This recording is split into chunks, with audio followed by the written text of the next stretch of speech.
We've talked a little about Audric for the other guys in the room, Jaleel, today. Don't start counting. Just in general. No, don't start counting. I've heard you guys counting, and it's like, don't count, because half you'll be wrong. Let's just see what they do. What are you looking for? I'm looking forward to see how they play. And they're going to get opportunities. I said it earlier, much earlier. I said, look, Audric's going to get opportunities. All right? We've seen Jaleel, but don't try to figure out the club right now. It's way too early. You can go ahead and try, but... Oh, and I wanted to count so much. This is very frustrating. Frustrating. That is one feeling. Oh, I counted a feeling. That makes me happy. Oh, and happy is a feeling. That makes two feelings. I love counting feelings. Oh, love, another feeling. That's 3 feelings. Oh, I'm so proud. Proud, that's 4 fabulous feelings. No, don't start counting. I've heard you guys counting, and it's like, don't count, because half you'll be wrong. I can count if I want to. I'm a grown man. Let's start. Nelly, 1.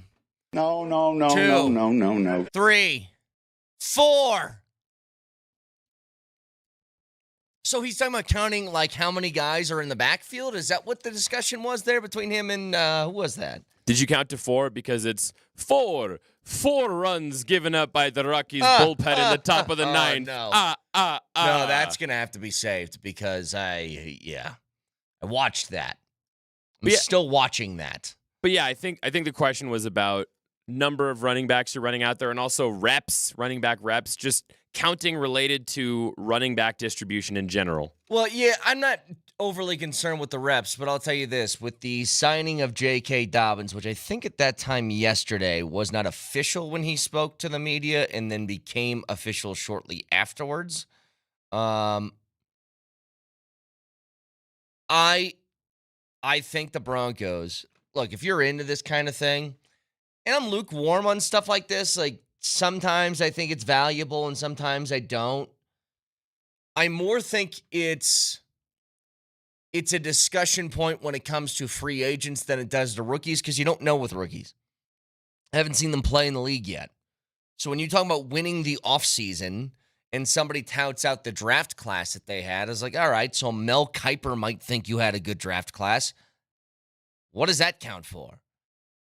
Free agency, you have real definitive data on people that in the past and their experience in the league have helped or hurt their teams. The Broncos, in that sense, did, in my opinion, quote, win the offseason. I don't think any team improved in the areas they had to improve in more than them. Truly.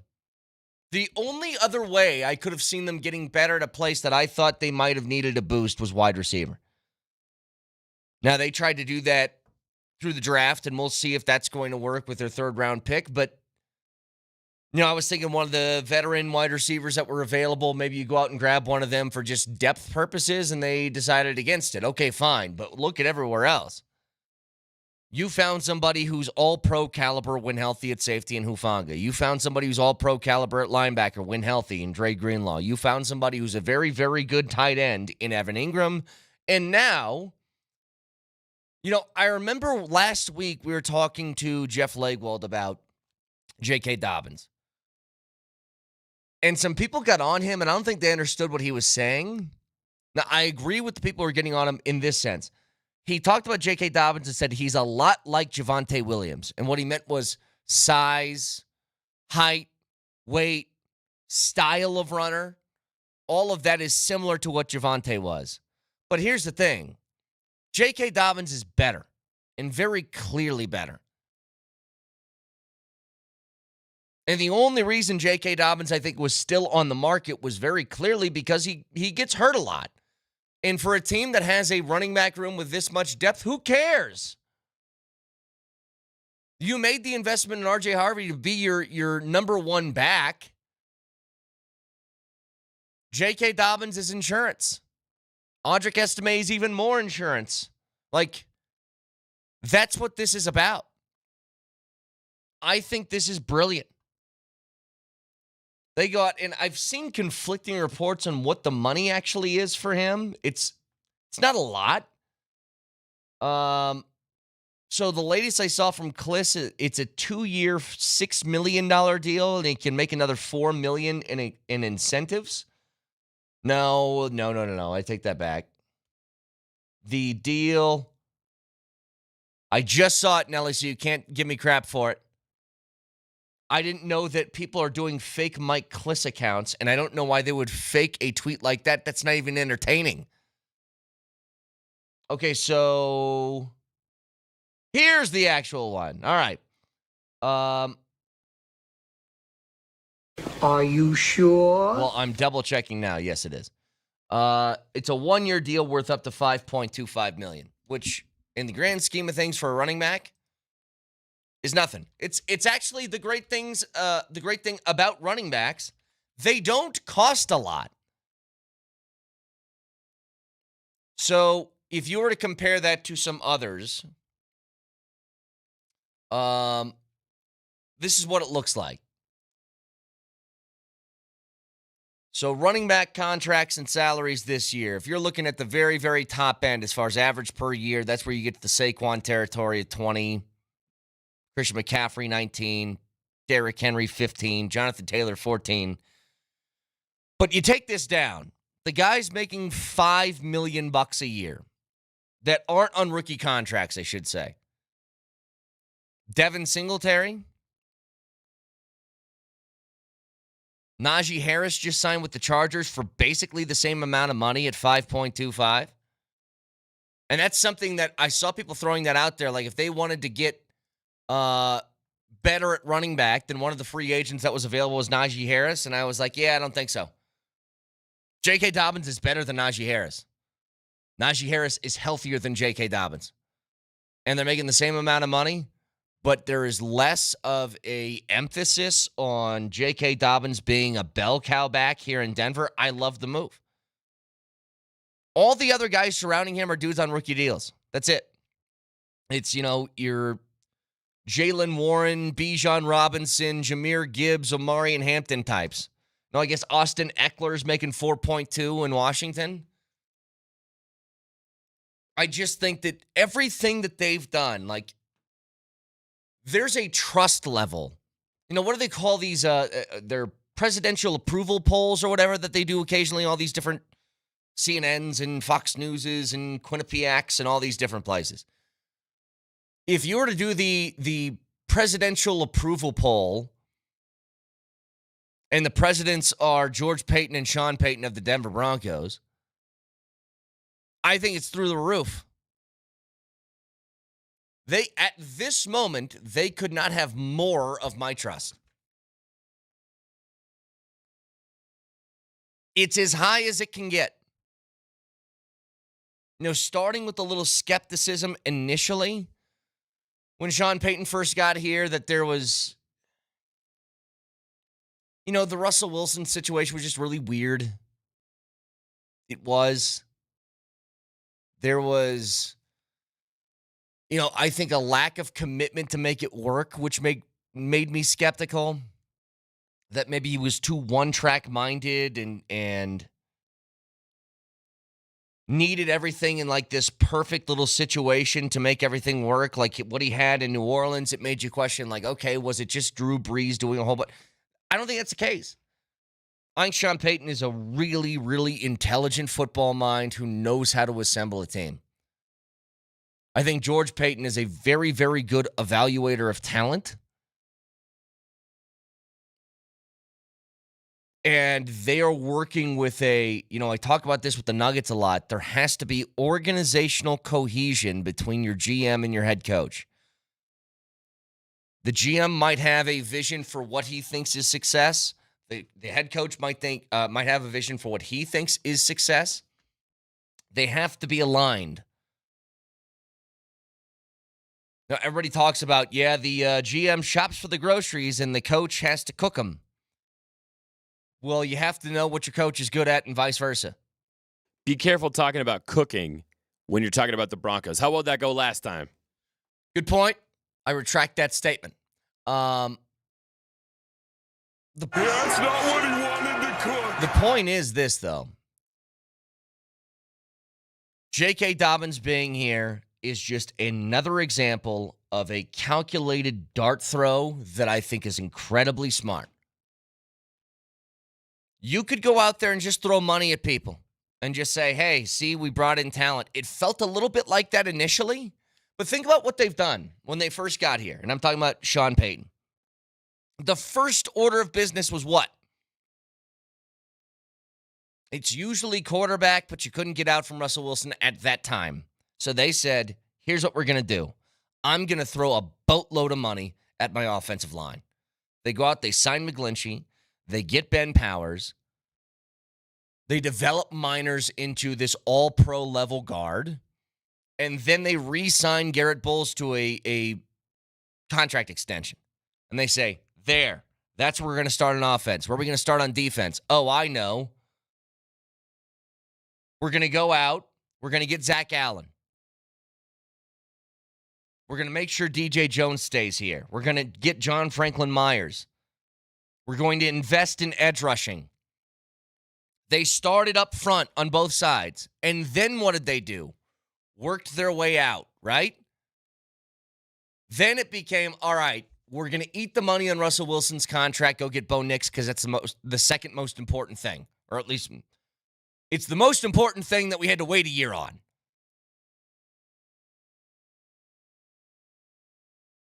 Also the next year, commit to Riley Moss at corner, build out your secondary, go get Brandon Jones, do that.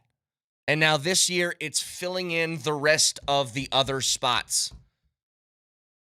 Where are we weak in? Tight end. Okay, we need to get one of those.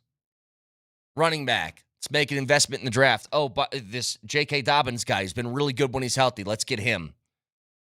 We could fill out our linebacker depth. Yeah, Dre Greenlaw, when healthy, is amazing. How about a safety opposite of Brandon Jones who played really well last year? Yeah, Hufanga, who's really good when healthy.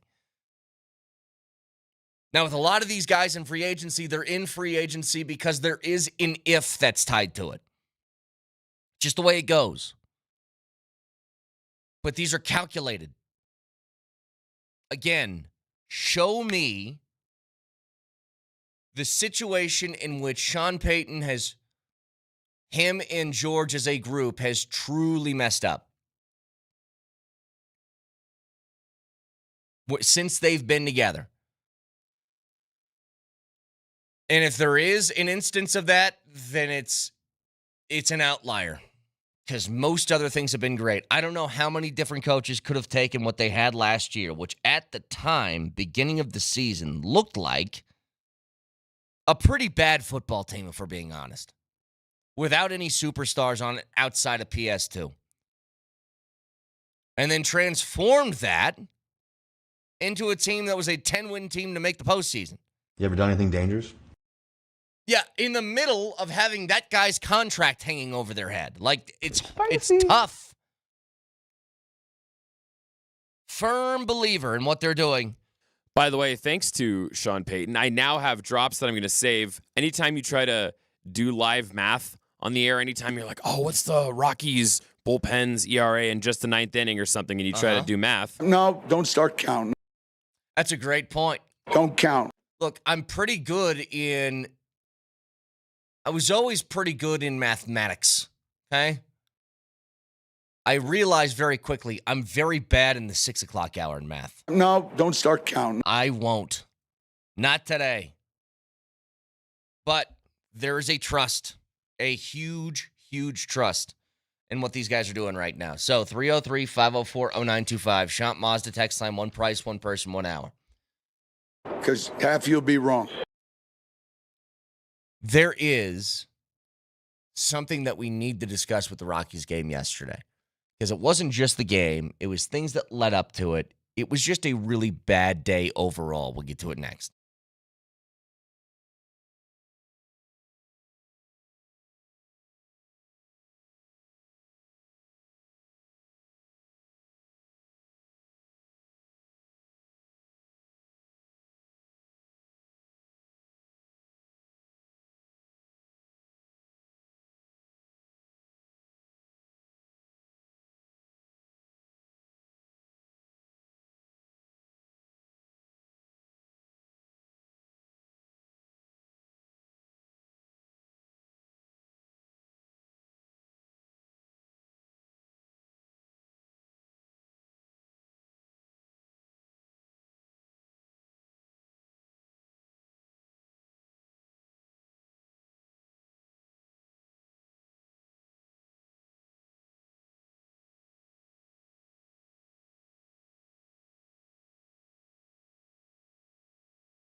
And Yastrzemski pulls one into right field.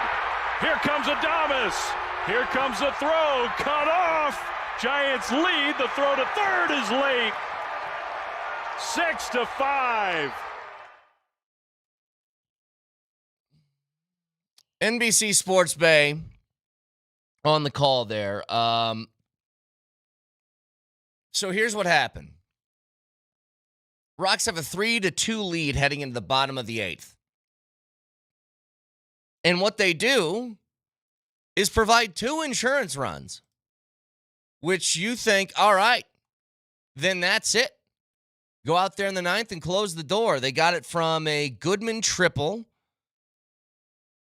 Then Estrada grounded out to, I believe, second base. It was a ground ball in the infield that scored Goodman to make it 4-2. And then McMahon walked, and Doyle tripled right afterwards to score McMahon. So you head into the 9th with a 5-2 lead. You've pushed it from a 1-run lead to a 3-run lead. They bring in Agnos, who this year has been great. But since he came back from bereavement, he had a really bad blown save his last time out. And on the first pitch, I believe, that he threw to Schmidt, Schmidt takes it deep to left field, and ball's gone. And you're like, that sucks, but whatever. You still got 2 more runs of a cushion. That's the beauty of what you did in the bottom of the 8th, is you allowed some leeway in this. But then Agnos walked. And then walked. And then he got a fielder's choice to third. So you got 1 out, 2 runners on, walked again, and then it was like, you can't do this again. You got to pull Agnos, put in Vodnik. Vodnik gets a fly ball that scores another run. Okay, it's 2 outs. You're up 1. You're fine. And this was the killer. It was a little choppy, wimpy, swinging bunt down the third base line that was in no man's land that Vodnik gets to, tries to turn, throw, doesn't get there, but the runner was on third, he scores, and now the game's tied. The real killer was the base hit, the very next play. That puts you down 6-5. You get into the bottom of the 9th. You actually get a base hit to start things off, but then it's a double play, and it's just... They tried. I think Hilliard got on somehow. He walked or something, and then it was like a little fist shot from Goodman into right field for a base hit, but then Estrada flied out to center, game over. Their inability to just close a game out is bizarre because their bullpen's actually good. Agnos, for whatever reason, has just not had a good couple of appearances his last few times out. I still have faith in that guy, but last 2 haven't been great. But this is all after what I saw earlier in the day, which was a couple different things. Number 1, this from Kreckman on Twitter. He had a screenshot. A national publication did their power rankings. Obviously, the Rockies dead last. So each team had a what they need to do before the deadline with a little blurb afterwards. So if you're like the Yankees, maybe you say, we need to go get a left arm in the bullpen. We need to go to get, you know what I mean? Something. For the Rockies, it said this: get a clue. Period. End of topic. Didn't even want to waste time writing anything. Another article that came out by the Athletics, Andy McCullough. Again, this one had some quotes from Arenado and some others within the Rockies organization. But it's former Rockies watch and weep at futility of 2025 season. And they got quotes from Nolan Arenado. His quote was this: the only way you get out of this, in my opinion, is you have to really start over. But I don't know if that's what Monfort wants to do. That's not really what they like to do. So, yeah, that one hurts. But then, how's this quote from Troy Tulowitzki? Reached via text message, Troy Tulowitzki responded with a one-sentence answer. He said, I don't comment on that organization. Pretty strong one-sentence answer. Remember, he's a 5-time All-Star before being traded. And by the way, to the Rockies' credit, with him as just a specific particular case, Troy Tulowitzki, they actually did the right thing with Troy Tulowitzki. By the time he traded him, his career was pretty much done. He went from hitting in the 300s to hitting 250 or worse for the final 3 to 4 seasons of his career. They actually did the right thing with him from an organizational standpoint. But this is reputational damage that, again, if people wanted a real, tangible thing that could lead to change, it was never, ever, ever, ever, ever going to be, well, if you don't show up to the park, that'll do it. It's impossible. I mean, that team has, right now on the season, they're 12-54. They're a 12-win baseball team. 12. They played a game at Coors Field last night with almost 25,000 people in attendance. Over the weekend, they had almost 40. I mean, what were the numbers again on the last series they had against the Mets? What was it, Saturday? Yeah, 40,548. You're never going to stop that from happening. Real change comes from embarrassment. Say what you want. Nobody wants to be known as the dude with the crappy product, even if it sells. There's plenty of jobs that people have that they don't like to say out loud because they aren't proud of it. You know, it's, you guys ever watch like Kitchen Nightmares or Bar Rescue or something like that? It was funny. I was just watching a Bar Rescue episode. It was a rerun. And Kylie Burse was one of the people doing the recon on there. Forget which place in Denver it was. Friend of the program. Friend of the program, Kylie Burse. But she popped on the screen and go, hey, I know her. She doesn't like the drinks. How dare you treat her that way? But what I genuinely couldn't believe, or sorry, go down this bar kitchen rescue rabbit hole. I cut you off there. It's just like if you've seen a chef on Kitchen Nightmares that even seems like he's checked out. He's not proud to serve the food, right? Even if they're like making money off it, he's not proud of it. I don't think that Dick Monfort doesn't care about his product, okay? He is not happy right now with where this team is at. He's embarrassed. Guarantee it. And he should be. But this is the only way. Being this bad is, I think, the only way you get actual change. I agree. And what blew my mind is everybody's been drawing comparisons between them and the infamous 1899 Cleveland Spiders, who are still the gold standard of losing. Do you know why the Cleveland Spiders were so bad and fell off the map that season? Do you know, there was one thing in particular that happened. Okay, it was either them or the Louisville Colonels, where the owner owned 2 different teams and he traded all the good players to one of them? That's exactly what happened. Yeah, that's it? The owners bought the failing St. Louis Browns. Or St. Louis Browns, okay. They went on to become the St. Louis Cardinals. They bought the Browns and saved them from bankruptcy, and then they took all their good players from the Cleveland Spiders and traded them to the St. Louis Browns. Right.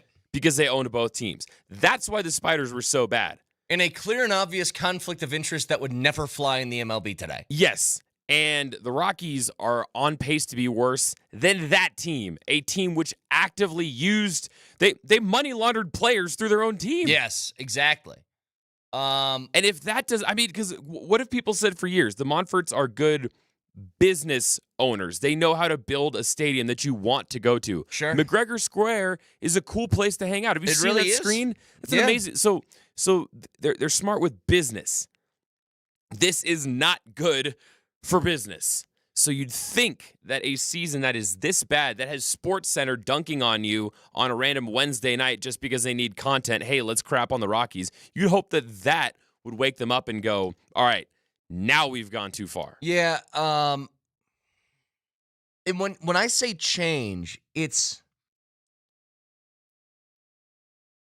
I'll give you another example in a second, but it's the way that you go about building winning baseball teams. And first of all, you need to acknowledge that the way you've been doing it is not working. Other teams are not allowed to say this, okay? The Rockies have been to a World Series since they've come into existence. Is today their 30th year in the MLB, right? Is it 1995 was their first season? It's somewhere around there. If not. No, I think it was 92. I think they started a little earlier, didn't they? Keep seeing 30s around. Maybe you're right. When did I thought we passed the 30th anniversary of Coors Field specifically. Yes, you're right. So a little over 30 years. That's what it was. Yeah, Coors Field. So you point to now 34 years of this baseball team. And what has their overall numbers been? And they've mostly been poor, right? You had one World Series run. You had a couple of years in a row where you made the postseason, didn't do anything with it. That's not success. It's not what success looks like. You can no longer point to anything and say, well, you haven't really done anything before. And so with that, it has to be the way you go about building a team has to be different, and that means you need to get different minds from outside the organization to get input. You have to. Like a texter says, 2007, as fun as it was a terrible thing for this organization. It vindicated Dick's strategy. No, it didn't. That was almost 20 years ago. What other organization says, yeah, we might be bad now and we might have been historically bad for the last 3 years, but back in 2007, the Dallas Cowboys had a 15-win season. Nobody does that. I'm telling you. And it pains me. Like, there's guys on this team that I like that I think are fun to watch. I think Hunter Goodman's one of those guys. Tovar is. Dude, I like watching Jordan Beck. There's a lot of different guys that I feel for, that every night they go out there and it's just, how am I going to get kicked in the nuts today? But as an organization, I think, like, this is the best route you could go. This is what I was looking for. They said 7 winning, is that right? 7 winning seasons? It's got to be more than 7, doesn't it? Hang on, Rockies record by year. Don't start counting. Hang on, let me see. So winning seasons are over 500. I don't know if you mean playoff appearances. There's 1, 2, 3, 4, 5, 6, 7, 8, 9. I got 9. Still not great. But yeah, there's nothing you can point. It's not a track record. It's a track record of failure, not success. That's all I'm saying. If you wanted a real indicator if things are ever going to be different, well, after this year, you should know. You should. Because God, is it hard to stay this bad that long?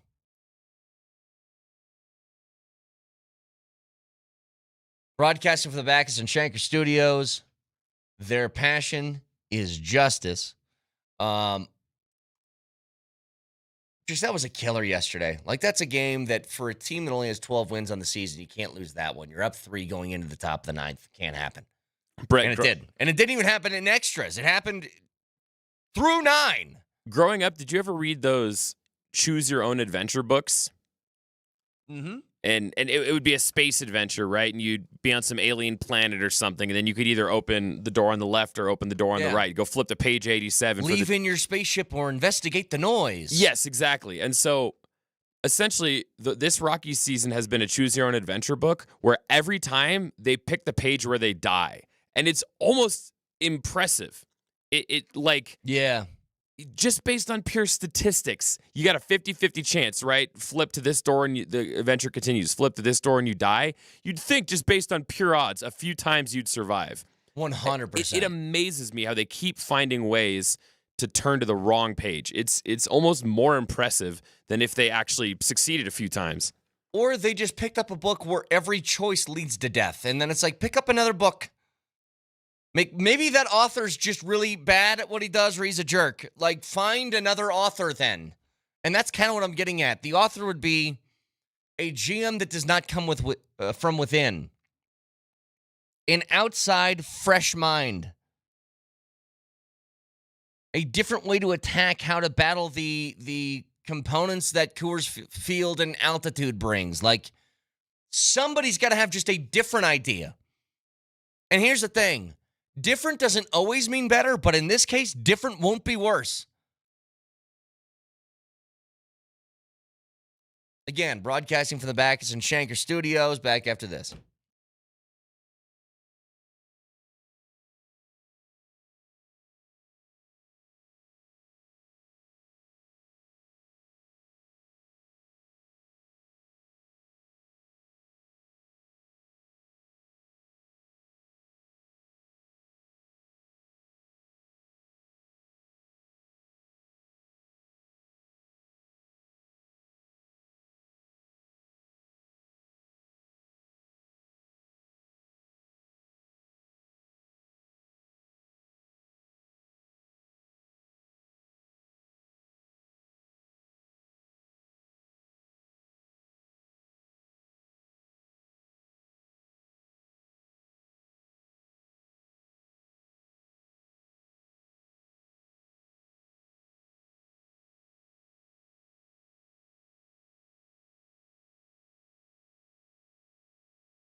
Reminder to you guys, you can head over to altitudesportsradio.com/pick'em to enter the Altitude Sports Radio U.S. Golf Pick'em. You pick 4 golfers, one from each of the 4 different groups, and you're entered. I did mine last night. The entry with the golfers that total the most prize money is our winner, and that prize package is perfect for every golf fan, which is a foursome at the Ridge at Castle Pines, which is beautiful. 4 tickets to the U.S. Senior Open at the Broadmoor, which will be awesome. And then a Surfside prize package that includes a new Arctic cooler, thanks to our friends at Surfside, iced tea and vodka made with real brewed tea, only 100 calories, 2 grams of sugar, and 0 bubbles. Look for the can with the sunset stripes at bars, restaurants, and stores near you. And you can enter now at altitudesportsradio.com/pick'em. By the way, they had... I'll actually send this to you, Nelly. I just came across this because Justin Thomas was talking about, the Oakmont where the U.S. Open is at is the toughest course. They bill themselves as the toughest course on the tour. Maybe toughest in the world. I don't know. But it'd be like, what would an X handicap shoot at Oakmont? And Justin Thomas said, why don't we find a way to make it happen? Have a 5 handicap, a 10, 18, whatever. Play the Monday after the U.S. Open golf tournament, back tees, full rules of golf, and see what happens.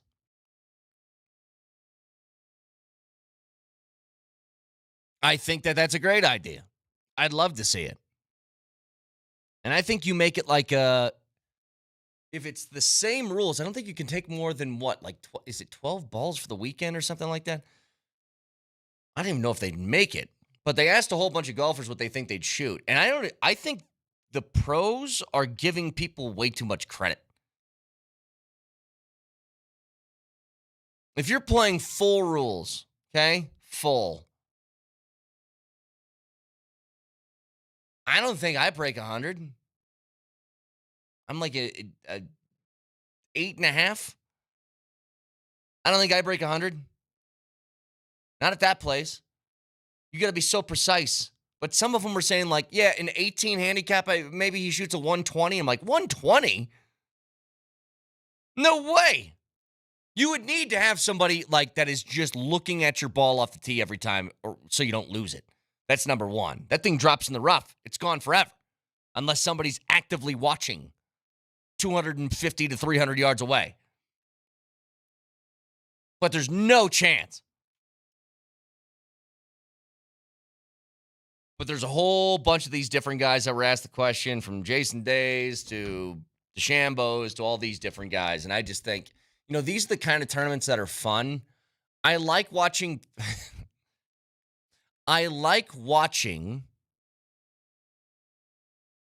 people who are really good at things struggle at the thing that they're good at, because it puts in perspective how hard the thing is. If that makes sense. If Aaron Judge, and he's hitting 396, by the way, this year. 396. If Aaron Judge has an 0 for 25 slump, you're like, God, baseball is just really hard, isn't it? Even if he can't do that. To watch guys shoot 8 over, 9 over, 10 over, 12 over, for a tournament really good, like the world's best golfers doing that, then I think it's the entertainment value of watching someone really have a tough time with something they're normally amazing at is fun to watch. Texture says, used to work at Oakmont. I'm a 5 handicap. Best round I shot there from the tips was 115. Yeah, no chance.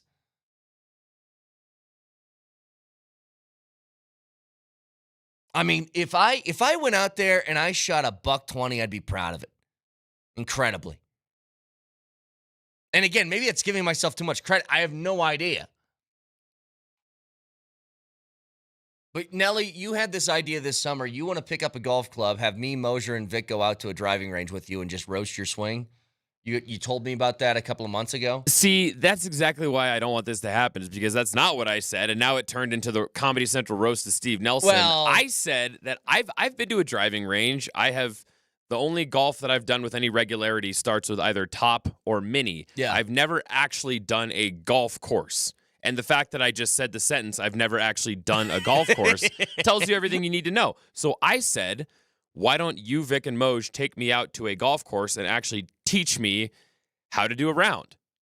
Well, Like, let's go. Let's go play the front nine on some easy country club. Nelly, your job as a producer is to know your teammates, and you know them well. You know that isn't going to be an encouraging round where it's like, hey, you're doing great, buddy. That's not how it's going to be. What I think would happen is I think maybe for the first 2 or 3 holes, everybody's mansplaining instincts would kick in, and you guys would actually help me. But past maybe after the first 3 holes, you'd go, all right, we taught you enough. Now anything's fair game. You know what's funny? The biggest helper you would have out of all of us, who would you guess that is? The guy who would help the most out of us 3. I think it wouldn't be Vic. Let's just get that out of the way right now. I don't think it'd be Vic either. either. It would probably be either you or Moj. And because you seem like you'd want to help me. Here's the thing, Nelly. I would want to help you. But I am not delusional enough to think that I know all the tricks of the trade of golf. So I would probably keep my mouth shut. The guy that would give you a pointer every time you swung the club is Moser. Every time. Okay. Because right. I have been ahead of Moser, beating Moser by like a couple strokes, and he'll be like, you need to move your thumb over. And I'll be like, how about you focus on your game first? He's that guy. Okay. No, right. Moser is very, and don't get me wrong, Moser is very good. He's very good. He's way more consistent than me. Way more. If I'm on for a day, I can beat some people. But I am inconsistent. But it would absolutely be Moser giving you the most tips. Absolutely. All right, come on, Moj. Let's ride. So, and here's what Moser would do. He would be genuine in his. He would be like, "Hey, that was pretty good. You need to do this the next time." But if he tries to help you and then you chunk it, or you hit some skull rocket or something, then he's going to roast you. Well, as long as we play at a course where there are no houses or cars in the vicinity. Actually, you know what? That implies that I would be able to launch the ball far enough to break something. I don't even know. As long as there are no cars within 3 feet of the tee box, I should be fine. Well, maybe Topgolf should just be the first thing that we do then. Maybe that's what we need to do. That's the first iteration, and then we move on from there. So the thing that's crazy about golf, though, to me, is the tiniest change in your technique can have the biggest change, and it's not proportional. You know that family reunion that I went to a few weeks ago, a year or two ago, I was at that same reunion, and like I told you, we're out in the middle of nowhere in California, on this family land, and sometimes we'll do golf shots. And I have a couple cousins that are just golf wizards, and so they were coaching me on my shot, and I was taking some hacks with the driver, and I was getting some pretty good lift, but my cousin just gave me 1 pointer. I can't remember, but the way I was leaning into it was kind of weird. And so he said, just, tilt your foot this way, move your hips this way. And then I hit it, and the ball went about twice as far. Yeah. For maybe 2 little tweaks. And I just went, what the hell happened? Small detail. That's all How? it is. It's the same thing with a baseball swing.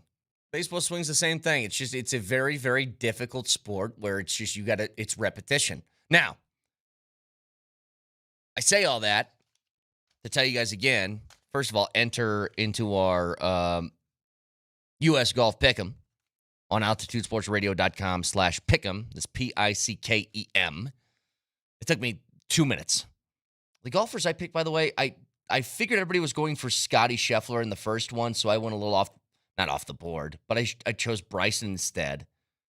Then I went Joaquin Neiman, and then I believe Cam Smith and Cam Young. I went with the Cams in the other group. But there's a whole bunch of options. And again, guys, the most prize money at the end of the tournament gets you that prize package. So enter now before it's too late. So here's the situation. I love what the Broncos did this offseason. I think putting JK Dobbins in the mix only is an exclamation point and a bigger stamp on my approval of what this offseason has looked like for them. And I want to get into that in more detail about trust within the organization and how everything they're doing just seems to be right. Nothing has been like a giant swing, but they've all been calculated moves that I think can really, really help. And I want to juxtapose that with what's happening in Cincinnati, where their first-round draft pick is already basically calling them out for being a cheap organization because he remains unsigned in a world where there's like a rookie wage scale and everybody knows what you're going to get paid anyway. We get to all that in just a couple of minutes. You can watch the show live on Twitch. Twitch.tv, search Altitude SR on the search bar, the Altitude TV simulcast, and that is the Safeway Twitch feed. Download the Safeway Deals in Delivery app. Get exclusive grocery offers, Safeway Fresh Foods, local flavors. You can also watch on YouTube. Search Altitude Sports Radio and subscribe to the channel today. Moser, Lombardi, and Kane next.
We've talked a little about Audric.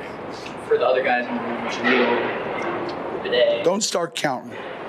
Just in general. No, don't start counting. I've heard you guys counting, and it's like, don't count, because half you'll be wrong. Let's just see what they do. What are you looking for? I'm looking forward to see how they play. And they're going to get opportunities. I said it earlier, much earlier. I said, look, Audric's going to get opportunities. All right? We've seen Jaleel, but don't try to figure out the club right now. It's way too early. You can go ahead and try, but... Oh, and I wanted to count so much. This is very frustrating. Frustrating. That is one feeling. Oh, I counted a feeling. That makes me happy. Oh, and happy is a feeling. That makes two feelings. I love counting feelings. Oh, love, another feeling. That's 3 feelings. Oh, I'm so proud. Proud, that's 4 fabulous feelings. No, don't start counting. I've heard you guys counting, and it's like, don't count, because half you'll be wrong.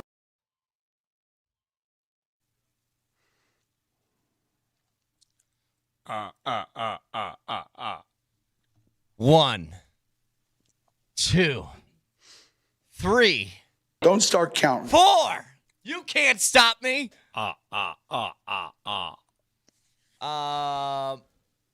is he saying? Counting the running back reps? Yeah, the amount of running backs? Maybe What? counting the running back room. How many running backs are you keeping? I don't know. Hey.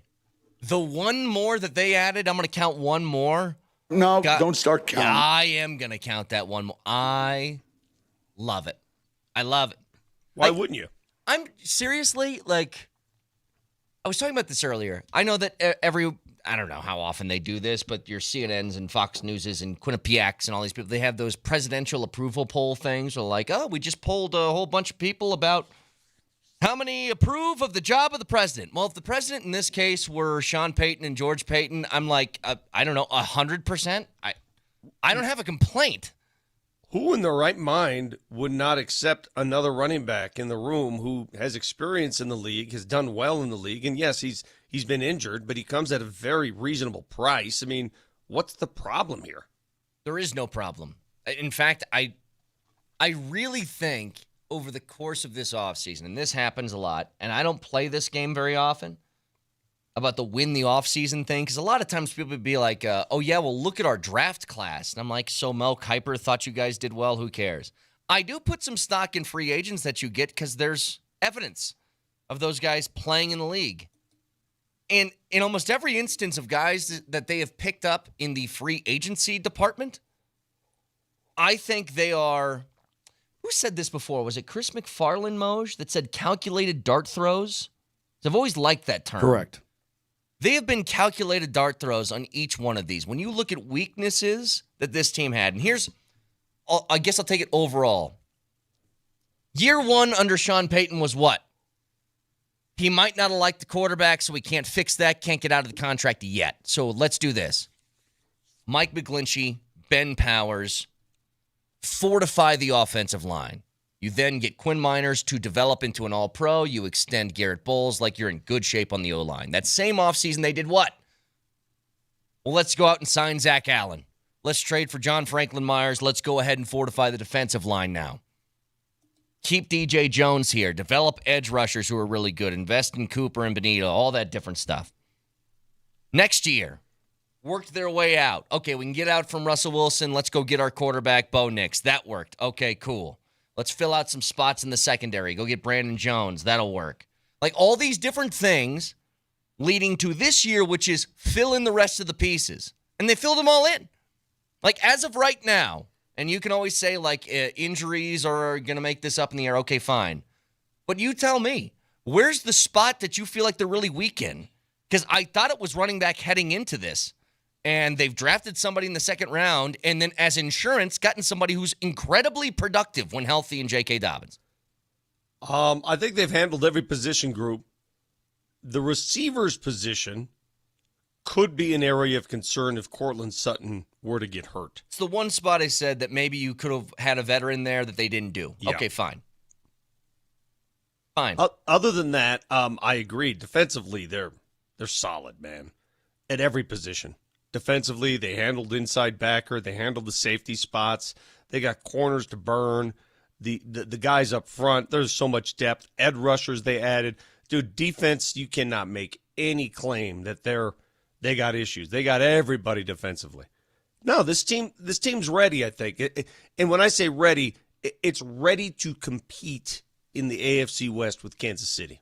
That's it, right? Moj, they're finally in a place after, 10 years where you go into a season, you go, this team should be absolutely competitive in winning the division. Yeah, again, just like yesterday in talking about the quarterback, I am a prove-it-to-me kind of guy. I can see what's in front of me. I can see what they've lined up and what is in store. But you got to go on out and you've got to perform and you've got to take it because Kansas City's not going to relinquish it anytime soon. Agreed. And again, people are like, "Hey, man, what are you doing supporting the Chargers?" I'm like, I'm not supporting any Chargers. I'm saying they're a factor too, and they had one more win than you last year. And again, this is me. I'd hate to be this err on the side of caution guy. I'll be that guy, and you guys can be the ultimate optimistic guys. But every guy they've brought in, Hufanga, Greenlaw, Ingram, Dobbins, every single one of these guys has a tough injury history. Now, some seasons they've been remarkably healthy. Some seasons they've played 1 game, 7 games, 5 games, whatever. You see what I mean? Somebody's going to get injured. Of those 4, somebody's going to miss half the season. Moj, I guess my argument against you, name one NFL player who avoids injury. None, Vic. Virtually none. Well, Garrett Bowles almost. No. Almost. No. I know, almost. No, agreed. I completely agree. It's just that I worry. I think they've done the best they possibly can. And these aren't reclamation projects. These are good players, but they come with a bit of risk. That's all. I would change one word. You said you'll allow us to be optimistic. I think optimistic, at least to me, I don't know what the Webster's definition of it is. To me, optimism means you feel good about something despite a lack of evidence. Like, hey, my team might have won 5 games last year, but I feel like we're going to be really good this year. I think that I would change that to I have expectations for the team now, which has not been that way in a while. And you know what? I think that's fair too. Like when the Nuggets and the Avs, and they had a deeper history of success, they had more playoff runs and stuff like that. But when they won championships, that wasn't a surprise to us, right? It was something that maybe we didn't expect, but we knew could happen. Now, I'm not saying the Broncos are in like Super Bowl territory quite yet, but I expect them to be competitive with Kansas City. I expect that. Sure. Now, whether they actually take them down this year or not, I don't know. But it's an expectation of mine that this team made the playoffs last year with the rookie quarterback. I think got better in every area that they were, quote, weak in from last year. I'm not optimistic. I'm expecting this. That's the difference. I think that's fair. And I would think inside that locker room over there, inside those offices, they probably expect more out of themselves. But you've got to perform. You've got to go do it. You've got to put the evidence out there that people can grasp onto and truly believe. I'll tell you guys this right now. This is what happened. I just kind of looked up where is JK Dobbins contractually compared to with other running backs in the league. And it's tough to really get that because a lot of these running backs are on rookie deals that are like the same amount of money. Like he makes the same as Bijan, but Bijan's on a rookie deal, right? He makes a little bit more than Gibbs. Gibbs on a rookie deal. You know who's right there? Basically the exact same dollar figure, almost the exact same, is a running back for the Chargers right now that they picked up in the offseason, which is Najee Harris. Yeah. And for the money, I would rather have J.K. Dobbins than Najee Harris. Now, Harris is less injury-prone than Dobbins is, but given what the Broncos' plan, I think, is for their backfield, I'm not concerned about the injury part because it should be R.J. Harvey anyways, your number one. Well, let me tell you why the injury concern doesn't bother me that much. First of all, the running back room is depth, and they're all going to get their shots in the rotation. They just are. A running back's going to get hurt. We've seen a history of this before where perhaps the Broncos sign an injury-prone running back Do you remember Willis McGahee when he came to Denver? Sure. Moshe? Remember Sure, Willis of course. McGahee? Absolutely. Do you remember his injury history when he signed here? It was not good. And I thought he was great for the Broncos. I thought he played very well for the Denver Great Broncos. for the Broncos. So it's not like a guy's gone through injuries, and they've been bad. ACL and Achilles, bad injuries. But you know what? It's 1 year. It's $5 million. Do you recall it's the last game I believe the Broncos and the Chargers played this year? Because the more I look at it, the more I look at the running back rooms of both Los Angeles and Denver, their paths are remarkably similar. You just happen to get the former Chargers back in Dobbins, right? What'd they do? Signed a veteran free agent who's had injury problems like a Najee Harris, but they also drafted Omari Hampton, right? Yep. Do you remember that little running back that beat the snot out of the Broncos this year? And I go, who the hell is that guy? I don't think Najee's been all that hurt in his career. I think he's been Well, pretty healthy. okay, put it this way. He's just getting up there a little bit. Okay. For running backs, Sure, anyway. he's 27, yeah. Yeah, Najee Harris hasn't missed a game in his career. Yeah, there you go. Hey, but he's just getting up there. He's a veteran guy who's been around. Remember that little Vidal guy? That little Vidal back? Oh, yeah. And I'm going, who the hell is Vidal? Yeah. Who's that? I mean, this is a guy that, honestly, you could have plucked off of Mars and put him in the lineup. I would have no idea. Same I thing. think the signing of JK Dobbins, and by the way, I am going to refer to him from now on by his given name, Jacalen, because that's his name, Jacalen Dobbins. Yeah, but JK I is think better. he We've been prefers through this JK, and before. JK sounds cool. I'm not until I hear from him. I want to hear proper verbiage. Jacalen is who I'm going with. I think the signing of Jacalen is a referendum, perhaps, on Audric Estime. They just don't think either he's ready or he's not going to get the run that they hoped he'd get. I don't know if that's the case. I think it's just he was a good player who was available and they had money. Well, I don't think it's. All right. Let me ask you this: if you thought, all right, if you draft a running back, which they drafted Estime, they drafted Harvey, and if you thought that your running backs, because remember they drafted Bo Nix and they played Bo Nix exclusively, they played the hell out of Bo Nix. If you draft two guys in successive drafts, and then you go out and hire a veteran running back, I'm telling you right now, there's something there, because otherwise they would just hand all the balls to those two players and say, it's yours. Yeah, Go do something with number it. one, you need to have a stable. In today's National Football League, you've got to have, again, bell cow backs are few and far between. It's just not the way the league works anymore. So you need to have a stable. Number two, Estime was a fifth-round pick, okay? And I'm not casting dispersions on Audric Estime at all. But what were your expectations when they drafted him? That he'd become this number one power back? No. Well, I mean, but at the same time, then don't be surprised when they go and they bolster their running back room. I'm not surprised. That's why I just said what I said. It's not a surprise to me. Clearly, he didn't make the impression that I thought he would. Yeah, but because you know what? He was sent down in the most important game of the season against Buffalo. Agreed. He's also a fifth-round Here's pick, his and I don't.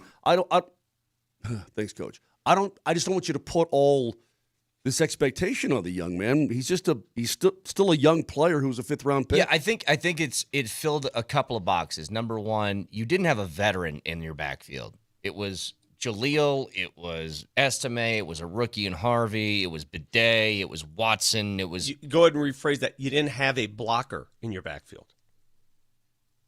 Well, maybe, yeah, a guy who can play third down, sure. Yeah. But I just went back, I picked a random year, Vic, of Sean Payton offenses, and this is why I don't think this is a referendum on really anybody. In 2011, the year that they went 13-3 in New Orleans, Pierre Thomas got 110 carries. Mark Ingram got 122.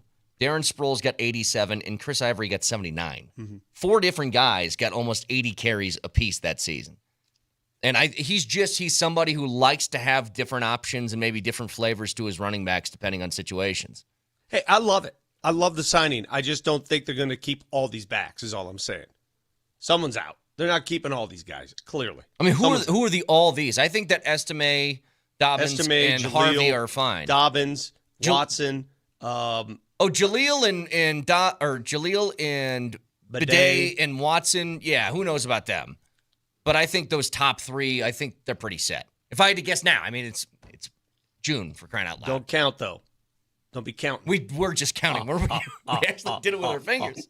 303-504-0925. Hey, I watched the end of the Rockies game yesterday. So did I. No, don't start counting. I did. I counted that they were up 1 run heading into the bottom of the 8th, and they actually came through with what good baseball teams do, which is provide insurance heading into the 9th. And then what happened? And then it didn't matter. So we'll get to that next.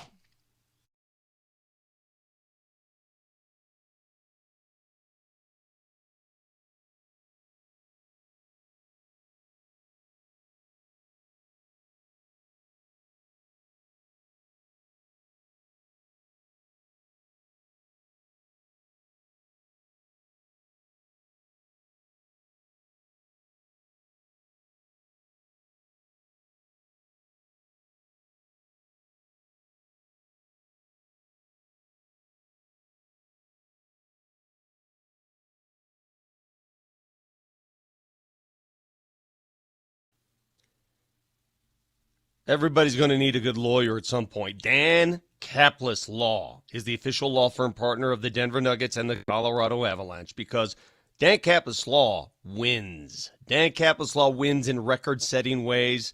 A serious firm for serious cases, accepting righteous injury cases on a percentage fee basis right now. Don't be afraid to call whatever problem you might have. Dan's help is available at 303-770-5551 or hit him up at dankappislaw.com. The number one more time, 303-770-5551.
And Yastrzemski pulls one into right field. Here comes Adames. Here comes the throw. Cut off. Giants lead. The throw to third is late. 6-5. NBC Bay Area, correct, Nelly? So here's the deal. You enter the 8th inning, and you're up 1. And the Rockies do what, again, good baseball teams do, which is guy gets on, Hunter Goodman triples, it's 4-2. You're like, all right, insurance run, pretty sweet, pretty cool. And then Brenton Doyle also triples, which gives you another one. Gives you a 5-2 lead heading in the 9th. You kidding me? All right, this thing's in the bag. Let's go. Bring out Bag at Agnos. Coors Field. The problem is Agnos has had 2 appearances, I think, since coming back from that bereavement list, and both have been really, really bad, blown saves. That includes last night, in which he just couldn't find the strike zone, just walking dudes. Well, the first pitch he gave up was right down the middle that got bombed to left field 400 feet. He gave up. He gave up 4 earned in the 3rd of an inning. Well, here's the thing, Moj. That first pitch, it's like, that doesn't make you feel good, but you're like, whatever, dude. This is the beauty of getting the insurance runs. Now that doesn't matter anymore. But when you walk a guy, and then you walk a guy again, and then you walk another guy, and you're forced for them to bring in Vodnik, here's the thing. I actually think Vodnik did his job in this sense. He got first at bat, was a fly ball to center, but because the bases were loaded, a run scores. You're still up 1. And then what happens? And this is the killer. Throws a great pitch.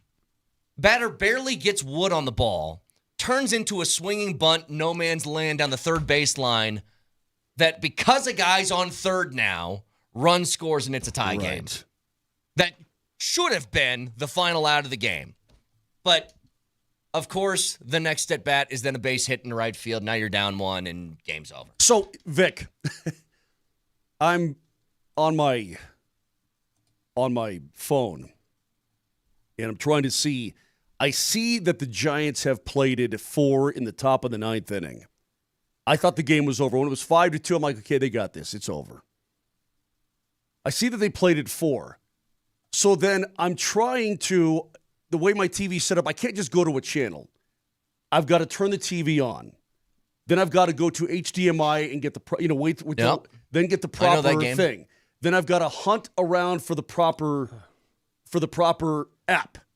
Modern Then I've got television. to open that, and then Think about that. Yeah, that's modern. That is 2025 sports television, right? Where it requires, and you're so right. I'm sorry to interrupt you, Moj, because the same thing happened to me.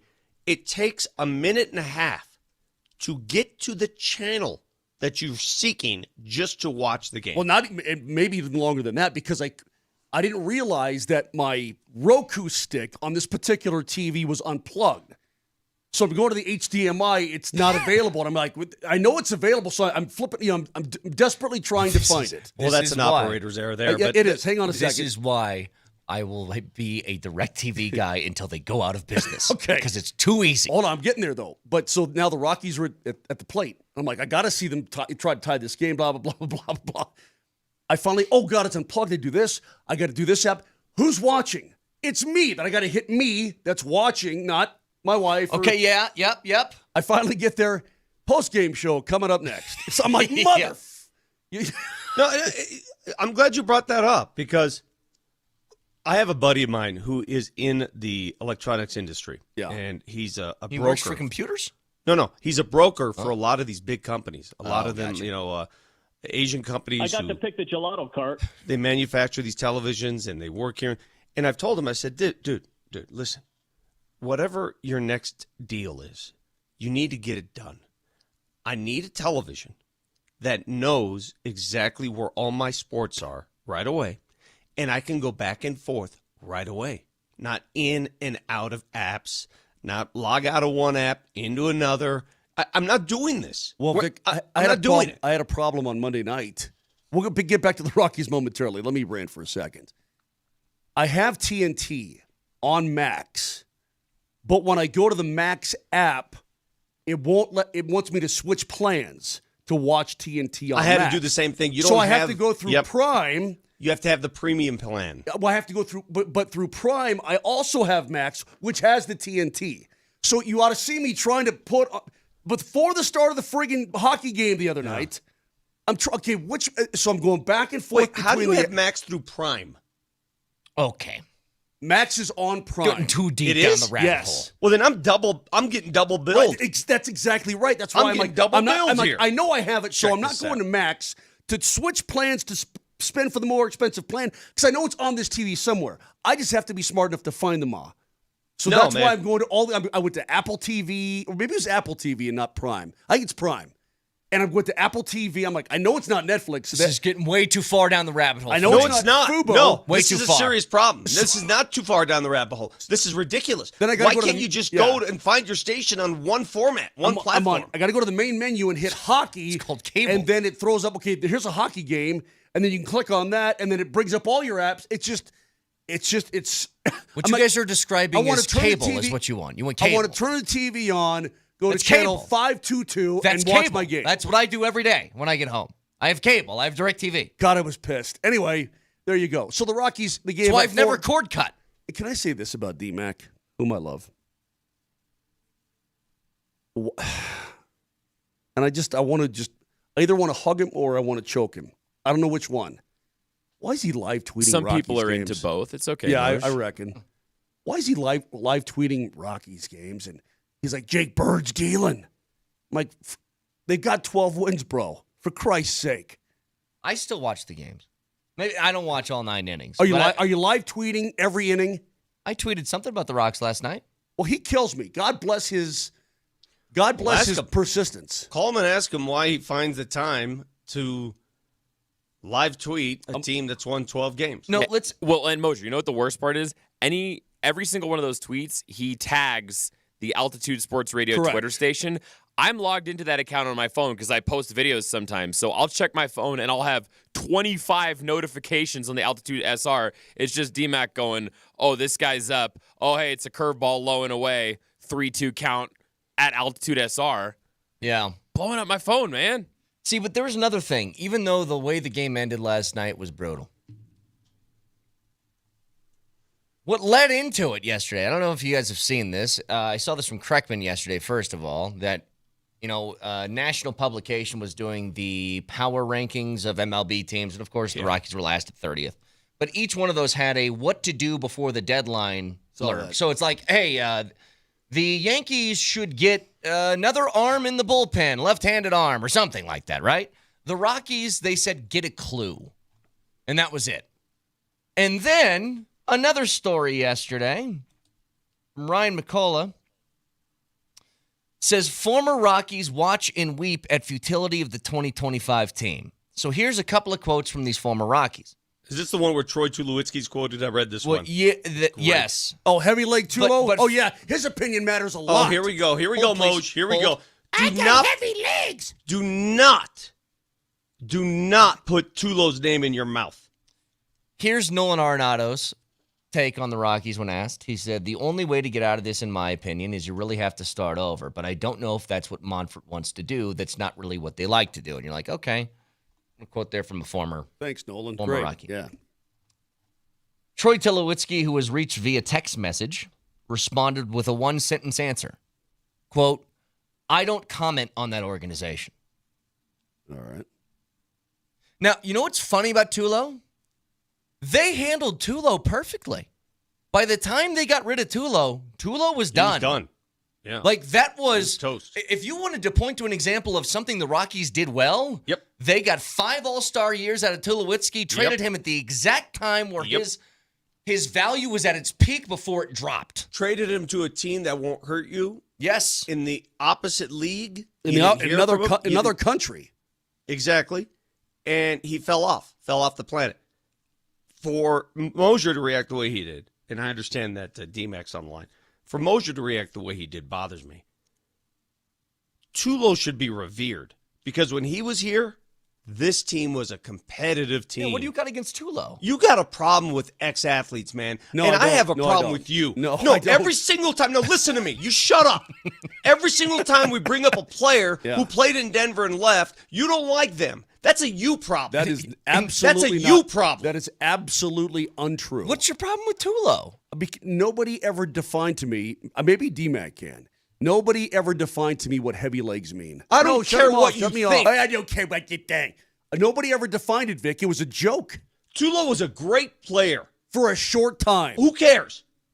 Who cares? Short time, long time. He was here in the heyday 5 years of of a Rockies baseball. God, you're such a jerk. 5 years of an You all-star. really are. You really are. You're a jerk old man.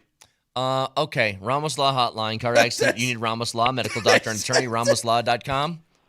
What'd you say? A jerky old man? He is. Hey, DMac, when Tulo was Speaking here, of- was he not fun to watch? And the fact that Mark Moser sits here and rips Tulo among all these other athletes who leave town, that's a Moser problem, is it not? Well, nobody got you a home run down 8-1 in the bottom of the eighth like Troy Tulowitzki. All right, turn him He was off. there for you. Turn him off. Here's another guy. Why do you guys hate on ex-athletes We so much? don't. But I got to ask DMac, why are you live tweeting Rockies games, a 12-win team in the middle of nowhere? What are you doing? Well, first of all, Brett, can we get another 9 minutes of Mark and Vic trying to turn on their TV? Oh, That'd God. be fun to listen to. I was dying, DMac, dying. But what I'm doing, I am doing a digital thing, and I have invited you guys to join, and nobody has joined. But I'm literally watching the Rockies like at the bottom of the eighth on because I want to understand how you become the worst team ever. Like if the Rockies were just bad guys, it wouldn't be worth it. Who cares? But when you're being this historic, and last night was historic. Drew Goodman described the ending as tragic, and he's not wrong. And despite how long it takes you to turn your TV on, you should be able to protect a 5-2 lead in the ninth inning. And it's like, how are they actually doing this? And what's really shocking is they're likely to lose by like 8 or 9 runs the next 2 games. But it is like once out of every 3 games, guys, if you really look at it, the games are close. Yeah, they're giving it their old college try, yeah. By the way, DMac. It's unbelievable. Just so you know, the reason why I don't hop on for those, I want you to put yourself in my shoes for a second. No, honey, I can't put our 3-year-old to bed. I need to watch the 12-win baseball team in the 8th inning. No, hey, listen, I totally get it. I totally understand. But I just find it remarkable that this is happening. So to me, it's like, so I'm rooting for them to win, by the way. I'm not rooting against them. Me too. But I'm also being highly critical. Like Warren Schaefer, I get it. You got to pitch for 3 batters with pitchers, right? Like you got to do that. Hey, you gave up a home run on pitch 1. You walk the next 2 guys. It's not your night, Zach Agnos. Yep. Warren Schaefer, do something. Yep. Literally do something. DMac, And Because Vodnik looked good when he went in. He had the bases juiced. And by the way, look at the relief pitching for the Rockies. Look at Jake Bird, guys. Seriously. You got to check this guy out. What he's done this year. He's a stud. But they figure out a way to screw it all. And then they get bad luck. And that swinging bunt, man, Right. that was, I mean, you know what are you going to do? DMac, here's the deal. With the Rockies and Leeds, especially at Coors Field, we've become accustomed to this, and you'd have to be a neophyte not to understand it. A 3-run lead going into the 9th at Coors Field has never been safe, ever, in the history of Coors Field. I mean, it doesn't matter how bad the team is. It doesn't matter if it's a 12-win team or if it's a 100-win team. I know, Vic, but you got to understand the context of last night. I understand. It just adds injury to insult to injury, whatever. But all I'm saying is, if you take it in a vacuum, a 3-run lead at Coors Field is never safe. You know, the win probability going into the 9th for the Rockies was 97.5%. Yeah. Oh, my God. But whoever comes up with that win probability, whoever that is, whatever. It's a computer. Geek, whatever. It's a computer. It's a computer geek. All right, whatever computer geek you are, Rockies. you're an idiot because you've clearly never watched games at Coors Field. Whoever organized that computer data, fix it because this is Coors Field. That's not how it works here. That data doesn't apply here. It may apply in St. Louis or L.A. or New York, but this is Coors Field. There ain't no 97% with a 3-run lead at Coors Field ever. But I'll tell you this, though. On Warren Schaefer last night, it was obvious Agnos doesn't have it. His velocity was way down. And so I want to know why. Listen, I understand. If you just want to say Rockies suck and never watch a game, you're well within your rights. Okay, fine. But I literally want to document why this is going to be the worst team of all time. And that's this Don Quixote sort of quest that I'm on right now. Because they don't have the players. They don't have DMac. the talent. Well, but no, hold on a second. You can't say that. I mean, last night, guys, seriously, 4 relief innings, 12 up, 12 down with 8 strikeouts out of 12 outs. Yeah, I What saw actually you. happened? I know you're all over Jake Bird's jock, and you should have been. That was great. I mean, I Bird love didn't it. pitch last But night. let me ask you this, man. What's that? He didn't pitch last night, but yeah. He didn't. Thought he Bird? did. No, he did. Yeah, Oh, that's he right. did. Yeah, he came in. Sorry, Dude, early. He had 5. He had 6 straight. Yeah, middle innings. Yes. 6 straight outs. 5 of them strikeouts. Yeah, so pipe down, Kane. Hey, but DMac, isn't there somebody in the bullpen who's looking at Agnos and going, "Hey, man, hey, Warren, Hey, this right. guy's throwing muffins, bro. You can't bring him in." We couldn't find the zone. You're right, and he is coming off bereavement leave, and I don't know what's going on in his personal life, but he clearly didn't have it. Yeah. And he didn't want to challenge hitters after he gave up a home run on 1 pitch. Yeah. Well, But that's on Warren Schaefer, guys. Okay. Yeah, it is. And listen, I thought Warren Schaefer was going to be like better than Bud Black, and I think he is slightly better because the games have been closer. But here's the problem: he's from within the organization. Yep. Everybody's from within the organization. Yep. Andy, the lousy third base coach that holds up Jordan Beck last Friday night, is from within the organization. They have got to change all of this. All of it. All of it. Name one player on this roster outside of Jake Bird who would be a definite player for, let's say, the Dodgers. Tovar. Oh, for the Dodgers? Yeah, I mean, Tovar, not Tovar. Well, not for What about Hunter Goodman Hunter behind the Goodman- plate? Hunter Goodman would be close. Yeah, I No. think so. No. Yeah, I mean, yeah. I think he's playing leading well, the but national. He's leading catchers in the National League in homers, isn't he? Guys, they don't All have right, the maybe players. Hunter Goodman. Guys. I know what you're saying. They Jake don't Bird, have the players. That's weak, The man. players. That's soft analysis The right pla- there. No, I've been They've- hearing they've- you for the last 2 years. You were all over Bud Black. Oh, Bud Black. Oh, what changed? What? Bud Black's gone now. Hang on, Vic. But there's a stark contrast between not being the Dodgers and having 12 wins. No, but DMac likes to hammer the management, the managing, the way the players. It's the players. I don't care who manages this team, DMac. They can't play baseball. The players cannot play baseball. That's not true. But What? whatever. But do you you're not mean? watching the games, Vic. It's clear you're not watching the games. I watched last night. I watched Jake Bird. He was great. The players can't play at this level. Then how do they have a 5-2 lead going into the bottom of the ninth, Vic? Everybody gets lucky on occasion. Everybody gets to you on occasion. Luck? You think it's lucky to drill 2 triples in an inning? No, but I think So let me count it. they Do you can think spike this and team win a is game, 12? but they consistently can't do it. Do you think this team is 12-54 because of the managing? It's part of it, a big part of it. A big part of it, yeah. And I just pointed out what Warren Schaefer did poorly last night. Help me out here, Brett. And if you want to go he's back right. and look at the run differential with Bud Black, look how many games were just mismanaged or didn't happen the right way. Look how many close games they lost, and they're losing more close games. Listen, they suck, okay? You got me defending the Rockies, which is ridiculous. And they're as likely to lose by 8-10 runs tonight and tomorrow. That was the problems in the Mets series. Your chance to win was Friday night. When it's 2-2 in the bottom of the 8th, Jordan Beck's on first. Estrada hits it off the wall in right field. Freaking send Jordan Beck. What the hell are you doing? Who the hell are you? Who are we? Like Joe Flacco famously said, what are we doing here? Go for it. And it's like they're allergic to winning or being aggressive. And that is systematic, guys. So, yeah, okay, fine. It's not all on Bud Black. But he wasn't good, and he didn't deserve the job. And I'm not saying Warren Schaefer does, and I'm bummed about that. I was really hoping for Warren Schaefer to be different, and it turns out he's just more of the same, just a younger, balder version. It's not more the same. The same in this whole formula are the players on the field.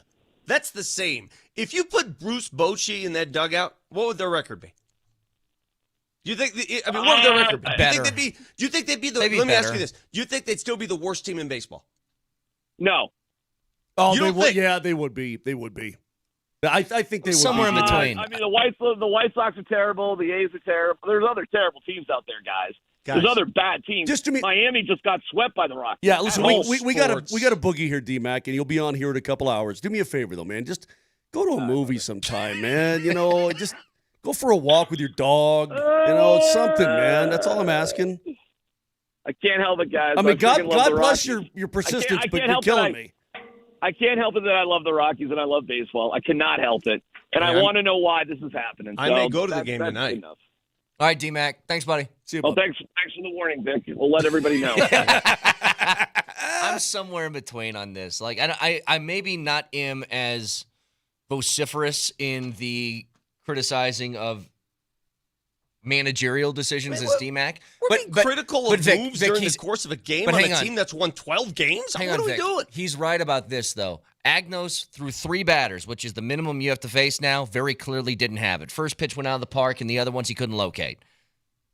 You saw that it wasn't going to get better. So, like, that's an example. You make a move to Vodnik then maybe you save that and you get a win. Like, those little things do add up. But, yes, they also aren't talented either. Hey, so, guys, newsflash before we go to break. Everybody listening, stop what you're doing. Stop driving. Stop flying your helicopter, whatever you're doing to get to work. Let me tell you how it works in pro sports. Players in pro sports determine wins and losses on the whole. Now, managers and coaches can come in and polish things off and make you better or worse.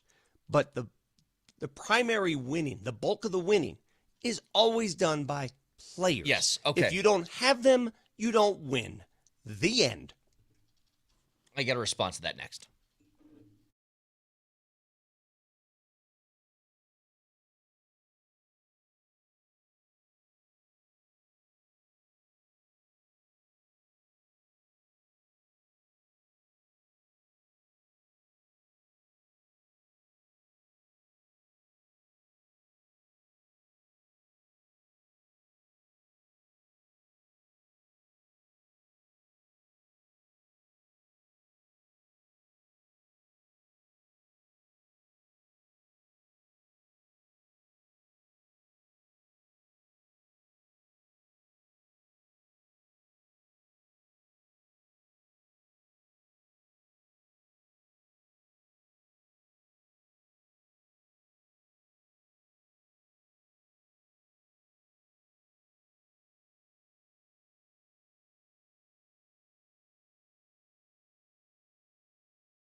And from somewhere back in her long ago. What's the reason for the song choice here, Nelly? What a fool believes is that the Rockies are capable of accomplishing anything. That's kind of what I thought of. Yeah, that's what I figured. Give me your best Michael McDonald. Now, Ben. I like Michael I have McDonald. a better question. Is Is there best any part's coming up. skipper in baseball? Vic. Any leader, any If manager? you don't sing this note, I'm going to kill you. Sing She it. had a place in his life. He never made her think twice. All right, that's good. What is he saying? It doesn't matter, Vic. It's provocative. I know, but seriously, what is being said? He says she had a place in his life. He never made her think twice. How do you know that? I don't know. I like the doobies, man. No, but how do you figure that out? Hey, I could listen to that 100 times and not know what he's saying. Hey, dude, just do me a favor today. If somebody asks you a question, hey, why did I just say friggin' doobies, man?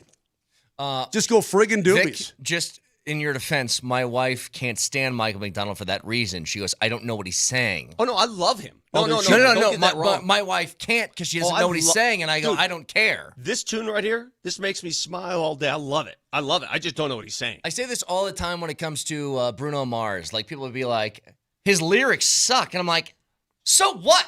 Do you hear the music? That's all I care about. I'm on your side of the fence there.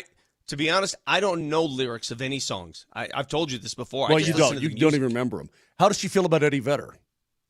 I don't think my wife would even know who Eddie Vedder is. Right. Right. She would have no idea I who was that gonna is. say I don't think Eddie Vedder's ever said a word in the English language. It's just syllables. See, but here's the thing. And Bruce Springsteen? Oh. That dude. I just don't. Just as you know, it's that genre of music. I just don't get. It's the smearing of the. It's the smearing of the words. It's the Him smearing. and Seeger and everybody else. Oh, they're great songwriters. Okay. I mean, I grew up listening to punk rock and pop punk. I think Green Day, Billy Joe Armstrong sings in cursive. I don't know what he's saying. Yeah. American Idiot's one of the best albums of all time. I don't know what he said. But I hate guys from Oakland or Baltimore.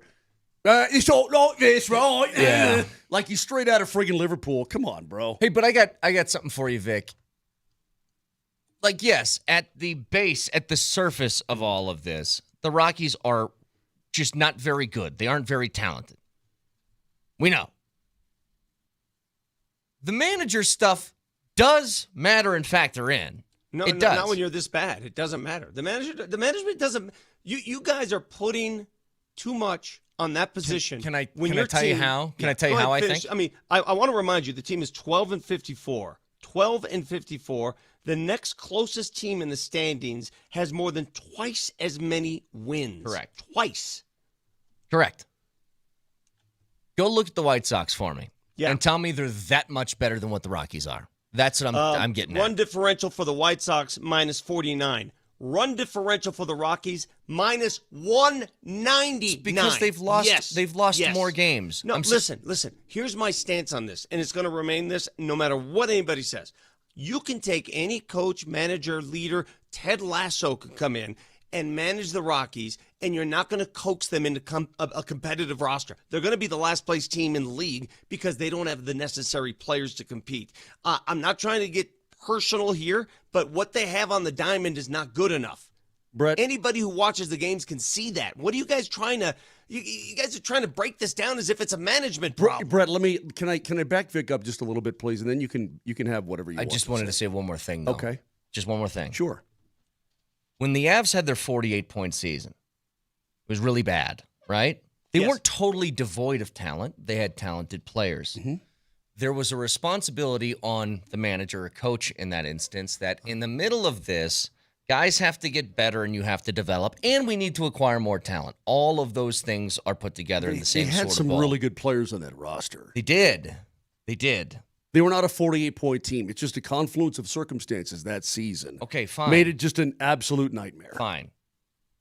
What I'm saying, though, is to get to 12 wins through how many games now? Is it 66? They're 12-54. Yeah, 66. there needs to be three things that are going on. Your roster has to be bad. That's obvious. You also need bad luck to be this bad. And I think a classic case of that is a swinging bunt last night that ties the game up instead of ends the game with a win. You also need to have really pinpoint managerial decisions. And I'm not saying this takes them from 12 wins to 30. Who cares? I'm saying this takes them from historically bad to White Sox bad. And in that case, well, here's why it matters, though, Vic, because the guys on the field are suffering through it.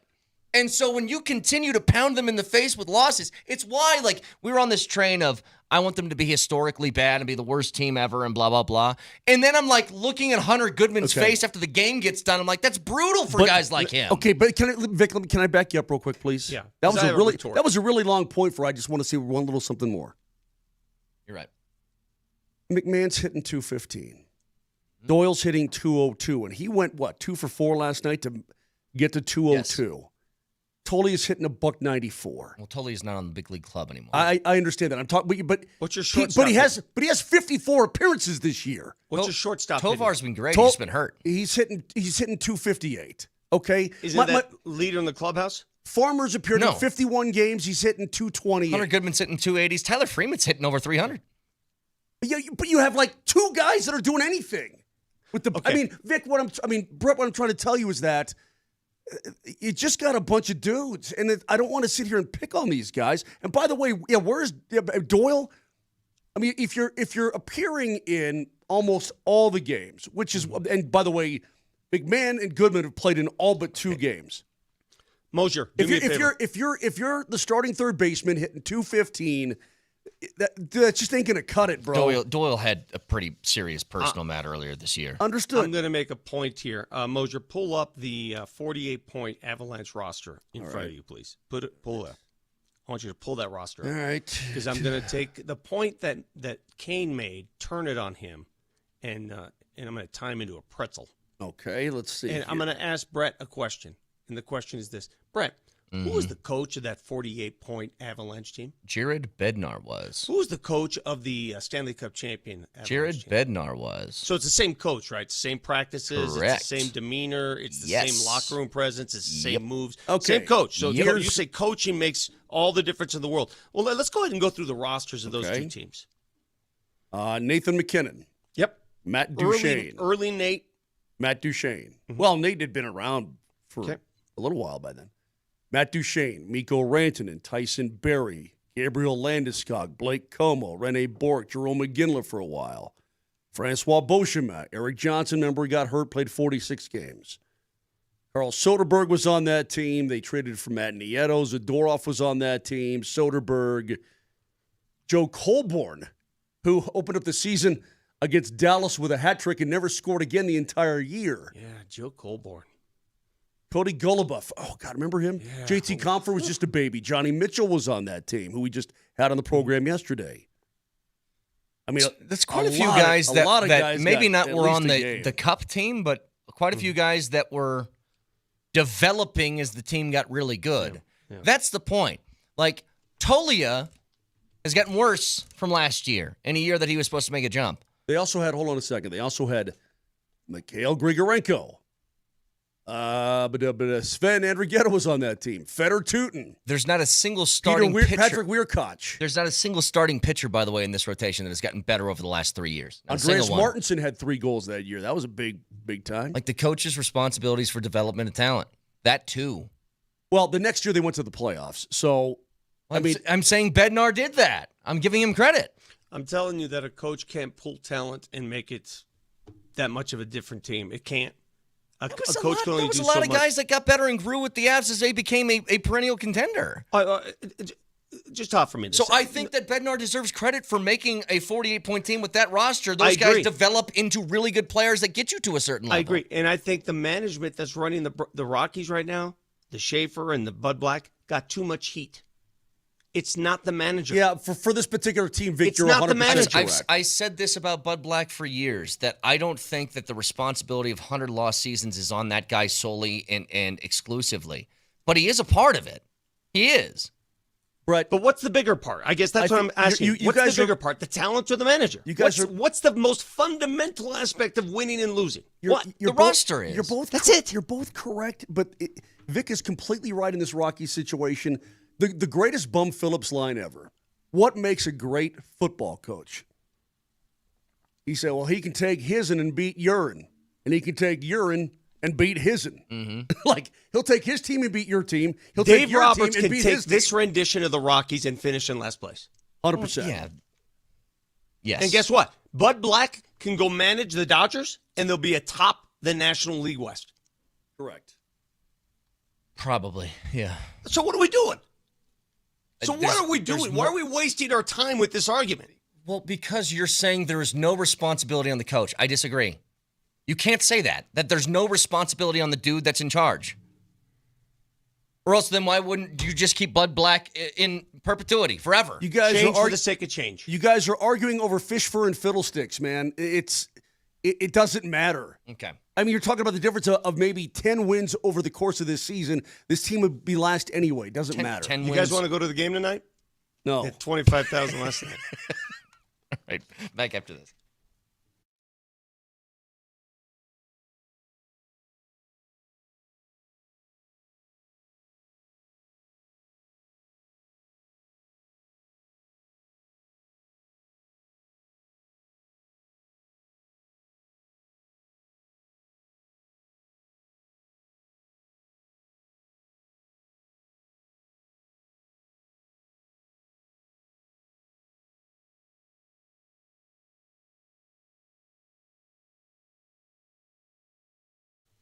Vic Lombardi here for AAA Service Plumbing, Heating, and Electric. Let's talk about the heating, because outside of heating, there's also cooling. And you see the temperatures this week. My goodness, the AC is blasting in my casa right now. Thank goodness for that. If you have AC issues going on, $49 AC tune-up and inspection. AAA Service. Give them a ring. Look them up. Schedule an appointment today. That's today. Today, AAA, today, AAA Service, Plumbing, Heating, and Electric. Again, if you need AC, and most of you need it badly during the summer months here in Colorado, give them a call. They've got a 2-hour window guarantee. You call them 2 hours, they'll be there.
Who sits there in front of their high five, Vic? Stop for a second, Nelly, please, just for 1 second. Okay, go back to the beginning of that, please. Who sits in front of they got their headphones on, like I got my headphones on right now? I'm like, yeah man, I'm going to smoke a doob and chill out to some Pearl Jam, man. A lot of people? Oh, I totally get this. A lot of people? Oh, yeah, man. Eddie's talking to me, man. Hey, Moshe. Hang on. Make your point. You said you had something to say. Say something. I do. Hey, Vic, dig this. And here's a question. I hope I live a lot longer. I probably won't, but I hope that I do. What's the question? In my lifetime, Vic, this is to you, because you're fluent in 87 sports. Is the U.S. ever going to be good at soccer? Ever? You know, did you see what happened last night? Yeah, Switzerland made Swiss cheese out of the U.S. team. Switzerland made Swiss cheese. That's funny. Dude, we got our butts kicked 4-0 by Switzerland last night in Nashville. Well, Switzerland's a good team. Okay. Before everybody goes hell-bent and says, Switzerland, oh, my God. Switzerland's a really good team. Okay. They are a prominent team in the nation, in the world, to be honest with you. They're not going to win the World Cup, bro. They're going to get smoked in the World Cup, and you know it, and I know it. And by the way, Moser is Swiss. I wonder if there's a Moser on that team. There is on that team a guy who scored the second goal of the game, Vic, a kid named Abisher. Michel Abisher. No relation to David, right? Well, I don't know. How many Abishers can there be in Switzerland, There are bro? a lot. Oh, how would you know? My dad once worked in Switzerland. He told me all the Swiss surnames? all the rumors. Okay. Anyway, the kid's 28. Abisher's 47. So unless he had him really young, Right, he's to not a answer kid. your question, because I don't care about the history of Swiss soccer. Apparently you know all about it. 50 years ago, all right, let's go 50 years ago, we were told, watch out. The U.S., once it gets its act together, is going to be a national power in soccer. International. Okay. International, yeah. And then 30 years ago, they said, okay, get in there, watch out. Yeah, Here comes the U.S. Alexi Lawless, Landon Donovan, all Watch these guys out. Freddie Adu. Yeah. We're going to get these leagues going here. We're going to get the youth level leagues going. National power. Never happened. 2000 hits. Okay, this is it. You know, we just had the World Cup. We had the World Cup. When was it here? 96, Yep. I believe. 94? When was it? 94? 94, yeah. Okay. All right, the World Cup just left the United States. Now people get a sense of what it takes. Watch out. The U.S. is going to be a national power. We're going to commit money to it. We're going to actually go Money's to build. coming. We're going to do it like other countries. Here we go. It is 2025. The U.S. will play in the World Cup because it's a host country. And as of now, this team will get embarrassed. The question is, does it matter? The U.S. has What lost do you mean, does it matter? 4 straight for the first time since 2007. The hell kind of We question is that? stink. Why do we get so worked up over something that's never been good before? That's my question. Why can't we be good at Why it? can't we be good? Fair question, but I don't know. How about this? I've got the answer, by the way. Okay. I've got the answer why we can't be good. Gotcha. What is it? Because too many great athletes don't put in the time at the formative years to be great at this game. They go to other sports. They track other sports, other careers, other things. There's too much to do here. There are too many opportunities in the United States. In a lot of these countries, you grow up and you don't have all these choices of, I'm going to be great at this or great at that, and I got this camp and I got that camp. These guys like Lionel Messi, they're going from kids to Spain and working in these camps since they're 12 years old, and they're becoming prodigies. No, I guess that is the why they're not good. I'm asking why. Why does it feel like the question surrounding U.S. soccer is always like a disappointed, why can't they be better? Like if the U.S. never won at ping pong, we don't say, well, why can't we be better at ping pong? What is it about soccer in particular that bothers people? I don't like your attitude toward this topic. You sound very like, well, why do you care about soccer? That's exactly what you sound like. No. Yeah, you do. It's not that. Yep. Well, you just compared soccer to ping pong. But hang on a second.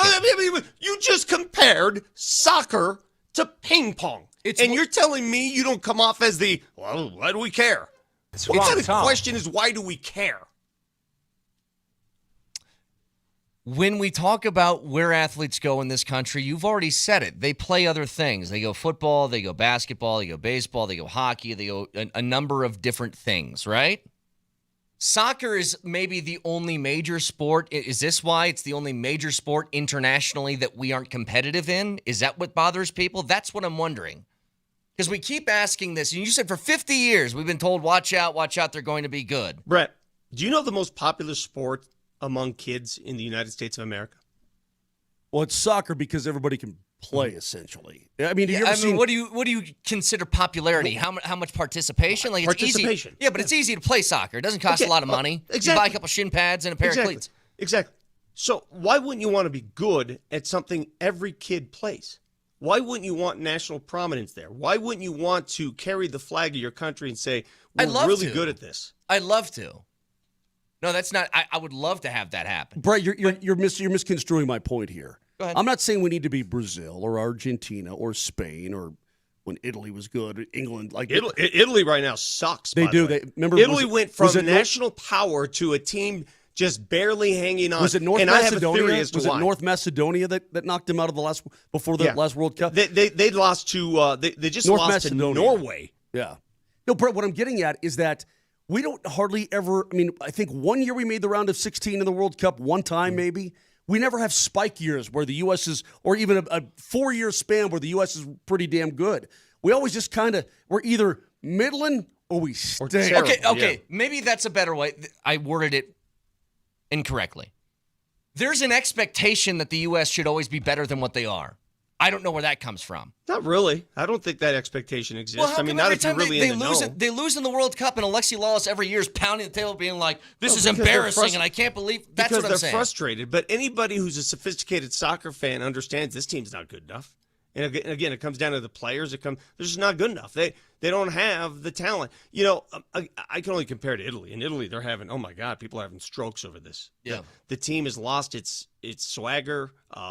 They think it has to do with the fact that their leagues that they run there are now overridden by foreign players that are not from Italy, that are running their Serie A leagues, and not enough Italians are playing in those leagues, and it's causing some issues nationally. Here in the United States, our best players go overseas. Sure. That's where all the money is. Mm-hmm. That's where they go.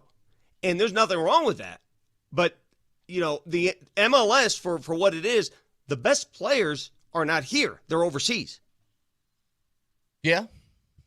And then those who play, you just wonder, how many of them are there? How many of them can you really collect together to make a great team? Well, I guess,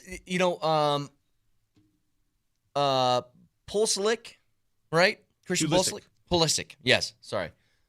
So he is the new sort of phenom that everybody's kind of tied their hopes to. Mm-hmm. And I always wonder with the U.S., they have a guy, right? They have somebody like him, or it was Landon Donovan back in the day, or it was like Kobe Jones back in the 90s, right? Was that his name, Kobe Jones? Doesn't every other country that's competitive actually have like multiple guys like that? You know what I mean? Where they're hitching their wagon, not just to one dude. I know Argentina's got Messi, but they also had a host of other guys. Well, of course, and they got programs in place from the day these kids can crawl. Yeah. Someone referenced here that Messi plays here in the MLS. Of course Messi plays in the MLS. He played the bulk of his career, the prime of his career, in Europe. Yeah. He came to... Do I have to refashion this? He came to the MLS. Everybody knows why he came here. He wanted to take his game to America. The opportunity financially were ridiculous for him. Do you know how much Messi makes playing MLS soccer right now? Look it up. Do you realize? I really have no idea. Look up his take. Well, he probably makes more than a 3-year contract at $150 million. Okay, so that's 50 per. He makes more than probably most payrolls for all teams. Yeah, 10 teams, yeah. So, guys, he came here at the end of his career. Lionel Messi is not the same Lionel Messi from 10 years ago. As did Wayne Rooney. Yes, and Rooney. And Thierry Henry, these guys. Hey, Vic, you recall, Brett, you were probably still... Oh, and Zlatan. And Zlatan did it too. That was peak soccer. You were probably eating dirt still at this time. But there was a time when, Vic, do you recall when Mexico was on the verge of not making it to the World Cup and the USA in extra time? Yeah. Who did they beat? They beat somebody. I think it was like Jamaica or somebody. Was it Panama? Oh, was it Panama? It might have been Panama. That sounds right. They beat. Remember that they beat Panama, and Mexico got in because of it, and the Mexico announcers went crazy. USA, we love you. We love you. It was. I mean, soccer can be exciting and pretty damn awesome. I'm gonna tell you right now. I just don't know why we stink. When World Cup soccer comes around, and we'll get a taste of it here in this country soon. When World Cup soccer games are played, and you have a vested interest in those games, I do not get more emotional for any other sporting event than World Cup soccer. I will sit there. My brothers and I will sit and watch games, and we will go ballistic. And I know it doesn't matter to you, Brett, because Vic. My fondest memory I think I have watching a sporting event. I watched the game where they played. Was it Portugal? It was against Ronaldo. Maybe 8 years ago or something like that. It was back. Do you remember the Landon Donovan game? Mid 2015. That's game. what I'm talking about. Yeah. Like they went up 2-0, and people are throwing beers. It was the most fun I've ever had watching a sporting event. If you go to like any of these, like I'll just choose one downtown. Rhinehouse, let's say, okay, where Kreckman hangs out all the time, right? Yeah. Kreckman and Lindahl. If you're there for the World Cup, dude, it's packed. Beer's flowing at 10 a.m. and it is a yes. You feel like you're at a Euro. You know what? Euro it's the pub. soccer version of the Olympics. Yeah. 4 nations. It's country versus country. It's everything that's beautiful about sports. It's cultural. I've always said people that don't appreciate soccer just don't appreciate culture. Well, it's also it's one of the only things that the U.S. is a true underdog in. Like, really legitimately an underdog. What's this? Hey, Vic, pick one. You're on a desert island. You get to watch one. Soccer or tennis? Soccer. Okay, good. You made the correct choice. Yeah. But doesn't mean I have disinterest for tennis. I think at the major level, I didn't sport. ask you about your love of tennis. I just asked pick one. So you can head over to altitudesportsradio.com/pick'em to enter in the U.S. golf pick'em that we have. You pick 4 golfers, one from each of the 4 different groups, and you're entered. The entry with the golfers that total the most prize money is our winner. The prize package is a foursome at the Ridge at Castle Pines, 4 tickets to the U.S. Senior Open at the Broadmoor, and a Surfside prize package that includes a new Arctic cooler. It's all thanks to Surfside lemonade and vodka. Only 100 calories, 2 grams of sugar, and 0 bubbles. Look for the can with the sunset stripes at bars, restaurants, and stores near you. Enter now at altitudesportsradio.com/pick'em for your chance to win. Can I give a shout out to my man Matt Schalk, fellow former Nuggets ball boy, the GM up at Colorado National Golf Club, Colorado native Matty Schalk, yesterday qualifies for the U.S. Senior Open to be played in 2 weeks at Broadmoor. Nice. Congratulations to Matty Schalk. That is a great move on his part to play that kind of golf, man. Did you guys, by the way, did you guys get signed up for this contest yet? Did you pick Not your golfers yet? I did last night. It takes like 2 minutes. I didn't do what everybody else did. There's the big group that has all the big names like Rory and Scotty and Bryson. I didn't go Scotty. Too many people are going to do that. I went Bryson. I had to go off the board just a little bit. Hey, did you hear the smack talk? And it's not even really smack talk. It's probably absolute fact talk of these PGA Tour players about hacks like you and me. Oh, yeah. I got some audio on that. We'll get to a little bit later. Cool. Well, I also think that it's not so much smack talk as much as it's reality. It's fact talk. Yeah, it's fact talk, not smack talk. Yeah. It's a very different thing. And we'll get to that in just a couple of minutes. By the way, well, you know what? I'll tee it up like this. I got some audio from these guys. Justin Thomas mentioned this yesterday. So he said there's so much talk about what would X handicap shoot at Oakmont, which is, again, it's billed as the toughest course in the country, toughest course in the world. I don't know, whatever.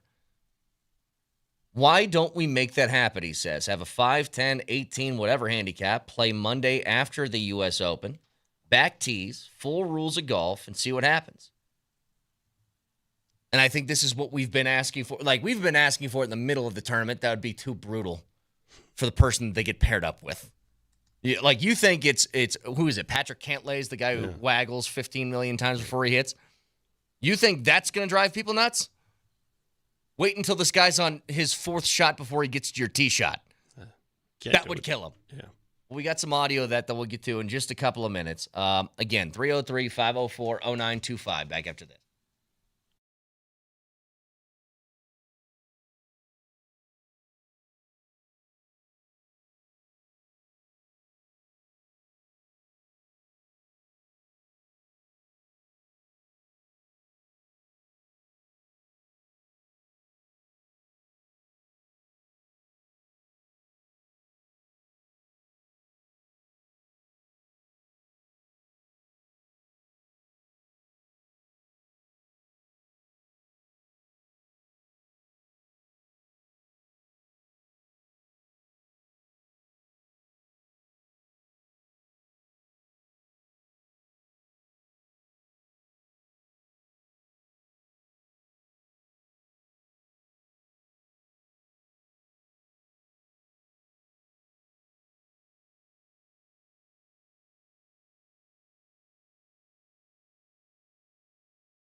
I'll show you the difference between an organization that you trust and one that you don't. And it's not even a matter of acquiring talent and getting things together and making sure all your ducks are in a row. I would say at this point, we all trust what the Broncos are doing, right? When's the last move that they made that you were like, what is that? It's been a while. It's been a minute since they made what feels like a giant mistake somewhere. Mm-hmm. No, you could point to like, okay, the Josh Reynolds move last year didn't really work, but that was, whatever, a few $million bucks for a veteran wideout, who cares? It's been a while. Like, they have my full trust and approval. And Randy Gregory didn't work. That was before Payton, before him. But since these two got together, it feels like everything has kind of come together really well. And that includes the move yesterday that I think JK Dobbins, adding him to the backfield, a veteran presence, somebody who's super productive when healthy, and you aren't asking him to carry the rock 20 times a game, I would assume, in this role that he's going to be in. Really smart. But there also just feels like there's a team full of guys who like their organization too, which I also think matters. That there's a team chemistry and stuff that is built over the last couple of years that's positive. Do you want to know who doesn't have that, despite being very talented? The Cincinnati Bengals. So they decided they were going to pay, they obviously had to pay Jamar Chase and Joe Burrow, but they were going to pay T. Higgins. And now they're still trying to figure out, okay, well, what do we do with Trey Hendrickson, who is sitting out of camp right now? Probably will do that into training camp if he doesn't have a contract. Do you know who else isn't there? Is aware of this? A guy who has talked trash about that organization? Their first-round pick, Shamar Stewart. Yeah, what's going on there? He hasn't signed his contract, and he goes, I don't know what's going on. Here's what he said to the media yesterday. Like some people say, we all agree Trey will be right? But technically he's still 1% wrong for being under contract. So in my case, I'm 100% right, so it should be a no-brainer. And in Trey's case, I think it should be a no-brainer too. I mean, he led 17.5 sacks for 2 years back-to-back. If I was the GM or I was the owner, take all my money. But I guess they don't operate like that. That's a guy who hasn't stepped foot on the field yet for them. Why won't the Bengals pay defensive players? But this isn't even, like, to my knowledge, and I don't have all the ins and outs of this, I know there's a little wiggle room for negotiation. These guys are basically slotted into contracts now with the rookie wage scale. There shouldn't be that much negotiation happening. I thought that there's absolutely, it's a no-brainer because guys are just slotted in the proper position, and you take what your position, what your draft position gives you. Remember, this used to be popular. First-round draft pick holdouts were popular when there wasn't a rookie wage scale. And then they're like gone now. Why isn't he signed? Historically, the Cincinnati Bengals are infamous for having contract squabbles with players, all right, and for being notoriously cheap. So here's another example of them.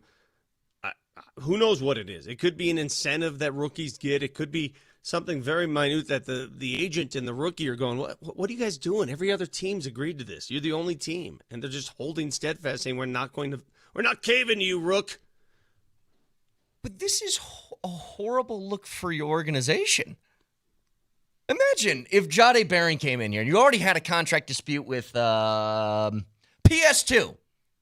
PS2 is like, hey, I have earned this. I've been an all-pro. I've been the best corner in the league. Trey Hendrickson, by the way, could say that over the last 2 years. He's had 17.5 sacks apiece, I think, the last 2 seasons. So you say, no, PS2, we're holding out. Not giving you this money yet.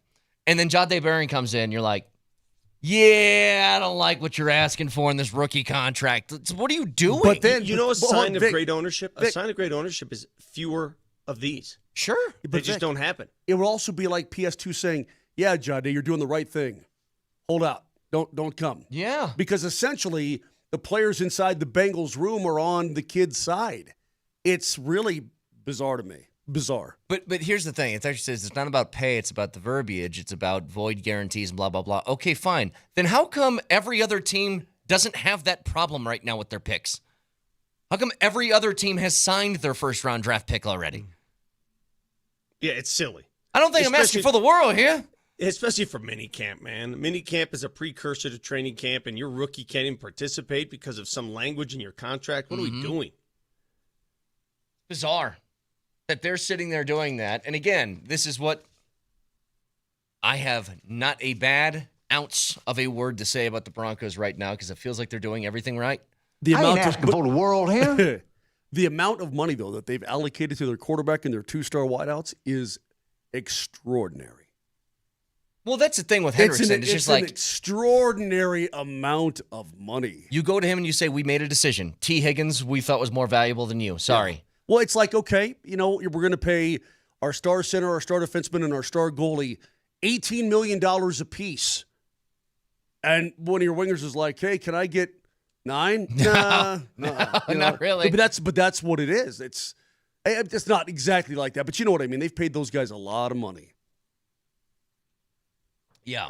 You know what? And part of me would say I would too. What, pay Higgins? Well, all three of them. They're all great players. Yeah, I don't know about Higgins. I think I'd choose Hendrickson. Their defense is terrible. That's the thing. Like, they just decided we're just going to go all in on winning 45-40 this year. Okay, have fun with that. Oh, by the way, you know where we invest on defense? Our first-round pick. But I don't want to sign him either quite yet. It's just like, all right, dude. Good luck. I want each of you to check your Venmo accounts real quick. Just check your Venmo and tell me what you read. Vic requests $10,000 for saying dumb things on the radio.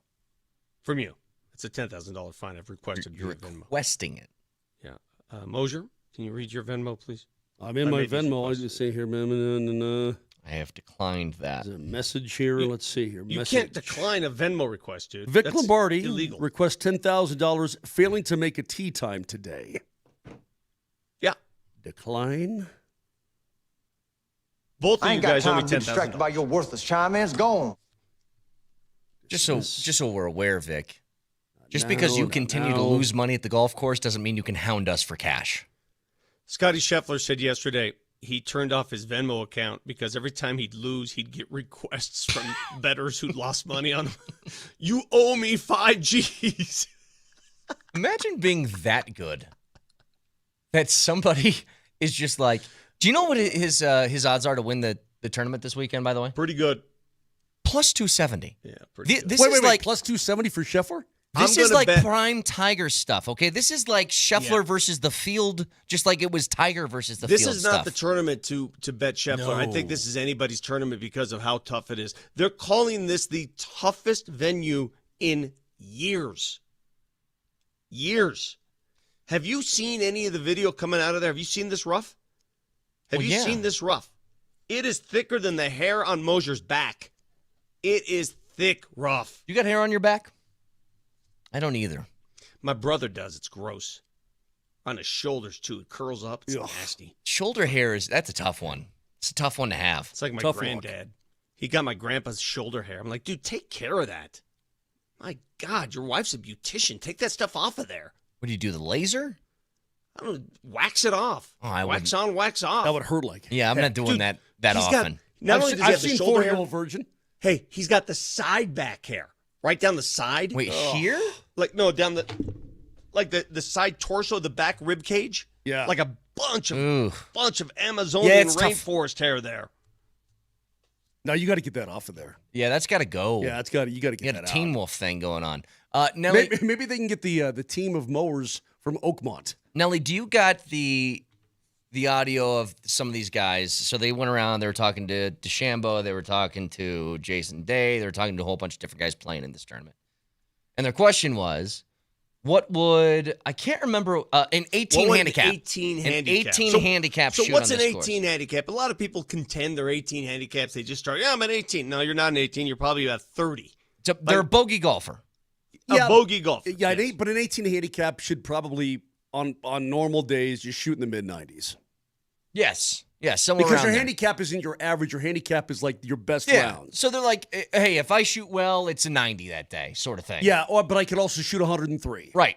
So here's what they said. And I actually think these guys are being way too generous. But to start here is DeChambeau. Go ahead. Probably 100 on the front nine. It's JT. To finish, it's got to be 110 to 120. 120. Minwoo Lee. Why? I mean, the greens are so slick and slopey, and the rough is, I mean, we can barely get out of the rough, so I think an 18 handicap wouldn't be able to get out of the rough, so I don't know if that's ridiculous or generous. I'm not sure. Yeah, pause that for a second. That's incredibly generous. Incredibly. I think if I broke 120, I'd be, I don't know. If you're going by the rules of golf. Yeah, like the absolute follow every single rule thing. You got to re-tee. No bumping, no grounding your club, no blah, blah, blah, blah, blah. And you just play from the tips. Mm-hmm. Okay, I'm going to tell you guys, you remember I played in the Pro-Am last year at the BMW Castle Pines, and you saw the rough. Remember how ridiculous the rough was? If you put me on the tips and said you play around at Castle Pines, you guys know my game, I would not shoot under 100. It'd be 102. I had a texter earlier in the appetizer that said he used to work at Oakmont, that he's a 5, and his best round that he ever shot from the tips was 115. Yeah, I'm a 7.5 handicap. I would not be able to keep it under 100. Last year at the BMW, which is not Oakmont, mind you. Yeah. The winning score, I believe, was -12. I would not, from the tips, keep it under 100, given if you go in the rough once, you're done. Yeah. What, Brett, I don't think people understand. Well, that's what I'm saying. I don't think you're done. It's over. Game over. We just heard two guys, I think it was JT and Minwoo Lee, who said, I think 120 for an 18 handicap. I'm like, guys, you're insane. Well, They're insane. Other guys had different thoughts on that too. Well, yeah, Bryson said 100. No. On the first 9. Yeah, no, he's on the first 9.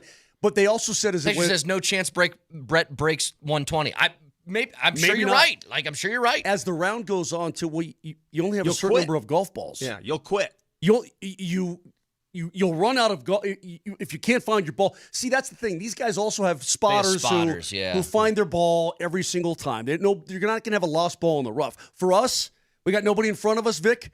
You bang it into the rough, we could search for 20 minutes and not find the damn ball. So, Moser, I get to 18 at Castle last year on that Pro-Am, and I'm playing pretty damn good golf at that point.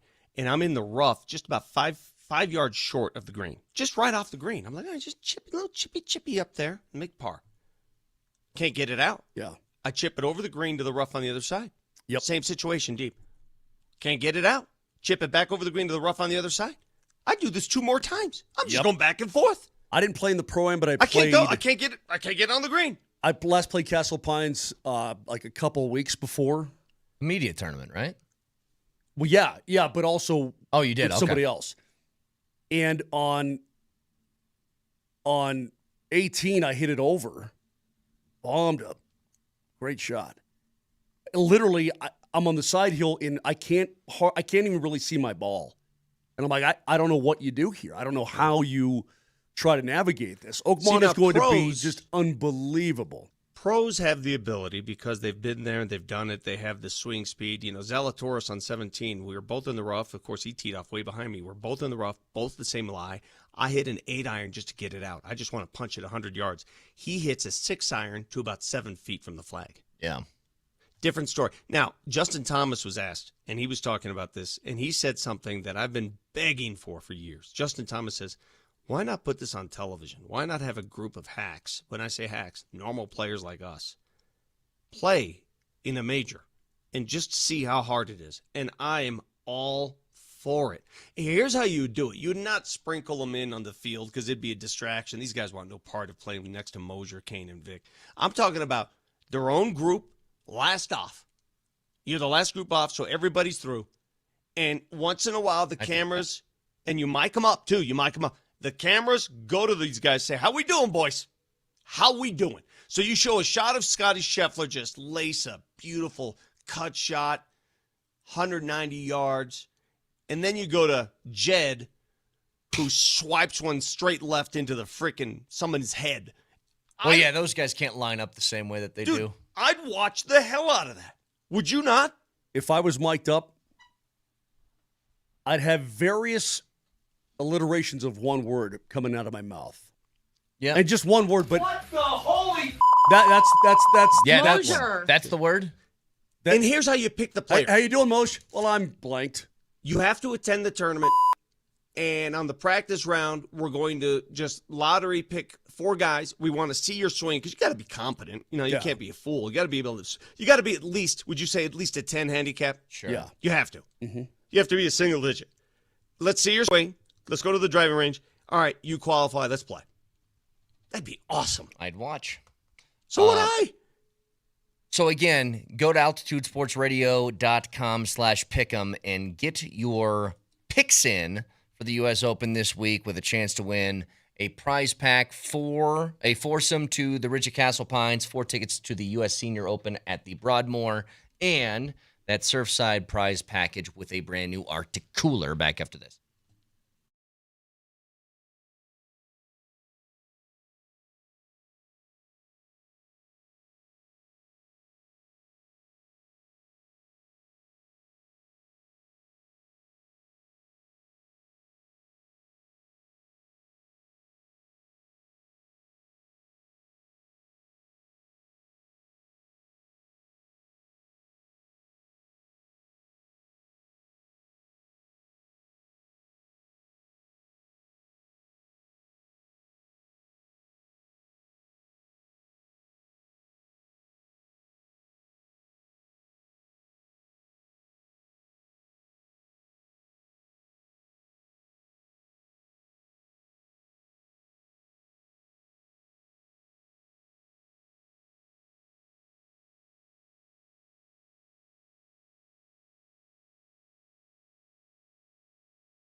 Hey, there's some sort of finals game tonight.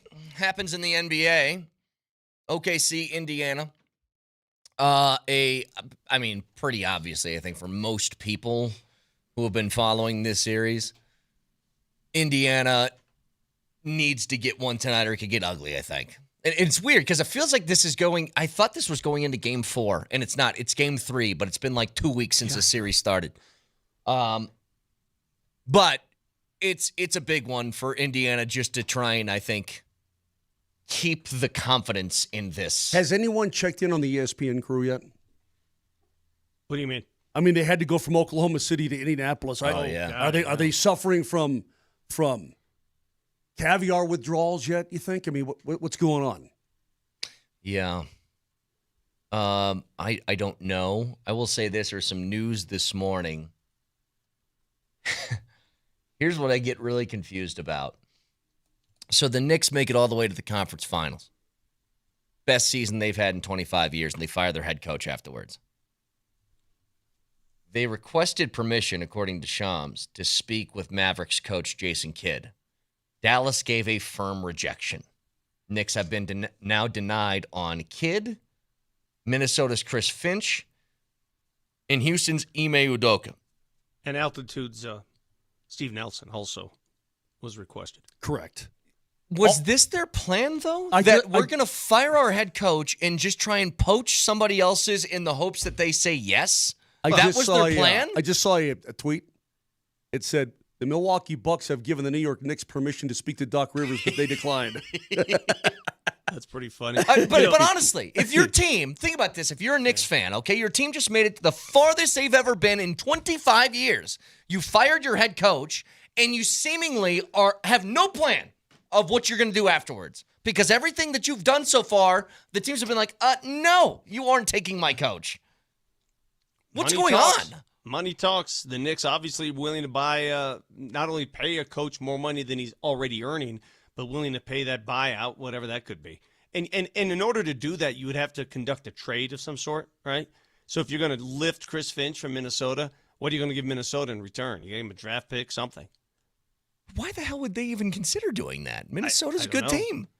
We've seen this happen before. It's happened in sports. Yeah. I'm telling you right now, if this were the Nuggets, if they entered an offseason after making it to the conference finals, fired Michael Malone, and the first 3 things I hear about their coaching search is they were rejected in talking to high-level head coaches, I'd be like, what are we doing here? Wouldn't you have to have some sort of an idea of where you want to go afterwards? And Vic, you mentioned it. The reason they fired Malone when they did, at least to you, felt like it was an audition for someone they felt like could handle the job. Yeah. And he earned it. Like, that is at least a little bit of a plan here. How arrogant is it as well with the New York Knicks? Yeah. We'll just fire our coach. And we'll, just pick any coach we want from all these. You know what I mean? Like, we want to interview your coach. And he seemed like, go get bent. Exactly. Like, what are you talking about? Hey, I just broke up my girlfriend. Can I talk to your wife for a bit? No, actually, you can't do that. Guys, what are your thoughts on... I reject that firmly. The NBA draft is June 25th. It's June 25th. It's right there. It's less than 2 weeks away, right? And the Nuggets have yet to make any front office announcements.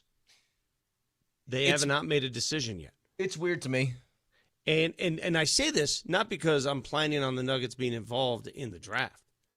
They don't have a pick. It's the only team without a pick. But your phone could ring. Your phone could ring. Exactly. It's about being involved in the trades surrounding the draft. It's about the busiest trade time is draft and the days after the draft. Those are when things happen in the NBA. Those are when players are signed. Those are when players are moved. That's when decisions are made.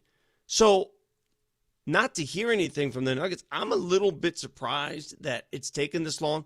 Maybe the decision's already been made and they don't feel any need to announce anything yet. I was just going to say that, Vic, that this is what it screams to me.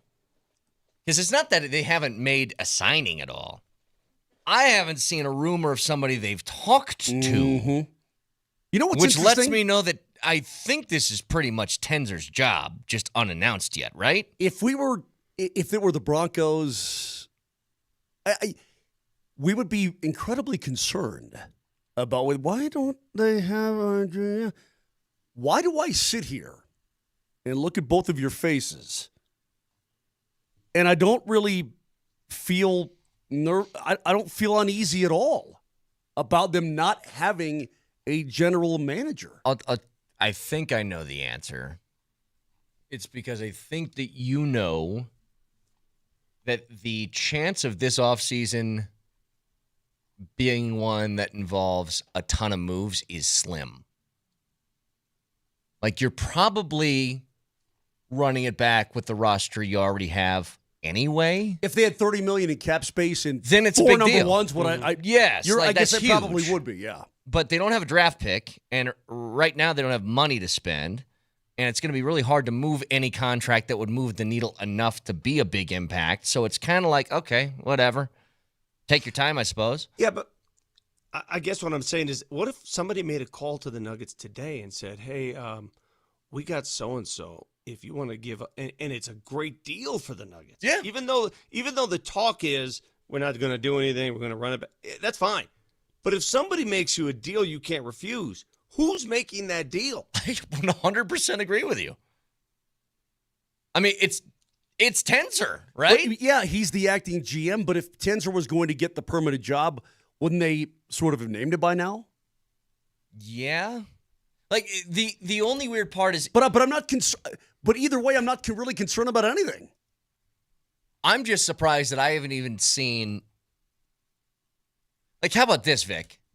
I'm surprised I haven't seen this. Reports that Bob Myers was in town in Denver to have an interview with the Nuggets staff or whatever, right? Like, that's not even one of those. I'm just saying Bob Myers is anybody. Like, anybody that they think outside the organization they would talk to. Because they did say they were going to open this up. So I don't know. I think that part of it's a little bit odd. That there hasn't even been like a whisper. I feel like right now Josh Kroenke is the acting GM. Yes. Until one is named. He's the acting president of operations. He's going to make those decisions. So if a call is made, he will make it. But here's where that's tough, Vic. If phone call comes in today, hey, Porter Jr. and Julian Strother and a future first for Zach LaVine or whatever. You pick the trade, right? That wouldn't be a big one.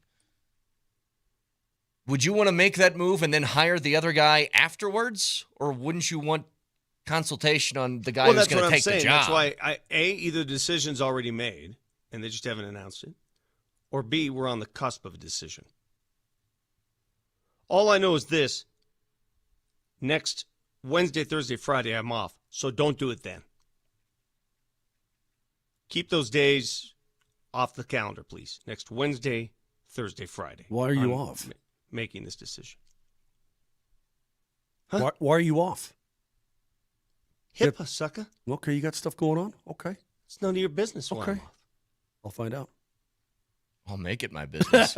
I will make it. Hey, no, but I sit here.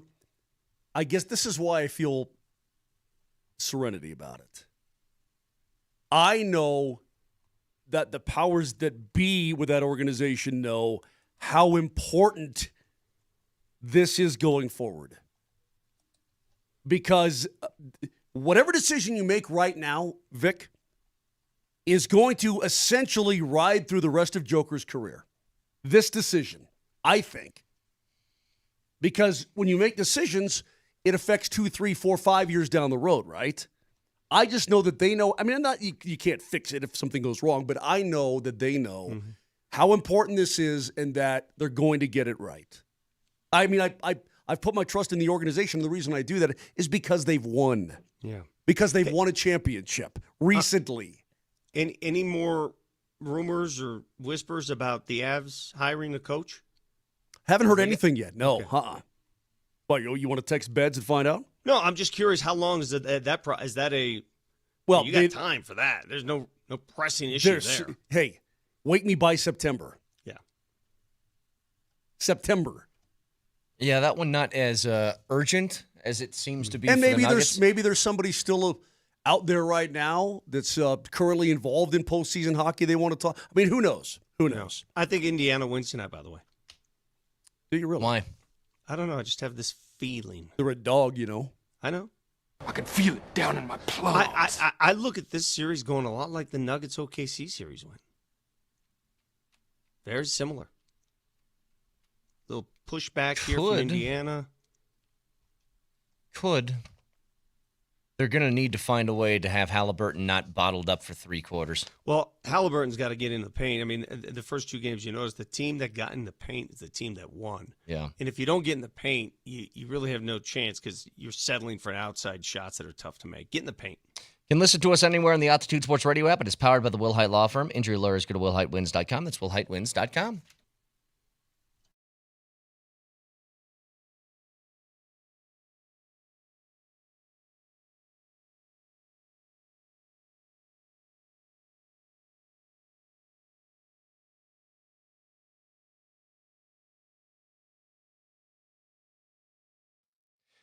Back in action is the NBA Finals tonight, and you can find all of the best odds on the Circa Sportsbook, including this 5-point favorite for OKC for tonight's game. The over-under is 228, and they have all of the game props. And when the game starts, all of the live odds with the best odds in the game.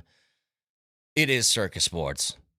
Tight money line splits, low holds, and excellent customer service. If you haven't downloaded the app yet, then what are you doing? Do it now and put a little bit extra on these games tonight as you watch. Download the app or go to circasports.com. And always remember, any gambling problem, call or text 1-800-GAMBLER.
Let me ask you, Vic Lombardi, Denver historian, knower of 3,000 sports. Time out. He's got his samurai headband on. Yeah, I was just going to ignore that. That means something. Well, if we don't acknowledge it, he's only going to be putting it in our face more and more and more as the show goes on. That's fine. So there has to be a reason. He clearly wants you to ask about his samurai headband. Nope. Daniel-san, question for you. The Rockies are 12-54. For each franchise, what do you consider the most embarrassing and worst season for each? Well, the Nuggets had a season when they won 11 games. Clearly, that was it. That wasn't fun. The Avs' 48-point season, dude, was by far the most embarrassing. And the Broncos is hard because early on in the Broncos' history, they were bad because they were a new franchise. The Broncos had never had a winless season. They had a couple 2-win seasons early on. Yeah, but dude, we're talking 1964. Yeah, that's what I'm saying. It's before my time, so I can't tell you what it was like. Way before I was thought of. Is the most embarrassing season, I guess not by record, but the Josh McDaniels season with all the other stuff happening? I would say that season was, in my era of Broncos football, the most embarrassing. Was that worse than Hackett's? Hackett's was pretty bad. That was a pretty bad season. You started out 6-0. No, the next year. Oh, it was the next year. Yeah, the next year. Where yeah. They went the to meltdown. London because I was on that London trip with the Broncos. They go to London. They get caught for spying, right? The camera's spying. Yep. They come home. Fans stay away in droves. Fans don't come to the games. And that's what sparked the firing, by the way. Everybody says that McDaniels got fired because of the video spying. He got fired because people stopped going to games. Do you think that was more embarrassing than Hackett? Again, I wasn't here for McDaniels, but I would say counting down the play clock to your own offense, leaving the game before an overtime period starts. What was their record, Hackett, that year? What was that record? Oh, they were 6 and something. From a national standpoint, and everybody was making fun of Russ. You got everybody making fun of him, and That's not what he wanted to cook. Yeah, and I'll never forget. No, he was 5-12. He was 4-11 before he got the Ziggy. Okay, I will say this: I've never heard a broadcast where a game is going to overtime, and the national broadcasters go, and they're leaving the stadium. Yeah, do you remember that? Yeah. Well, do you know what? In those, you talk about embarrassment. Like, here's a pretty good barometer, I would say. I every morning have ESPN and ESPN2 on. So ESPN's the talking head shows. ESPN2 is now the home for like SportsCenter in the morning, right? SportsCenter, Nelly, can you attest to this? I think every day for like the last couple of weeks has had the Rockies highlights on purely out of poking fun. It's either to make fun of them for losing or Moj, when they went on that little 3-game win streak when they got the sweep against Miami. Mm-hmm. It was like the old Bronx cheer sort of thing. And they always have some witty caption where it'll say, giant collapse by the Rockies. Right. And with the Broncos in the Hackett year, they're doing that same thing because you're right, Vic. Russ was being made fun of. Everybody was taking shots at whatever. Subway commercial, high knees on an airplane. Every week it was something different.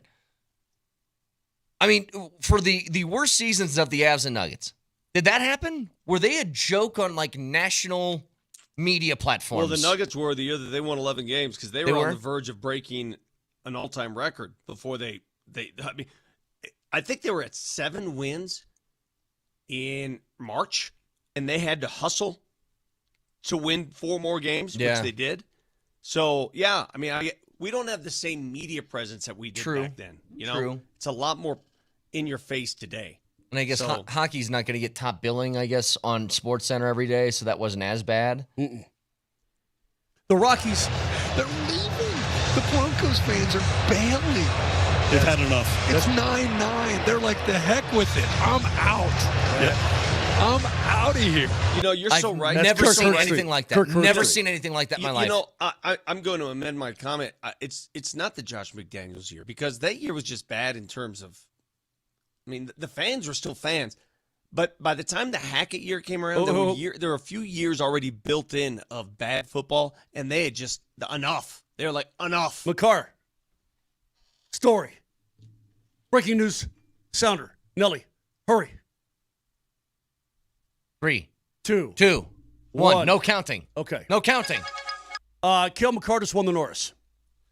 Really? Yeah. Good for Kale. Second Norris trophy for Kale Makar. You saw that one coming, though, a mile away. You saw it coming. This one I saw coming a mile away. Second. I think he should have 3. That's my opinion, but you saw that coming a mile away. That's not your opinion. You actually think he should have No. 1? I think he. That's not your. No. Hey, dip hole. You stop talking. Dip hole. You stop talking. That is Dip not your opinion. hole. That's not your opinion. The first Norris that Kale Makar won, we told you to go to the awards show in Tampa. You refused. He stops talking. You didn't want to go. Dip hole. Brett, why didn't he want to go to the awards show when we told him, hey, go to the awards show because he's going to win? I'll answer.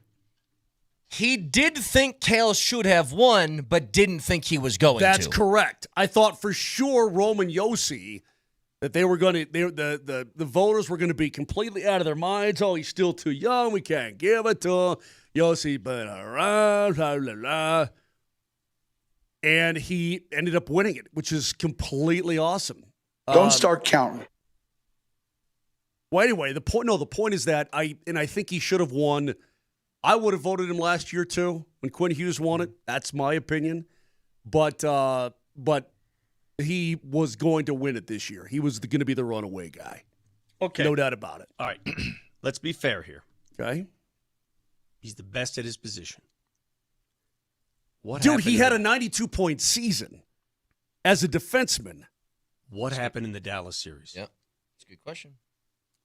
Dude, I don't know. He fired the puck a lot. He didn't always look like himself. I saw when he took his glove off, he had that wrist taped up. I think there's something going on. No? Jared Bednar and Chris McFarland said after the season, no. Everybody was totally fine. Okay. Or at least nothing to stop them from playing hockey. Right. He did not look the same. No, but he didn't. But he fired the puck. He got robbed. He missed. I mean, he wasn't hitting the net as much. That's for dang sure. But I knew. But he had a Norris Trophy season. Defensively, he's awesome. Offensively, we know he's the best defenseman in the world. I never seen him. I mean, he finished in the top 10 in scoring in the league for crying out loud. Have you guys ever heard of the Conn Smythe? I've never seen Kale miss the net that many times in the Dallas series. That's what was surprising to me, is that it wasn't even on target. Because he had looks, and it wasn't like he didn't get any mustard on him. It was just he was missing entirely. But good for him. Number 2, you talk about, we were just talking about the most Have the Avs ever had a embarrassing. 2-time Norris Trophy winner? I don't No. think so. No. This is the first. Where would you put, what is Kale? How old is he right now? 20 what? Kale Makar is currently 26. 26. I mean, he's just supposedly human being-wise, body-wise, experience-wise, so on. He should be just right now, entering the prime of his career at the age of 26. Where do you put him if you stack him up against the greats in franchise history? Where is he at right now? Right there, if not better. What is right there if not better? Well, you're talking Sakic? Well, no, you're talking about defensemen. Well, okay, sure, yeah. Oh, he will go. I mean, that's hard because he's a defenseman. I mean, look, Ray Bork's career was unbelievable. Rob Blake was an Avalanche, not for super long, but obviously his career was phenomenal. I mean, the Avs never had a Norris Trophy winner, period. In his prime, Sandis Ozolinsh offensively was phenomenal.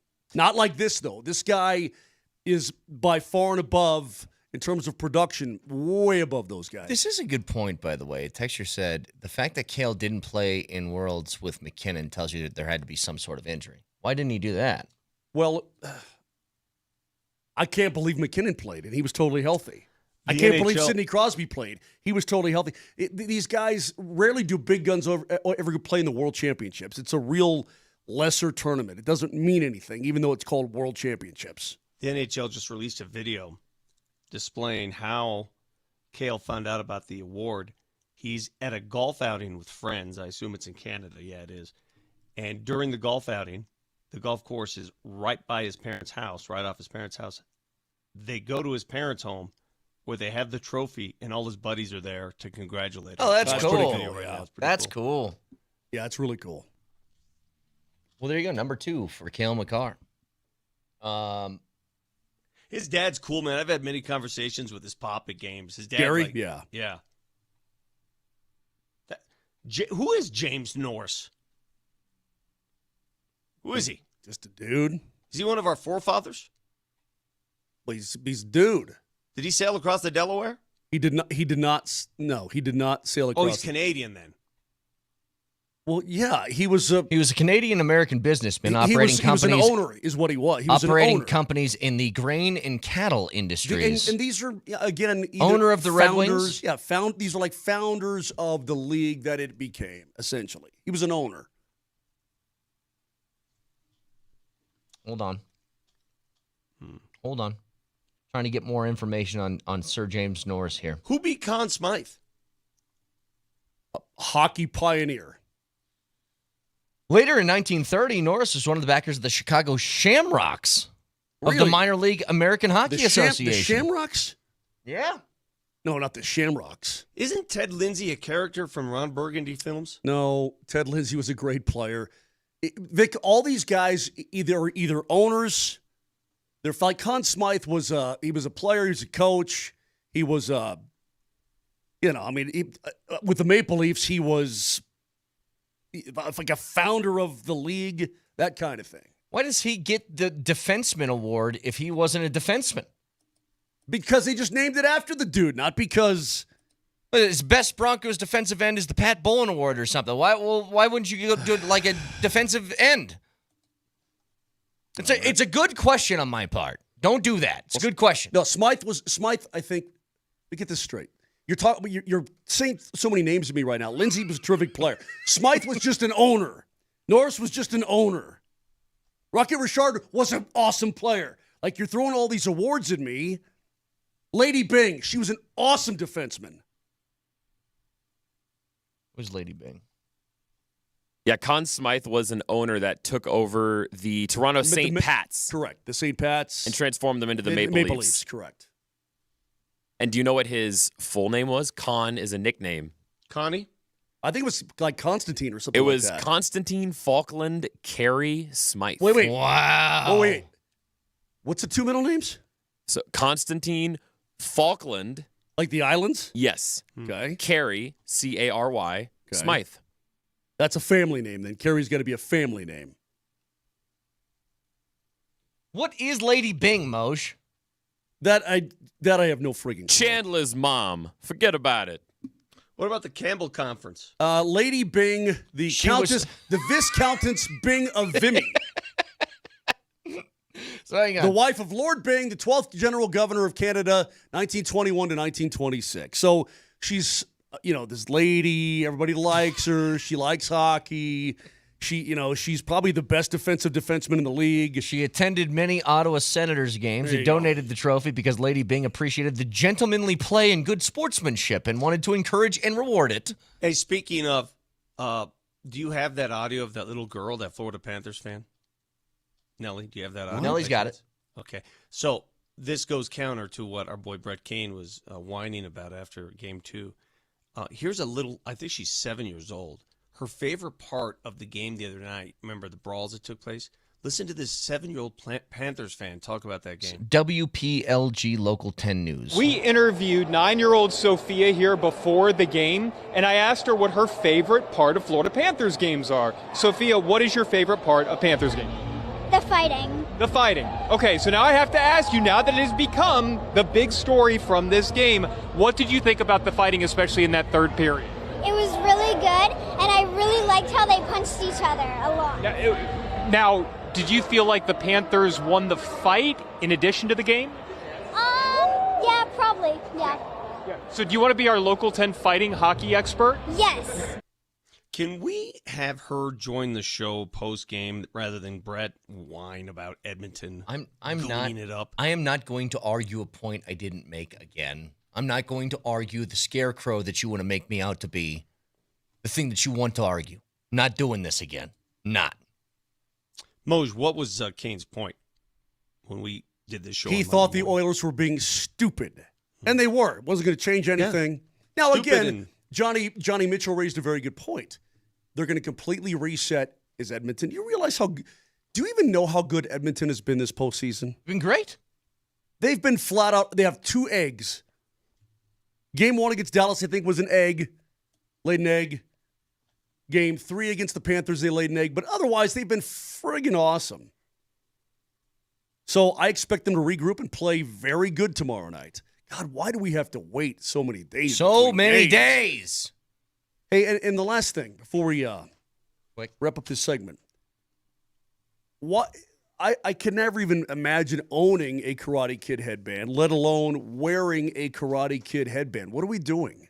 It's not a Karate Kid headband.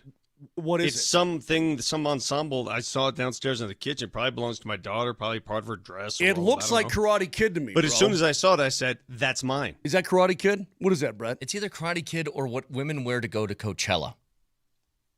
Oh, that's one of those. Yeah. Yeah, put the hair back things. Yeah. And he's wearing it as a headband. Correct. Well, my hair's getting longer now, and when I'm working out and running, it gets down. I don't like it down. All right. Like it up. Great. All right. Just go to break on that and go ahead now. Karate Kid.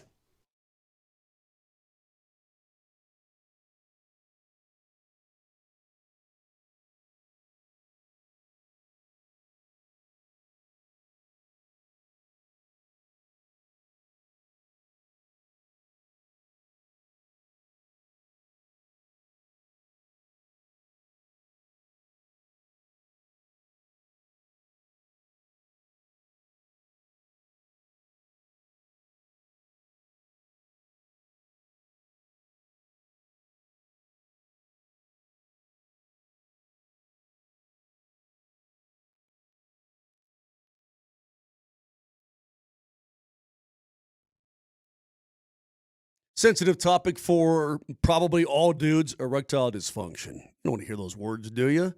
But if you're suffering from any form of it and you're tired of the frustration and the embarrassment that it can cause, do yourself a favor.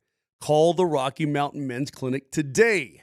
Make that resolution to improve your life. Don't laugh it off. Don't say, it's no big deal.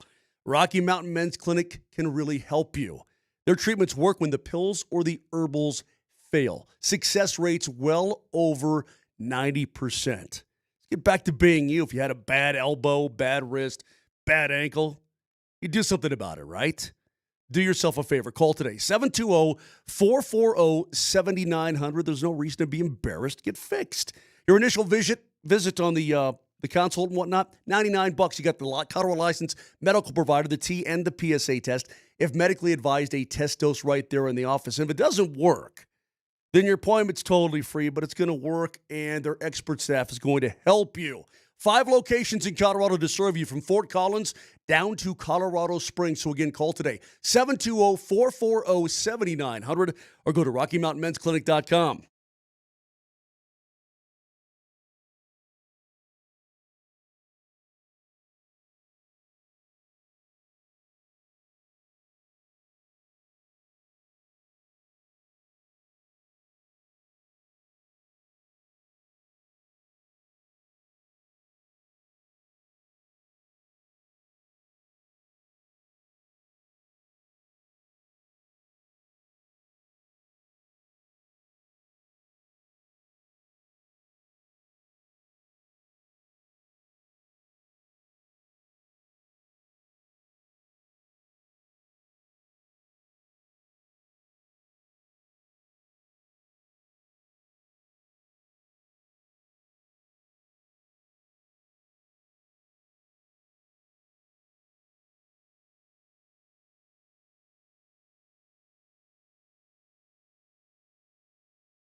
They humiliated Edmonton. They snatched their souls. And then Edmonton's way to combat that is just to rack up these endless amounts of penalty minutes.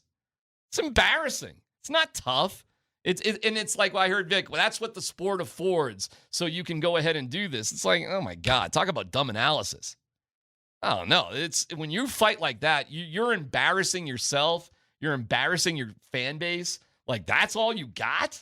I mean, literally any team in the world, Scott, can get in a 5-on-5 fight against anybody else. That does not take toughness. That is not setting a hard screen. That is not playing tough. That's losing. Cowardness. You know, you got nothing left in the tank. It's embarrassing. So soft. S-A-W-T.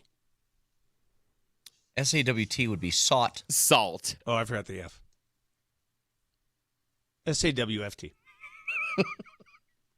I don't know what to tell you, DMac. If you don't understand hockey culture, I can't educate you. I mean, man, maybe I could send you. You want me to write something up for you? Yeah, so according to DMac, Edmonton fans are embarrassed today. Moser, are Edmonton fans embarrassed?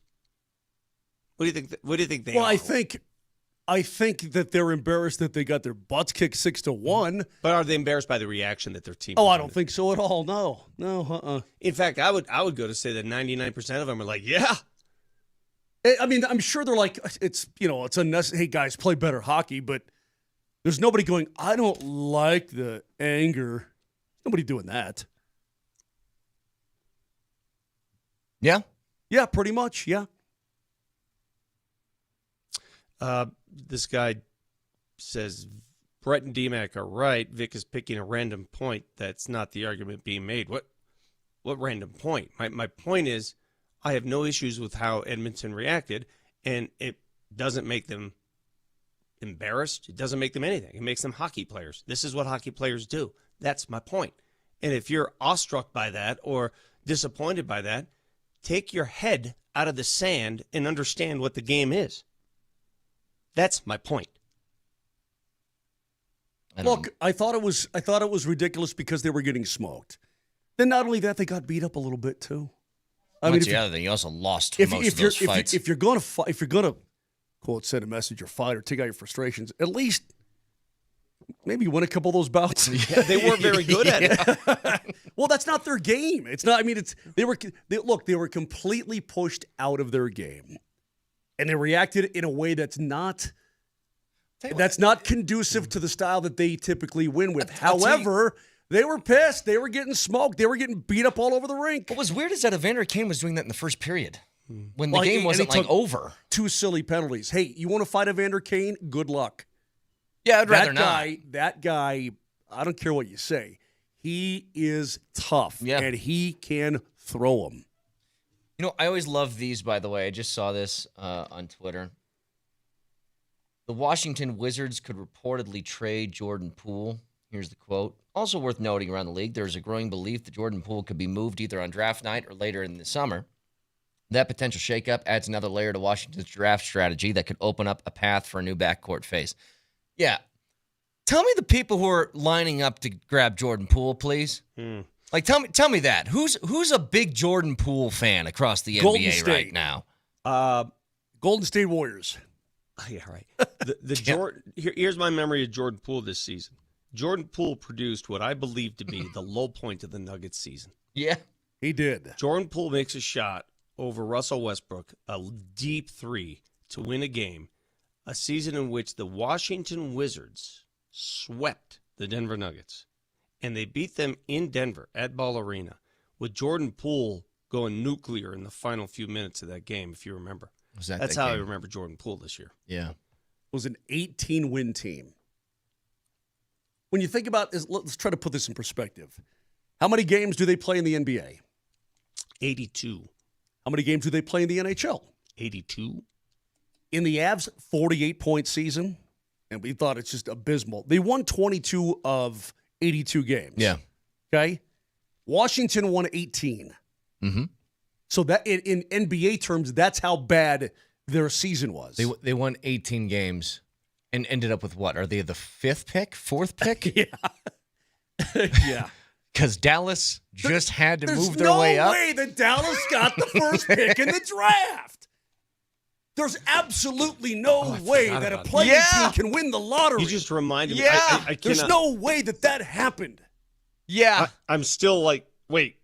So 2 stunning turns of events. The Dallas Mavericks trade Luka to the Lakers. Oh, my God. Yes. And then the Dallas Mavericks get the number 1 pick in the draft.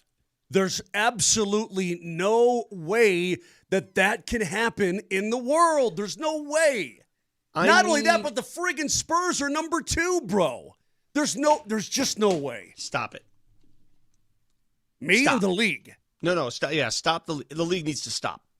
Stop what you're doing, league. Here's what's so funny. People I remember when that happened. It's just. And the amount of people out there that were like, listen to all these idiots that think it's rigged. Listen. And I'm like, all right, hang on a second.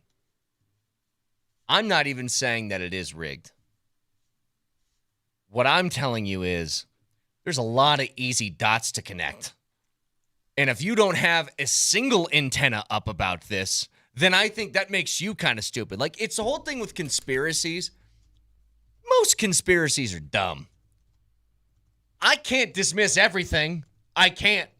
Because I'll tell you what, the same people that would have called you an idiot about the NBA refs rigging games wouldn't have acknowledged if somebody had a rumor that, you know what, I've been noticing these games with this Donaghy guy seem to get a little bit screwy sometimes. Be like, oh, you're being just an idiot conspiracy theorist. And then it actually happened. Mm-hmm. And then what do they tell you? Well, he's the only one. I'm like, how do you know that at all? I feel like. So, yeah, I don't think they rigged it. But I'm not closing the door on the idea that they did because I think that'd be silly to. I feel like Jack Singer. You have no idea who that is. Remember a movie a long, long time ago called Honeymoon in Vegas? You ever see that? No. That's too bad. Then you would not get the reference I'm talking about. You know what? I don't get the reference you're talking about. Well, so he loses. Remember, he loses in the card game to No, James we Caan. haven't seen the movie, so we can't remember what It's you're referring Nicolas to. Cage and Sarah Jessica Parker. You know, and James Caan. You never saw that? No. Nope. We're the Flying Elvises Utah chapter. You don't know what I'm talking about? No. I have not seen the movie, so I cannot reference it. I don't know how many times I can tell you I haven't seen the movie. Do you understand the words that are coming out of my mouth? Anyway, it pertains to the Dallas Mavericks winning the first pick in the draft. How could I even possibly connect those dots? You know what? I'm not going to do it. I'm going to save you. I'm turning over a new leaf. What's your new leaf? This is Not my gonna leaf. Talk about dumb stuff no one else has ever heard of. Everybody's seen that movie, have they not? There are 3 of us on this show right now. There are 4 people present on this camera. 3 have not seen it. 303-504-0925. We're on the Twitch feed. Have you seen Honeymoon in Vegas with Nick Cage and Sarah Jessica Parker and James Caan? Well, if you're conducting just a sample poll, 3 out of 4 have not. So 75% have not. I have seen the Flying Elvises scene, but I have not seen the movie. I do Pretty good scene, though, right? It is good. Yeah. And it's amazing that is a real thing, that there actually are the Airborne Elvis division. They're the Flying Elvises Utah chapter. By the way, God. I just saw what the voting was for the Norris. Mm-hmm. So out of, what would this be? 191, it looks like. 191 total votes. How many first place votes went to Kale? It better be like 170. So out of 191 votes. 180? 180. It's got to be way over the top. 176. There you go. Okay, so a couple went to SGA. Who else got first place votes? Wawrinski. He was second with 13 of them. He had 82 points. He had 10 less than Kale. Who and else? Then Quinn Hughes got 2. What? Yeah. These have got to be Canucks sycophants like you can't even believe. Makar got 2 third place votes.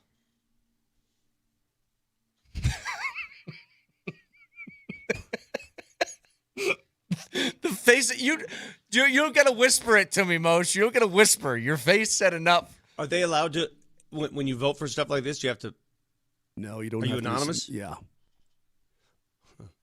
Why is it anonymous? Why do they live in anonymity? Why do you they know allow what? that? New sports rule. I'm Yeah. the dictator. If you're voting for an award, I get to put your name next to your vote. 100%. If you're that much of a wuss that you're afraid to reveal who you voted for, then you shouldn't be voting. Makar.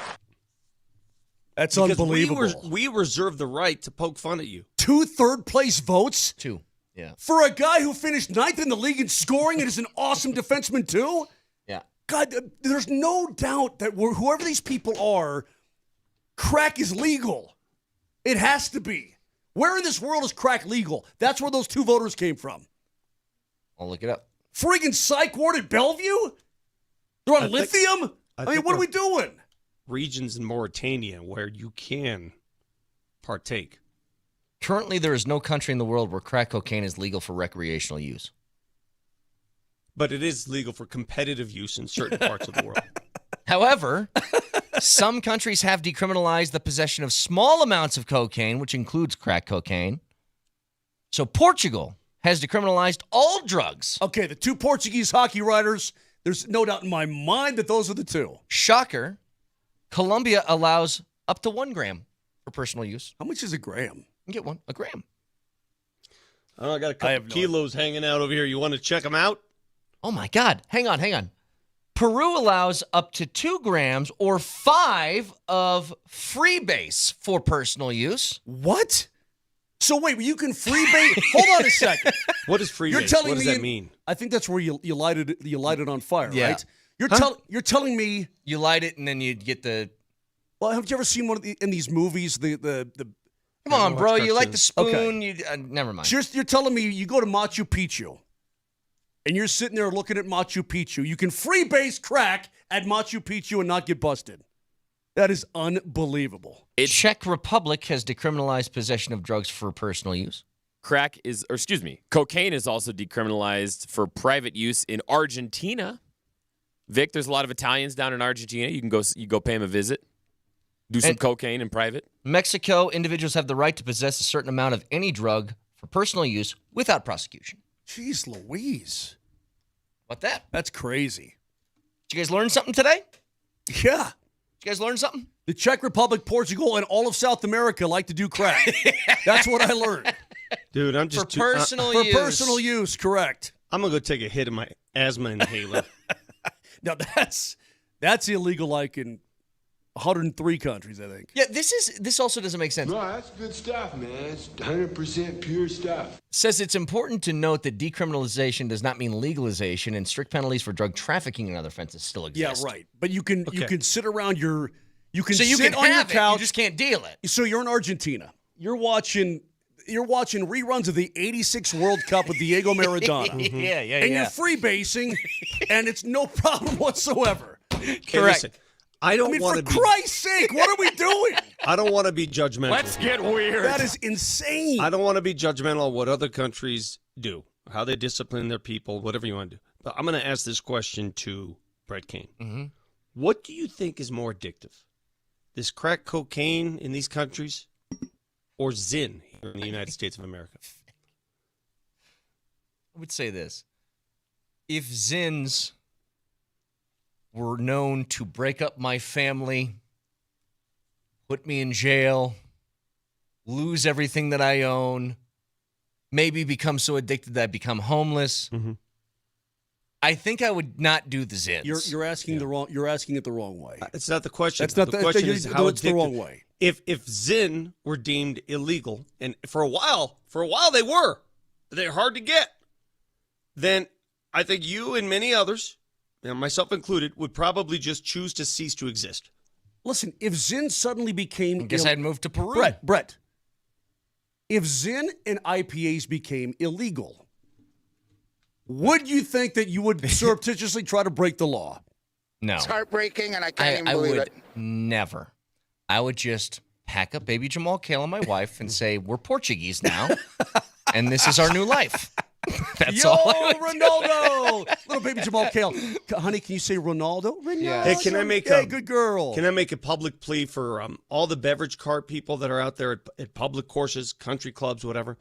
You would be foolish not to go to 7-Eleven or whatever gasoline station, buy up as many Zyn tins as you can.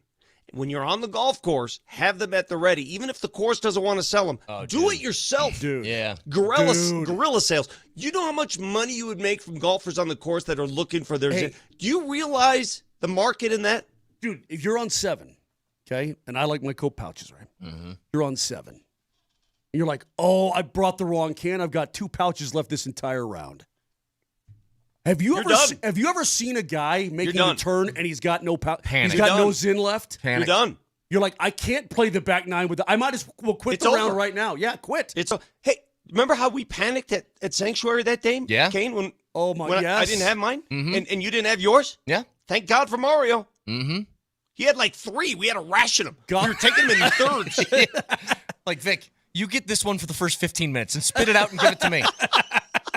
You got to share. You're just going to be like a mama bird. Just passing the pouch. Well, it's the same thing when you pass like a little kid who's selling like golf balls to fly in their backyard. He's like, here, 3 for $10. You're like, hold on a second. Okay, little one. The little kid should be selling no more lemonade stands. Zyn stands for little kids. The 4585 just chimed in. I got to explain. For those might be new to the program. Kale wins the Norris. I tune in, and you guys are talking about crack versus Welcome Zins. to the show. Welcome to the show. No, but 4585. We got to crack versus Zin from the Norris discussion. Yes. Because it was 2 people on crack that voted for Kale for 3rd place in the Norris Trophy. Yeah, keep up. If you can't follow along our Norris Trophy discussion to crack versus Zin and freebasing in Peru, then that's on you. Also, this is a public service announcement. Why do I have to explain how we got there? We're all about the community. Be very careful buying Zins. I bought an entire pack of them online. This is only a warning for you. This is a warning. Only for you. I bought an entire, what do you call those packs? What do you call those? Sleeves? What are those? Rolls. I bought 2 rolls online. Kane knows this. Counterfeit Zin. Counterfeit. Minute I put it in my mouth, I was like, what is this? To the 4585, if you're new to the program, God bless you. Thank you for being here. But if you don't understand, we were talking about the Norris Trophy for Kale Makar for 15 minutes. And then Brett informed us that there were 2 people who voted for him for third place in the Norris Trophy. And that's how we get into they got to be on crack. Where is crack legal? And then that's how you get to the crack versus Zin and Peru freebasing discussion. It's all very logical. You just have to be here sooner. Yeah, and by the way, that's called research from your radio hosts. We have found out that this guy is either Peruvian, Portuguese, Colombian, Czech Republic, Czechian. Czechia? Yeah, is it Chechen? Chechen? No, that's something. You're right. That is different. That's something way different. Yeah. And there was one other one. Don't you go Czechia versus Chechnya. You're talking, dude. You're talking 2 way different things. Way. You meet a Chechnyan. His name is Sir, and it is always Sir, and you only call him Sir. Anyway, the point is, 4585, welcome aboard the program. Thank you. All right, fact checker next. We don't do crack. We don't do that. Crack is whack.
2, 3, 4.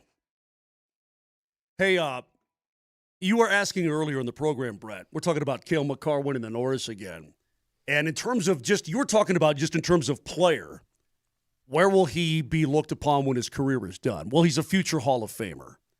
Forsberg, Blake, Bork, Sakic, Waugh. I mean, we're talking about Hall of Famers, right? Yep. Now, you can say, how valuable is he to his team, or, stack him, the best defenseman of all time, this kind of thing. But we're talking Hall of Famers. McKinnon will be the same way. Vic, let me blow your mind. And this is what I say this during our broadcast from time to time, but I can't seem to get over it. Because when you start slotting Kale Makar in where he belongs in terms of numbers and production and wins and all this kind of thing, it's going to blow your mind. So Brendan McNicholas sends this out, and maybe the best VP of media in the history of pro sports, but he's great. Players to win multiple Norris trophies in their first 6 seasons. You ready, Vic? Bobby Orr, Dennis Potvin, Kale Makar, Paul Coffey. I mean, these are the best. This is what we're talking about, hallowed ground here, Brett. Players to win multiple Norris trophies before turning 27. Bobby Orr, Dennis Potvin, Paul Coffey. I mean, you're talking about the best of all time. Yeah. Already multiple Norris trophies. I mean, Duncan Keith, damn good player. Larry Robinson, Hall of Famer. Brian Leach, Carlson, Chelios, Coffey, Potvin, Bork, Doug Harvey, Nick Lidstrom, Bobby Orr. I mean, okay, he's already amongst the greatest to ever do it, and he's friggin' 26 years friggin' old, frig. I mean, so that there's your answer right there, Brett. How in the Avalanche annals, how will he be looked upon as one of the all-time? Is he better than Sakic? Well, he's going to be one of the best to ever play the game. Yeah. So is Joe. Yep. So is Forsberg. I mean, age is what gets me. He's 20. Because my beautiful baby boy is also 26. Hey, by the way, every time I hear, every time I hear about these athletes doing all these things, the achievements they've made, and I'm told they're 26, I can't help but think, what the hell is my beautiful baby boy doing? I need to tell you something. By the way, I've been meaning to say this for a while, but it hit me again last night. Is your son not Sam Hilliard? Huh? Sam Hilliard and your son Dante, I think, look remarkably alike in the face. That I've never really put it together. 2 and 2 together. Seriously, especially now that he's got a little bit of a beard. Yeah. Nelly, find a Sam Hilliard beard face, put it on the screen behind me, and tell me it's not Dante. Kinda. Like, especially with the helmet. I don't know what it is. With the helmet on, it looks just like him. Well, Hilliard's huge. He is. He's bigger. Dante's taller than just the face. That's got a little Dante to it. Yeah, that has some Dante to it. It's got some Dante. It does. Yeah, it does. Like if you and Terry they made the same revenue. Well, he's 31. So you and Terry, if you would have had relations when you first got together, before you even got married, Vic, because it's only your 30th anniversary coming up, and he's 31. Yeah. So before you got married, if you, quote, had relations and you produced a kid, I could see that kid coming out of you and Terry. Only if Grandma and Grandpa weren't living with you guys before you guys got married. Who knows? My mommy had me when she was 19. My mommy. There's something about a grown man saying mommy. 55-year-old man. So anyway, we'll throw these graphics up. Wait, you're 56? Yeah. Oh, you're one past double nickel now. Yeah. We'll throw these graphics up during the course of a game, right? And when Makar sets, this many points or this many goals or this many whatever. And just the names surrounding him are just the best ever. I mean, Bobby Orr is still the greatest of all time. But when you're talking about Paul Coffey's and Dennis Potvins and Brian Leach's and all these names, it's stunning. I mean, this is royalty, hockey, absolute royalty. Can I? He's right there, Vic, and he slots right in. It's crazy. Well, Vic, you make your thing quick because I got a game we have to play before we get to fact check. On the latest episode of Mind the Game podcast, LeBron James goes off on NBA media saying that NBA media is just negative and They have to be better storytellers. They have to be better storytellers of the players in the league. Tell their stories. And I agree with LeBron on that. But here's my problem. And this is a message to the NBA, its players, its coaches, the league, everybody. Here's my problem with the NBA. Let us tell your stories. If you want your stories told, let us tell your stories. Because all we get is roadblocks to tell your stories. You know why? Because they want to tell their own stories via social media, via podcasts, via player. Let people tell your story. Plenty of people out there want to tell your story if you allow them to. So don't feed me that horse crap that nobody wants to tell stories. Every sport out there, it's tougher and tougher to tell stories because social media has changed the game. And that's my TED Talk. Thank you. I agree with you. But LeBron wants to tell his own. That's why he doesn't let people. Nobody wants anybody to tell. Trust me, if LeBron James called me today and said, Vic, I want you to fly to LA and tell me, I want you to tell this story. Great. If Nikola Jokic called me today, hey, fly out to Serbia, I want you to tell my story of what. Great. They don't want their stories told. Jokic let it be told by Mike Singer. Jokic did. Yes. But you like getting nailed by the king. Trust me when I say this. Stories are willing to be told. Sure. If they would allow those stories to be told. Before we get to Fact Checker, I have a game I'd like to play with you guys. There are 7 players currently on the Broncos roster right now in the offseason that have first names. Do not look it up. Do not look at your computer. Okay, I'm not.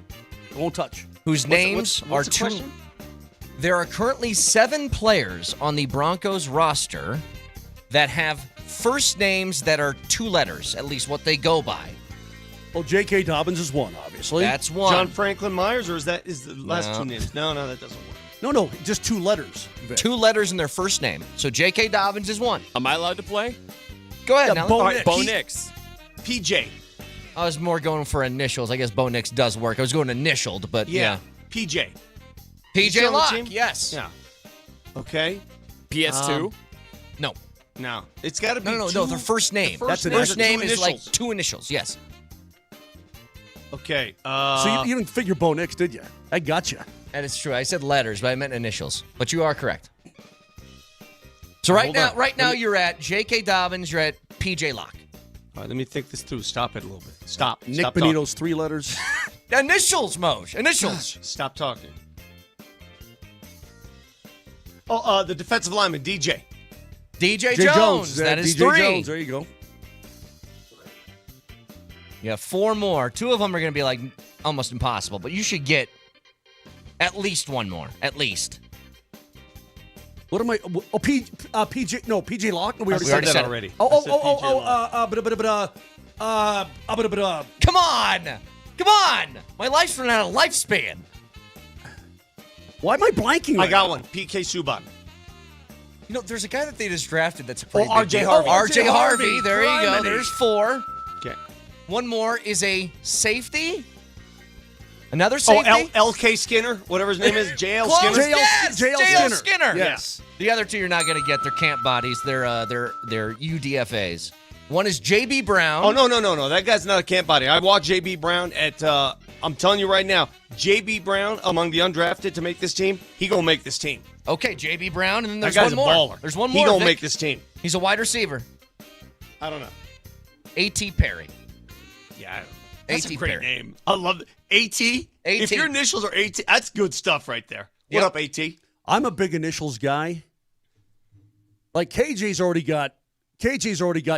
Granderson. Yeah, How about that? KJ's already got KJ, which is cool, right? Do you know what it's short for? Yes. Kevin. No, it's Contavious? Kamaje. Kamaje. Which is a cool. Why are you going by KJ? Yeah, Kamaje KJ? rules. That's a great name. Kamaje rules. What's J.K. Dobbins' first name? Jacqueline. Yeah, that's a cool name. KJ, what's your problem? It's just, but when you were a little kid, they called What you is KJ, PJ? right? Pejorative? Hey, do you remember the Key and Peele? Remember the Key and Peele script when they Jacqueline, they called him what'd she call him? Jaqueline. Jake Quellen. Jaqueline. Yeah. No, they actually had one of these. One of the names I remember from that East West Bowl is AJRJSJ /4th the 5th. Nelly, what you got? Nelly monitors the mistakes in today's Fact Checker. Presented by Rock Plumbing, Heating, and Air Conditioning. Your local home comfort specialists. RockHeating.com. Rock, bringing comfort home and simplifying your life. I mean, Steve, you're Steve. Vic. Brett, Mark. We have dumb, boring names, dude. Stupid, boring names. My name ain't stupid. My real name is Vittorio. A lot of people called me BK. My real name's not Vic. On my birth certificate, it's Vittorio. I know, it's with a T. Two T's. People call me BK. I do. I call you BK. That's you.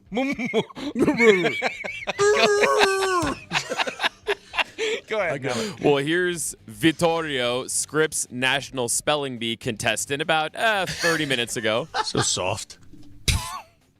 SAWT. Sawt. SAWT. Soft. So soft, there's no F in there. And also, another quick one. Moser, you said this yesterday, and then you said this again today, and I have to quibble a little. Estime was a 5th-round pick. Okay, and I'm not casting dispersions on Audric Estime. The phrase is casting aspersions, not casting dispersions. Yeah. It's a form of the same word. Well, it's time for us. That's pretty nitpicky. It's time for us to disperse. Okay, let's do it. Have a wonderful Wednesday, everybody. We will talk to you tomorrow. We love you very much. Bye. So soft. SAWT.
Sean, did you guys sign JK Dobbins? Yeah.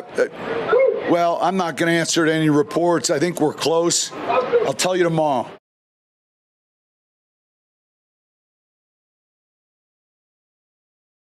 Well, Coach, you had boots on the ground yesterday. He didn't want to tell you yesterday, but it did happen yesterday. JK Dobbins officially a Bronco, a one-year deal worth just north of $5 million as they bring in the former Charger and Raven. This is something that you have been, raving about over the past few days, that you need to round out the running backs room. So much to get into today. That Kale Makar wins his second Norris Trophy, the first Avs defenseman to win multiple Norris Trophies in burgundy and blue. We've got the NBA Finals Game 3 tonight as well, but we start there with the Broncos and the running back room. Not only do they get a vet, but even though you use a second-round pick on RJ Harvey, now we have a running back competition going into camp. No, this is a great thing, not just for the Denver Broncos, but it's also a great thing for a rookie running back in RJ Harvey. Did any of us feel great about RJ Harvey being the first, second, and third down protecting back and being the bell cow as a first-year player? Probably not. I felt great about him toting the rock. Yes, same. For the vast majority. First and second down. Right. First and second down. Did you love him on first, second down, and then third down pass protecting on third and long and short yardage goal line? Because that was kind of what it was looking like. The thing that I really learned yesterday, without JK Dobbins physically at practice, I had a chance to get out there. And yes, I do bring my roster here. Did you hear that? That's my Broncos roster that's handed out to all the media members. And you bring it in as a badge of honor, saying, I was there. I was there, Raj. It's your receipt. It's my receipts, baby. Oh, yeah. Living on Receipt Street. Yesterday, I learned that Jaleel McLaughlin's not going anywhere. Anybody who's speculating that, say, JK Dobbins is going to potentially threaten Jaleel McLaughlin's position on this roster, I think is asinine. I think it's wild. The morning show was talking about how this threatens McLaughlin more than it threatens Estime. No, and I thought they were freaking way off base. Estime was a 5th-round draft pick, and he was a healthy scratch, to grab a term from hockey. He was not on the roster as a healthy player. I think it's a term in football too, right? Healthy scratch? I think so. Okay, sure. Fine. And it's more of an NFL thing because of active rosters and it's a bipartisan sports term. Yeah, I think it. All right, cool. That's That's fine. It hits my brain as a football guy. We can handshake across the aisle there. Yeah, it feels like Estime's job is now very much in the balance. It's in the balance. Audric Estime is going to have a really good training camp. It's okay. That's a good thing. Guy, he wasn't a first or second round draft pick. You didn't invest a ton of capital and mortgage your future to get a player like Audric Estime. I mean, has any Bronco fan out there, I'd love to hear from you in the Shop Mazda text line, 303-504-0925. Has any Bronco fan out there fallen in love with Audric Estime, Denver Bronco running back? I mean, I like how he tried to hurdle someone in his first game. That was pretty dope. It's cool. But then he fumbled. The reality is that the current running back room, it's full of ham and eggers. Right. It's full of guys that kind of do what he does. Yeah, ham and eggers. It might do what he does. Tyler Bidet. Better. Ham and egger. Is a ham and egg sandwich a bad thing? No, it tastes pretty good. I had one this morning. It was pretty delicious. good, right? But is it like quiche Lorraine? The hell is quiche Lorraine? I think it's probably actually something that people wouldn't like, but it's less fancy. I think it's got spinach in it. It's quiche spinach. Am I right? Quiche Lorraine consists of a flaky pastry crust that's filled with delicious savory egg custard, bacon, and cheese, and it can have spinach in it. Okay. A little bit more bougie, a little bit more Francois in the bourgeois class. I'm not a big quiche guy, gotta be honest. Quiche, dude. Not a big quiche dude. KJ, you a quiche guy? No, not at all. I'm not a quiche guy, and I'm not a pot pie guy. Hey. I don't like my meals encased in pie. I like my pie encased in pie. Protein pies. Big fan of protein pies, which is what both of those things really are.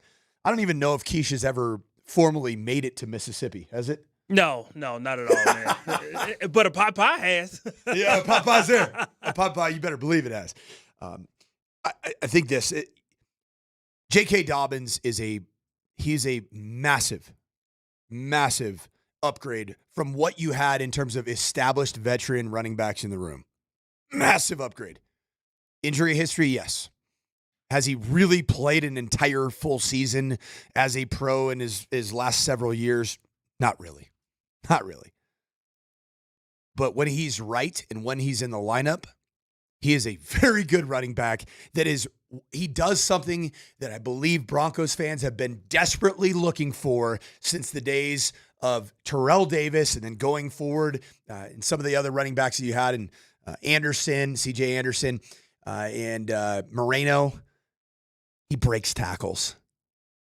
When's the last time you've had a Bronco running back? Javonte Williams rookie year. Javonte's rookie year out of North Carolina, he was a yards after contact back. And then after he the turned ACL. 2-yard losses into 7-yard gains every single time he touched the ball. And then he got his knee hurt, and then he was never the same. And that's what you have now in JK Dobbins.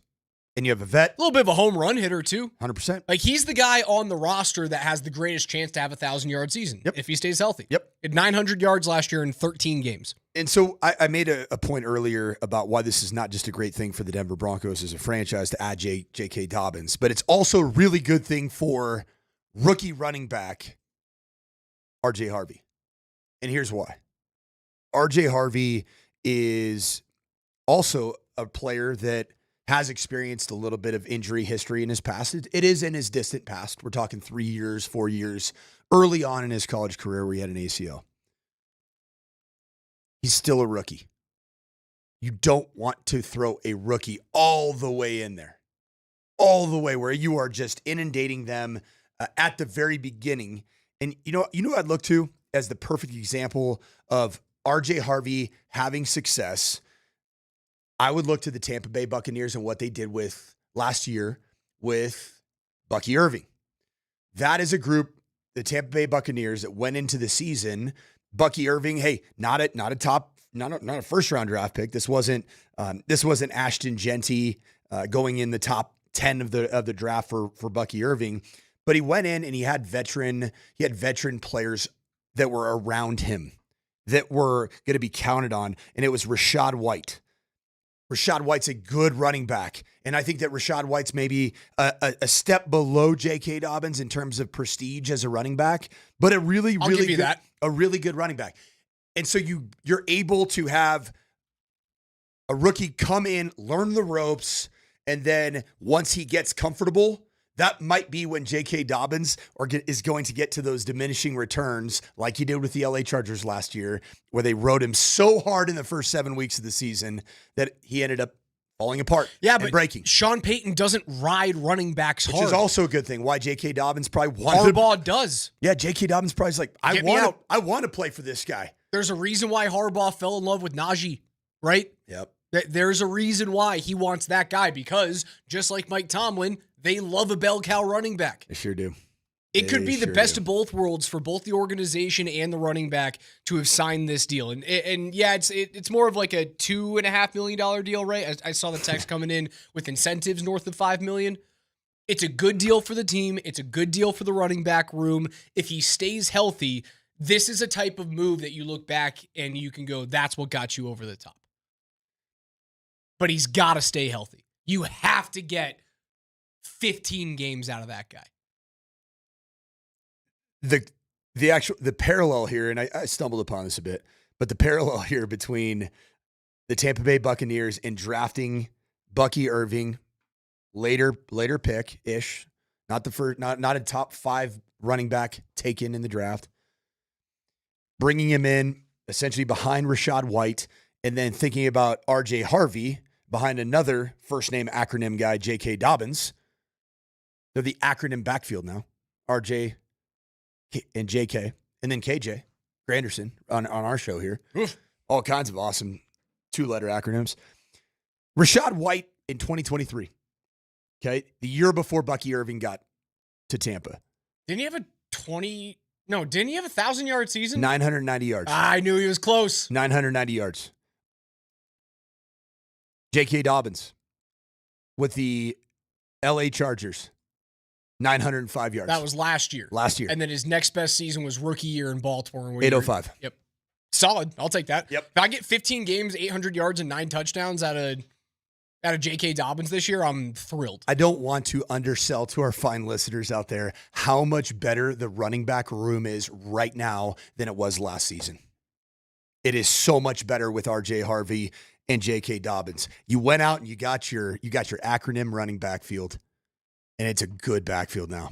And it was a deficient part of this roster. I didn't feel completely at ease with just RJ Harvey. No, because there's a lot of unknown. A lot of unknown. When JK is on the field, you know what you're getting out of him. And then It's also an elusive back with home run capabilities, can block on third down. But the unknown from JK Dobbins is what's going to happen with his injury history.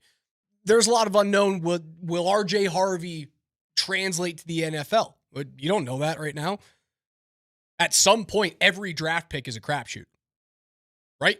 Mm-hmm. Wrong? Nope.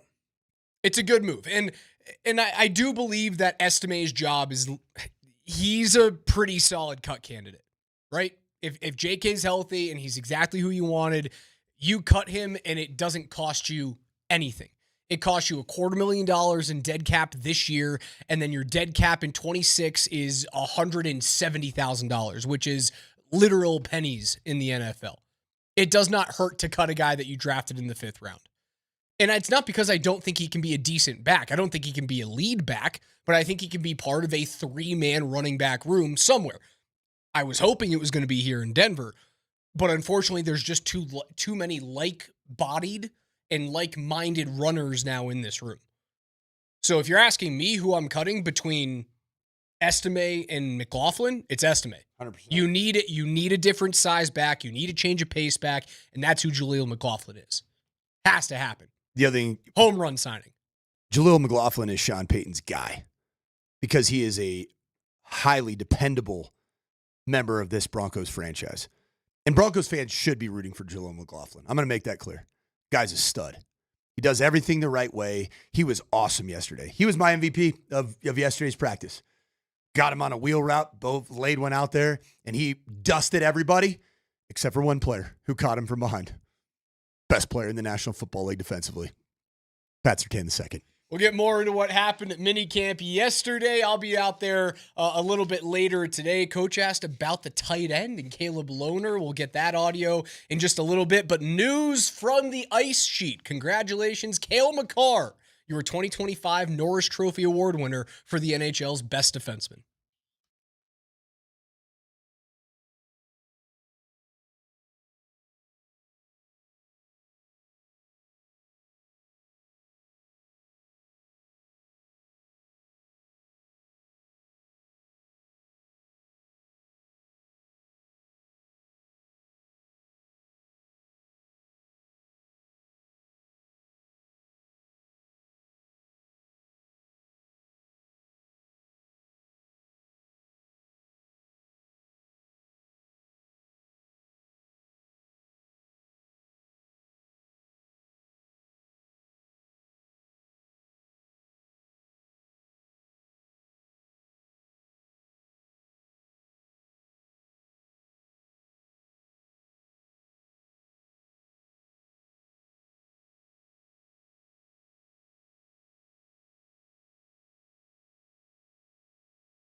And the winner of the Norris Trophy is Kale Makar.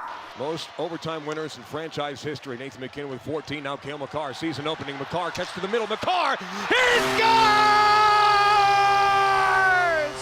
Oh, hail Kale! Jonathan Drouin, far side half hole. Kale Makar stutter steps. He scores!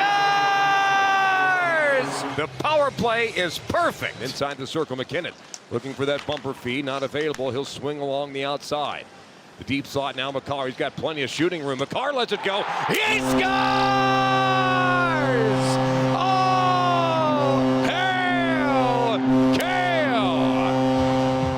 You cannot stop that shot from Kale Makar, and you cannot stop Kale Makar, period. Oh, man, hearing that, hey, it's got me all kinds of sad right now. We didn't get enough of that in the postseason. Man, it just hit me that I missed that terribly. Yeah. I love Ball Arena during postseason, especially I love NHL Stanley Cup playoffs in person, man. The hey has grown on me over the years that it's been part of the goal celebration, because it wasn't the original goal celebration for the Avs. I did not know. They got rid of the original like late 90s, early 2000s one, and I was really pissed off. And it's now got a good special place in my heart, because you've got a lot of guys who. What was the OG? What did it sound like? Da na na na na na, hey, na na na na. Oh, da, standard. Da, da, da, da, hey, da da da da. That one. They got rid of it. Was there ever any other? Was it just Hayes? It was just Hayes. Okay, just Hayes. I love that. Was it? I love the hey. I know. I'm telling you, it has grown on me. And it's fine. It works now. Then what's the origin of? I don't know, but I have always hated that and will always hate it. It's the love softest. It is the softest post-goal thing that any fan. I'm sorry, I love all of you. That any fan base does in the NHL. Completely disagree. It's the worst thing ever. You know what happens? It's the worst thing ever. Wee yay. That's what it sounds like. No, it doesn't. Woohoo! Try sounding intimidating doing that. I dare you. Do your best. I have two middle fingers. Is this? I love all of you. I do. I just don't like it. Is this post-goal celebration solely responsible for the Avs not having enough bags and rats on their roster? Is because they go, no. Woo, woo. Take something out of Sean Payton's book. No. No. Thank you. No. I didn't mean to like disparage Avs fans out there when I'm trying to celebrate Kale Makar winning another Norris Trophy, but here we are. Just found out from Cody on the Shot Mazda text line that the Eagles up in Loveland, they do the original Avs goal song. Yeah, there we go. So Pretty it cool. still lives. I'm happy about that. I do not like the whoop whoop. I love the stuff that happens before the whoop whoop. Kale Makar, second Norris Trophy win of his young career. He becomes just the seventh NHL player, rather the sixth NHL player to win multiple Norris Trophies before turning 27. He joins Bobby Orr, Dennis Potvin, Paul Coffey, Erik Karlsson, and Rod Langway to be those types of players. He has, again, two of them has the second most among active players behind Karlsson with 3. He's got a chance to go into some elite category, right? He's 26 years old, and there's only 4 players who have won 5 or more. And he's well on track to get into that list of Ray Bourque, Doug Harvey, Bobby Orr, Nicholas Lidstrom. Does the Norris Trophy in the 24-25 campaign do enough for you for Kale Makar in terms of the year? Or does it feel incomplete because of the postseason? No, it's incomplete because he had a terrible postseason and there's no injury to talk about. There isn't. We thought there was going to be a hand injury or a wrist injury, and there simply wasn't. Like the team told you that. The only injury that was worth talking about when we had the postseason press conference with Joe Sakic and Chris McFarland, the only injury that they were like, the only one that really mattered was Ross Colton. Everyone else was fine. Kale just had a terrible postseason run. after going off and doing something that's only been done by 5 players in the history of the league, which is have a 30-goal, 60-assist season as a defenseman. Or Coffey, Potvin, Bork, Makar. Those are the only names that have ever done that. And it's not like he just won this award because he's the best offensive defenseman in the league. The award is given to the best overall defenseman in the NHL. And yes, over recent years, it has trended toward, if you do more on the offensive side, we're going to give you a little bit more juice. Shows up in the stat sheet. It shows up in the stat sheet. Which is what awards are typically given. They're given to. SGA, out stat sheeted Nikola Jokic as it relates to scoring. Right. Kale, however, he is far and away the best offensive defenseman in the league. But that's not to say he's not a very good defensive defenseman either. He's top 25 in the league when you look at defensive rating. Top 25. And that is solid. So if you're number 1 and 25, you get those overall ratings, he's probably going to be top 3 overall around the league. I do think that the NHL needs to add in a best defender award. It's something that they've been missing. Like, I think there's guys that go by the wayside. Like who would be a couple of the guys this year? This year? Yeah. That's my dude.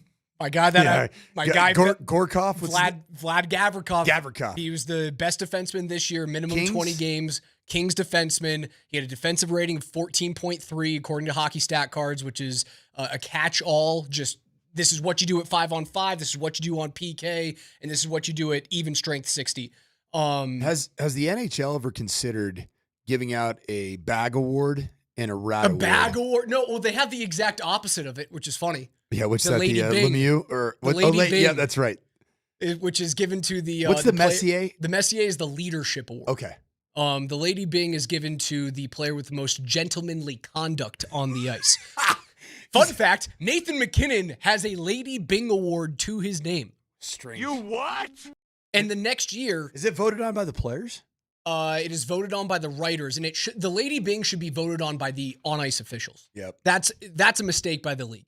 The referee should give that. Like, who's the nicest dude for you to ref? The players should give out the bag and the rat award. Yes, the rat award would be awesome. Mm-hmm. Name it after Claude Lemieux. I'd be fine with that. So there really is no award in the NHL that rewards one of the staples of hockey, and that's just being a physical, knock people off. No, there's not. Is that not such a part of hockey? It is. It's odd. There should be a defensive defenseman award. And Kale would finish top 10 in that.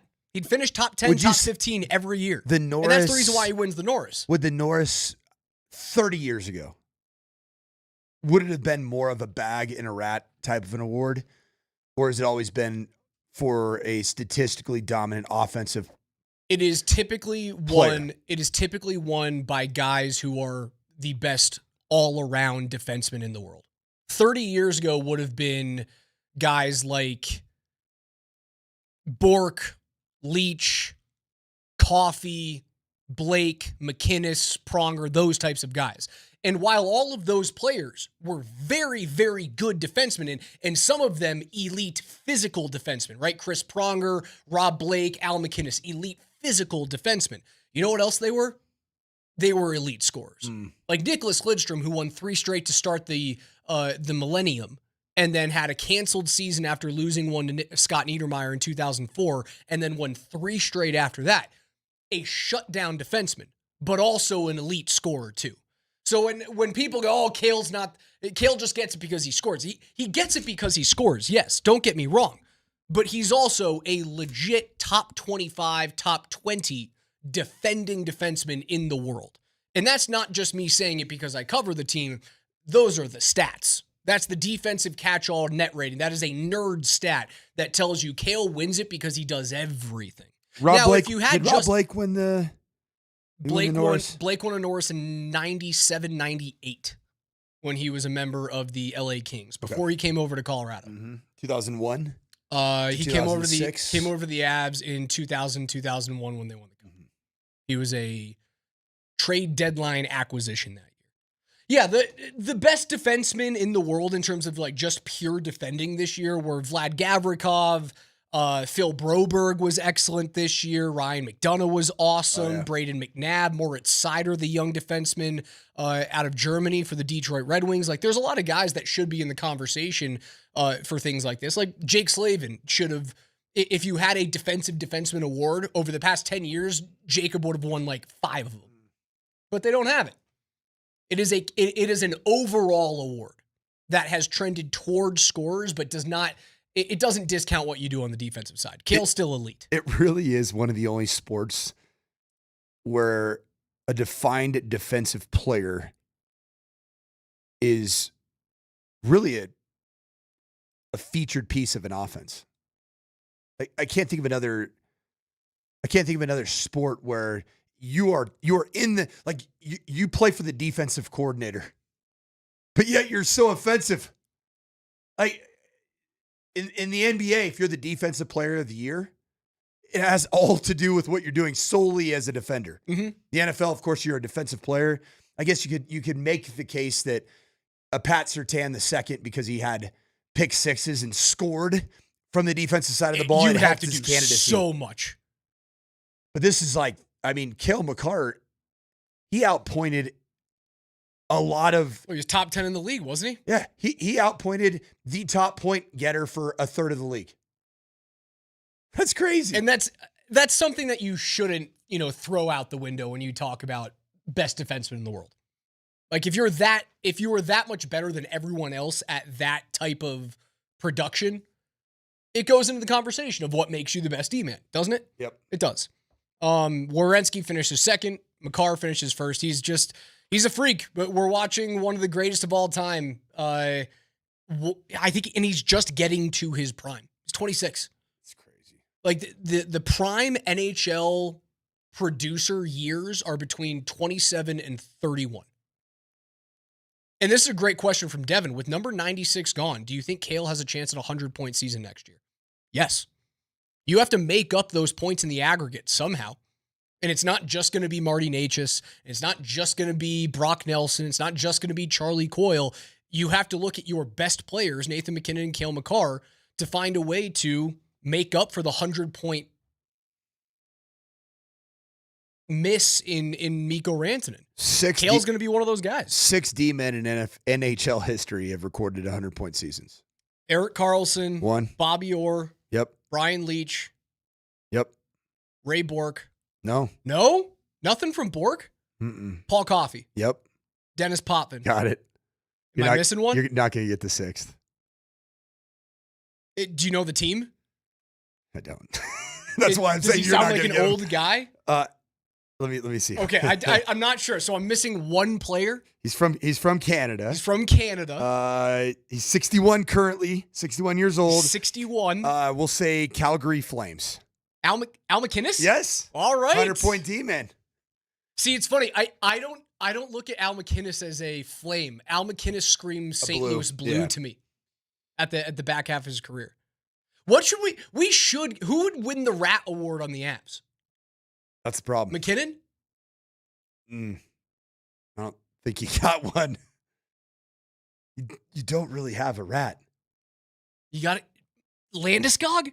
But he's such a good dude. He's such a good dude. But he's going to play that way. He's going to be in the scrum. Yeah, he'll be He's in there. going to be at net front. He'll let you know he's there. Right? Just like he gave Mikko a little business there when they first time out on the ice. You heard He hit him. Put him down to the ice, well, man. not only that, but he came out there and gave him the old, Little two-hand back to the legs. I love those things. Said something along the lines of, "What's up, ugly?" Or yeah. Wouldn't the obvious answer be Miles Wood? The obvious answer should be Miles Wood, but I don't think he's going to be on the team next year. If you can find a trade partner for him to get rid of that $2.5 million over the next 4 years, you got to make a way to do that. You had boots on the ground not only with the Broncos yesterday, but with the Rockies. That was a fun night at the ballpark.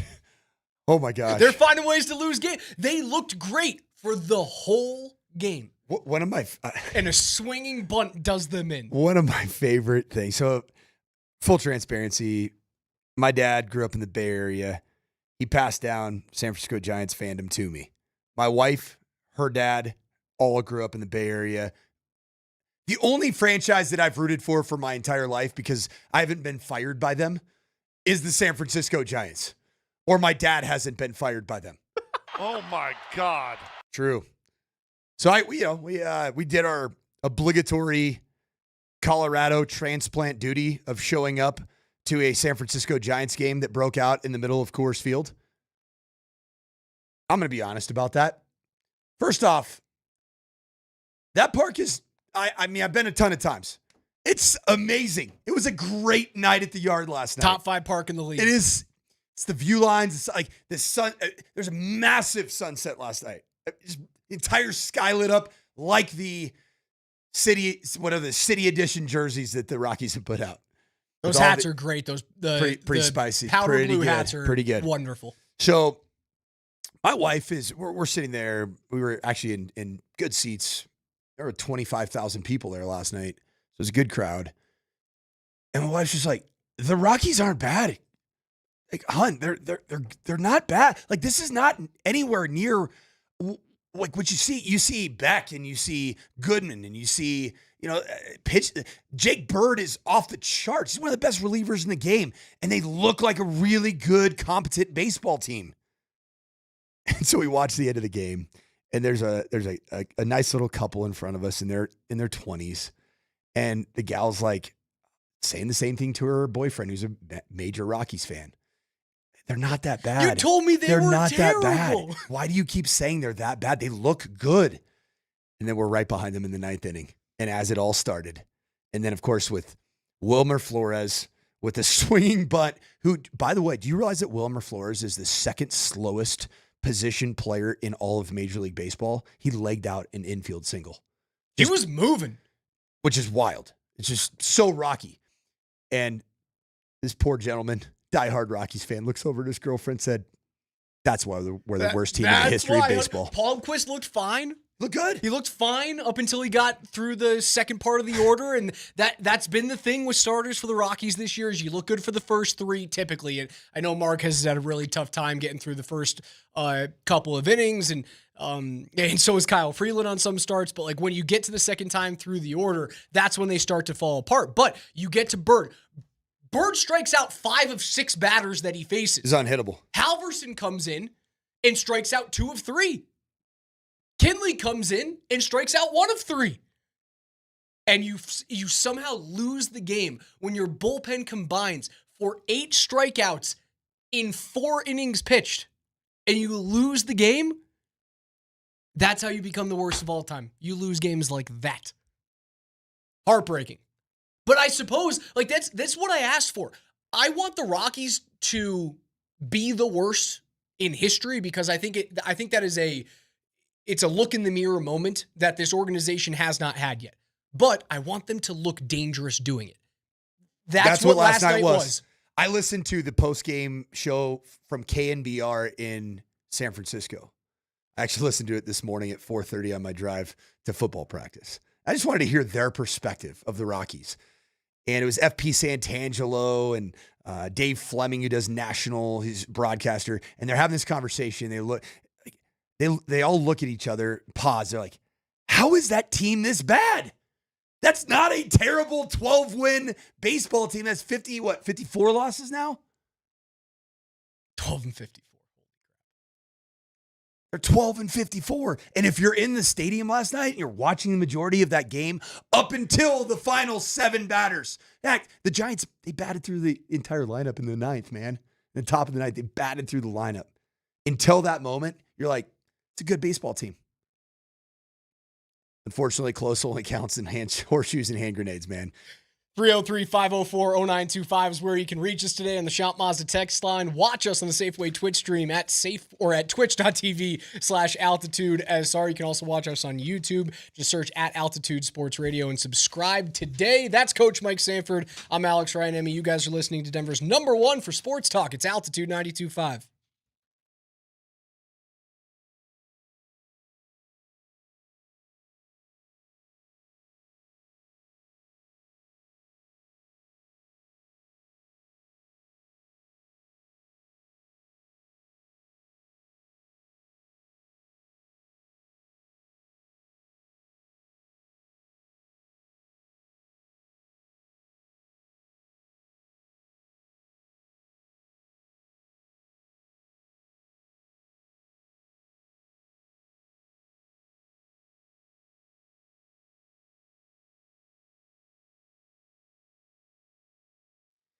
What's good, Colorado? Here we are. NBA Finals Game 3 is finally here. My guy Raj and I, we haven't yet talked about tonight's game between the Thunder and the Pacers, but we will. Circus Sports Colorado, the app, if you open and download it right now, the Thunder are 5-point road favorites at -115, and the money line right now has the Thunder at -215. Pretty heavy betting odds right there from the Circus Sports Colorado app. Personally, I kind of like the Pacers. I think they're going to drill down some shots in their own barn. So if you like those odds, then make sure you download the Circus Sports Colorado app. And so whether you're looking for futures on the U.S. Open, player props, make combined props on the U.S. Open, and you also have NHL Stanley Cup Finals action still going on, make sure you download the Circus Sports Colorado app wherever you get your apps. Check out circusports.com today. And reminder, you must be 21 years or older. If you got a gambling problem, please call 1-800-GAMBLER.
What's the origin of? I don't know, but I have always hated that and will always hate it. It's the love softest. It is the softest post-goal thing that any fan. I'm sorry, I love all of you. That any fan base does in the NHL. Completely disagree. It's the worst thing ever. In this series, in the Stanley Cup playoffs, in the series, 2 goals and 3 assists. Leslie, guess what today is? It's hump day. It's funny. I hate it in a hockey game. The hump day commercial, I love it. Hump day! Woo woo! Still hate it for a hockey game. Sorry, guys. I love you, but I hate it. You didn't let me say why I like it so much. Why do you love it? Because it really, really shows up Big camel guy? audibly in a broadcast. It does. Which I think is cool. I went to a Vegas Golden Knights game in Vegas. They had the dumbest everything. Everything about a Vegas Golden Knight game is... It's a true statement. It is so stupid. I hated every minute of it. And I was in an unbelievable suite with my parents' wealthy friends. And I was like, this is dumb. Thanks for letting me sit in your $1 million box. You could I have hate been every minute of it. boozing and gambling with me that night, but you decided to leave. Actually, I don't think I was boozing and gambling that night. That's a weird... We went to like a jazz dinner play. It was sweet. Yeah, I couldn't even really figure out the Went to a jazz club. The Vegas goal scoring song was weird. They're just a bad vibe over there. Vegas is weird. It's a strange place. My parents call it home. They're weird.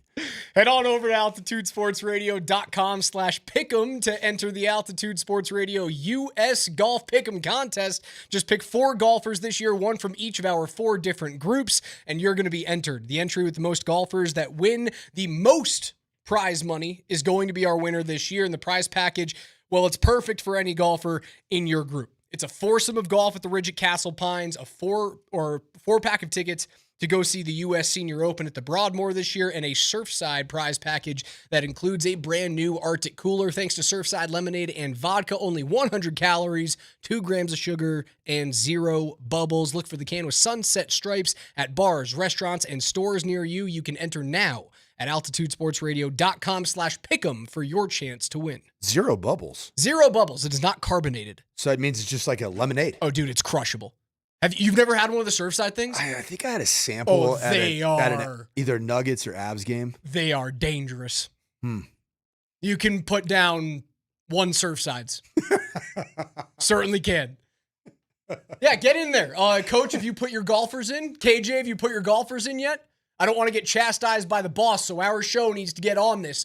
It closes at 4:45 a.m. tomorrow. You don't have to wait until then. You can do it now. But if you want to get up at 4 o'clock in the morning Mountain and put your picks in, that's basically as late as you can do it. You had me at 1 Surfsides. So what you're telling me is that after 4 hours of morning ball, 6 a.m. to 10 a.m., and then 2.5 hours of evening ball, 6 to 8:30 p.m. tonight, 1 Surfsides might be on the horizon for old Coacher. Yes, sir. Get it done. I think I've got Scotty, because I think you're an idiot if you don't put Scotty in there. Although KJ and I did talk about this. Might be one of those tournaments. Scotty's he's the biggest favorite in a major since Tiger in 2009 at Bethpage. And in 2009, Lucas Glover out of nowhere wins at Bethpage. And Tiger was winning everything then. So this, if it feels like Tiger, maybe the parallel is, it feels like it's only Scotty who can win this thing, and you're going to get someone in the middle. Like my Lucas Glover this year, who's probably better than Lucas Glover was at the time in 2009, is like Sepp Straka. Like he could be the guy that comes out of nowhere that wins it at -1 or even par. It's supposed to be a bloodbath, dude. Like they were asking all these PGA Tour pros yesterday who were going around the course in their practice rounds, like what an 18 handicapper would shoot. And they were saying, you're lucky if you break 150. Like I'm an okay golfer. Brooks, I think I'd be lucky to get 120. On the Circus Sports Colorado app right now, Brooks Koepka plus 10,000.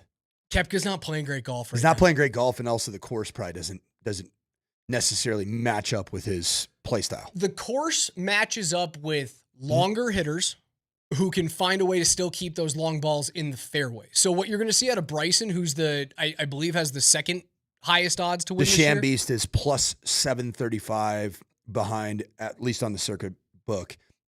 Scheffler is plus 299. Okay, so still a vast difference between him and number one. You're going to see DeChambeau just hit the ball as far as humanly possible and figure it out when he gets up there. I think the rough is going to be too difficult and the greens too glassy to just get up there, hit it, and hopefully your wedge game is good enough. I think like total driving this year is going to win it. If you can keep the ball in the fairway and still hit it far, you're going to be the guy. And that's why Scotty, I think, is like impossible to look off. Impossible. I got Morikawa. Colin Morikawa, yeah. huh? He doesn't like a golf course with no trees. You said that. He won his major at in San Francisco. A lot of trees there at TPC Harding Park. No, don't start counting. that was great yesterday. One of my other favorite things of being at Broncos practice yesterday, Sean Payton has already kind of found a journalist in the scrum that he likes to Sean-splain. And ironically, it's my guy Luca that came over from the Orange County Register. Same guy that Lincoln Riley. This is the same guy that got banned from practice at USC for asking Lincoln Riley really good questions. I like my guy Luca. He's down now working for the Denver Post. And Sean Payton's already like interrupting him mid. No, stop counting. You're counting, aren't you? Don't count. Counting. Well, he didn't interrupt you. Coach, where do you see Caleb Lohner in the developmental timeline of becoming football? He's coming around. He's doing well. There's some things that are new to him, and then there's some things that, that he gravitates to that I think he's further along with. But he's doing well. He stepped on you a little bit. He didn't interrupt, but he stepped on you a bit. I wanted to really hit the hard football, not like because he's a basketball player. Caleb Lohner is a Division I scholarship, high-end basketball player. Played at multiple schools for basketball, and then he's a one-year college football player, just one-year guy. So I wanted to say, how has he transitioned into being a real football player? And Sean kind of took away my thunder. He stole my thunder there. That is a long-term development plan. It is. There is not going to be a Caleb Lohner signing this year or sighting this year. Sean, I was interested, and Sean was going to either answer it one of two ways. He looks great. Far ahead of schedule. We nailed it. Or him and Han, and I'm like, yep, Caleb Lohner's not the guy this year. Much. Might be next year or the year after, but you're not going to see much at him this season, and that's okay. It's the intent of asking the question at the presser, is it not? So you can be able to read the tea leaves of Sean's answer. Caleb Lohner probably not going to be on the opening day starting roster. Take us wherever you guys want to go on the Altitude Sports Radio mobile app that's powered by the Wilhite Law Firm. Their injury lawyers. Go to wilhitewins.com. That is wilhitewins.com. Hour 2 coming up next.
Dang.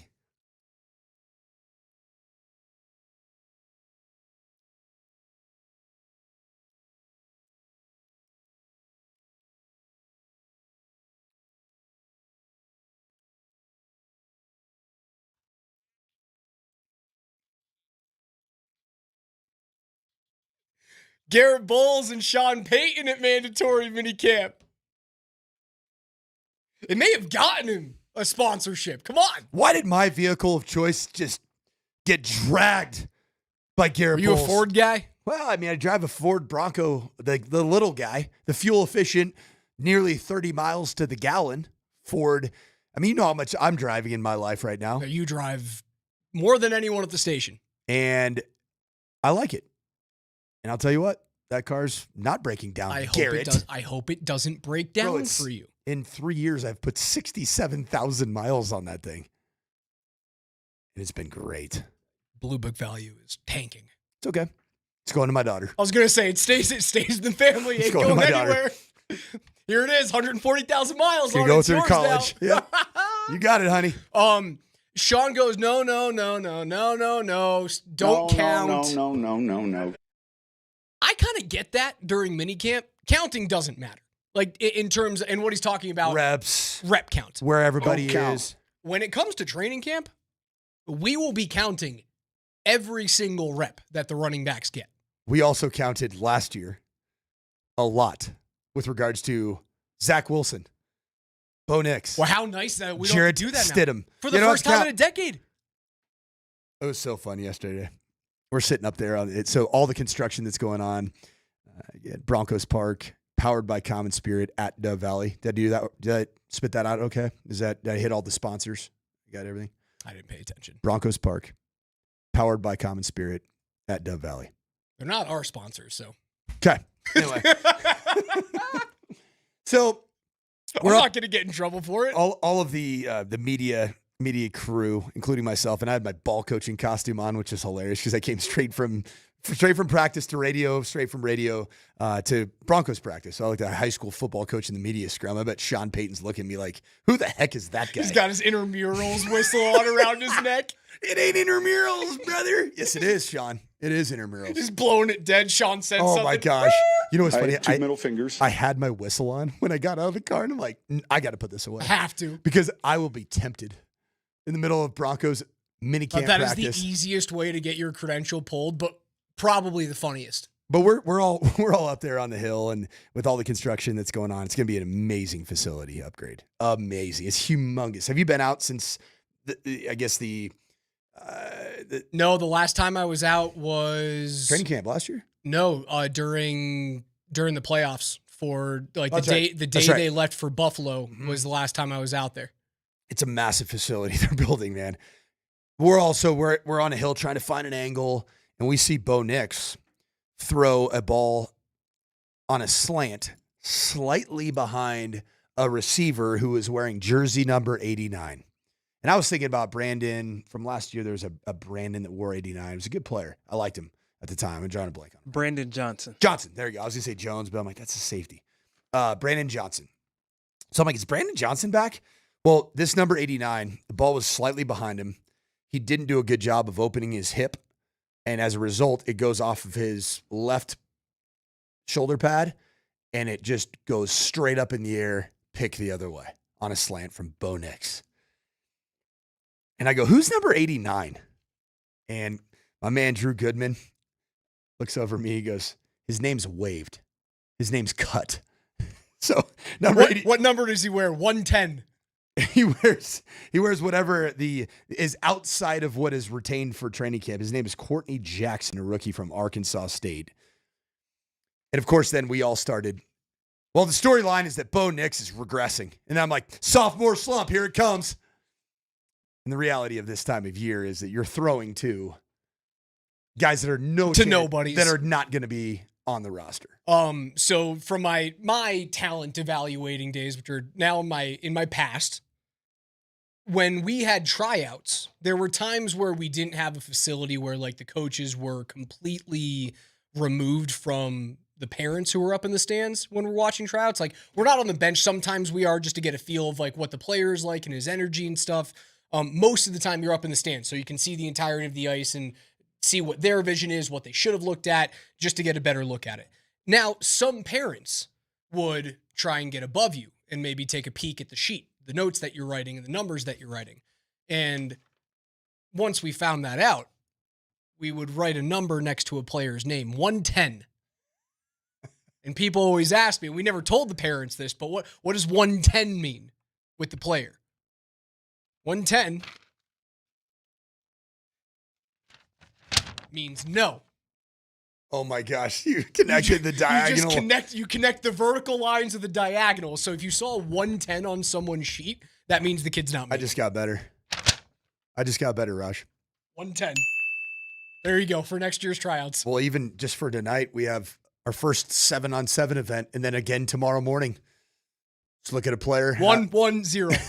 Because if a parent, and maybe I'm just ruining the secret now, if a parent now looks at your sheet, they don't know that a certain kid is off the list. There's not a big red line. You just see 110, but maybe that's good. Maybe he's given 110%. That's what I was thinking. The parents are like, man, Johnny really gave great effort today.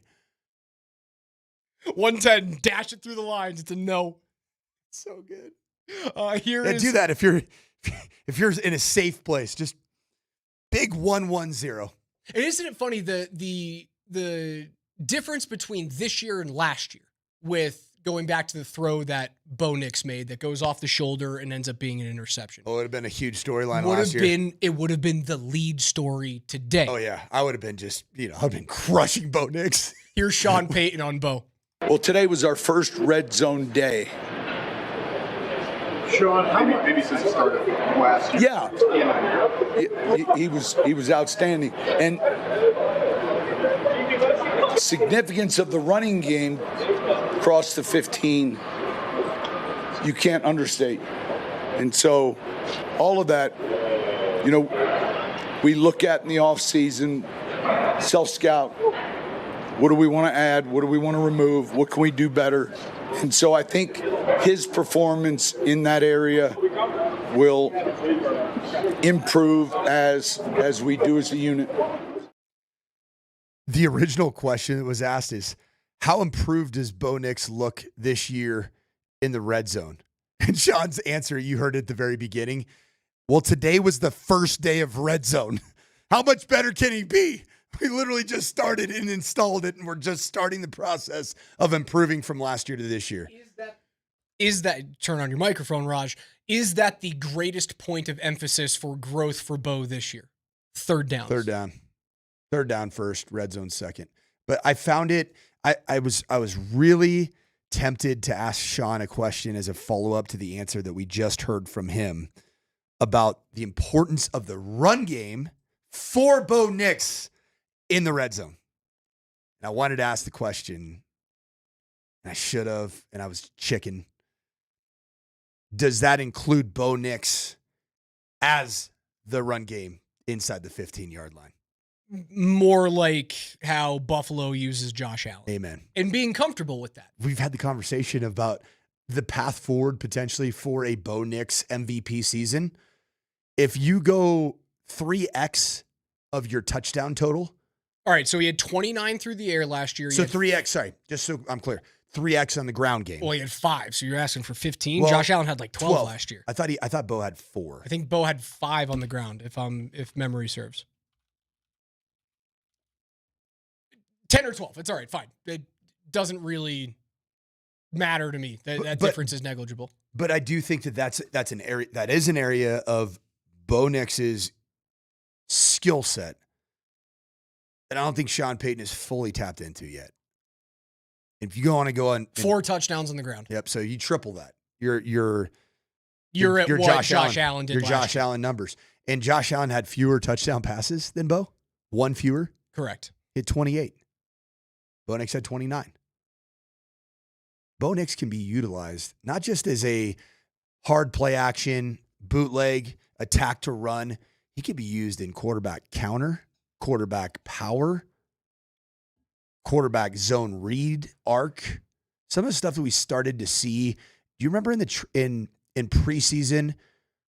I believe it was the second game of the preseason last year where you saw Bo Nix and Sean Payton using some of that quarterback-driven run game to give him some confidence, to get him some touches, some touchdowns.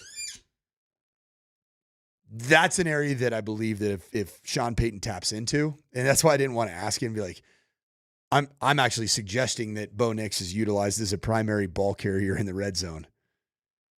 He used him as a receiver in the red zone. Yeah, but I'm talking about, that's something that I'm talking about with frequency. It's like Josh, like to do it once or two or three times in a season does not give you what I think is more of a difficult challenge to defend all 11 on the other side of the football. Knicks had 17 attempts inside the 20 on the entire season. He scored 4 touchdowns on the 17 attempts. He had 30 total yards. I think that Bo... Double the attempts. Amen. If you can get that anywhere between 35 and 40 touches inside the 20 in terms of design runs, then you're looking at a really, really dangerous version of Bo. Yep. And a more dangerous rushing attack. Wonder how many for the Denver Allen Broncos. had. Where's Josh Allen? Josh Allen had 31 attempts, 102 yards, 11 touchdowns inside the 20. Just like There's your number. You don't need to do it 70 times. Nope. The most touches inside the 20 last year by a non-running back would have been, it's got to be Allen. Jaden Daniels had 37 for 107 yards and 6 touchdowns. And then right after that, Allen 31 for 11 touchdowns. Where did Bo end up on that list? Are there any, like, is Lamar Jackson higher than him? Lamar Jackson had 1 more touch. Yeah, I didn't. Lamar Jackson had 18 attempts, 73 yards inside the 20, 3 touchdowns. Isn't that surprising? He just passed way more last year. Yeah, he was dangerous with his arm last year, man. But they utilized Bo the 4th most out of any quarterback inside the 20 in terms of attempts. So they did it last year. They just didn't do it to the tune of Josh Allen. Okay, so the one thing that I think is a little bit different is some of those touches were scramble touches. Yes. They were bootlegs or nakeds off of outside zone where you give hard play action and then you break contain outside the pocket. And it's throw. I always teach it, look high, look low, look high, and then run. That's what a lot of that was for Bo. There were some zone read plays. There were some quarterback sneaks, which is a part of Josh Allen inside, particularly the 4 or 5 yard line. But I think it could be a little bit more. And I think Sean knows that. I felt like Sean was alluding to that and stopped himself short of it when answering the question because he didn't want to give out trade secrets. Don't count. No, we'll count. I counted. Just comes to the running backs when we'll start counting at training camp. NFL notes are coming up next. Don't go anywhere.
Altitude Sports Radio 92.5 presents KJ's NFL Notes. Why are you smiling? Because I love football. Football's fun. Fun, sir. Fun, sir. It's fun. Brought to you by Mountain High Appliance. Locally owned and operated since 1993. Colorado's most complete appliance store. All right, listen up.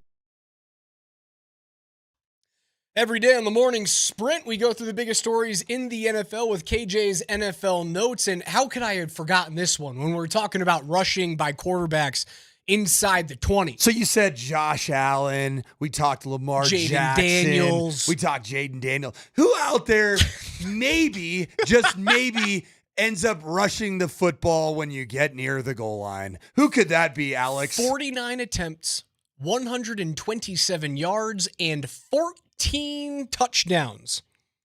Is it for somebody Super who Bowl has champion? Is it somebody who has a little tushy that gets pushied? Jalen Hurts. How did I forget that guy? In what world do I forget that guy? Okay, so Knicks now is top 6, right? Hurts, Allen, Daniels, Jackson. No, top 5. Yep. He's the 5th. He's after Jackson. That's still solid. He's not going to run the ball 50 times inside the 20. I'll tell you that for free. KJ, what is first today, my friend? Well, yesterday afternoon, the Denver Broncos signed running back JK Dobbins, despite Andy Lindahl and Sean Payton's interaction yesterday about this. Sean, did you guys sign JK Dobbins? Yeah. Well, I'm not going to answer to any reports. I think we're close. I'll tell you tomorrow. According to our Broncos insider and ESPN.com senior NFL writer Jeff Legwold, sources told ESPN on Tuesday that Dobbins' deal is for 1 year and $2.75 million and could rise to over $5 million with incentives. If you guys are worried about what type of running back JK will be for the Broncos, here's Broncos safety Brandon Jones on not having to face JK Dobbins anymore. Preach, Brandon. You went up against Dobbins last year. What do you remember about trying to tackle him? Yeah, he's a good back, especially when healthy. We kind of go back a little bit in high school and college, so I'm very familiar with him as a person and his game on the field. But yeah, he was a baller. He was one of the running backs that had, the better rushing games against us last year. So super excited for him to be here. Yeah, you can hear that. I mean, Brandon Jones is a former Texas Longhorn and competed against the Ohio State Buckeyes and JK Dobbins there. And so they have some background as players that are obviously really, really good players that have gone head to head. I mean, one thing that there's respect for with JK Dobbins league-wide, and even more so if you're a defender, is that he's hard to tackle. It's hard to tackle. And he was a very prolific runner against the Denver Broncos last year in a defense that didn't give up a lot of 100-yard performances. JK Dobbins was very good. His deal last year with the Chargers also included incentive bonuses like 600, 750, 1,000 rushing yards on a season. The same is probably happening this year, but from my minimal digging yesterday and this morning, it might be on yards from scrimmage per game for Dobbins this year. He's making another $2.5 million on this contract in incentives bonuses. If he plays, if the guy plays 15 games, he's hitting those things. Again, he played 13 last year, 905 yards, and yes, diminishing returns toward the end of the season, but he's not going to be used like a mule like he was in Harbaugh's system. It's a really good spot for them. It makes their running back room much deeper. Now I think you have one position group that you look at and you go, I really wish it was deeper. And that's tight end, right? Everything else feels pretty darn deep. Maybe interior defensive line is a little thin. A little thin, but you also utilized a couple of draft picks this year on defensive linemen. Yeah, it was. Who knows whether or not they're going to play inside or outside? You bring up defensive line, which is important. Notably, who was there yesterday? John Franklin Myers. Malcolm Roach is coming back, and Sean talked glowingly about Malcolm even being better than he thought he was as a guy he had familiarity with from New Orleans. Jordan Miller, Matt Henningsen, DJ Jones, and Jordan Jackson. Savion Jones, the draft pick that was drafted as a edge, but really is going to be a 3 technique out of Louisiana State University. They have guys. I'm excited. They're building the depth. They don't know if they have it. I'm excited to watch that group over training camp and in the preseason. The only group that I'm really nervous about is the tight ends. Evan Ingram, when he was standing next to Courtland Sutton, looked smaller than Courtland Sutton. Well, Courtland's a big dude. But Evan Ingram's asked to block guys that have the last name of Watt. And Crosby. And Bosa. And Stills and Nash. How do you think those guys do off the edge? Not great. No. Not super physical. Not right now. Don't hold up well at the point of attack. KJ, what's next? No, don't start counting. Sean Payton was asked yesterday about Nick Bonito and his expectations heading into a contract year. Sean, you tell us not to count, but you brought up a concern regarding his snap count, and that kind of highlighted exactly why you guys made the moves you made this offseason. Nick Bonito heading into a contract here, huge year. We have a number of guys, yeah. What are you looking for from him? What level is there for him to continue to improve? Listen, he's playing at a high level. We have to be careful of his snap count. if you went back and did any homework and you saw, man, he's at a pitch count that's borderline too high, and we got to be smart about that. Stop counting, Sean. Why are you so into counting this time of year? Don't start counting. It's interesting he brings that up about the pitch count for Nick Bonito. 708 snaps last year, which is at 61%. He clocks in at number 10 on the defense. On the Broncos defense? He got the 10th most snaps? Yes. That doesn't seem exceedingly high. For a 17-game season? Barton, Locke, Surtain, Jones, Allen, McMillan, Moss, Cooper, Bonito is the order. Cooper had 820 snaps. Zach Allen, 964. Geez, I take it back. Pay that guy. Oof. I never said don't pay him, but I always... Talking about Zach Allen? What I was saying yesterday about Zach Allen was like, hey, you might have to eat it throughout camp. That's a lot of snaps. Guy's dependable. Yeah, he is. And he's dependable, and he is the Swiss Army knife for the defensive front. Play everywhere. Zach Allen. Interesting about Nick Bonito, about his snap count, because would you ever said that at any point in time Nick Bonito didn't look fresh or didn't look ballistic as an edge rusher? No, not really. I mean, maybe he's talking about just the quality of snaps that he had in terms of stopping the run and taking on blockers. Being 10th on the defense as an edge, that's probably right in line with where he should be. I mean, when his sacks last year came in a string of games from week 3 through week 8, where he had a sack in each one of those contests. He had a stretch of games between week 10 and week 13, where he combined for 5 sacks in those games. He had a half of a sack in 14, no sacks in week 15, no sacks in week 16, 2 sacks in week 17. He didn't really run out of juice. No, he did not. And no one looked good against Buffalo. So I'm not going to hold that against him. Won't do it. KJ, what's next? No, don't start counting. We got unfortunate news yesterday about Dion Coach Prime Sanders dealing with an unspecified illness that is keeping him away from the team and personal obligations. Well, let's head to Cleveland to get Shador's take on what's going on with Coach Prime. Your dad mentioned on a recent podcast that, he's still kind of going through his health challenge. And that he's I don't know what's going on. So I'm here not to talk about Pops and him. Yeah. I'm here for the quarterback of the Cleveland Browns. Yeah, my question was, though, if you don't mind answering this, do you kind of have to just, like you said, be where your feet are and not, I'm sure that's something that would be a worry to you if you let yourself kind of think about it here. So is that something that you're trying to just I'm focused on learning this playbook and everything I got to do to be the most successful quarterback I could be and be the best teammate I could be.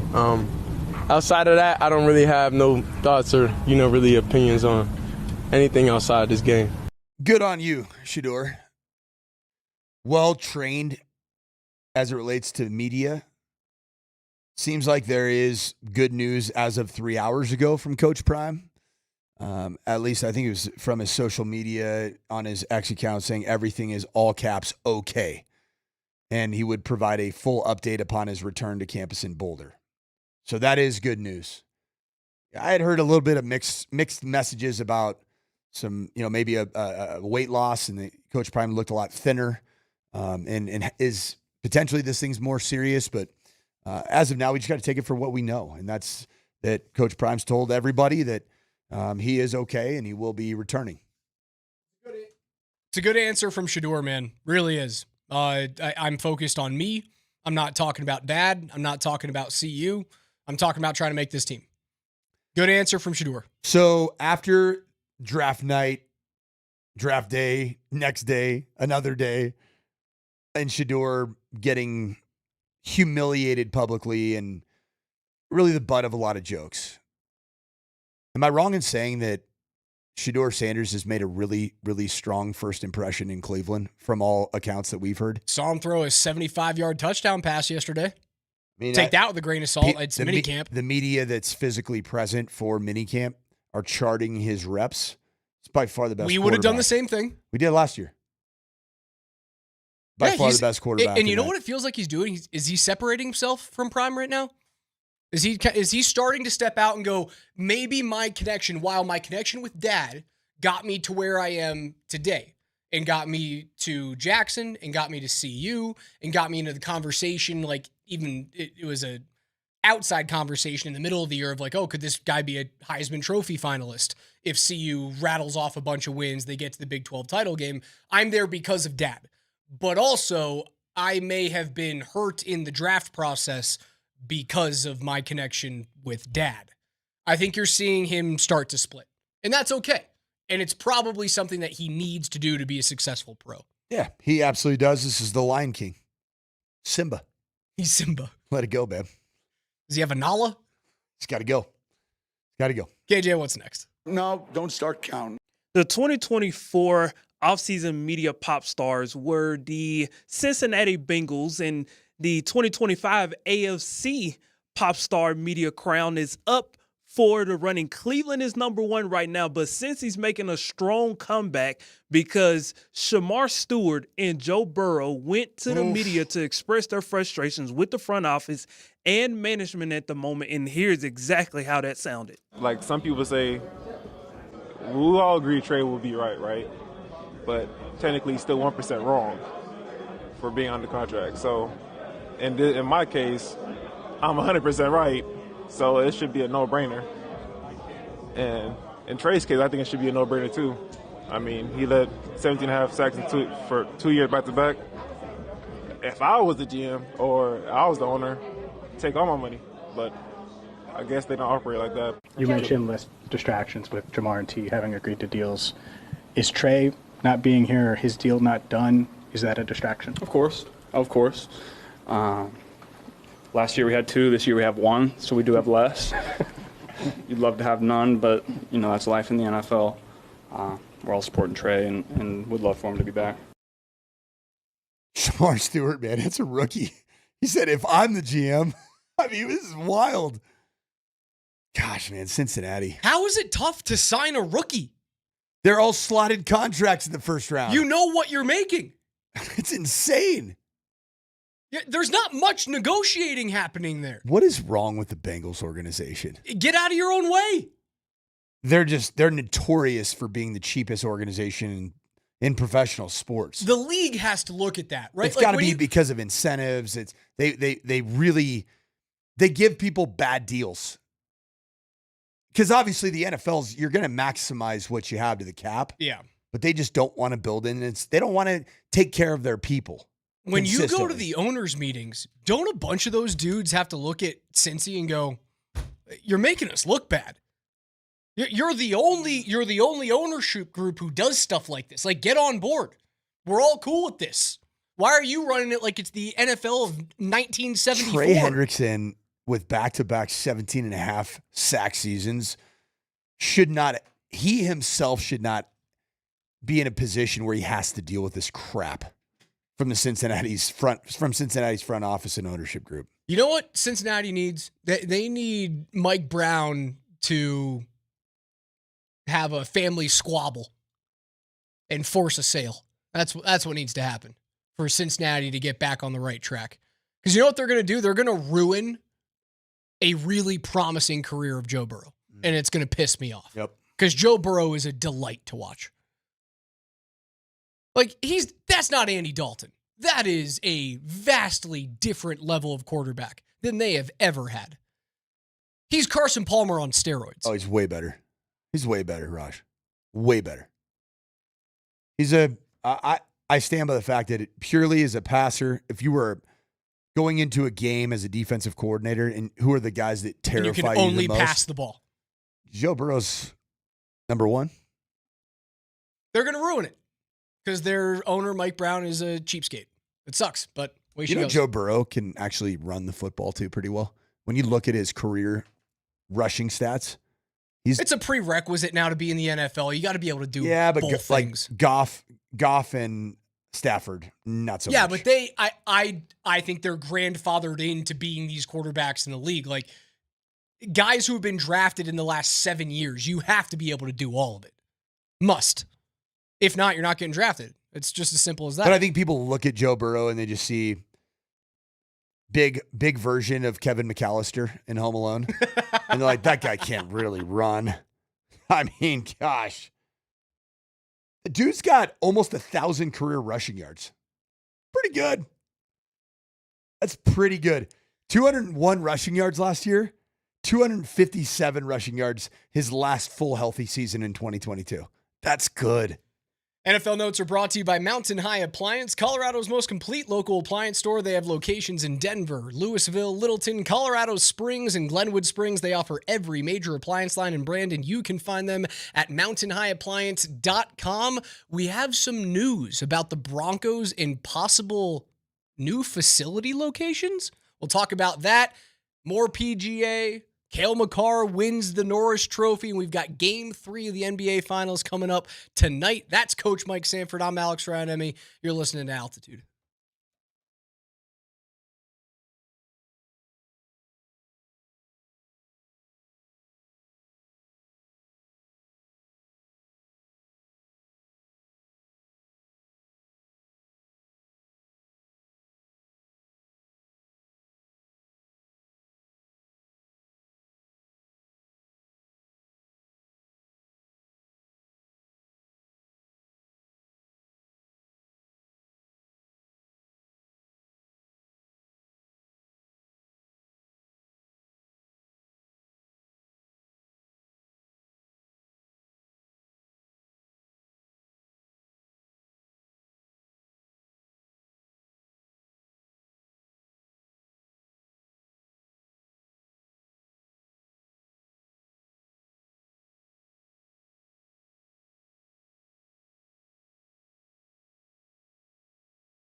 Make sure you guys head on over to altitudesportsradio.com/pick'em to enter the Altitude Sports Radio U.S. Golf Pick'em contest. Again, pick 4 golfers this year, 1 from each of our 4 different groups, and you'll be entered. The entry with the golfers that have the most total prize money at the end of the week is our winner. Prize package is perfect for any golfer in your group. It's a foursome of golf at the Ridge at Castle Pines, 4 tickets to the U.S. Senior Open that's being held at the Broadmoor, and a Surfside prize package that includes a brand new Arctic cooler thanks to Surfside iced tea and vodka made with real brewed tea, only 100 calories, 2 grams of sugar, and 0 bubbles. Look for the can with sunset stripes at bars, restaurants, and stores near you. You can enter now at altitudesportsradio.com/pick'em for your chance to win our picks lock tomorrow morning at 4:45 a.m.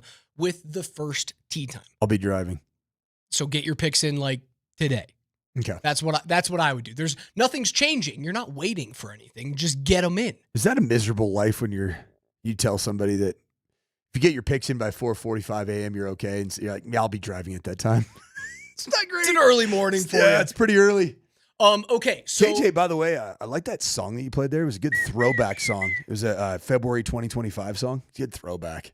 Oh, that was a beautiful song. What a time. Throwback. I just had to be there. Yeah, man, I'll tell you what, man. Feb 2025. That was a good era, man. Legendary. Okay, so there's a scoop from Thomas Gownley of the Business Den. Business Denver. Business Denver. He's got a subscription-based website, but you can find him on Twitter. Business Den, @business_den. An hour ago, Thomas says the Broncos have begun buying land near Burnham Yard, a state-owned former rail yard in central Denver, considered to be a possible new stadium site, a source tells the Business Den. We found 10 transactions totaling $150 million linked to one attorney. Now, this Burnham Yard Railway is essentially catty corner to where Empower Field is right now. So if you cut across diagonally southeast from the stadium underneath I-25 and 70, you're going to run into Burnham Yard. Now, there's like a bunch of chop shops over there. What's a chop shop?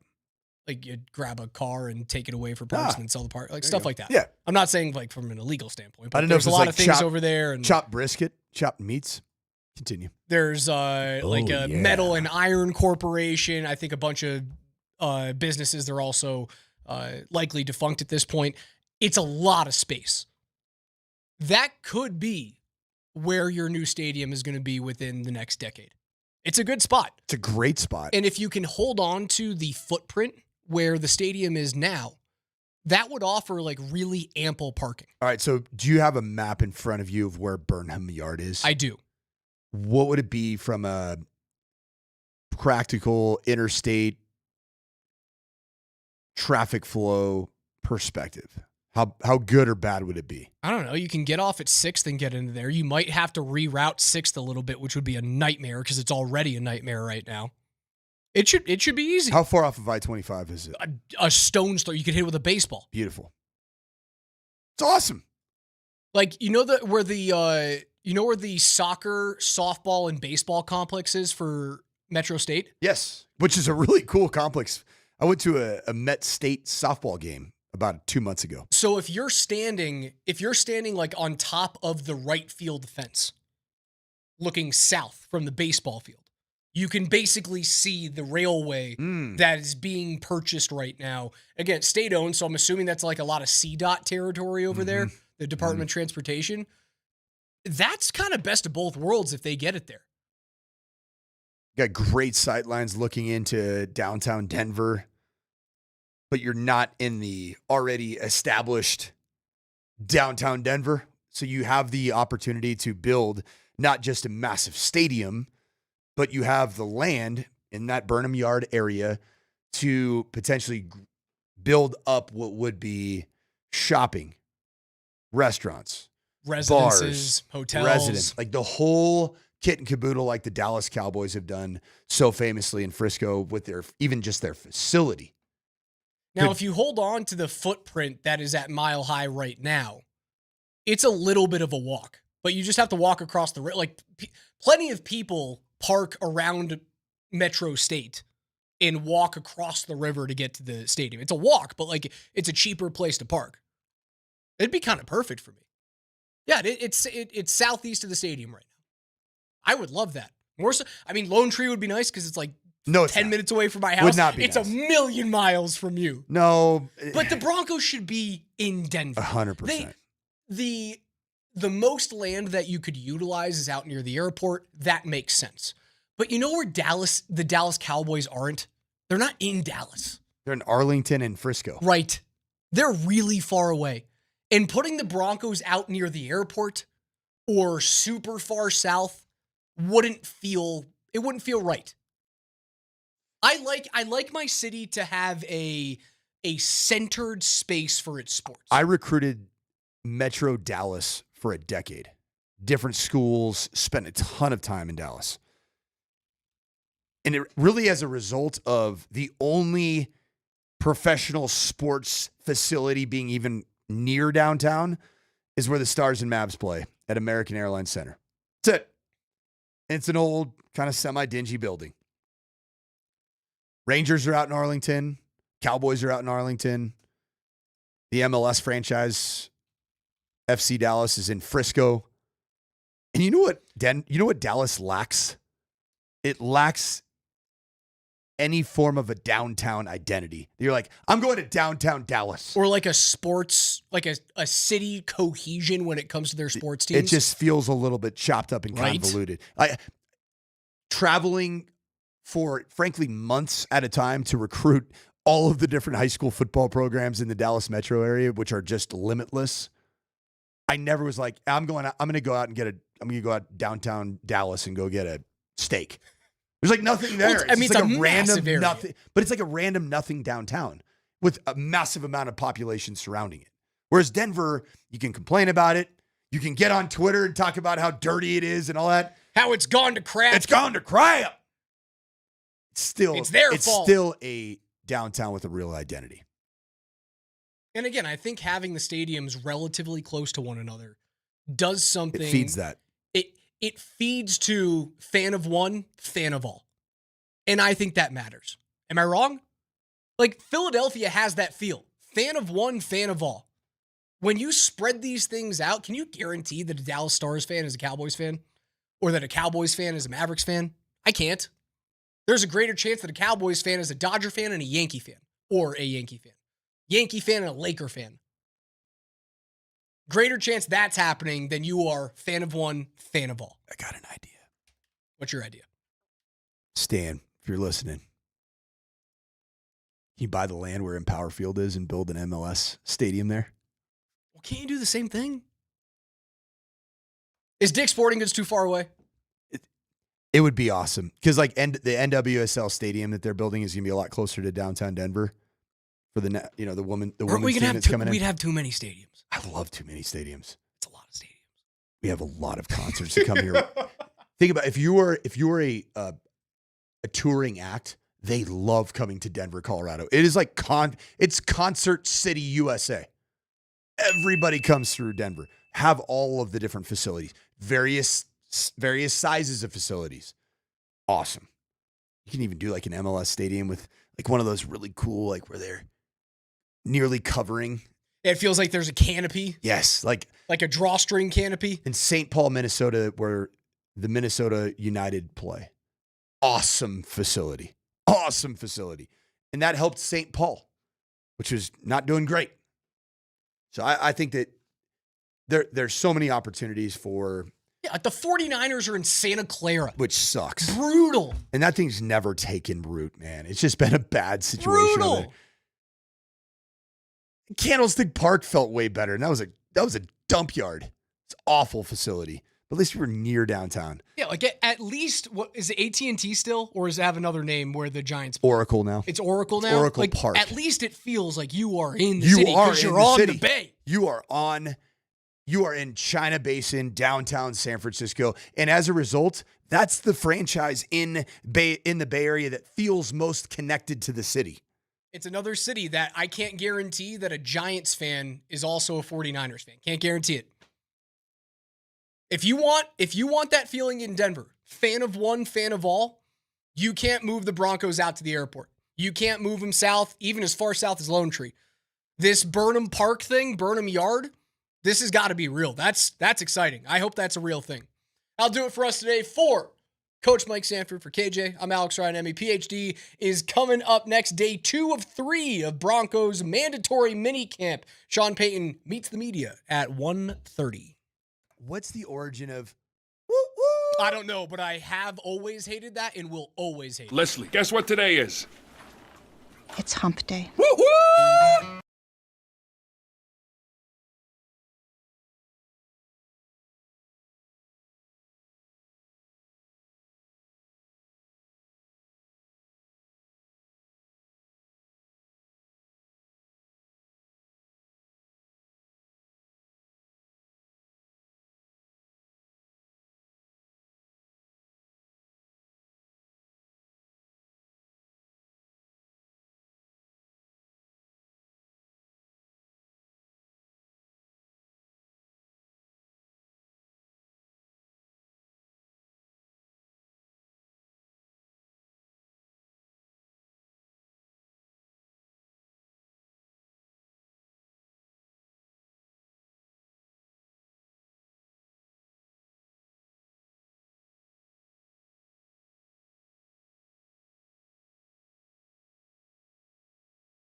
Well, we have a great idea where the new stadium for the Broncos is going, which is very consistent with things I was sort of, don't tell anybody, but don't say anything, but. What Greg told you about? No, he did not. No. Nor did I ask, because that to me would be like pushing it a little too far. None of my business, really, like that. So, but other little birdies, Scott. People love to chit chat, right? They love to gossip about things. They know. Breaking little DMac's heart about the Lone Tree Broncos. So they may have done it out of spite. Yeah. Oh yeah. I think it's more like that. Yeah. You're wrong. We're going to go here. Yeah, it was kind of like that's kind of the terrible tone. area we talked about that we saw that map of. Kind of, yeah. It's this Burnham Yard. So in the business, Denver something or other. I don't know. No idea who reads that, but good for them. But this is a little bit lengthy, but let me just read it to you. All right. Broncos buying around possible Denver stadium site. Quote, one company is buying it all, Armitage said, of the neighborhood, or they have been. That company, according to a source close to it and familiar with the real estate dealings, is the Denver Broncos, who are considering placing their next stadium there. The team declined to discuss the transactions and said, we're not going to say anything. 10 generic sounding LLCs, all of which were created within a few days of each other in late 2023, have spent, are you ready for this? $146 million since September on 10 properties south of 13th Ave, north of 4th Ave, west of Navajo Street, east of Tejon. Unbelievably, I do know this area because of baseball. Because they built a really cool facility for Metro. It's soccer, softball, baseball. And I've been over there a million times watching my kid play baseball. So it's like, okay, I do know this area. It's a whole lot of nothing now. Right. Kind of like where Coors Field was built. Yeah, man. I mean, Coors, that whole thing was before my time here in Denver. I didn't get here till 99. But from what I understand, it was just, you had to have a pretty vivid imagination to picture like what this would be. And this is what this area is like. Well, the Lone Tree area is like anybody could imagine that. I mean, It's just a bunch of empty fields, and light rail stops and I get this. Well, this might have a little more infrastructure as far as sewage, water, electric, probably. I mean, street access. Less stuff you have to be on. I did say though, when all this we were talking about it 2, 3, 4 months ago, whatever it was, I says, just start paying attention to when they start buying land, and then you'll know. And now this comes out. Well, they bought a bunch of land. Let me read the rest. How many acres total? Let me get to that. All of those properties, this $146 million of everything, are near the 58-acre Burnham Yard, which the Colorado Department of Transportation bought in 2021 for $50 million. All sales were handled on the buyer's side by Leanne Fowler, a real estate attorney with Hogan Lovells in Denver, and a former colleague of Tim Aragon, general counsel for the Broncos. Fowler did not respond for comment. Burnham Yards is just a mile drive to the southeast, so that'd be under I-25, of Empower Field at Mile High, the Broncos' current home. The team lease goes to 2031. We're in 2025. They could easily extend that year after year if they wanted to go a year or two. Probably take it 3 to 4 years to build it. So they still got a year or two to get going. Some of the recent sales directly linked to Fowler feature unusually high price tags. They're not messing around. The largest was last August, $53 million for a self-storage facility at 741 North Osage that had sold for $42 million just 2 years before. Oh man, that's a nice little profit. The second priciest purchase in Lincoln Park of late was for a warehouse at 701 North Osage. Fowler represented the buyer, a Delaware LLC registered at Hogan Lovells' office in Colorado Springs that paid $47 million in September, last sold in 2018 for $33.4. Quote, whomever is truly behind this mysterious Delaware address has already figured that out. So... There you go. That is there you go. Pretty much guaranteed that's going to be where the that's it. Especially if you got, but they who else is going to overpay for old warehouses and properties in an area that? Well, maybe they just want a a storage unit. I mean, hey, you got to have a place to put the old equipment sometimes. We are, by the way, I got it. Denver Broncos, Denver. Hey, bro, we are stretching the boundaries of what Denver is. We're putting joints over there, by the way. Okay. If you want, again, all right. If you want a Denver mailing address, would you consider the University of Denver in Denver? Not really. Yeah, it is. I know, but not really. Okay. Because you see what I'm saying here. Yeah. Like we're like. Listen, when Centennial came up and became a city, as opposed to, I think forever, it was unincorporated Arapahoe County. Mm-hmm. They said, well, let's make a city. Why? We can tax people that way. Okay. And they started grabbing land that was all unincorporated. All of a sudden, you got Aurora, and you got Douglas, and you got Denver. Stretching the boundaries. If you think of the old days, you think, just a big round or a big square plot of land. That's your city. Anymore. No. And if somebody look at a map of the city boundaries, sometimes there's no rhyme or reason. Yeah. You got fingers over here and this over here, and our guys at KSE, man, if you're not familiar with what they're planning to do around Ball Arena, it is awesome. It is just flat out. We've seen, some renderings, and this is not a big secret. It's been public for quite a while. It is in the Denver Post. Yeah, when this comes to pass, woof. And that's going to be a brand new sort of downtown Denver. It really will. It's going to have everything. And it's going to be incredibly accessible because you're not going to have to wait at Spear. You're just going to have to walk over. There's a couple of bridges that they're going to have. It's going to connect everything.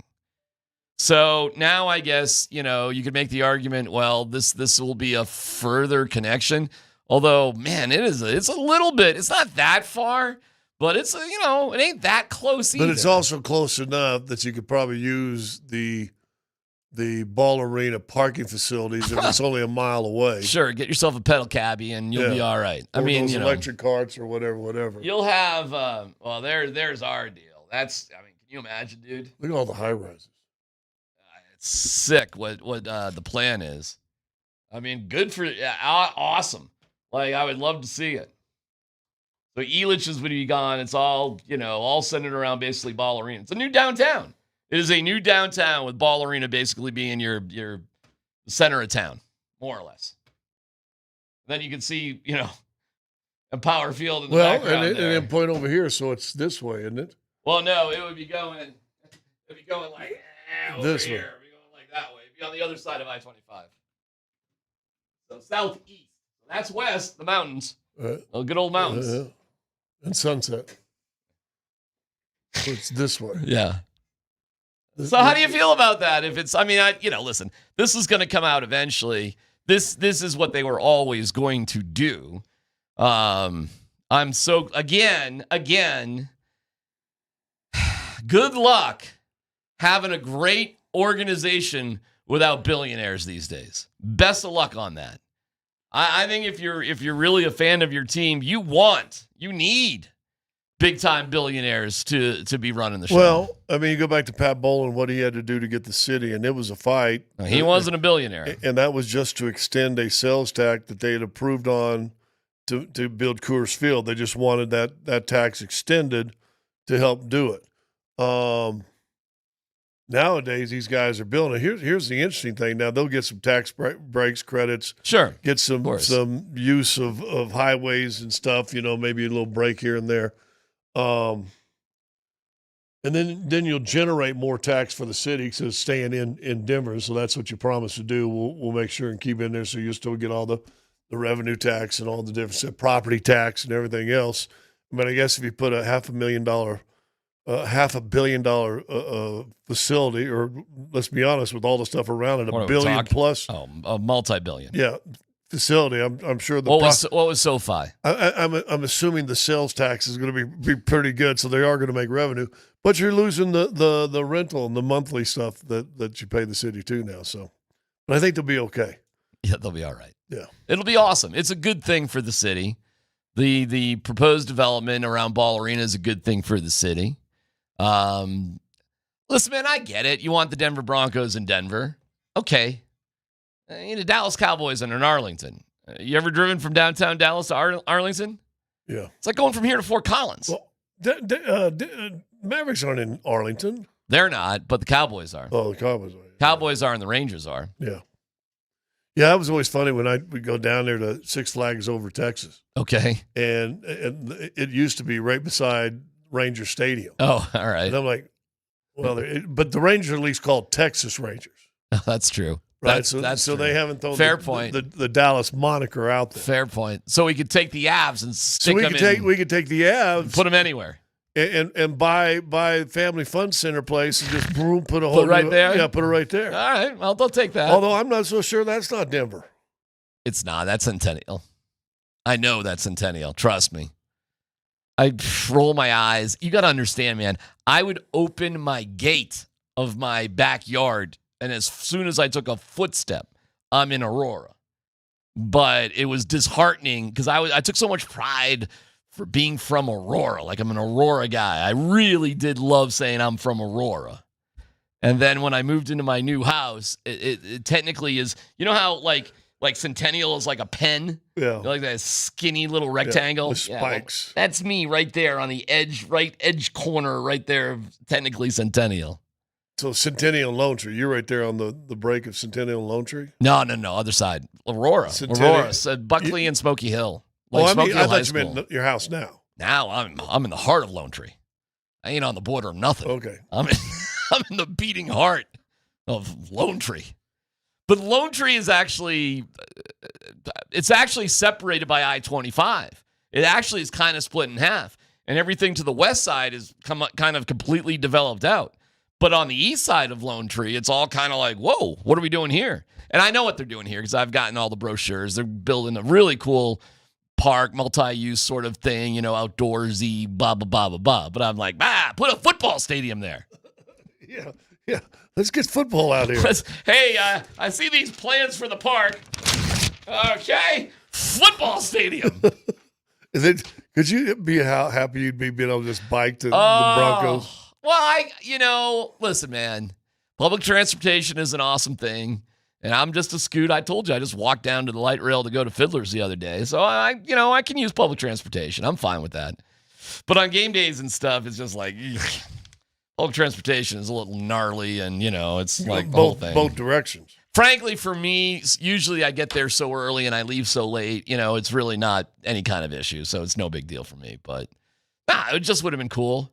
It would have been more than a football stadium. It would have been, it'll certainly have some form of retractable roof. Okay, I mean, they're gonna spend a couple $1 billion on it. You want a Super Bowl someday. Yeah, you want a Super Bowl. If Taylor Swift comes here in February, you want to be able to on all of that stuff. And not only that, you want a facility where people will be around it even when there's nothing going on. And I saw that in Atlanta. They built a baseball stadium out in the suburbs, granted, but they built it with, multi-use of everything in mind. And people just hang out at the ballpark area, even if the Braves are on the road. It's still a kind of an awesome place to go. And if you think of Empower Field, it was just a tad short-sighted when they built Empower Field. I know they had the best interests in mind. Like, we're literally going to put it right next to Mile High. I mean, I get it. But that is just not a great area to build other businesses. It's just not. And consequently, over the past, how many years? 20, whatever it is? Yeah. I mean, what has really been developed down there? Well, but it also shows you the intelligence of some of these developers that realize, listen, because it became impossible for it, no matter how rich you are, for an owner to put a facility up that's going to be used 8 times a year. Yeah, ridiculous. It's not economically sound, and that was even one of the arguments for Invesco was, listen, it's going to be used 8 times a year. What are we doing? But then they've had concerts and different stuff like that. It was when you look at it, Empower Field, which was Sports Authority and Invesco, it was short-sighted. It was. It's a nice facility. Don't get me wrong. There's cool things in there, and they have poured all sorts of money to make the experience better, including scoreboards and suites and all sorts of awesome things.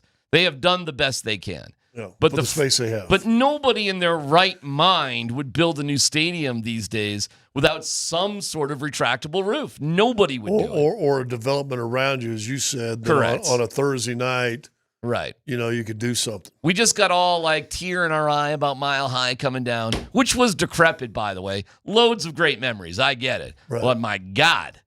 I mean, let's be honest about that stadium, okay? I mean, that needed to go, son.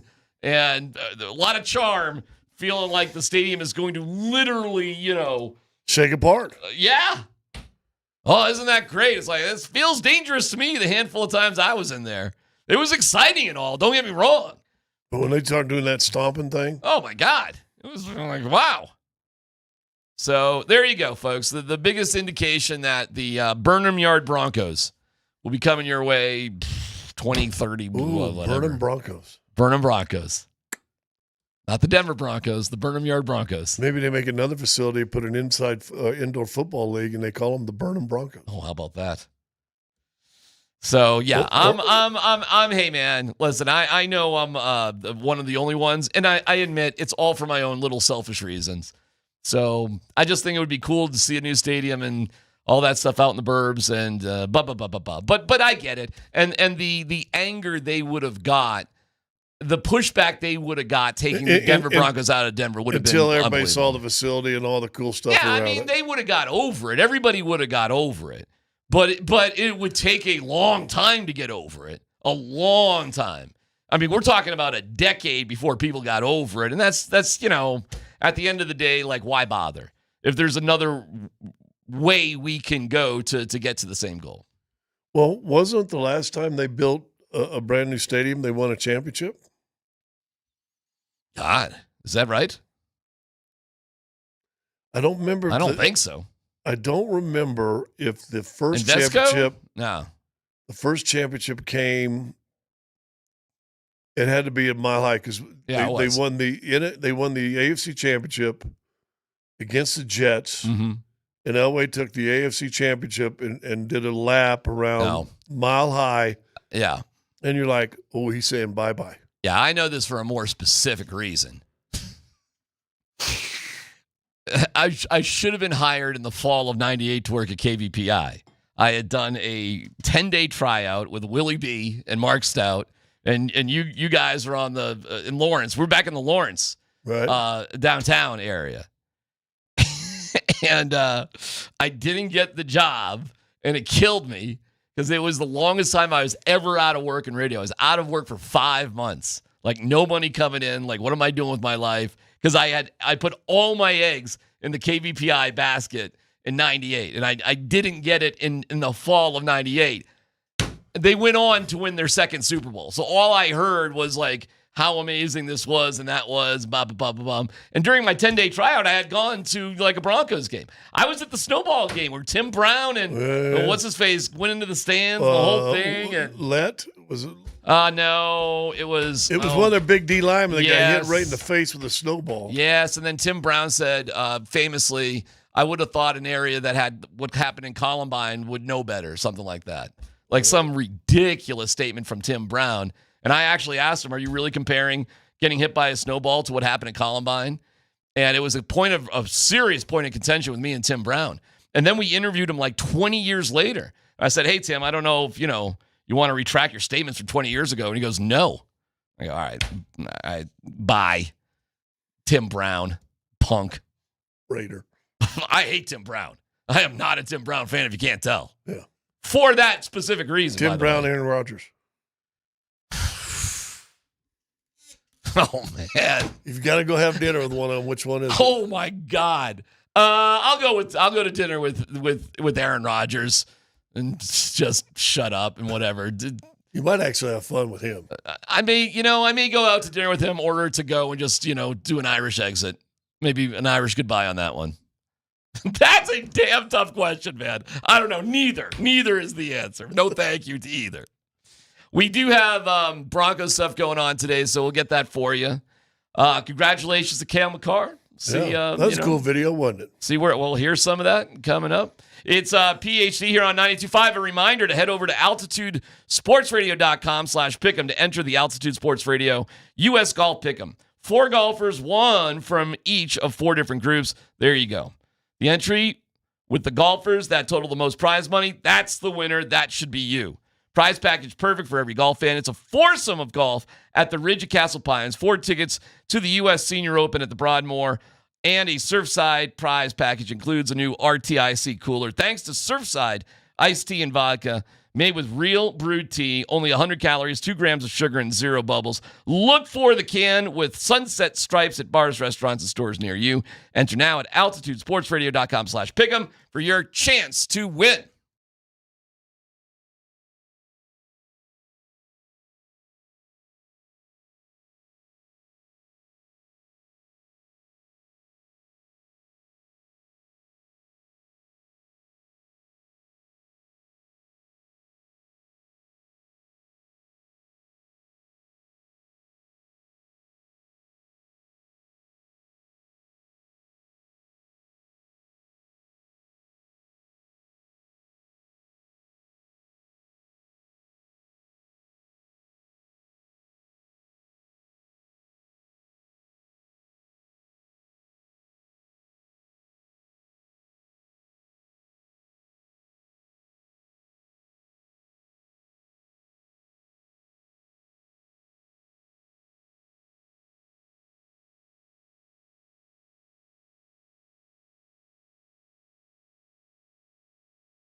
Have I ever told you what an idiot I am? In the privacy of our bedroom. Well, that's just some. I told you I'm an idiot, right? That's just some fumbling around, but that's that's just being naive. That's not being an idiot. All right, that's another conversation for another time. But I go to Scott and he goes, there's nothing on last night. I go, oh. Well, I said, no, first of all, I said, I was looking around for the NBA game. And I forgot there was 2 days. I said, then I realized there's no sports on last night. And then I was like, Scotty, not true. Not true. And I go, oh, did they win? And you went. I'll tell you on the air. Yeah. And then about 25 seconds before we go on air, I'm getting a clip. By the way, I'm listening to Vic and Moj. They don't know how to turn a TV on to get sports. And I'm like, listen, you told me, you two dopes, to get Fubo like 3 years ago. And you did. And I did. And I get everything. The only thing you don't get is TNT, but I have HBO Max. Well, now it doesn't matter. Well, I guess. Now I'm not a cheapskate. I have, whatever you're supposed to have. I didn't know there was a package, a lower level version of HBO Max where you didn't get TNT, but apparently cheap ass Moser has that. I listen to him and Vic not knowing how to turn a TV on, and Brett like, I just got, the dish, and I'm, you told me to get Fubo, and I did. All right, anyways. So watching the game ain't hard for me. Scott, dude, in the bottom of the eighth, up 3-2, the Rockies put 2 runs on the board. They had 2 triples in the same inning. Ooh, wow. They had a couple of home runs. Ryan McMahon. Clint Hurdle's coming through for him a little bit. I tell you what, it looked good. Relief pitching, unbelievable. Unbelievable. It was. Would you say for the last month that's been the strength of the team? Dude, Jake Bird, 2 innings, that's 6 outs. 5 of the 6 outs were strikeouts. Oh. Right. Then Kinley, shutout inning. Holgerson,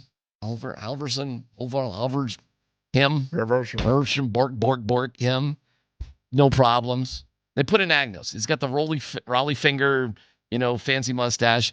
But he's been on bereavement leave, and he's a young man, and something's going on in his family. But, dude, they're up 5-2, Scott. 5-2. In the bottom of the 8th. Or top of the 8th. Bottom of the 9th. Oh, bottom of the 9th. They score 2 runs in the bottom of the 8th. Top of the 9th. Sorry. Top of the 9th. So it's 3-2. They scored 2 in the top of the 9th. It's 5-2. Bottom of the 8th, they scored 2 in the bottom of the 8th. Now we're going to the top of the 9th to win the game. You need 3 outs to win the game.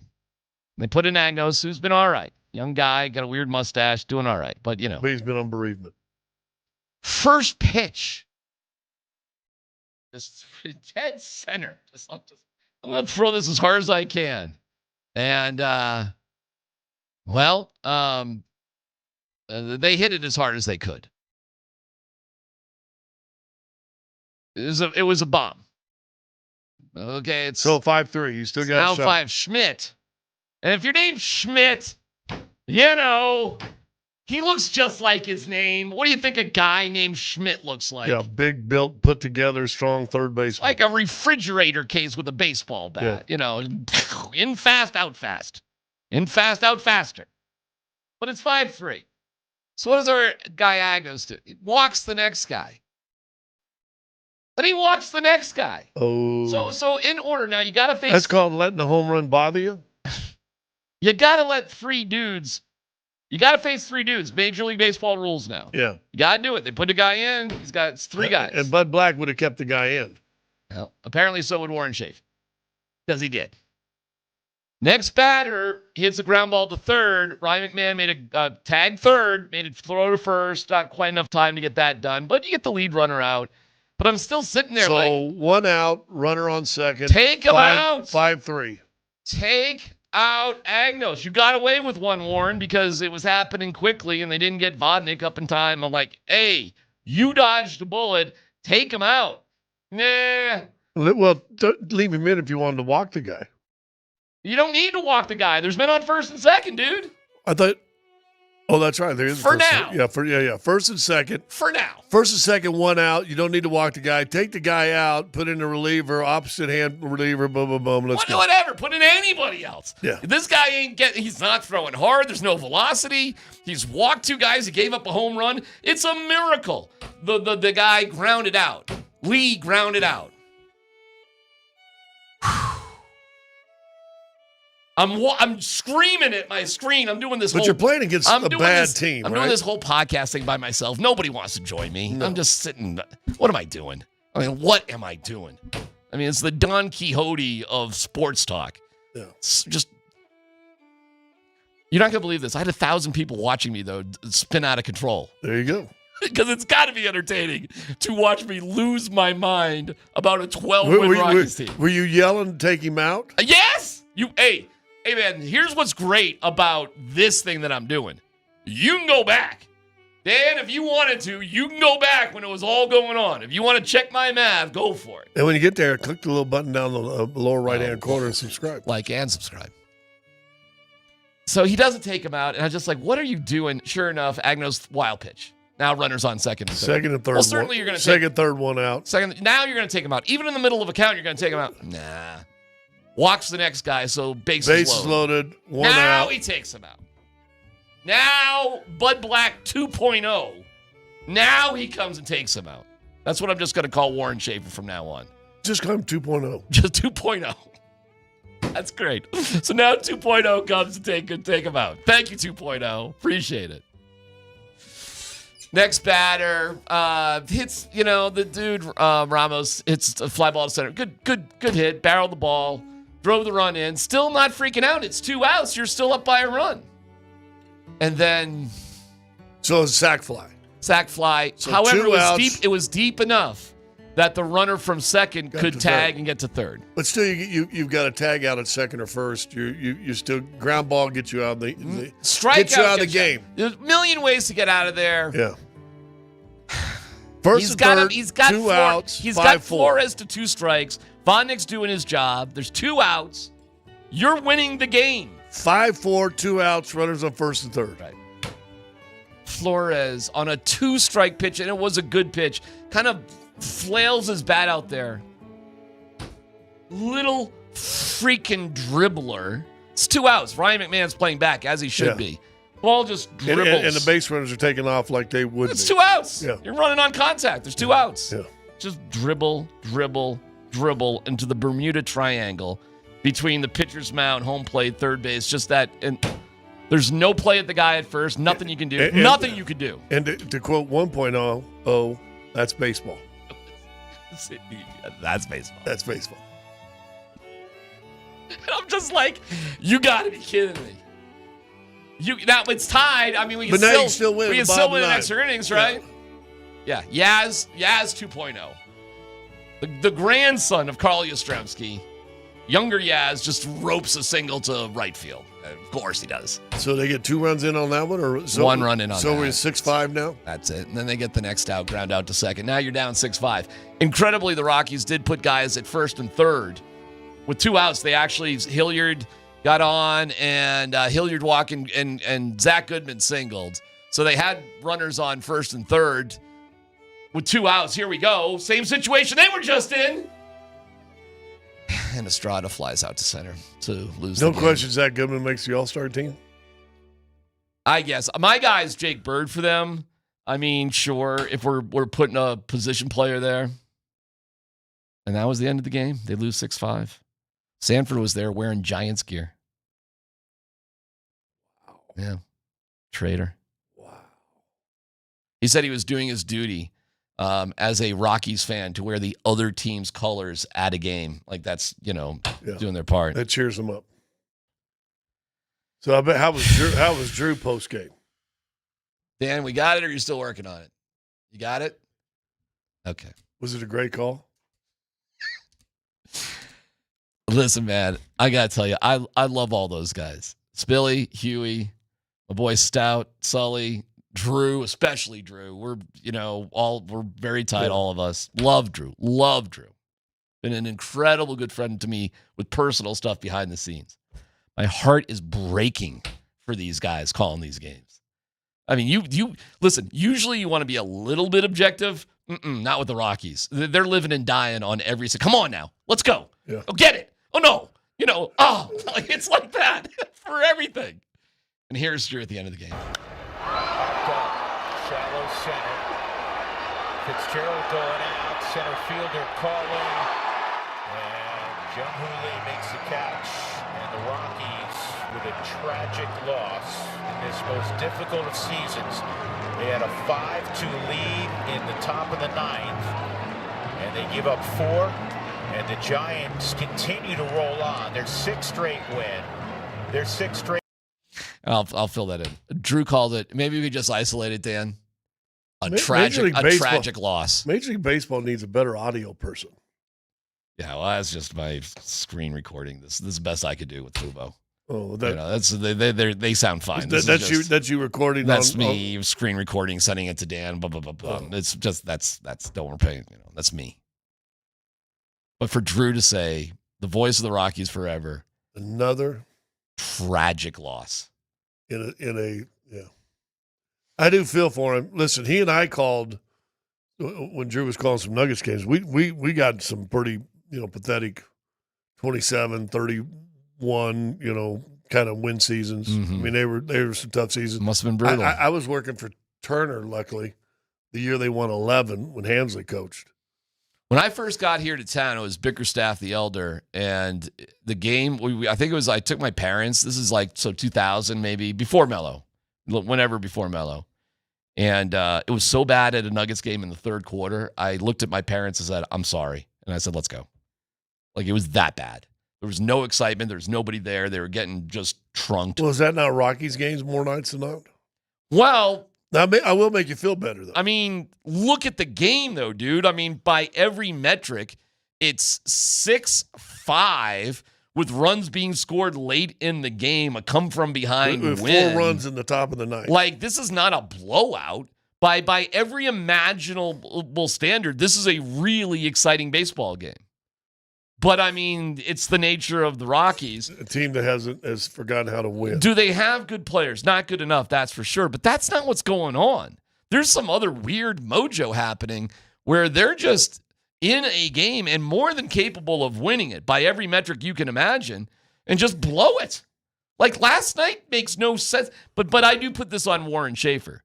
Your dude has to face 3 batters. His 3 batters are a home run on 1 pitch and 2 walks. Out. Out. And that's on 2.0. Warren Schaefer, Bud Black 2.0. I love that nickname. Well, that's on 2.0. I don't know if you read it. Did you read the article I sent you today on the anonymous 100 baseball players voting favorite team, best I didn't name, see that. Fill me in. Least likely manager to ever want to play for? Guess who won it? Bud Black? Bud Black was way up there. Okay. One guy did excuse it. He said, but it's the Rockies. Let's be honest, they've been a horrible organization. And they were deemed by players the 3rd worst organization, only behind the Athletics and the White Sox. All right. Well, the tragedy continues. The march towards history, Scott. Let me give you a couple numbers real quick here, and we can be done talking about the Rockies. I know we kill people with this. But, that's Makar stuff. We'll get to that in a second. The Rockies are on pace for a minus 488 run differential. The modern era, starting in 1901, was the Red Sox of 32, who finished at minus 349. So they are on pace to smash Let's that. get to 500. Hey, just to make you feel better, the Yankees went in and smashed the Royals last night. So, I see we're on the same page. Yeah.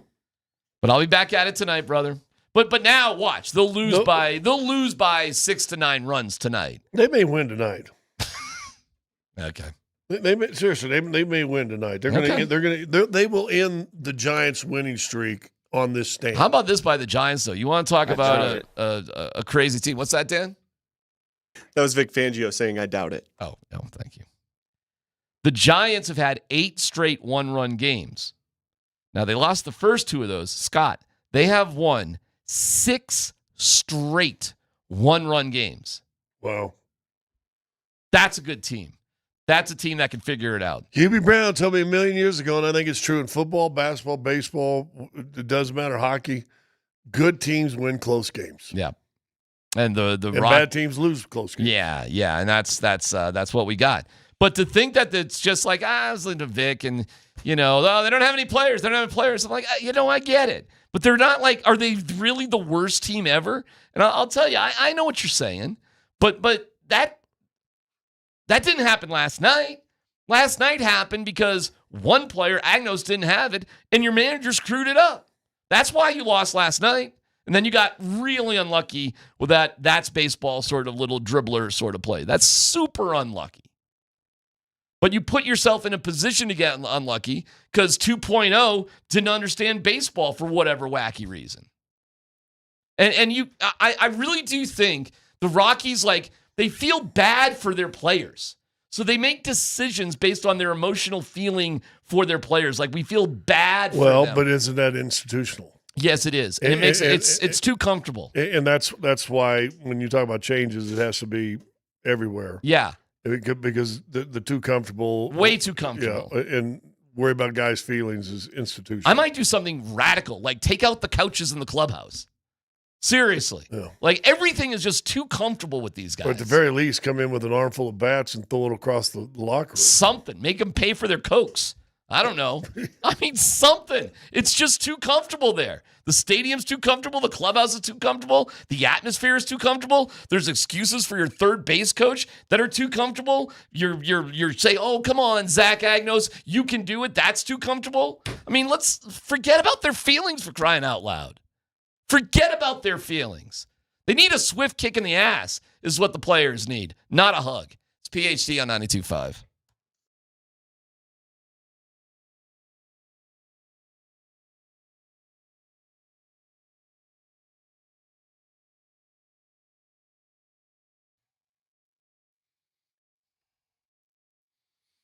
Hey, it's DMac for the Rocky Mountain Men's Clinic. When dealing with ED, you want the right treatment for your specific medical situation, and every case is different. Finding the right treatment can mean the difference between just an okay experience and an amazing one. So it's the Rocky Mountain Men's Clinic to the rescue. ED is an intimacy destroyer. Research shows men can draw apart from their partners when ED affects their sex life. Never mind that. When the pills or herbals fail, the Rocky Mountain Men's Clinic succeeds with over 90% success rates. Serving the Front Range of Colorado for nearly a decade, they've treated tens of thousands of men, and you could be next. Call today. Your initial visit's only $99 to get that consult, a T and a PSA test. If advised, a test dose. Listen, if it doesn't work in the office, that visit is free, but it's going to work for you. 5 locations, very convenient. Call today, 720-440-7900, RockyMountainMen'sClinic.com.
Working along the far boards. Now high in the zone. He's got some space. McKinnon all the way over. One-timer. They score! Oh! Hail! Kale!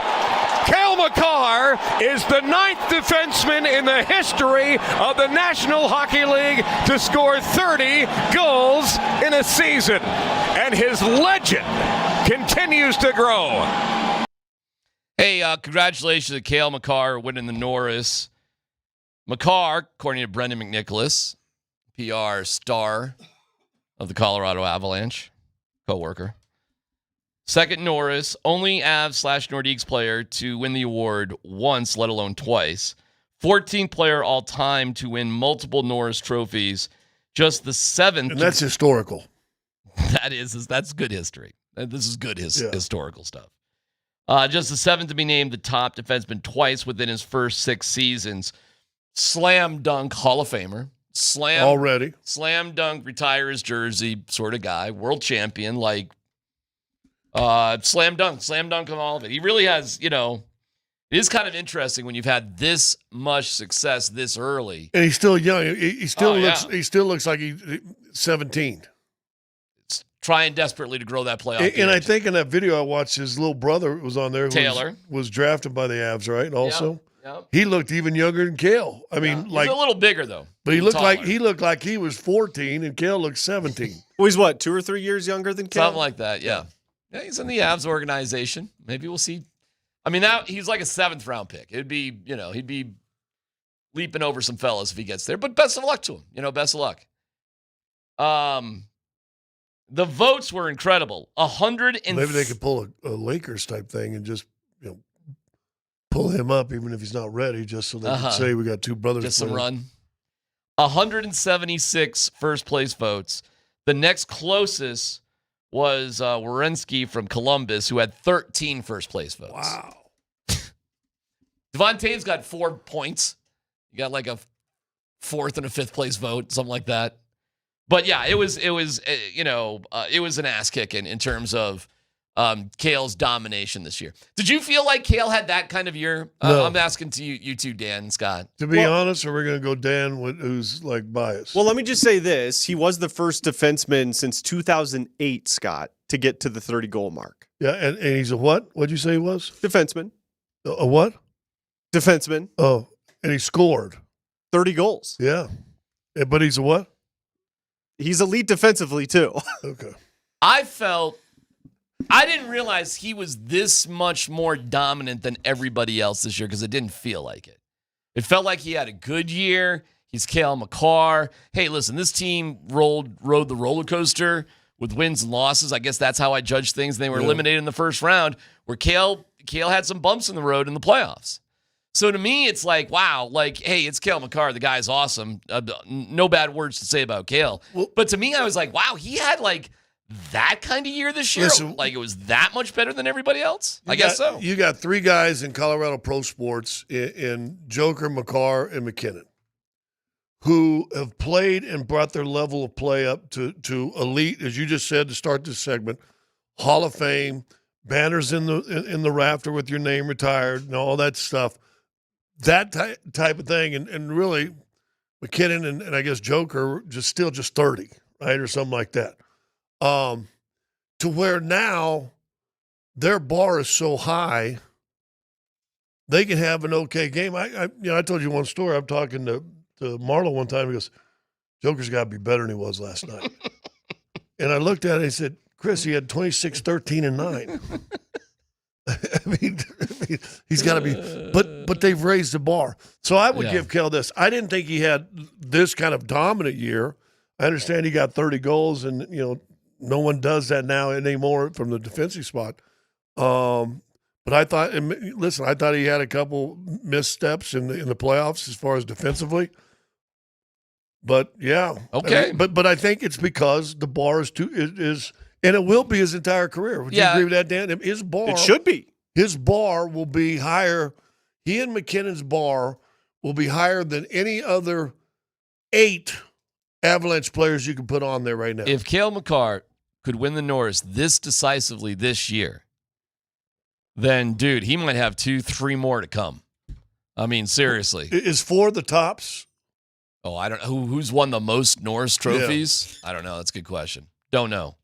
But he may be in the conversation for it. But I have a fascinating would you rather, a real major ethical dilemma, okay? And we'll hear how Kale got the Norris Trophy as we get into full Broncos coverage as practice is wrapping up within the half hour. Tyler is out there at practice, so full reports from the Broncos as that happens right here on PhD.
Turn it up.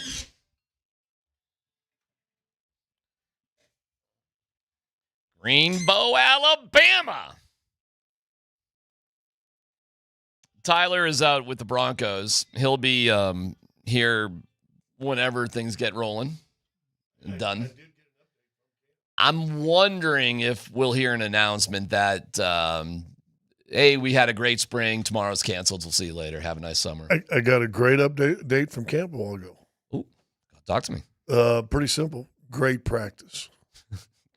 I mean, it's pretty simple, but we're talking. Listen, good. This is OTAs. Good I know we call it minicamp, but this is OTAs plus an hour, right? I mean, because what I was told yesterday, all yesterday looked like exactly what OTAs look like, except they went 45 minutes to an hour longer.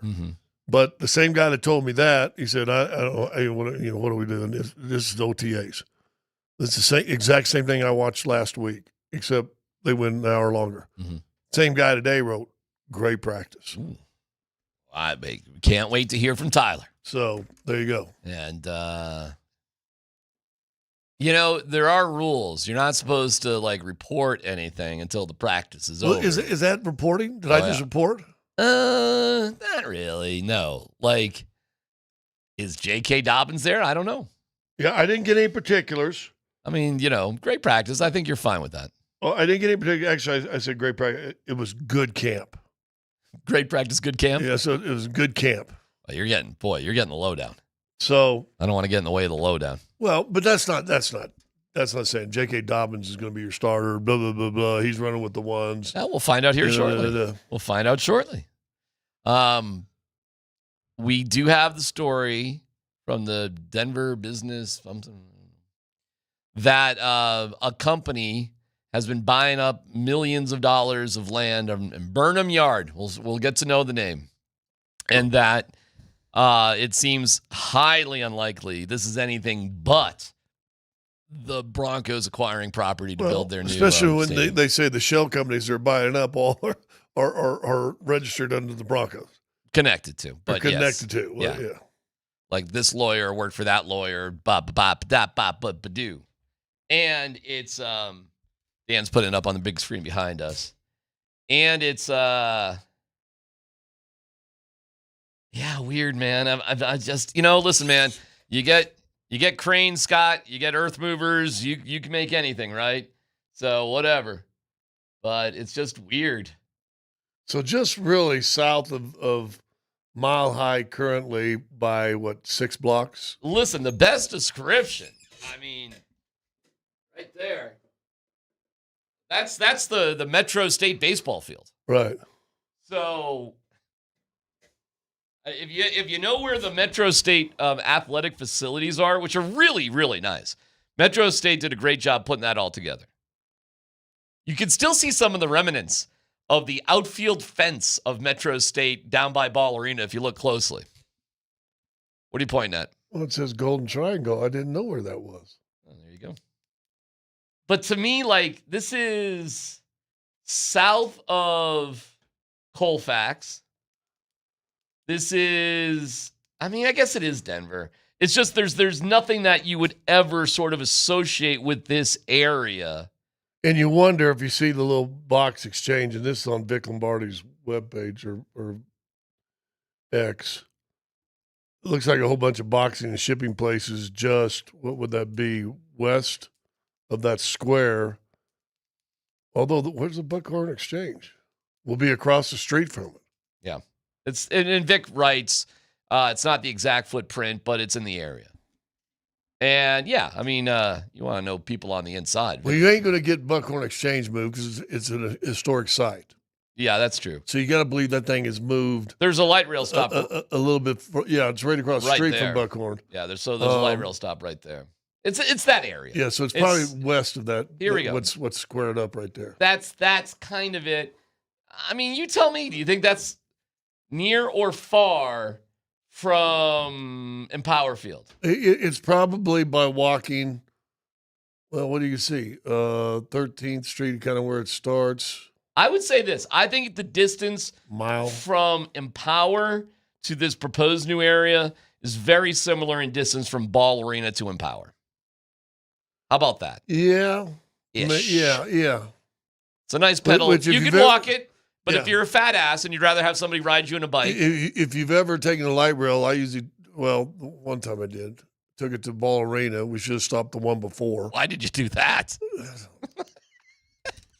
But I know we parked. Actually, I take it That's back. kind of funny. I'm we laughing at we that. parked at Ball Arena and then took the light rail from One there. stop. One stop forward. That's more lazy ass. Yeah. In the time to do that, you could have easily just walked to the stadium. But that's probably about a 15, 20-minute sort of mile sort of thing. Anyway, it's the home of the new Denver Broncos, likely to be this Burnham yard area that nobody really would think of for any particular reason. There's no significant. I mean, the most signature thing, like I said, is the Metro State athletic facilities. That is without a doubt the most well, how about that? And it seems like it's about 2 blocks south of that with this square. And again, this square, I would say this square needs to probably be moved over. Now, if the thing between the red square, if you can see it on the screen, and west, that's left on your TV dial, if that ain't sold yet and they find out who's buying it, that price just went up a little bit. Well, they've overpaid for a lot of the property. Yeah. So they're not messing around. They're buying people out.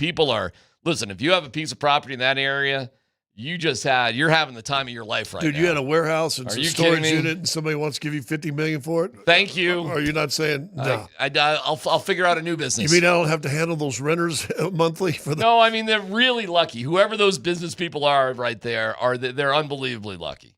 And there's no residences in here at all. That is not residential whatsoever. It will be though. It will be. Well, you got to believe the stuff over there got some apartments and stuff.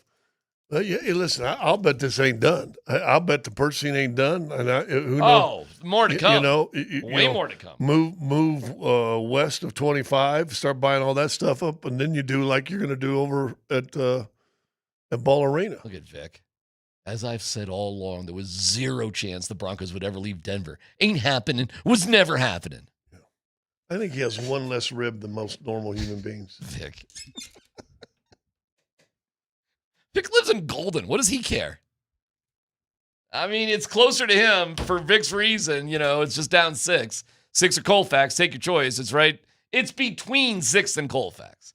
It's between 6 and Colfax, east of 25. How's that? Yeah. There you go. Yeah. West of the Buckhorn Exchange. We're going to get into Sean Payton's presser and all sorts of Broncos stuff here in a little bit. Time for a quick Would You Rather. Or maybe I'd frame it a little bit different. I kind of started it different. today, though. The would you rather? Would you rather have Nathan McKinnon or Kale Makar? Kale Makar. Talk to me. Why? 5 years younger. Okay. More impactful for the Avalanche, Kale Makar and Nathan McKinnon. That's a good one. That might be a better one. See, I think you could find someone that can hold Kale Makar's banner up defensively well enough.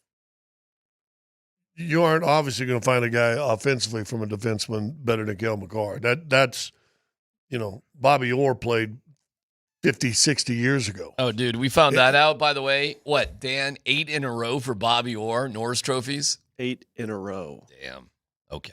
But like I said, and he played in the 60s and 70s, I believe. Did he get into the 80s at all? No. He had serious knee issues. Finished up with the Blackhawks, no knees. So 60s. All of his stuff came when he was really young, too. And so they don't grow on the trees, right? Guys that can score and defend like Bobby Orr and like Kale Makar. Listen, Kale Makar's been compared to Bobby Orr.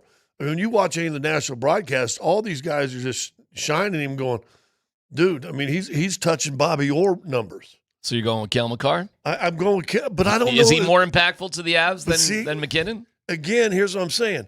You aren't ever going to find a Kale Makar scoring defenseman because they don't grow on trees. But I think you could find an adequate defenseman to cover up that area of the ice, right? Just the defensive side of the ice. I think you could find a guy that could compete with him there. Offensively, not a shot. Not a shot. Now, McKinnon, Dude, that's elite speed. That's an elite scorer also. I don't know, man.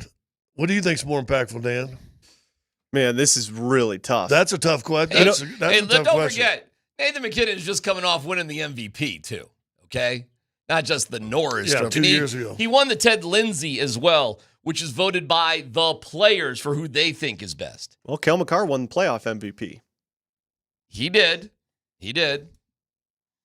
But to ask, I'd like to throw it out to the Avalanche fans. Who's more impactful, McHale or McKinnon? Boy, that's a tough question. Should we throw a poll up? You can, but we're about to get into like 2 hours of football here, my friend. But if you want to, you can. That's a tough question. So, how many points McKinnon have this year? 70? Oh, no. He had over 100. Oh, 100. Here's what's tricky. Who's more impactful to the Broncos, Pat Surtain or Bo Nix? Well, you saw what Pat Surtain was just voted by. Mm-hmm. I don't even know. I don't know if it was who's more impactful for the Broncos, media or player. Well, who you want? You want defense? Surtain was just voted the most impactful non-quarterback in the NFL. Oh, interesting. Did you see that? I did. The most impactful non-quarterback player in the league. Okay. So who has more impact? Non-quarterback. Well, Bo happens to be a quarterback. I know. But that's where the NFL is just so different than all these other sports, because the impact of the quarterback is insanely disproportional. Even to an average quarterback. Correct. So, okay. See, McKinnon and Makar's a legit argument. Yeah, right? That's right. Because they're right. They're superstar future Hall of Famers. But at the end of the day, you are comparing best defensive player compared to best offensive player. Well, let me go. And in Pat Surtain's case, it's even like best defensive player compared to mid quarterback. Yeah. Average, maybe slightly above average quarterback. Well, Patrick Surtain by himself didn't get to the playoffs. Patrick Surtain with Bo Nix got to the playoffs. There you go. There's the impact. I've had this argument a million times. Let me do this real quick. If the QB is 100, okay? 100. It's a scale to 100. That's 100. I'm drawing a line. That's 100. Where does the top cornerback rank? So there's the scale to 100. Where are you putting the top cornerback? So it's not a point system. You're talking about. Where is 100? Where is cornerback 100 on the quarterback scale 100? Like where? Is it at the quarterback 90? Is it the quarterback 80? Is it the quarterback 70? Is it the quarterback 60? Where does 100 for a corner rank compared to the level of a quarterback? In this league right now, I would say 75. Okay. So I'll roll with you. That's the top player. Yeah, and I'm counting more impactful than about 7 guys in the NFL right now. So Surtain 100, according to you, and I'm agreeing with you, is the equivalent to a quarterback 75. For now, yeah. Now you can ask me Bo Nix. What's Bo Nix? Maybe 76. But guess what he is? More valuable. And that is just the nature of the NFL. We got to take a break. Sean Payton's Let me ask you, coming up. just think about that trade we talked about yesterday. Champ Bailey or Clinton Portis. That is a much better conversation, like a cornerback compared to a running back. Oh, man. And that's an offense-defense sort of deal, but you're going to have a longer career probably with a cornerback. But he's dependent on the quarterback on the other team making mistakes, where a running back can generate his own. I actually would probably take Saquon Barkley over Patrick Surtain. I probably would take a more impactful running back, but that's close. We're having a more close conversation. Yeah, Portis and Champ. But I would make the argument in sports at the end of the day. At the end of the day in sports, I would make the argument offense is more important than defense. Well, and to say this, comparing the Surtain to Bo. Surtain may get in the Hall of Fame. Bo may never sniff it. It doesn't matter. And it doesn't matter. All right, we'll have Sean Payton coming up next.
You gotta be kidding me.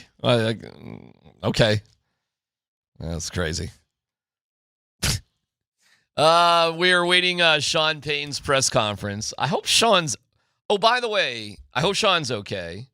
Because it's like, are you still sick, bro? Like, going on like 3 weeks of just, sounding like... He came off the cold right to hollering.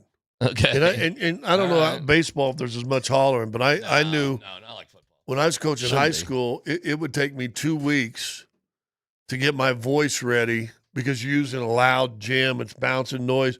So you got to learn to really project your voice all the time. In the first week or two, my voice was always like, it was always tough. So he went straight from a cold, allergies, whatever he had, to now all of a sudden 2 straight weeks of hollering at dudes. Okay. You ain't got a shot. No, man, if you're good at baseball, you should barely have to talk. If you really got your chisel together. That was one of the article. By the way, why do I send articles to our group and no one ever reads them? I apologize. It's okay. Talk to me about it. One of the things about Bud Blacks, he never stops talking on the bench, and it drives players crazy. It would. You don't. Is that? Oh, I got to read that now. Now that's I gotta in the read article. That. I sent it because. All right. I didn't know. Once it got. I'll read it. Trust me, I'll read it during the break. Once it got to the Rockies and Bud, I said, I gotta send this. I'll read it during the break. The Broncos have put the stream up. No Sean yet, so he'll be coming up relatively shortly. Will you be surprised if JK Dobbins does not talk today? No. I mean, I think he will, but I won't be surprised if he doesn't. None of the other free agents have. Yeah, no, that's not true. They've had Ingram up there, and well, I mean, when they were first signed. Well, right, but this is camp now. Yeah, that's another Sean Payton thing. Your buddy. It used to be back with the Broncos. Besties. You sign a free agent the next day. You had a press conference. Yeah, of course, it's fun. Those are really positive press conferences. If the Nuggets or Avs sign a free agent this summer before the drafts or right after, I promise you both of them will have a press conference introducing the new player. They have. They've done it. They both have done. Well, we don't know about the Nuggets, but the Avs have done it. I'm sure that the Nuggets would have done it if they did something. I don't know why the Broncos don't. I have no idea why they changed that. It's a total Sean Payton thing. Trust me, behind the scenes, it drives people nuts. But whatever. He gets to do things his way. I talked to Andy, who was out there for the Sean's presser yesterday. Yeah. And make sure you listen for our podcast tonight. It's still out there. He said, you know what's funny? It hit me yesterday. What's that? He said, Sean Payton live at the presser, it's actually pretty good. It's not bad. He really talks to guys. Yeah. He said, but if you can't see him and you just listen, because then we start playing all the sound. He said later in our show when it's just sound. And we're like, well, that sounds kind of Vicky. You know who was like that? It was Pat Shurmur. Like, there were so many people that couldn't stand and couldn't take Pat Shurmur. And I was always out there with him. And my impression of Shurmur was way different than everybody else. Your girl has cool sunglasses. Megan, yeah, she's looking good. She's getting ready for vacation, yo. I love those sunglasses. What do you think? We're gonna hear an announcement that this is it. We had a great spring. Practice was awesome. No work tomorrow. Would he do that? Or would he let everybody come out, maybe get planned and get ready to go? With the Muggles? And then some Muggle torture? And then you send out a presser at 9 a.m. in the morning, practice may cancel. Oh, that would be such a jerky thing to do. I think that'd be cool.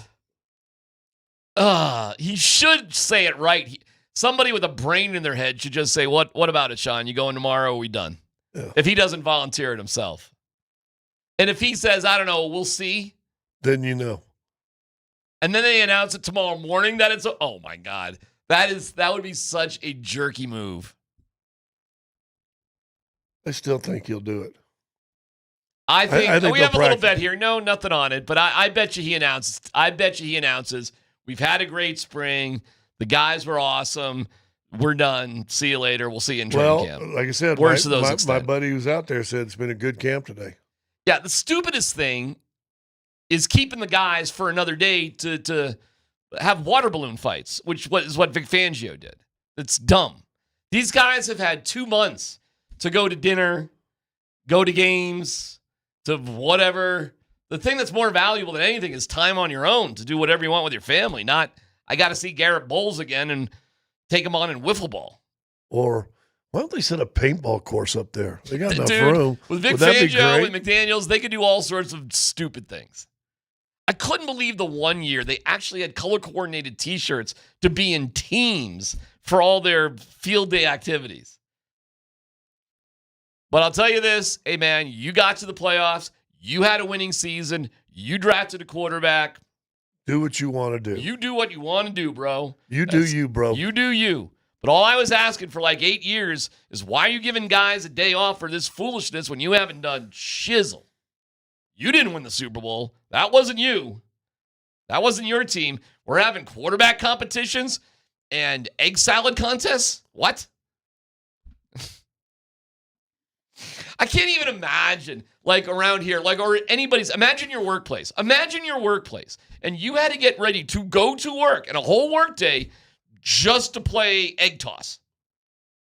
I mean, what are we doing? What are we in? Save that for the teachers and the kids in school. Yeah, that's a great time waster in middle school and elementary school. The last week of elementary school. The last week of elementary school when you know nothing happens. By the way, I am pro field day. I like field day. When I was like before high school. In high school, you don't do it. In high school, you take your last exam, you're out of there. Yeah. You don't sit there because Jim Bob has a history final, so I got to come into work and watch him do something. You leave. You're done. You're done. Yeah. But no, not in the NFL. We're going to bring everybody in to have jarts. Play giant Jenga. Lawn Jenga. Stupid as crap, man. Only in football. Seriously, only in football. How many of the 32 teams will do that in their last day of camp? God, that's a great question. How many dumb teams are there? Listen, if Sean's going to have the guys in, and listen, have him in for a walkthrough. Maybe there's things we got to flesh out. Maybe we sit there and have a lecture of the next 6 weeks. You got to stay in shape. And if you want to have an hour practice and then there's a barbecue lunch afterwards, hey man, that's fine. Because at least you got some work done, and then there's a little lunch at the end. But it was about a work day. You're there for purposes that mean something. Color coordinated T-shirts, dunk tanks. What was this? I couldn't believe how stupid it was. Well, with your it's Vic Fangio's running the show. So the last thing you said, then you're okay with McDummy having the ice cream come in after the very last day of practice. I'll tell you this. At least it was at the end of a practice. Yeah. You know, I mean, I actually was fine with that. Tyler just hates him. Yeah. So, I mean, it's just, you hate somebody, just everything's wrong. But, like, no, I thought that was fine. I didn't think it was something to get super stoked for. And you did have to wait in line. Like, he only had one ice cream. It was funny. Like, it should have been like 5 ice cream trucks or like 5 food trucks like rolled out. Like, you know what I'm saying? Like, that would have been a smarter sort of deal. It was one little ding, ding, ding, ding, ding, ding, ding, ding. Like, the scary. One person taking the order and the other person scooping the ice cream. Ice cream! Mom, ice cream! It's the ice cream truck! It was like that. Lieutenant Dan! Lieutenant Dan, ice cream, Lieutenant Dan. Sorry, I got in a fight at your Black Panther party. I looked it up. Sorry, I got in a fight. No dumb question. We'll have to wait. Here's Sean Payton. Right. Let's hear it. And he coughed. Yep. Go ahead, Dan. There's no audio. You got to be kidding me. Really? Is there really no audio? Seriously? Text your All right, here's Sean. You got to install it and get it started, and yet you're bringing the younger players along. I like how we're staying off the ground, and I like how we're practicing with each other.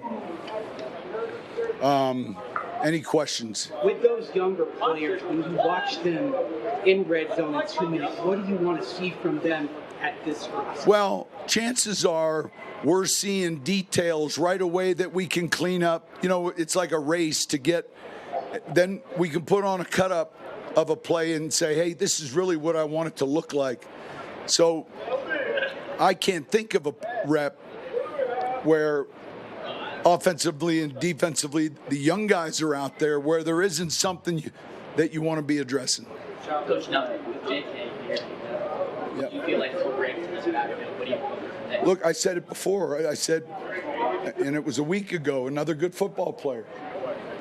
Another good football player. And we're interested in those guys. And so we'll see how it unfolds.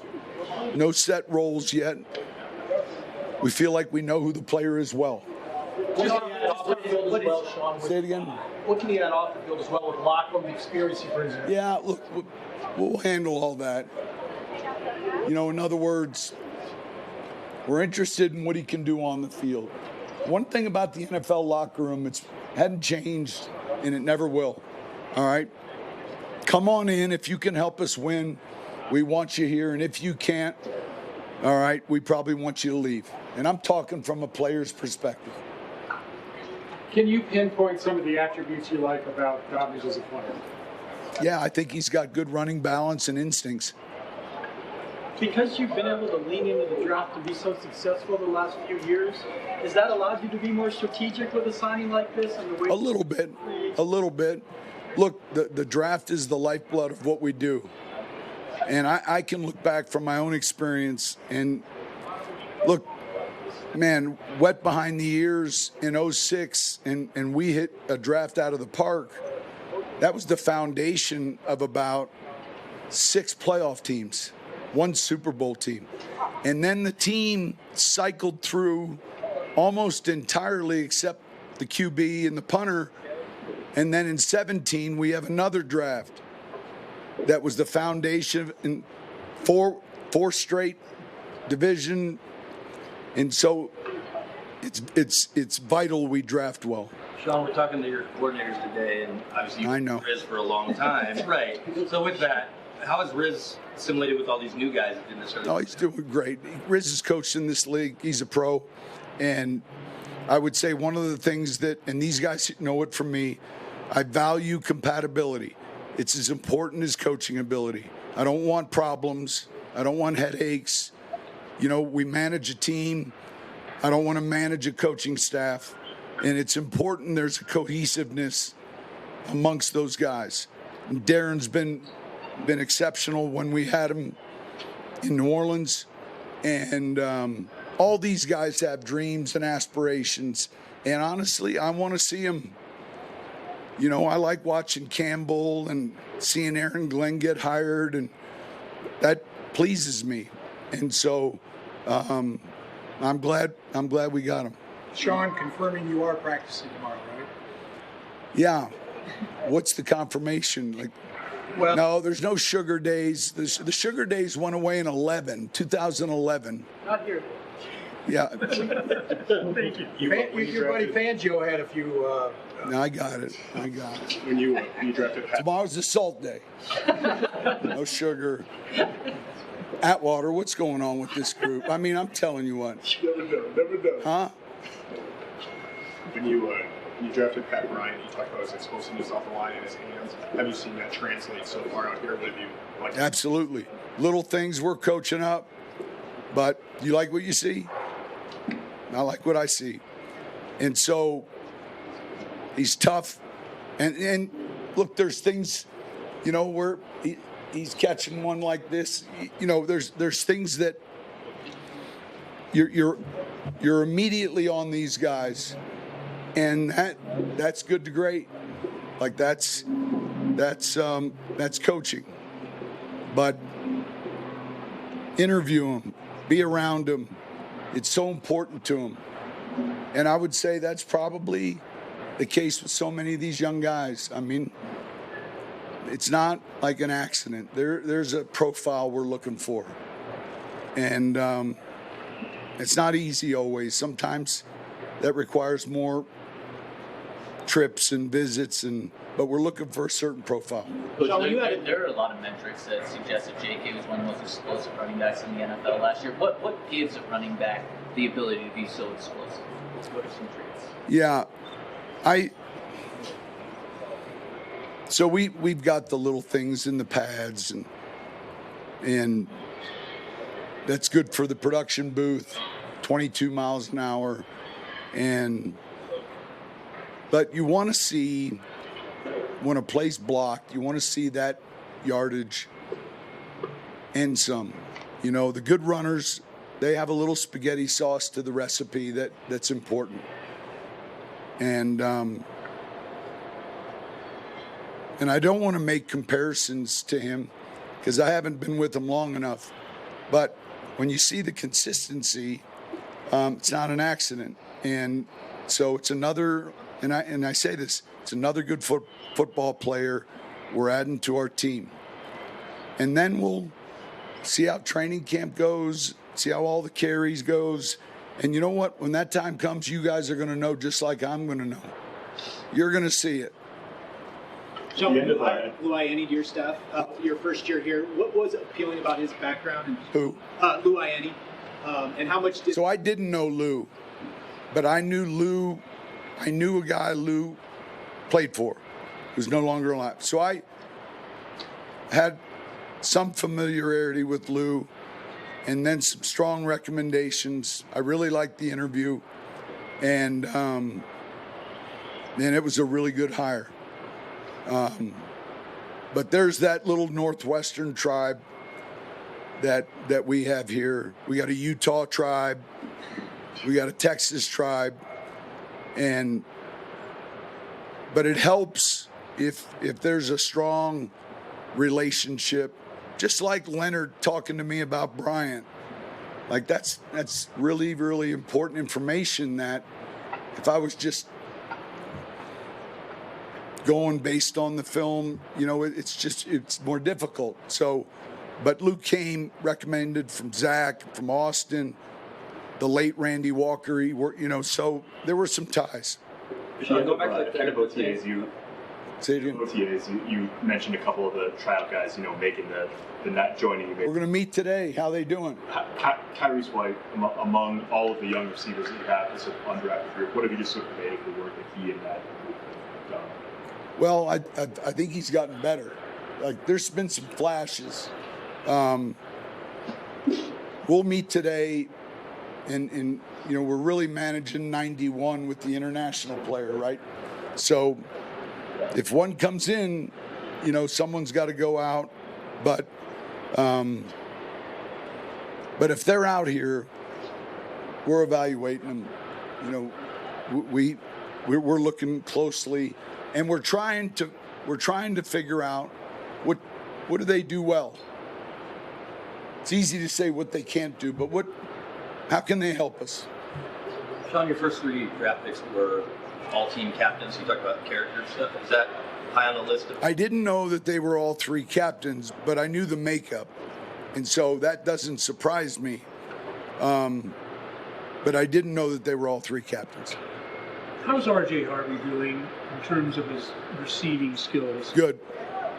Yeah. Has it surprised you at all, or No, he's doing well. He's doing well. We haven't given him his Joker wings or any of that yet, but he's doing well. But what are you looking for from Luke Wattenberg in terms of him advancing his second year of slot? He did a really good job coming in year 1, and I think you're going to see an ascension.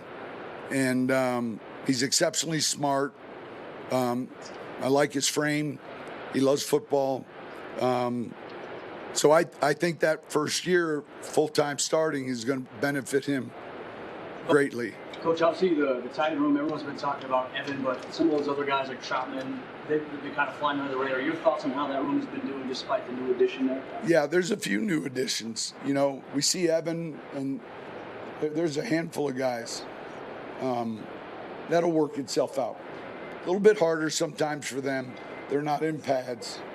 And some of what you need them to do requires pads. So maybe it's a little bit more in the passing game that you get to see them. One more. On Pat, you talked about. Say it again. On Pat Bryant, you talked about the profile you guys are looking for. This guy has a lot of confidence. What did you just see in interview rooms, with him? I like bigger receivers. He's good at the line of scrimmage. And I would say he's got exceptional strong hands in traffic. So it's not that I don't like smaller receivers. I do. but the bigger receivers that can block and are physical at the line of scrimmage, he showed those traits. All right, thank you. There you go, Sean. Salty Sean Payton today. Salty Sean. Yeah, I thought he was pretty good. Yeah, he had a little attitude. He hates the local media. Oh, my God. But, kind of poking fun at things. It was hot out there. Yeah. It was hot. Everybody was a little bit grumpy. Okay. There's Sean. But no sugar days. Tomorrow's a salt day. Tomorrow's a salt day. So I guess they are going to practice tomorrow. now come on. And then you attack him? I like it. Listen. We'll see. We'll see. Oh, really? We'll see. Yeah. You know something? No, I don't know anything. But I'd actually be surprised if they had a normal day. Well, they're scheduled for an hour practice, 10:30 to 11:30. And I was saying we were having some fun with it. If they announce tomorrow at, say, 9:30, practice is canceled, it's just kind of a lousy thing to do to the local Muggles. That's what they do almost every year, though. No. Because you know why they do that? They don't care about the Muggles. They do that for the players because they make the players walk into the building thinking that they've got to practice. They make the players go through meetings thinking they got to practice. And then they make the players get out of their meetings and they start to go get their ankles taped. And all of a sudden the trainer's like, hey, you don't need to get your ankles taped today. Yippee-ki-yay, we don't have practice. That's the way it went for me every single year. And we're always like, can you just tell us beforehand? They wouldn't end up telling us about 10 minutes before practice. Are the meetings meaningful? Yeah. Oh, okay. Then okay, fine. It's a day at work then, without practice. Yeah, I mean, in the meetings, you're doing football for sure. How was practice? We can get to other things about Sean Payton in a second. Go give us a report. Well, I thought it was a pretty clean day. Is there any word out there about what's going on with Devon Vele? Any word? No, sir. What did you see? Or what did he wasn't there yesterday. I just haven't seen him either of the days, and it's mandatory minicamp, so not quite sure what's going on there. Sean addressed it yesterday and said, we know what's going on. It's all good. So maybe there's a personal thing that popped up. Okay. Well, that allowed Pat Bryant opportunities to be in with the ones, much more than I've seen him before. And Pat had an early drop early in practice, but had some good moments as well. It seemed to me like they're mixing guys up quite a bit. And even Caleb Lohner got in there with the starting offense a little bit. How's he looking? Besides tall. First off, he doesn't look as tall as I would have thought. Okay. I mean, he's a tall guy, don't get me wrong, but it doesn't look like absurd by any means. Okay. But he had a nice little catch in there. He had two nice little catches today. Let's see. Janae Barron, I'm trying to figure out what the plan is for. Trying to figure out what's going on there. Okay. They mix him in here and there. They put him inside. They put him outside. When the starting defense goes out there, he's not in with the starting defense. Not yet. At least not on the consistent. Okay. The starting defensive backs is basically the exact same group as it was last year. So if they're nickel, Jaquan McMillian's in there. And he's not even out with the starters in nickel. Is okay. It didn't look like it. But that goes what we said yesterday, though, that in these camps right here, they always give the veterans the first push, don't they? All right. Yeah. Yeah, all right. Yeah, but I mean, I've seen him mixed in there. Don't get me wrong. I pretty much remember Pat Surtain just, I think he was out there with the ones when. Yeah, how many games that team win that year? Not a lot. Pat did fine. Fair point. I mean, if you want to just say they were a lousy team and didn't have much depth, I mean. No, I actually tend to agree with DMac on this one. I would think that he'd be just in the mix with the ones all the time right now. I mean you were drafted in the first round, dude. I mean, I've watched first round draft picks for 20-something years. Just start with the ones. But here's the difference between Surtain and Barron. Surtain came into a lousy team. Barron came into a team that a lot of people felt was a pretty good defense. Fair enough. You just don't reward a guy right away. But even in the Super Bowl years, first-round picks tend to, we're kind of right there. Really? Go back and look at a first-round pick that started for one of the Super Bowl teams. I got to go back to, I'm talking 12. I'm not talking in the 90s. I don't know what Mike was doing. But I'm talking about kind of Tyler's time. And I'd have to look at who the draft picks actually were. For the first-round picks. I mean, first-rounders are generally speaking first-rounders. They pretty much get tossed in with the mix, but Scott is right. This is a uniquely talented defense that you happen to be in a year in which if you ever had the luxury of making a first-rounder earn his keep, this would be the year that you've got that luxury. All right, so he's doing that for now. Yeah. Yeah. Well, who cares? That's Because fine. It won't matter until September, late August. He'll be. Then we'll see. He'll be either your starting nickel or your starting outside corner. It's just we don't know. But it's the same sort of confusion that exists now that still was the day of the draft was kind of like, what's the plan here? Yeah. So you can see that we weren't wrong. Like, okay, we're accumulating good football players. We're not sure exactly what we're going to do. Yeah. Yeah. JK Dobbins out there? You know, I was told yes. I didn't see him. Okay. All right. If he's out there, he wasn't really in the mix. Okay. Take away from the running back position, Audric Esteme's in trouble. Who's in trouble. Yeah, he's in trouble. I mean, you know, you keep hearing Sean Payton talk about him in his pressers, and he's like, yeah, Audric's going to get his touches. He's going to get his opportunity. But it almost sounds like like when he talks about Audric Estime, it almost sounds like a courtesy, the way that he talks about him to me. Well, think about this, though, Tyler. You don't want to bury a guy in June. No. That if you can build up, somebody says, hey, if you aren't going to use him, we'll give you a 6th round for him. Well, that's true. You know? That's true. I'd be shocked if anybody would give you anything for Audric Estime, but that's true. You never know. Yeah. Yeah. Bo?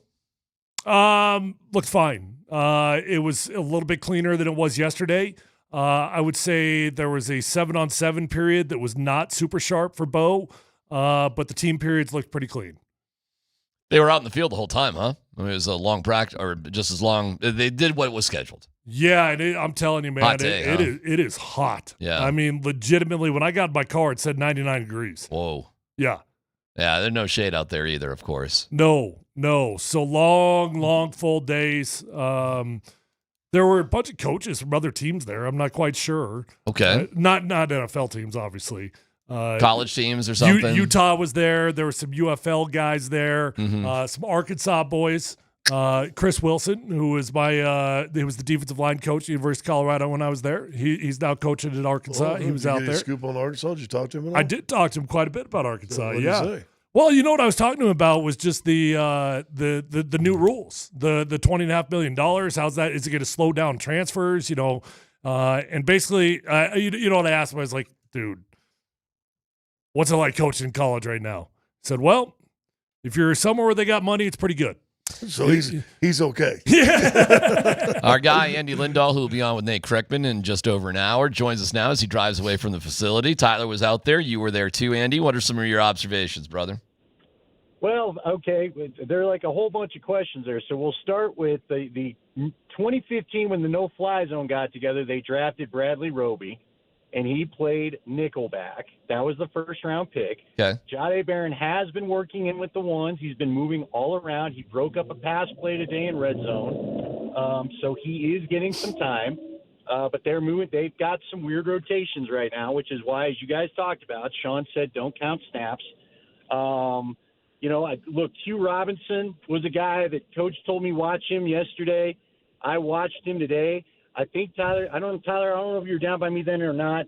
Q Robinson in their very first goal line session pressured Jared Stidham 3 different times. Now, again, backup offensive line, but he went around the edge without getting touched. He then stunted inside and put a guard on his rear end on his way to getting Jared Stidham. They may have a little something in Q Robinson. And for whatever it's worth, Pat Bryant, who coached when he came on our show yesterday, he does not love the long routes for Pat Bryant. Pat Bryant made a couple catches in the red zone, and you guys probably heard Coach said he was very happy with them after it's all said and done.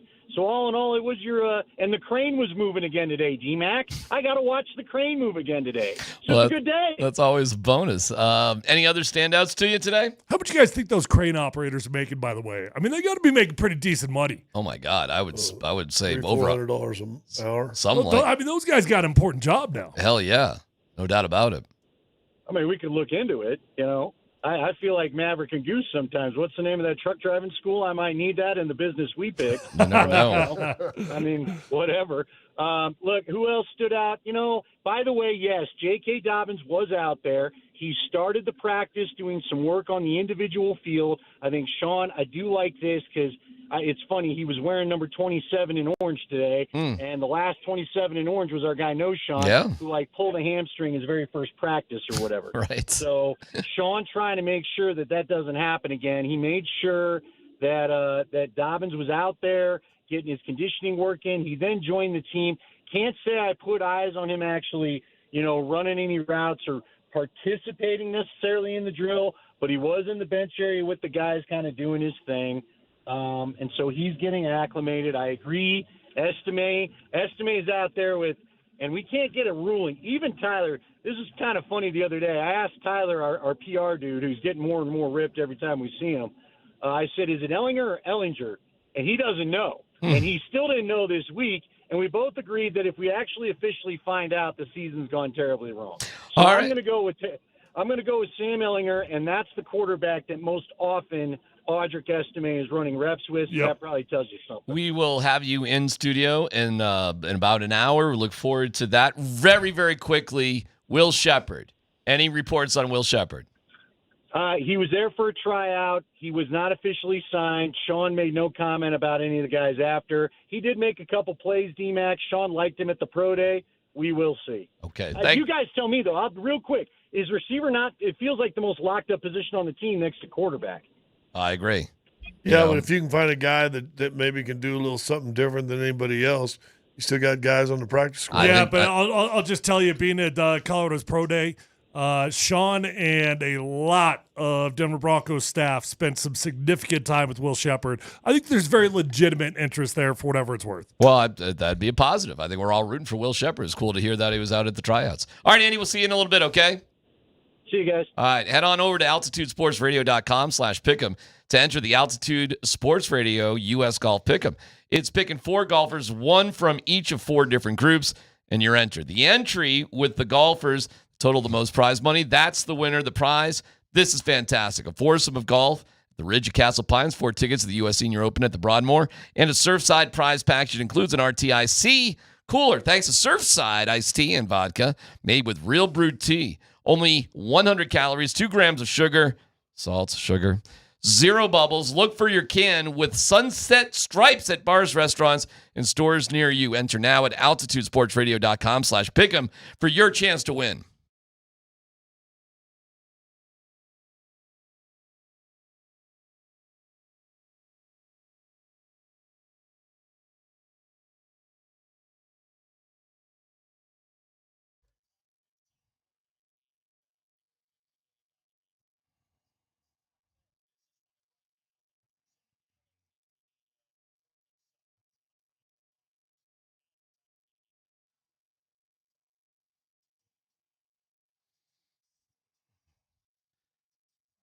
It's DMac for the Rocky Mountain Men's Clinic. Low T causes all sorts of issues. Low sex drive, bad sleep patterns, unproductive workouts, just brain fog, stuff you don't need. And if you're feeling like a lot of men do who are low T, within a few weeks, you'll have your energy back. The brain fog goes away.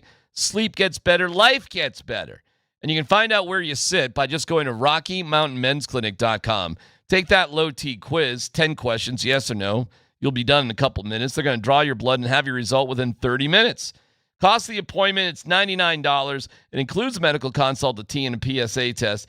If you sign up for testosterone treatment the day of your appointment, your visit is free. So check it out today. Most men wait a year or longer. No need to wait. With 5 locations, they're there to serve you. Just call 720-440-7900 or visit RockyMountainMen'sClinic.com.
big question of the day is more about news that's coming out from businessden.com. And we'll get to the Broncos and training camp. Trust us. We'll have a full report on everything going on there.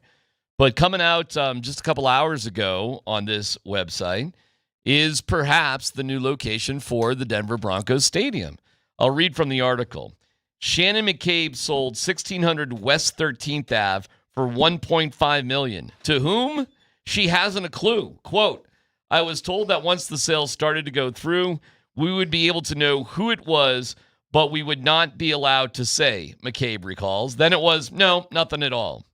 That closed on October 2nd. 2 days later, Tim Armitage sold 657 North Osage Street. Quote, I don't think anybody in the sale knew exactly who was buying it. He said of the $2.65 million transaction for a 60-year-old warehouse, it was kind of a big secret. One company is buying it all, Armitage said, or they have been. Fellas, we've heard rumors about it, but this article would seem to indicate that the Broncos are buying up land under some quiet companies. Shell companies. Yes.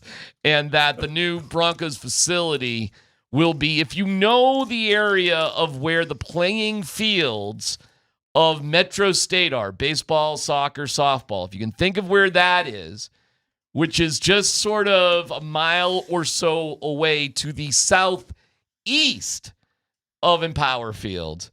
That is the area of Barnyard. What is it? Barnyard Farms? Barnyard Bunyan?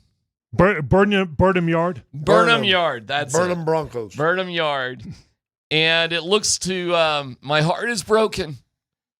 The Lone Tree Broncos will not be coming.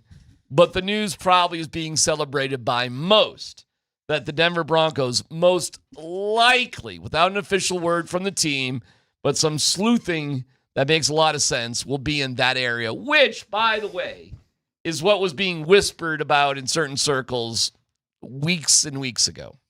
So, fellas, what is your reaction to that? And we can get on with the business of today. But first of all, what do you think about the likelihood that the Broncos will be in this area? Well, credit to Vic Lombardi, who was the first one I heard talking about this area. He brought this up a couple months ago, I feel like, and looks like he had some pretty good information. So this is probably, as the crow flies, 1.5 miles from where the current stadium is. It is not very far at all. It's definitely downtown Denver. I like the idea of keeping the team downtown a lot.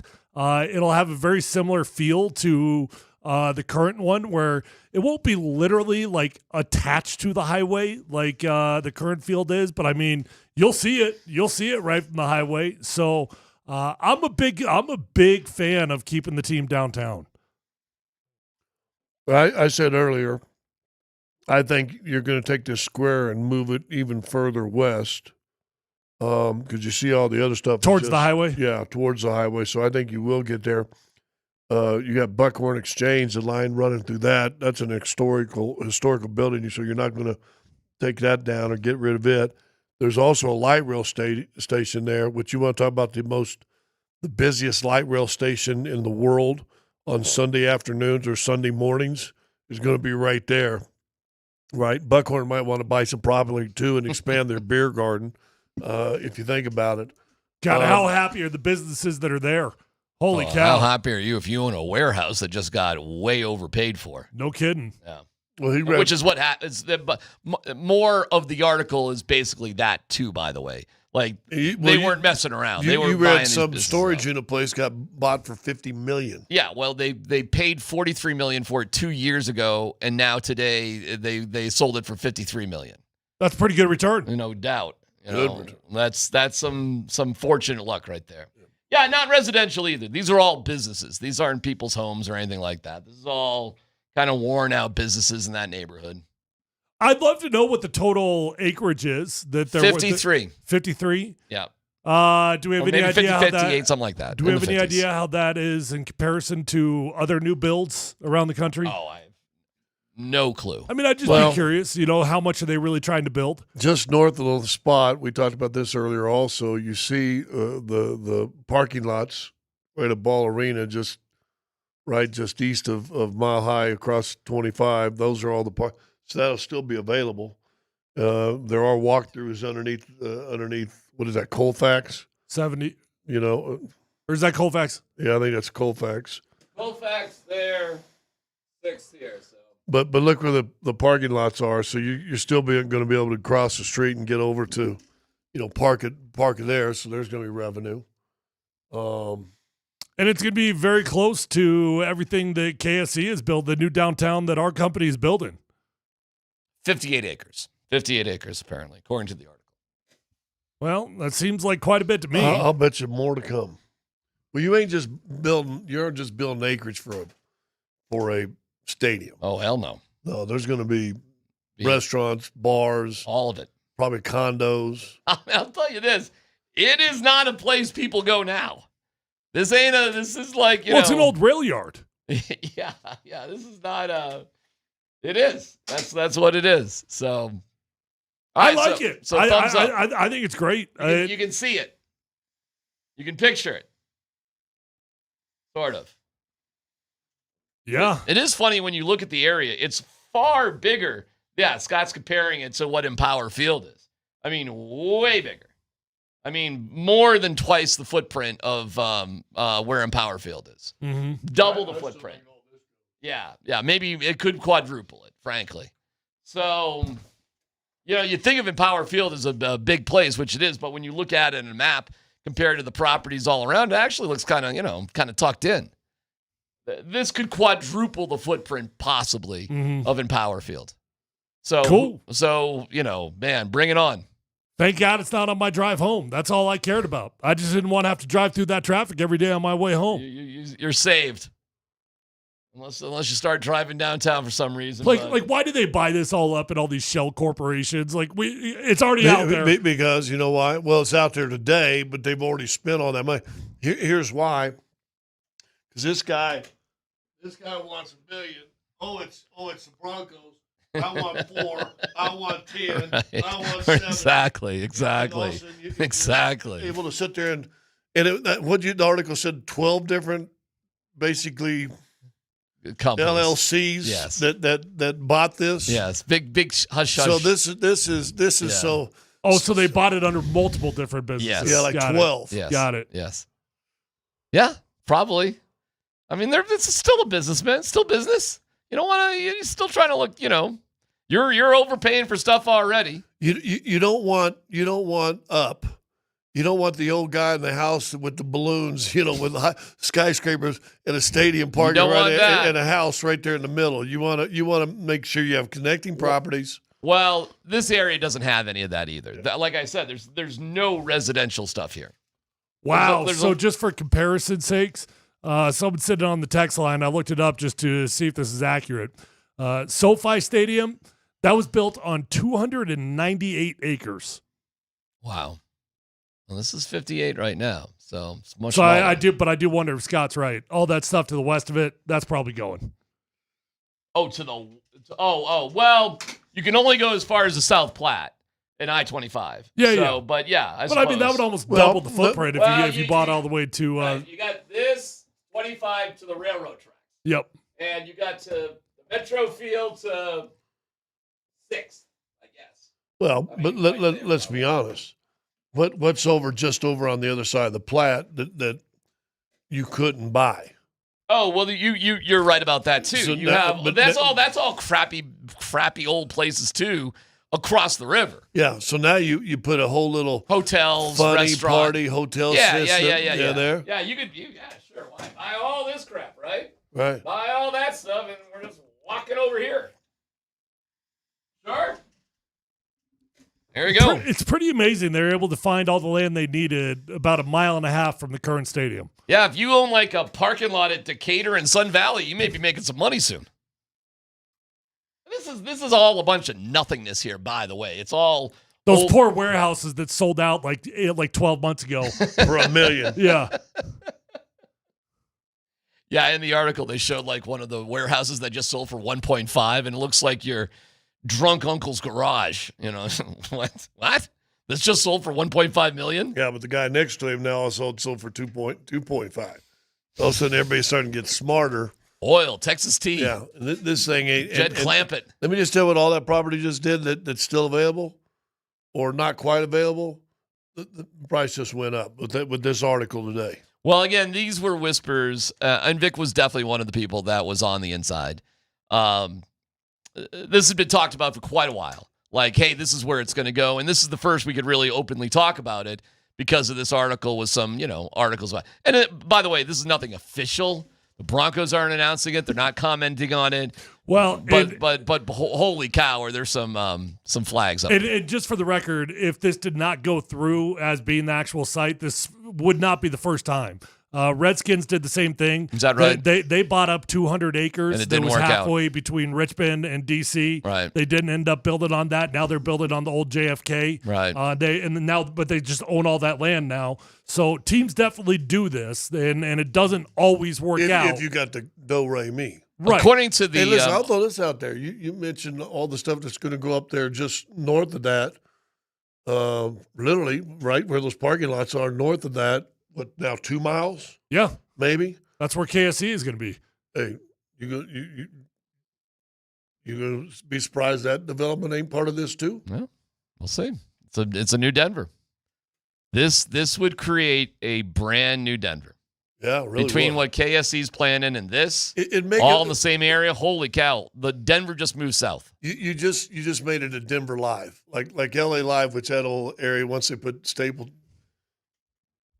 Center used to be, but that whole area, nice restaurants, big hotels, Marriott's, Ritz's, boom, boom, boom, all that, and that whole area is kind of revitalized and good businesses. So get ready. All right. It's exciting, man. It could be a fun decade of prosperity, hopefully, for the city of Denver with centered around construction at Ball Arena and not very far down the road, Burnham Yards, the Burnham Broncos, baby. Here we go. It's PhD. Let's football go. We'll get reports live from training camp coming up next.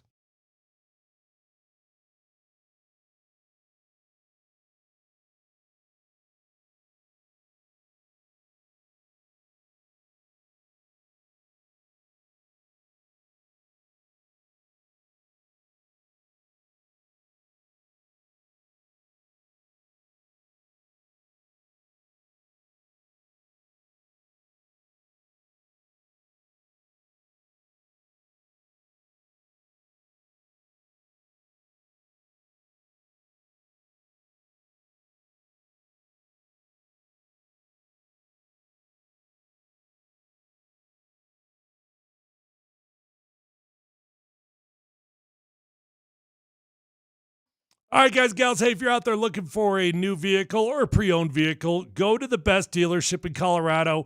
It's my friends over at Phil Long Ford. They've got the best prices. They've got the best inventory. They've got the best people working there.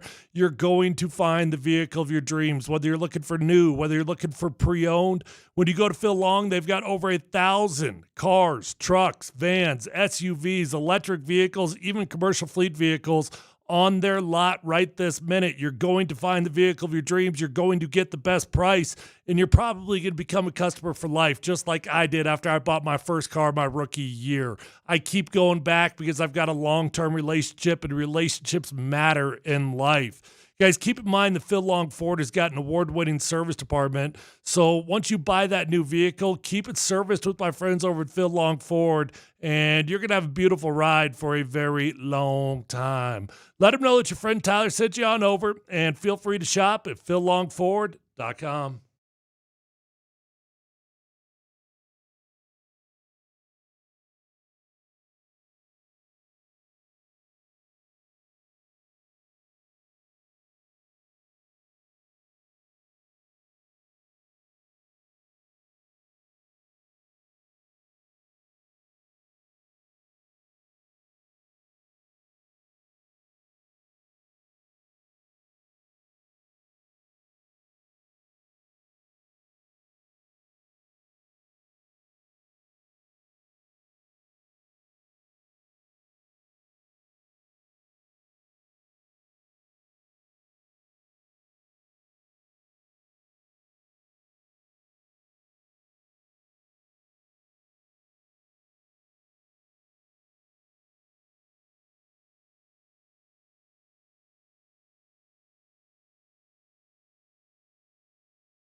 All right, here we go.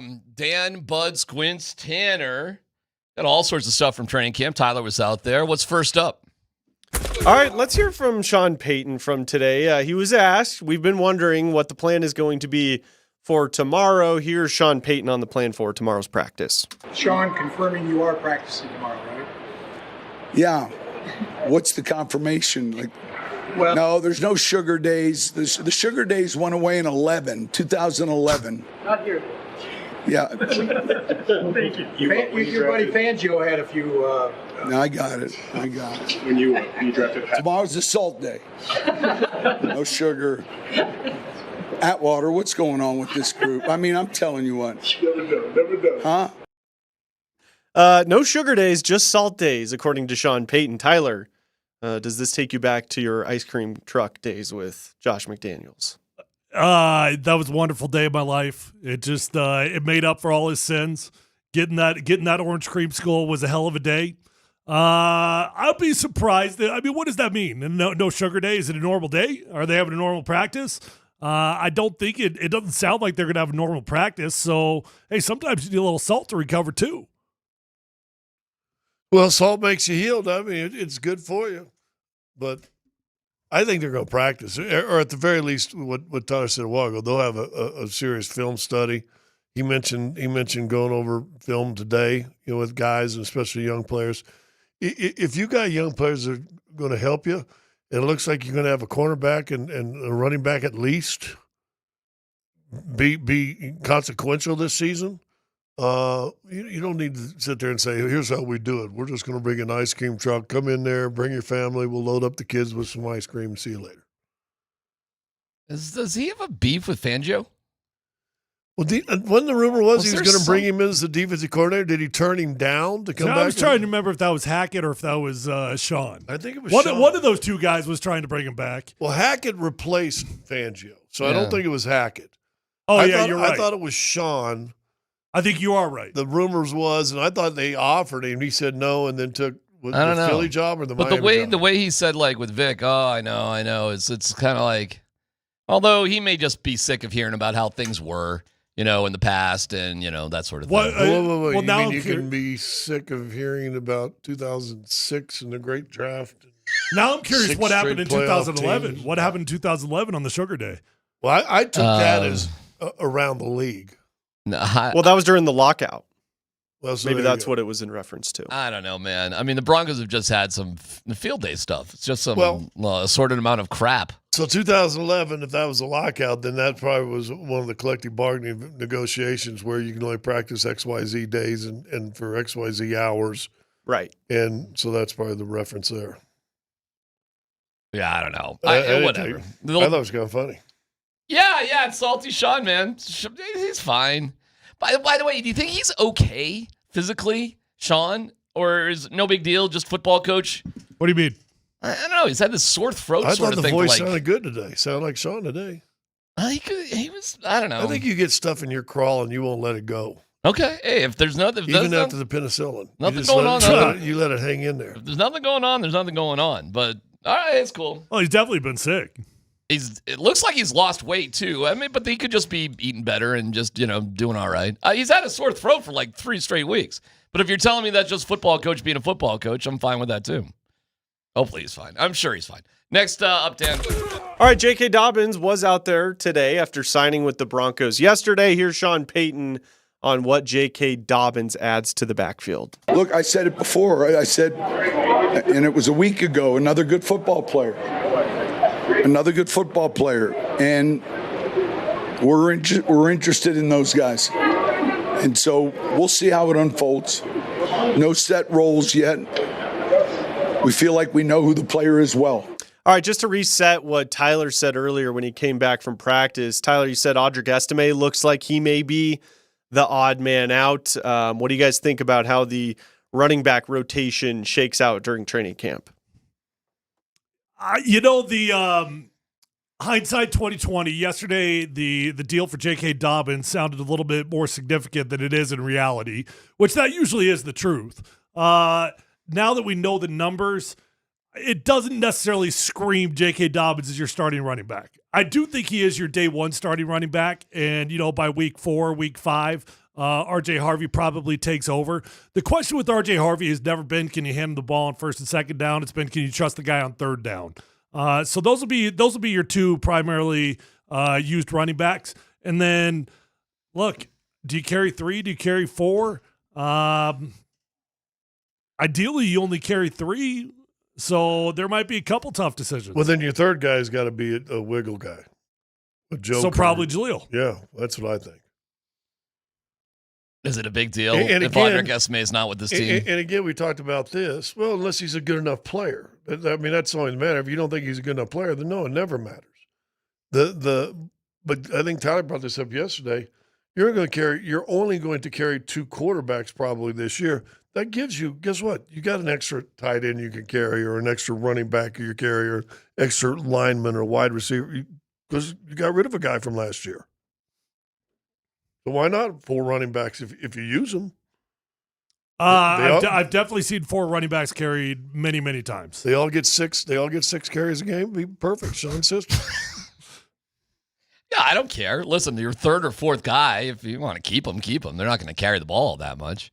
Listen, what you want to do, like Sean said it, or did he say it? I think he did, about like Detroit. Like, you want a running attack like that if you can, where you're just in the aggregate piling up 2 guys. So you probably, you know what you probably do? You probably get to the end of training camp. You figure out which one of these guys has got a hangnail. You stuff that guy on the IR, and then you can make a decision 8 weeks down the road on whether you need him or not. All right. Anything else there, Dan? Yeah, just real quick. Let's hear from Shador Sanders at minicamp for the Cleveland Browns. Obviously, we've heard about the recent health issues that Shador's dad, Dion, has been going through. They asked him about that and just sort of how camp's going for Shador out there in Cleveland. Your dad mentioned on a recent podcast that, he's still kind of going through his health challenge. And that he's I don't know what's going on. So I'm here not to talk about Pops and them. Yeah. I'm here for the quarterback of the Cleveland Browns. Yeah, my question was, though, if you don't mind answering this, do you kind of have to just, like you said, be where your feet are and not, I'm sure that's something that would be a worry to you if you let yourself kind of think about it here. So is that something that you're trying to just I'm focused on learning this playbook and everything I got to do to be the most successful quarterback I could be and be the best teammate I could be. Outside of that, I don't really have no thoughts or, really opinions on anything outside this game. That's a tough spot. The reporter, I know what she's trying to do. I mean, listen, Dion's a national story. When there's news out there that Prime is not feeling well, that's a big story everywhere, period. But I think all reporters are stupid when he knows where he's going and said, listen, I don't even know this on the contract. I don't want to answer questions about that. And then he said, well, I just want to still ask you. Well, then you've just been to me, you're disrespectful. You can say he's doing the job, but you can do your job and be disrespectful. So I got 2 thoughts on that. Number one, credit to Shador for staying focused on the Cleveland Browns, right? It would be very easy for people to ask Shador Sanders questions about Colorado, about Dion all the time. And if he doesn't shut that down early on, he will just continue to get asked more and more questions. My other takeaway from it was, well, hopefully Shador's response there means it's not as serious with Dion, because he kind of, I don't know anything about it. Well, I'm sure he knows exactly what's going on. He didn't seem overly panicked to me about whatever Dion's dealing with. Dion put out a statement saying he's cool. Don't know did you see that? I did. What do you think? Why not just say what's going on, I guess? I don't know. I don't know. Yeah, he had the Hippocratic oath. He didn't want to. He didn't have permission. Well, it's you can talk about yourself if you want. He's not blowing the whistle on like somebody else. Funny. He goes, hey, so how's that? Well, I got with the HIPAA, I really can't say anything because of the HIPAA. Yeah. Do you know Peyton Manning said that one time? It's your ankle. It was pretty funny. I can't say anything because of HIPAA. He actually said that about there you go, about his own injury. Yeah, it was pretty funny. That is funny. He also did the media injury report, and he accused me of having a rash, and he was crazily right. I did have a little something going on that particular day. Really? Yeah, it was a pretty funny quote. I don't know if we have that. That goes way, way back. But he goes, Kliss over there's got blah, blah, blah, blah, blah. DMac, has a sore throat from talking about me so badly so much, and A rash, can't talk about. And it was the first time in 4 years that he had ever used my name. I didn't even know if he knew who I was. Oh, he knows everyone. Well, yeah. And I was told that too. It's like, yeah, don't worry about that. He's got everybody down. And then he went off a couple. Leggy, I think, got a little bit of it. You know, we're having Leggy on tomorrow. He'll tell you about it. But he invoked HIPAA. Payton was next level on so many different things. He was next level. It's. I don't know if we'll ever have anybody like him ever again. Seriously, like the combination of skill, leadership, sense of humor, determination, competitiveness. I don't know, man. I mean, when you put it all together, you get in a pretty interesting conversation, like really, truly the best athletes in Colorado history, like the total package of everything. It's an interesting conversation with Peyton Manning is one of them. And then maybe Elway was better, and I don't know. Hey, I you can't win this argument because you can't fight with rings, but I legitimately believe that Peyton Manning was the greatest quarterback to ever play the game. I believe that. I think he was a more talented quarterback than Tom Brady ever was. I would throw that. I always hate this because you get the same thing in basketball. It's just that the eras were so much different. I mean, if Elway, for example, with that arm strength, and that's notorious, and you now can't touch the receivers, how many more yards does he have? How many more touchdowns does he have? You know, how many more yards does Rod Smith have and McCaffrey and all those guys? So it's really tough for me in eras that actually football today is different than football in the 70s. Basketball today is different than basketball in the 80s. And I just say, hey, this guy is great. This guy's great. What makes Peyton Manning better than Tom Brady? Well, first off, he was a true field general. And in a manner that, I mean, Tom Brady had authority to do a lot of things in the line of scrimmage, but not like Peyton Manning. Peyton Manning invented his own language, man. He invented his own offense. He was his own offensive coordinator. He was the first and the only quarterback that had the true autonomy. See, when people think about audibles, it's usually like check with me's, or audibles are usually like they come out in a bear front. So we've got a specific play that we're going to audible to because that was agreed upon. Peyton Manning ran the offense at the line of scrimmage. And in my mind, he reinvented this game in a way that no quarterback ever has. Okay, well, that's kind of the bottom line, I suppose. So never mind championships then? The total amount of championships? Like I said, I'm never going to win that argument. I'm well aware that Tom Brady's going to go down as the greatest. What stood out playing with Peyton made him so much better than all the other quarterbacks you played with? Oh, man. I mean, just the brain. It's the brain. It's the freedom at the line of scrimmage. It's the accountability. It's the leadership. It's all of it.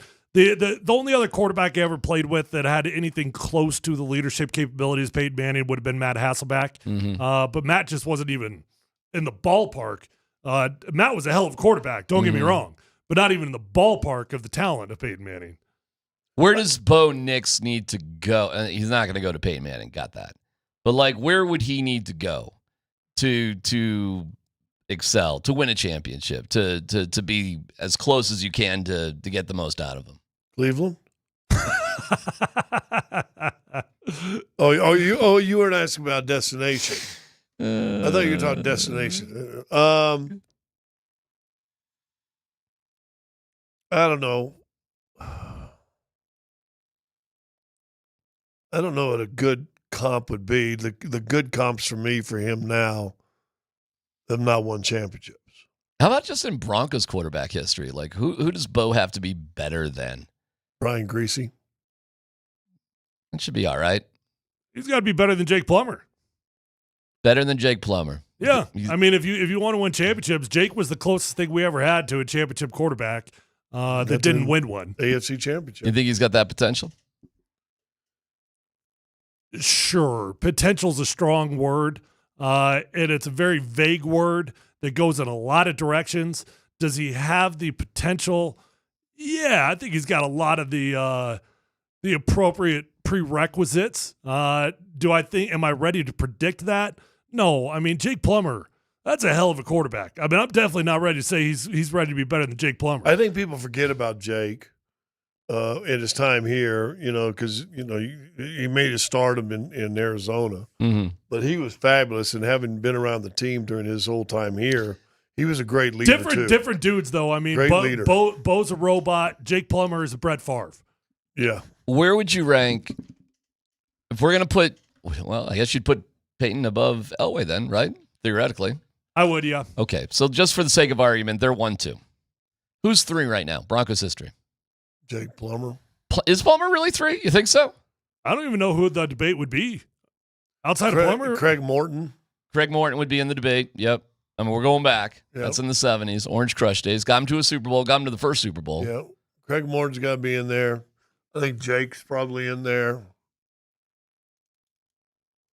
That's about it. So the big question is, and I get it with Could he potential. be your 5th best quarterback of all time? Could he be your 3rd best quarterback of all time? Not yet. Frank Tripucca's got his number retired. Frank Tripucca does. He does. That's because he was the very first quarterback ever. Yeah, right? that might have been a bit premature. No offense to Frank Tripucca and his Was he family, literally but- the first? Yeah. Okay. And he came out of retirement to do it.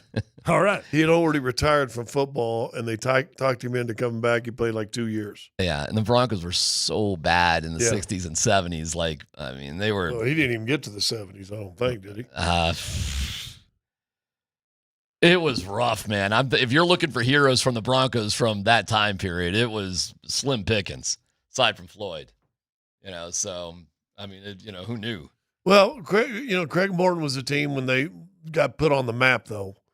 I mean, and now I know it was mostly the defense, Orange Crush defense, but that put Denver on the map, and he was the quarterback at that time. All right, let's sum up everything that we know. Spring football is essentially over. I mean, it's going to be a salt day, not a sugar day, according to Sean Payton. We'll see what that actually means. But the bulk of the work is been put to bed. How was this spring for the Broncos? Details next.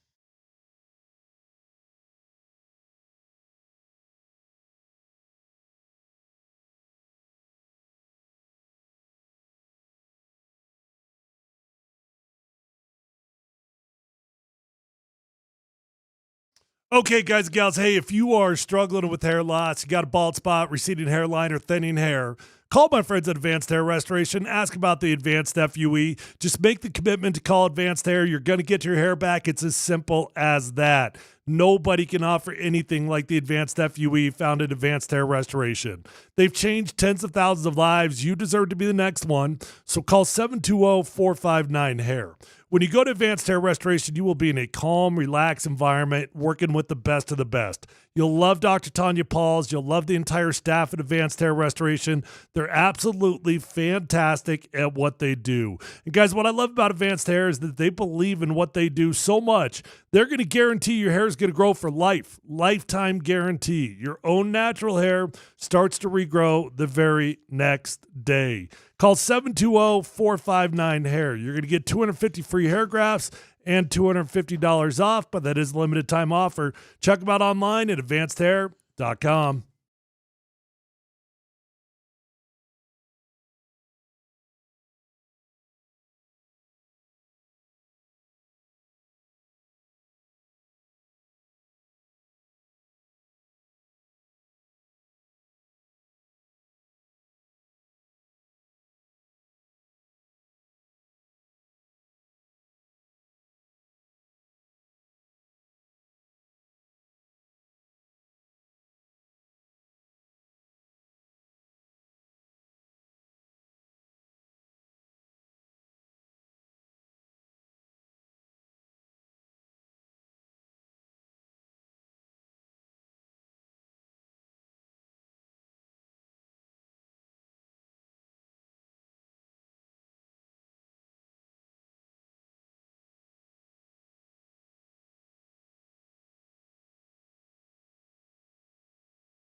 I felt like it was the best fit for me. The defense is really good, like super good. Quarterback's amazing. I like the RB room. O-line is amazing as well. So it was a no-brainer. And Coach Sean Payton and all the other coaches on staff too. So I know I'll get coached well here. And I also heard that it's a good fan base. So that's why I'm here. JK Dobbins spoke, huh? All right. Nate Andy coming up here in a second. JK Dobbins. All right, so what is this going to be, Tyler, Scott? What is this Broncos running back? What's this going to be? 4 guys, six carries each, 24 carries a game. You just running it back. Same thing as last year. Yeah. It's hard to fight. You've got some evidence on your side there. And you know what? Actually, I don't think you're crazy. I mean, look, do you think we're going to have a strong workhorse between J.K. Dobbins and R.J. Harvey, or is their workload going to look pretty 50-50? Well, I hope you do. I said this the other day, and I think you'll agree with this. You want to make sure that Bo Nix doesn't have a sophomore slump. Give him a running game. And if you give him a legit running game, I think he's got a chance to do some good things for him. But again, if you're going to run it 13 times a game for 63 yards, you're just taking the entire play action thing out of your playbook. What are you going to do now? Now Bo go win games for us? I think that puts pressure on a young quarterback. And guess what? He's still a young quarterback. Yeah, I would like to think in a perfect world, the way it works out, by week 4, by week 5, R.J. Harvey is getting 75% of your carries, and J.K. Dobbins is getting 15. He's your third down back, and Jaleel McLaughlin gets sprinkled in 3 or 4 touches a game. Maybe not even that. SMA may just get cut. I mean, there's no rush to cut him. There's no, I mean, you can always sign guys to practice squad. So it's what you think of Bidet. It's what you think of, Watson, who was on the practice squad. You can bring both those guys back. Who knows what other running backs are going to, fall out from other teams? You don't know. There's somebody else that was out there I read yesterday. I can't remember who that had kind of a name of running back, or maybe one that may be released because of all the salaries and everything else that could be available. So who knows? How is this spring overall for the Broncos? Top to bottom, we're at the end of it. Even if all they 3 practices that I saw. Yeah, I guess. I mean, if you just take it from free agency to the draft to the OTAs till today, yeah, that was your spring, right? Whatever changes and turnover you had or didn't have. How is this team? Do you think? I mean, what other changes do you think will happen for this team before they start playing real games in September? Not a lot. I think Scott hit the nail on the head. It's been a pretty boring offseason. I think it's going to be a pretty boring training camp in terms of storylines that you're looking for. I think we're going to be looking for up-and-comers. I'll give you a guy that I haven't mentioned yet that I think you're going to notice pretty quickly in training camp, Savion Jones. Savion Jones out of LSU. That dude's got some hands. He's got some ninja moves on him that he's got the ability to get after the pass. I think we got ourselves another defensive tackle and a 3-4 scheme that's going to get after the quarterback. So between him and Q Robinson, I think you got a couple nice pickups there. I bet the real storyline is just going to be health. Dre Greenlaw, can Talanoa Hufanga stay healthy? Talanoa is the one that is healthy at the moment, but he's got a playing style that I do worry about the playing style with the health because he plays so violently. How long does that last? For a quick second, I thought Dre Greenlaw was going to get out there today. He was working pretty hard in the individuals, and it looked like he was running over towards a team drill, and he peeled off at the last second. But for a quick second, I thought he was about to get out there. Yeah, that's the most exciting thing for me going into training camp. I want to watch because I think that guy could be a difference maker. Dre? Yeah. You want to watch training camp? I can't wait for that. Are you excited for training camp? More so than this crap. All right. We'll see what they do. I mean, last year what they did, which I think JK Dobbins hurt last year. Everybody keeps bringing up his injuries. I don't remember him being hurt. I thought he ran for 900 yards last year. He did. I think he missed like 4 games. Okay, so he ran for 900 yards and he missed 4 games? I think. And the concern is about his health? He played 13. Was JK Dobbins hurt last year, Andy? I thought I heard you say that. 13 games last year, and he got 905 yards and 9 touchdowns in 13 Okay, so he games. did miss 4 games. Hold on, my man. We got you. We ready? We're good. We're good now. Now we're good. Now he missed the first. Yeah, well, there's no headphones here either. So, he missed the first matchup with the Broncos. I want to say the one in Denver. I might be wrong. Well, but ran for 900 yards and didn't even play a full season. No, look. I don't know, but what did you make of? You want a blue chew? What are you doing, I don't know, dude. I'm just trying not to. You know, I do enough things. You want to know why Tyler didn't see everything that I saw today? Seriously? Here we go. No, do you want to know why Tyler didn't see what we saw? Because his back is screwed up. And he's trying to, my man's out there just trying to survive standing up half the time. I feel bad for him. Nate's a mess. And then halfway through, what's wrong with dude, Nate? Nate's back's all screwed up too. Nate and I were on the injury report the last couple days. Is that right? Oh yeah, Nate's all jacked and that's up, why man. I didn't go out there. You know, and then I think we got it. You're good. And then I got an acupuncturist that said if your back, because my back was bugging me an hour and a half into, dude, it's just flatland. I mean, you Wait a don't get second. to move a I lot. love that you're talking about Tyler right in front of him, like he's not here. Well, no, I'm just what was saying. Tyler doing? I'm just saying that we all know he was trying to stand and watch, but then every now and You again, can say you were trying. You can talk to Tyler. He's right there. but I'm telling you, my man's defending me. I'm here. I love telling my man. you about him. All right. So what was Tyler doing that was distracting him, Andy? No, he wasn't distracted. He had to not stand. I mean, he sat down literally at one point. I did sit down. Yeah. You know, Wait, on what? I sat against the wall. You were doing wall sits? We were all I against sat the down old on the building ground today. and I put my back against the wall while everybody else is standing up. I will say today was the first of the 3 days I've been out there. Today was the best because they actually worked out in front of us. Okay. Like they were on the near field to us. Today was nice. They've been going north-south, all right? Okay. Not east-west like it'll be in camp, you know, towards the hill and towards the building. Yeah. This has been towards the parking lot and towards the players' lot or whatever. All right. So they did the last 2 times I've been there, they've been on the field closest to the new construction, which is where the fans used to sit so everybody can visualize it. Today they were right in front of us. What was Kreckman doing? Oh, Kreckman was watching too. Oh no, it has backwise. Dude, they're both trying to stretch. They're both bent over at times. They both have had to sit down. We were passing a few drugs back and forth. You know, Tyler told him some stuff he could grab that was, you know. I was giving Nate drug advice. Yeah. Okay. And then, you know what? He did take it because he said did he he told go? his wife. So Tyler told him yesterday, if you're sleeping on your stomach, it's going to screw up your back. It was all back talk yesterday. You know who needs to sponsor this is Relax the Back. Yeah, right? I got a bed for Relax the Back once upon a time. Right? Come on back here, Relax the Back. Man. No, but Tyler seriously told him, don't sleep on your stomach. It'll be a problem. And Nate told me today after you'd left, he goes, yeah, I told Abby, if you see me sleeping on my stomach, wake me up. So at 5 o'clock, she did it. She gave him the shot and woke him up, and he had to. That's pretty funny. Kind of got his day going. Yeah. So he did hear it. And at some point, the Broncos practiced. No, I thought it was. I was glad they practiced and that close. That it takes me back to being on the sideline. You can really watch some stuff. All right, Okay. I'll ask you guys this because I don't know. I told Nate this, and they are definitely deeper on defense than offense.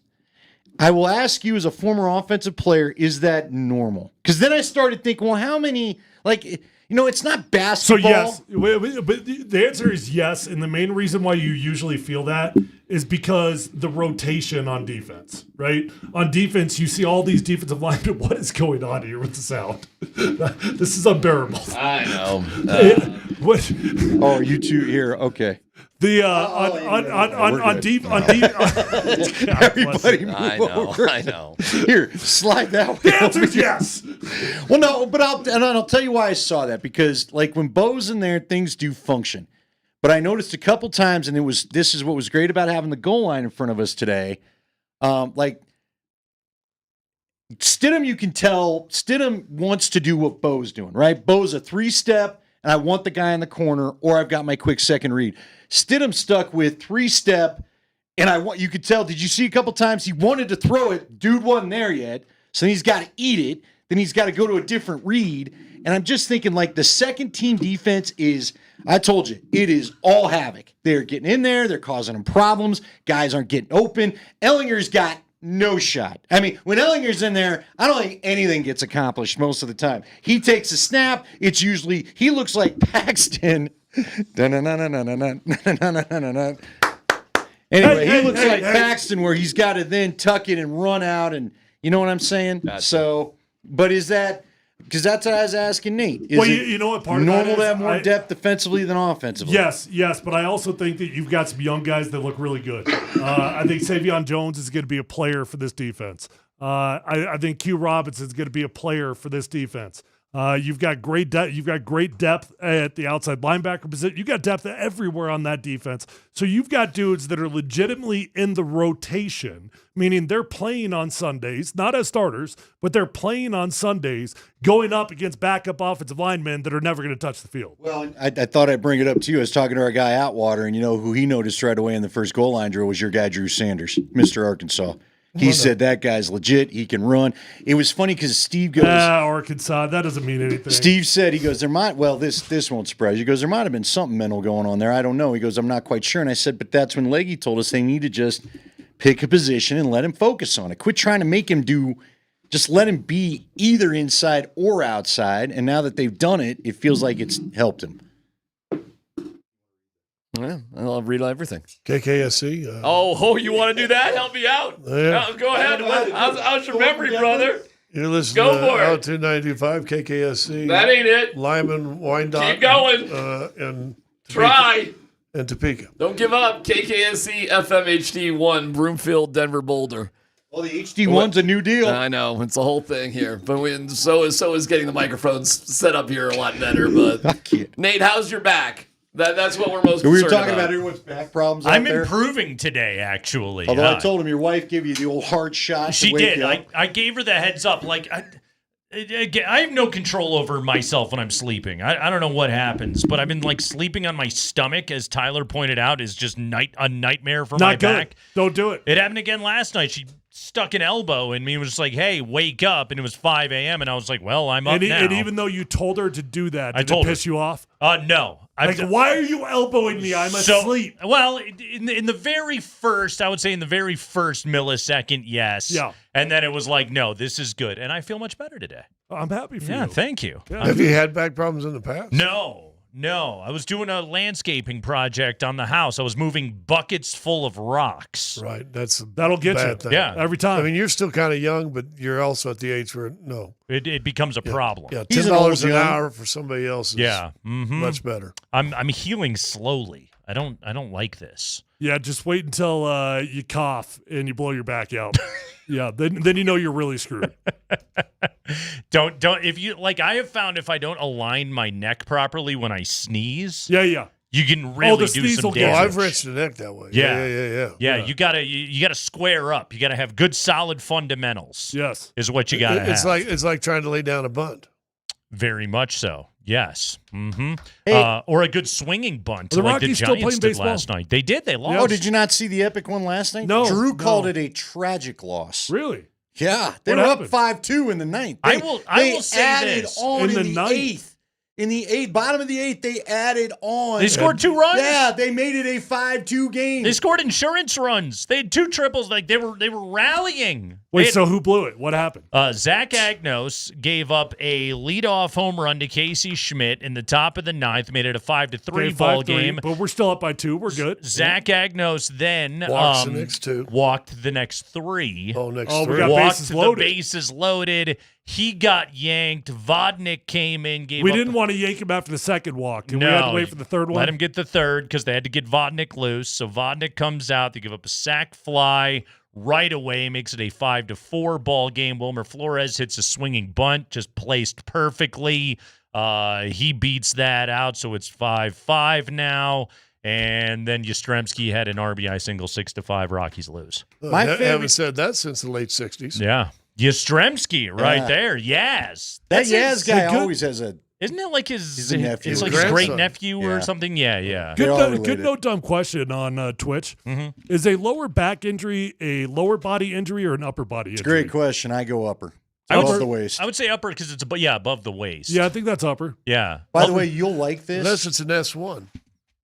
whenever I don't need to know this. S1. I don't want to know all this. Sacrum. I don't want to know about the very my. lowest vertebrae that's actually my dad will give you below the waist. He'll give you the most technical explanation Here's the ever. thing: is what made me feel better yesterday was when I asked Tyler about it. He's like, "I gotta have a fusion surgery." I was like, "Okay, well, I know I don't need that." Yeah. And I felt a little bit bad when I did that because you were complaining about your back, and I was like immediately one-upping you, and I was like, why am I doing that? No, Just let this man complain. No, it's honestly, it made me feel better. Okay. Because I'm like, you know what? Like my body is not nearly as broken as an ex-football player's. I don't know.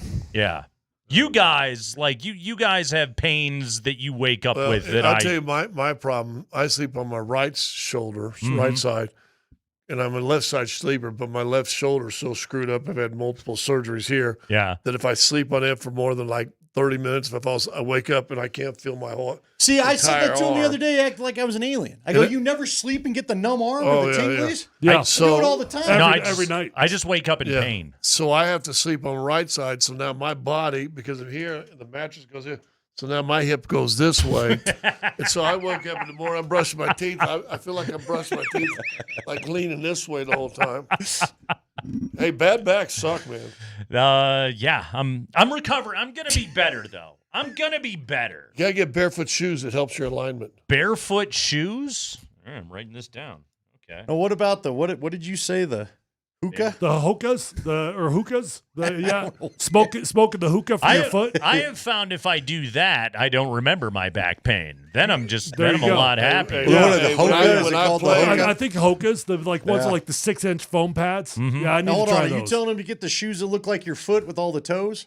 That's what he's wearing right now. You can, but I got some that don't. Yeah, I don't need to see this guy's toes. See it You enough. don't see the toes, dumb. He's got his Jesus sandals on today. I have good toes.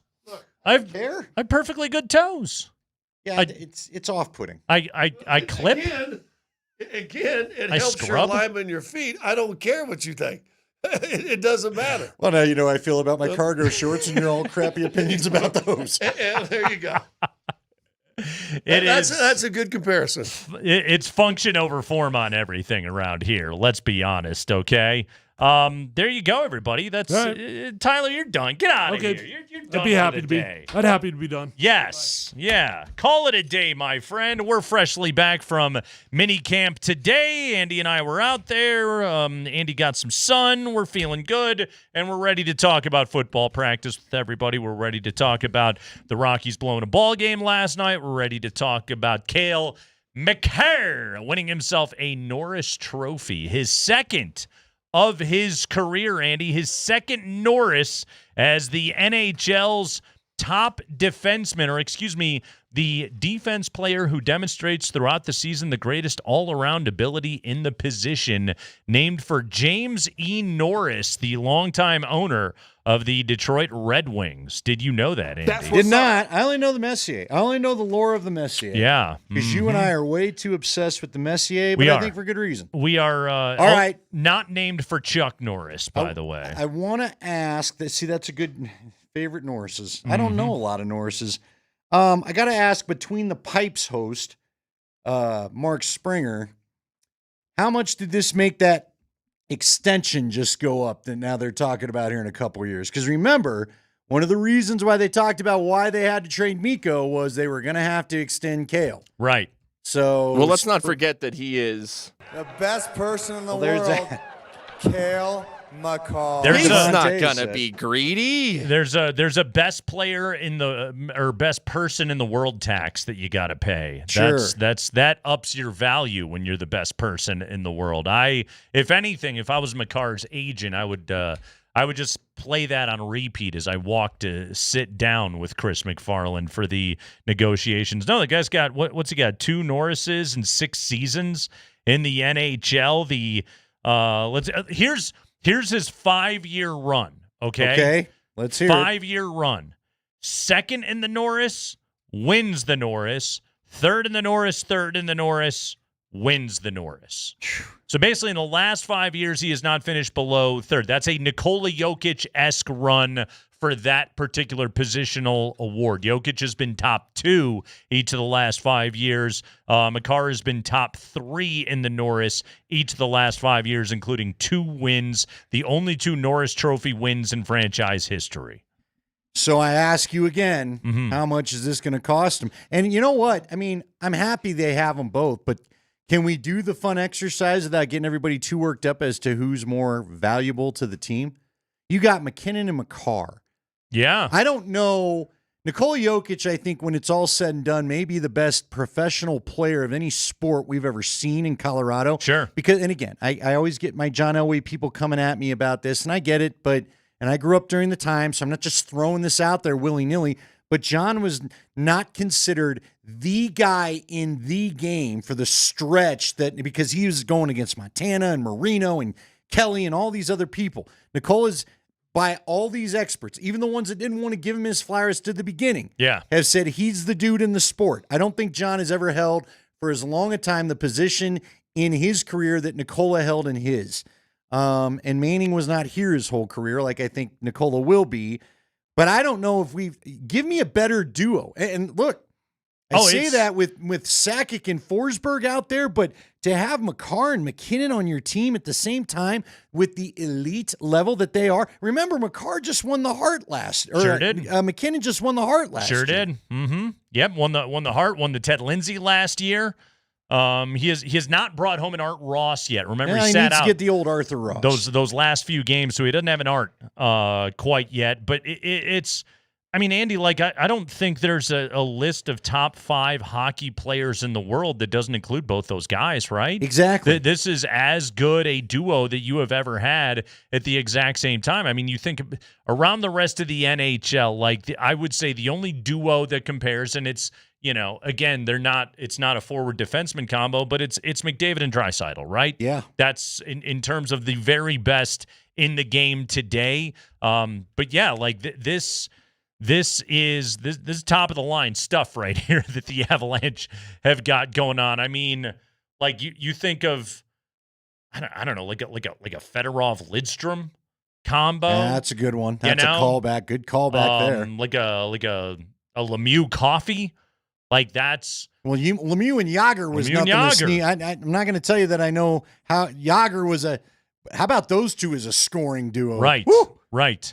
How many Norrises did Coffee win? Let's see. He won the award 3 times. Did he in his career? Kale is already up to 2 of them. The all-time Norris Trophy leader, Bobby Orr. Bobby Orr won 8 of them. It's not bad. Well, you had Messier and Gretz together, didn't you? That was a pretty good combination right there. That'll do all right for you. Yep. Mm-hmm. Yeah, Bobby Orr won that award 8 times. Nick Lidstrom won it 7 times. Erik Karlsson won it 3 times. Kale Makar is now up to 2. And again, he finishes top 3 basically every single year. All right. 303-504-0925, Shop Mazda text line. Hit us with your best combos. Like for the Rockies, it's got to be Helton Walker, right?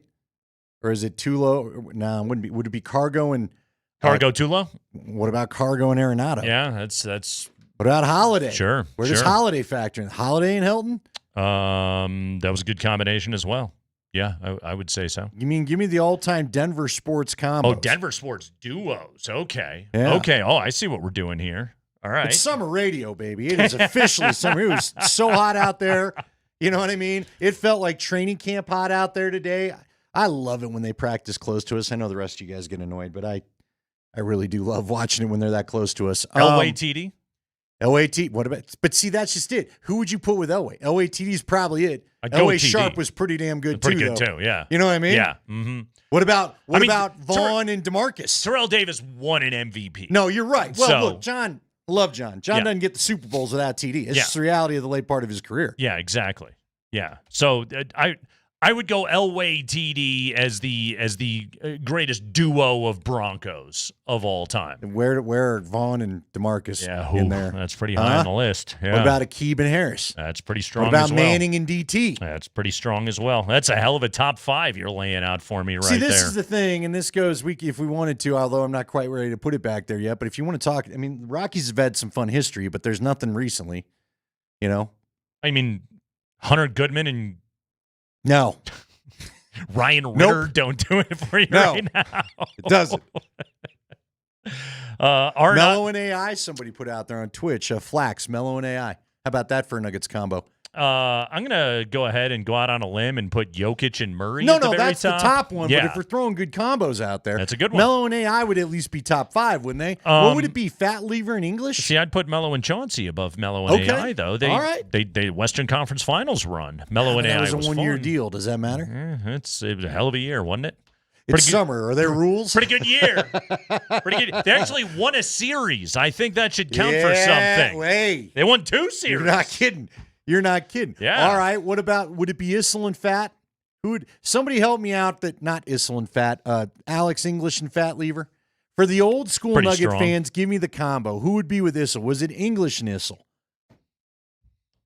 I did not. I don't remember. I'm sorry, guys. I'm just too young. I don't remember a ton of David Thompson. Yeah, it's like 88 is about where my Nuggets memory kicks in. That's when you came you know online. what I'm saying? Mm-hmm. Mm-hmm. So I don't know a lot of. I remember Danny Shays and Blair Asmussen. I'm not putting them in there. That's pretty good.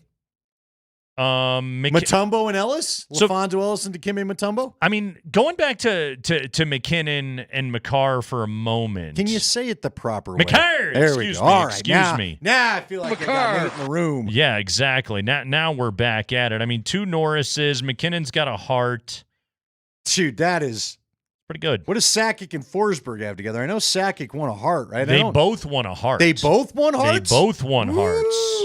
Yeah, all right. Yeah. Remember, Forsberg was your Hart Trophy winner in the 02-03 campaign. Sakic got it 2 years prior, the year that they won the Cup. But 02-03, that was kind of Forsberg's career year right there, and nobody won the award again in an Avalanche sweater until McKinnon in 23-24. And McKinnon's been right there at the very top. Remember the year Taylor Hall won it? That was the year McKinnon really got screwed. Yeah, that was like when didn't Tulo lose to Ryan Braun for Rookie of the Year or whatever? It felt a little like that. It was, yeah. Or Cargo. And who lost to Braun? Was that Tulo? Tulo lost to Ryan Braun, and Holiday lost to Jimmy Rollins in the same year. Okay. Yeah. Oh, okay. That was, and I think it was 07. So one was rookie and one was MVP. NL MVP. Yeah. Mm-hmm. See, to me, Rockies all times, man, it's Walker and Helton, isn't it? Yes, I would agree. What about, do Freeland and Marquez do enough to weigh in there somewhere? 2018 was both of them fun season. Both of them were very good that year. The last fun season, let's be honest. Yeah, very much much Gray so. in there too. Yeah, both of them, but they were both frontline starters that season. Absolutely, I think they deserve a spot in the conversation, in the duo conversation right here. What about Story and Arenado? Very good left side of the infield right there. They could both hit too. Yeah, do a little bit of batting for you. Yeah, that's not bad at all either. Mm-hmm.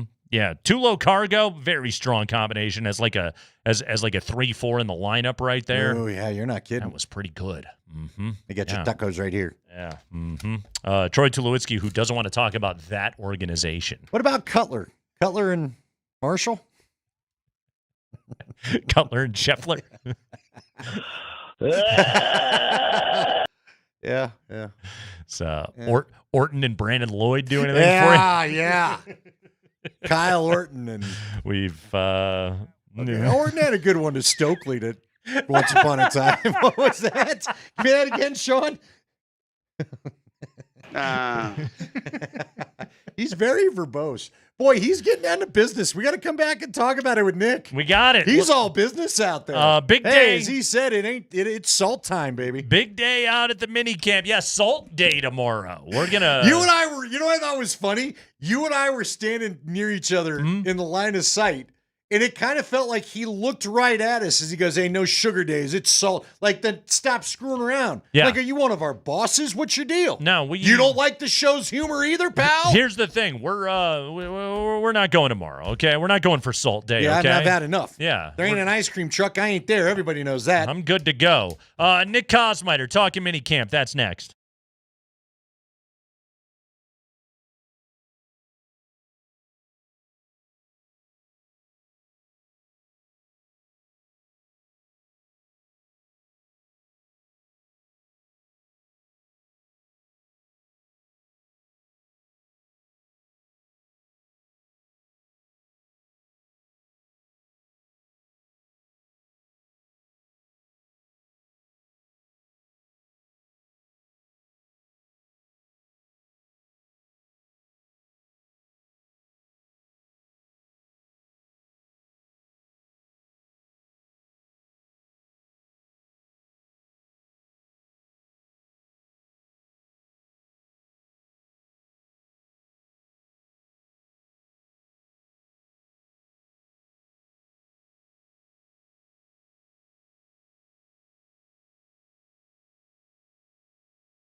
Look, I said it before. I said, and it was a week ago, another good football player.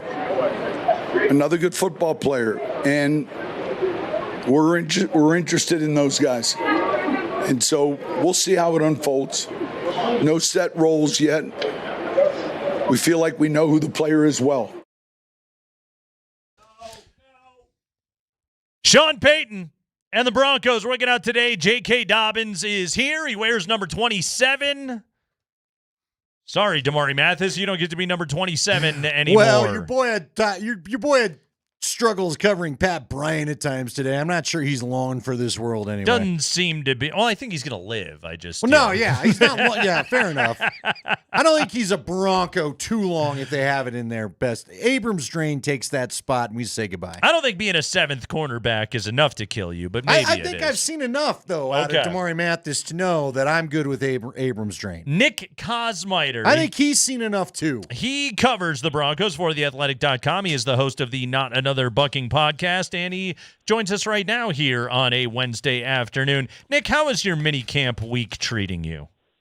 Oh, it's great. Good. As we talked about out there, Nate, you're laying down a base layer of your tan when you can't be in the shade. And yeah, man, that's what it's all about. That, and of course, watching padless football. So it's been good. I will say the post-practice opportunity to talk to not only Sean Payton, but the coordinators, that's a once per off season kind of deal before training camp.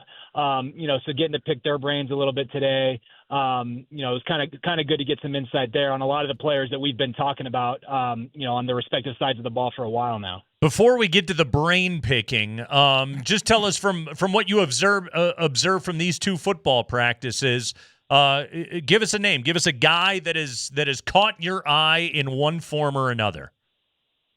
Yeah, Pat Bryant was kind of that guy today. I thought that, when the practice first started, kind of had a drop in a tight window slant kind of route, that the ball came in on him kind of hot and dropped it. And then just a couple plays later, he ran a really great route to kind of get to the corner of the end zone and caught a touchdown pass from Bo Nix there. And you kind of saw that continue.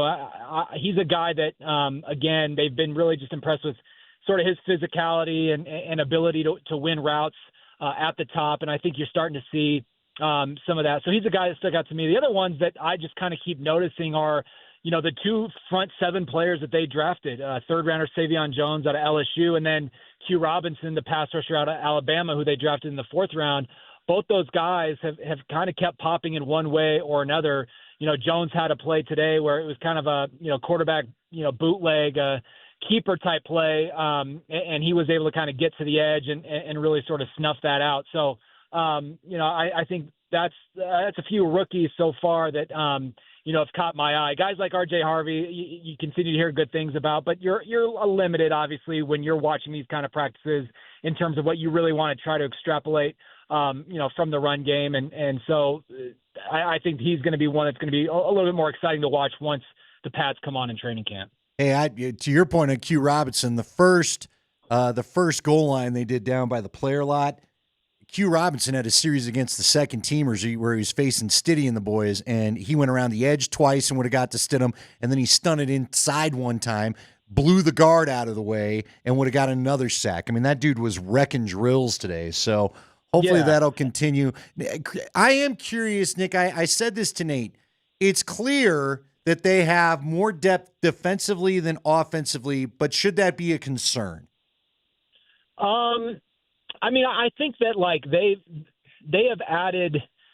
I think you're right? So defensively, Vance Joseph talked about it a little bit today. He's like when they've kind of broke down the season, he says, I'm not going to get into the specifics, but it was pretty clear where teams tried to and were able to target us. And, he doesn't need to give us specifics for us to know that, that was kind of the back end of the secondary at times, and then being able to create certain mismatches in the passing game on Denver's linebackers. Those were the two positions that they saw right away and say, we have to upgrade. And so what that then does is obviously guys who played last year for a defense that still was, best in the league in terms of, EPA per play, whatever kind of advanced metric you want to use, top 5 by most measurements. Now those guys that contributed for that defense are backup. So I do think that you're right about the defense being, deeper.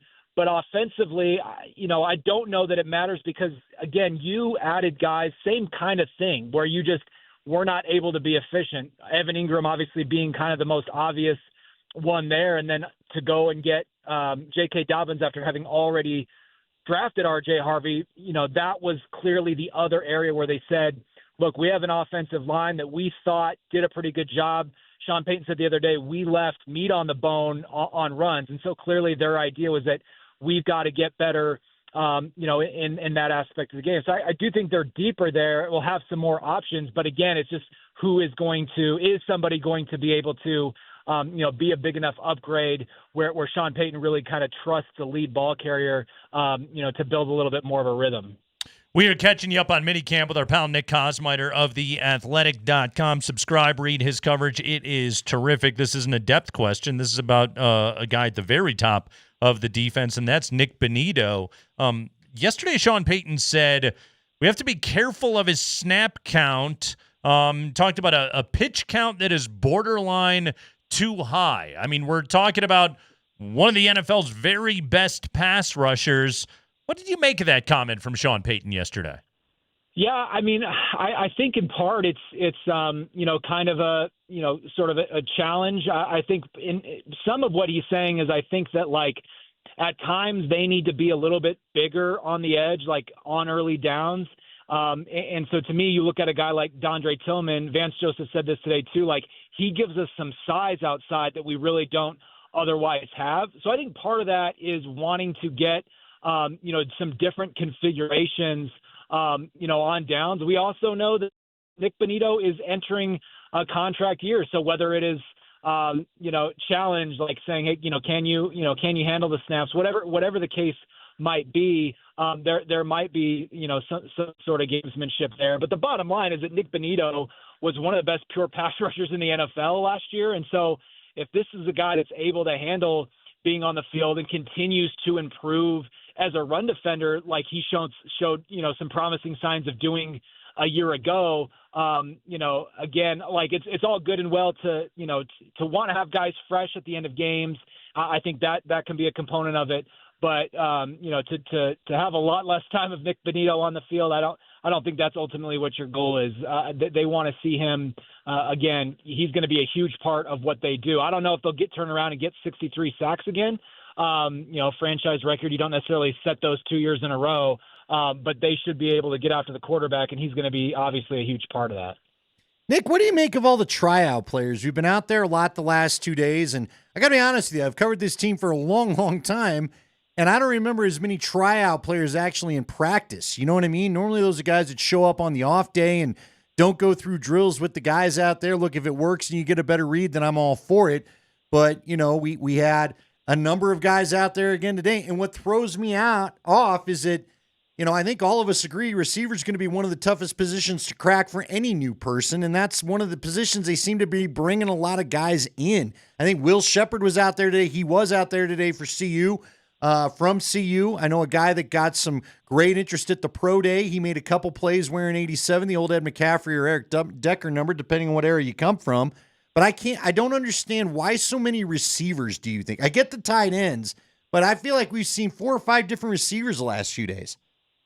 Yeah, I think part of it is that they have just wanted to kind of, look, last year Sean Payton raved about how much he felt like there was a different competitive energy in training camp and in the offseason in general. Like that was something we kind of consistently heard. He called it refreshing, and he liked sort of the youthful energy. Well, this year you kind of look at the top of the roster are really like most of the 2 deep, and that's pretty well set. Like obviously Sean Payton has been really adamant over these last couple of days of like not giving anything away about the running back competition, saying we still, you might try to say what the roles are, you don't. We have so much more to figure out.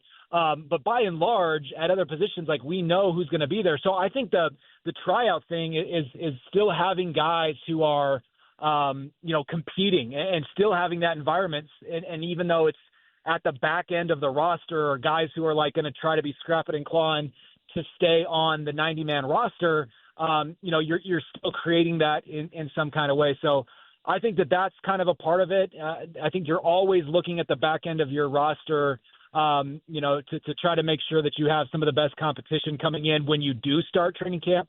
And they've already, they added 2 tryout players from their rookie minicamp, as we know, Kyrese White out of Utah State, the wide receiver who's been out there quite a bit, gotten a lot of repetition, and then Jordan Turner, the linebacker. Those guys basically took the spots of guys who had signed as undrafted free agents. So again, I think it's part of the culture of like, hey, nobody gets to exhale. You haven't made it. Like you got to keep kind of competing in that way. I think that's a big part of that picture.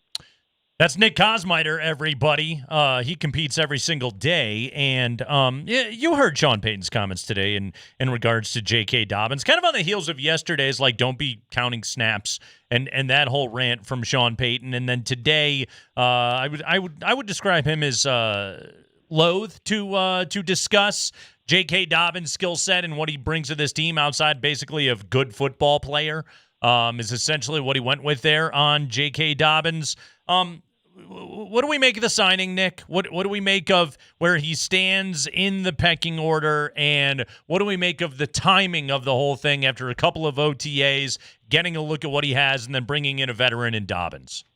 Yeah, I think that, a big part of like the way that he has talked about, like you just mentioned, kind of being, pretty brief in terms of the evaluation of the player himself, is I think they're still going to kind of be in a bit of a fact-finding mode about just really where he's at and what he's able to handle. I think the thought is, it's a good situation for him because you have a rookie running back who they're obviously going to, give the ball to a lot. Like you draft a running back as high as the Broncos did because you expect to give him significant carries. That's the shelf life of a running back. You're not having him come in and sit behind somebody. So now you're not having to give a guy like JK Dobbins, who has, as we know, missed so much time due to injury and has had a lot of wear and tear because of those things. Like you're not asking him to be, a bell cow in really even the way that he had to be for the Chargers when he was healthy last year. But all that being said, they still need to kind of fully see it in their scheme and understand it. So I think he's kind of not wanting to get out ahead of it in terms of saying, yeah, JK Dobbins, he's going to be this, he's going to be, 60% of our snaps, whatever the case might be. I just think that they want to see more. And then the timing, I think, we talked to JK Dobbins today, and it seems like that had as much to do with him still kind of trying to figure out what was out there, for them to finally be able to come together. I think it's, some of that on his side as much as it was the Broncos side. Nick, I asked this of Coach yesterday. Is there anything out there that you're seeing that maybe we haven't asked you about? What's your sneaky takeaway from camp, or just even from the off-season workouts?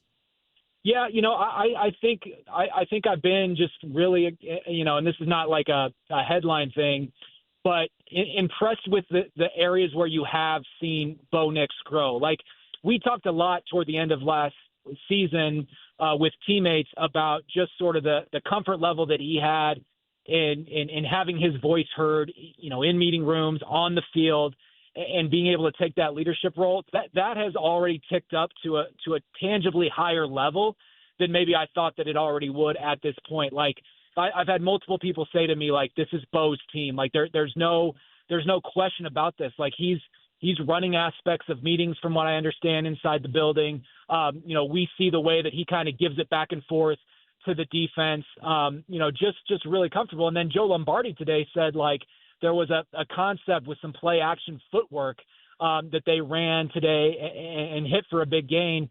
And Bo said to him, like, I don't think last year I would have been able to hit this at that time. Like the footwork was probably just not something that he was comfortable with. Or I think maybe his words was, it was nice not to have to even think about what I was doing with my feet. So I just think that what you've seen from him, really is encouraging just in terms of what he's taken on, both adding to his plate as a quarterback, but then also, just the leadership component and the understanding of what it is to be QB1 in Denver. Yeah, year 2. He's all over it. Nick Kosmider, he's all over it every single day. TheAthletic.com. Plus, check out his podcast. Subscribe. It's the Not Another Bucking podcast. But Nick will keep you up to date on everything happening out there. Nick, enjoy salt day tomorrow. No sugar for you, just salt. No sugar. That's what the doctor ordered. Obviously, more salt. I'm down. Clearly, yeah. Sodium, the silent killer. That's Look what out, they Nick. always like to order. Hey, up your salt, please. That's right.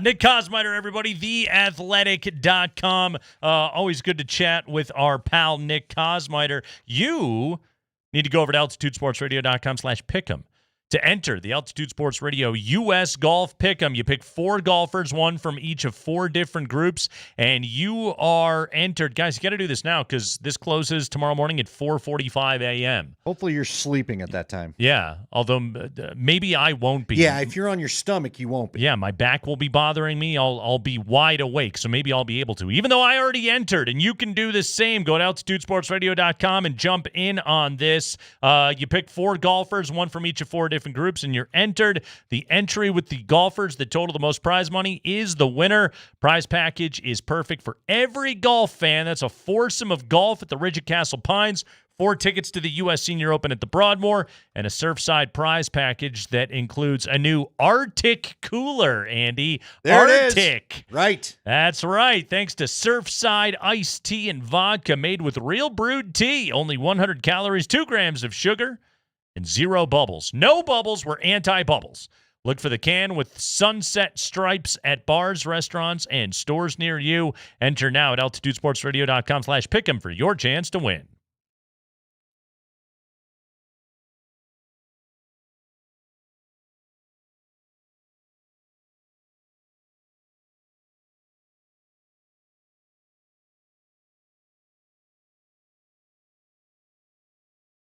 Okay, so obviously right now you're signing up for the golf pick'em, but also what you need to do is you need to go to roller.bid/altitude. You need to go to that site right now. That gets you all signed up with Roller Auction and gets you all set and ready to bid on all of the great auctions that are available and coming up. For example, right now, really cool auction, some fantastic stuff. We're talking factory return electronics, furniture, and exercise equipment. But you can go scroll through this auction and find some fantastic stuff. I'm looking at all of this cookware, cutlery, some great knife sets, silverware, food storage, racks, all that good stuff. Go to roller.bid right now to check out this factory return electronics, furniture, and exercise equipment auction. Again, I'm looking to outfit my kitchen in here. Guys, these deals are phenomenal, and this auction begins closing tomorrow. Go to roller.bid right now. That is roller.bid, and start bidding on this stuff. Hook up some fantastic ceramic nonstick fry pans. Guys, the price on this set, absolutely fantastic. Go to roller.bid right now. You'll be stunned at the deals that you're going to get. This is good stuff. Roller.bid/altitude to sign up, and then bid whenever you need it. Roller.bid.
Andy, we get the NBA Finals back in our life tonight. Game 3, series moves to Indiana.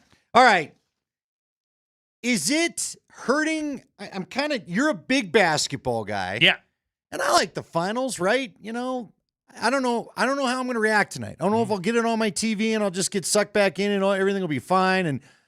Or have they made a mistake spreading this out? You know, now the Cup's spreading games out a couple of days too. It's just funny that they gave us, and I think it was great, the every other day action, and now all of a sudden you're sticking 2-day breaks in between everything? That's how the NBA Finals has always been. Yeah, it's at this point of the postseason, they spread it out. They're trying to get the ideal television windows available to themselves. And so that's what we got going on here. It was the same way when the Nuggets were in the finals. Rockies weren't quite this bad, though. I mean, look, this is all we got, right? Yeah. The finals and the Cup. I'm very much looking forward to watching this game tonight. I will look at the Rockies game, but I'm mostly interested in what Oklahoma City and Indiana are doing tonight and with the series moving on, and if the Pacers have any adjustment whatsoever to get Halliburton going and to, not get destroyed by that backcourt. But basically, all I've seen through 2 games is confirmation that the Thunder are better than the Pacers, better than everybody else, and they're going to win the NBA championship.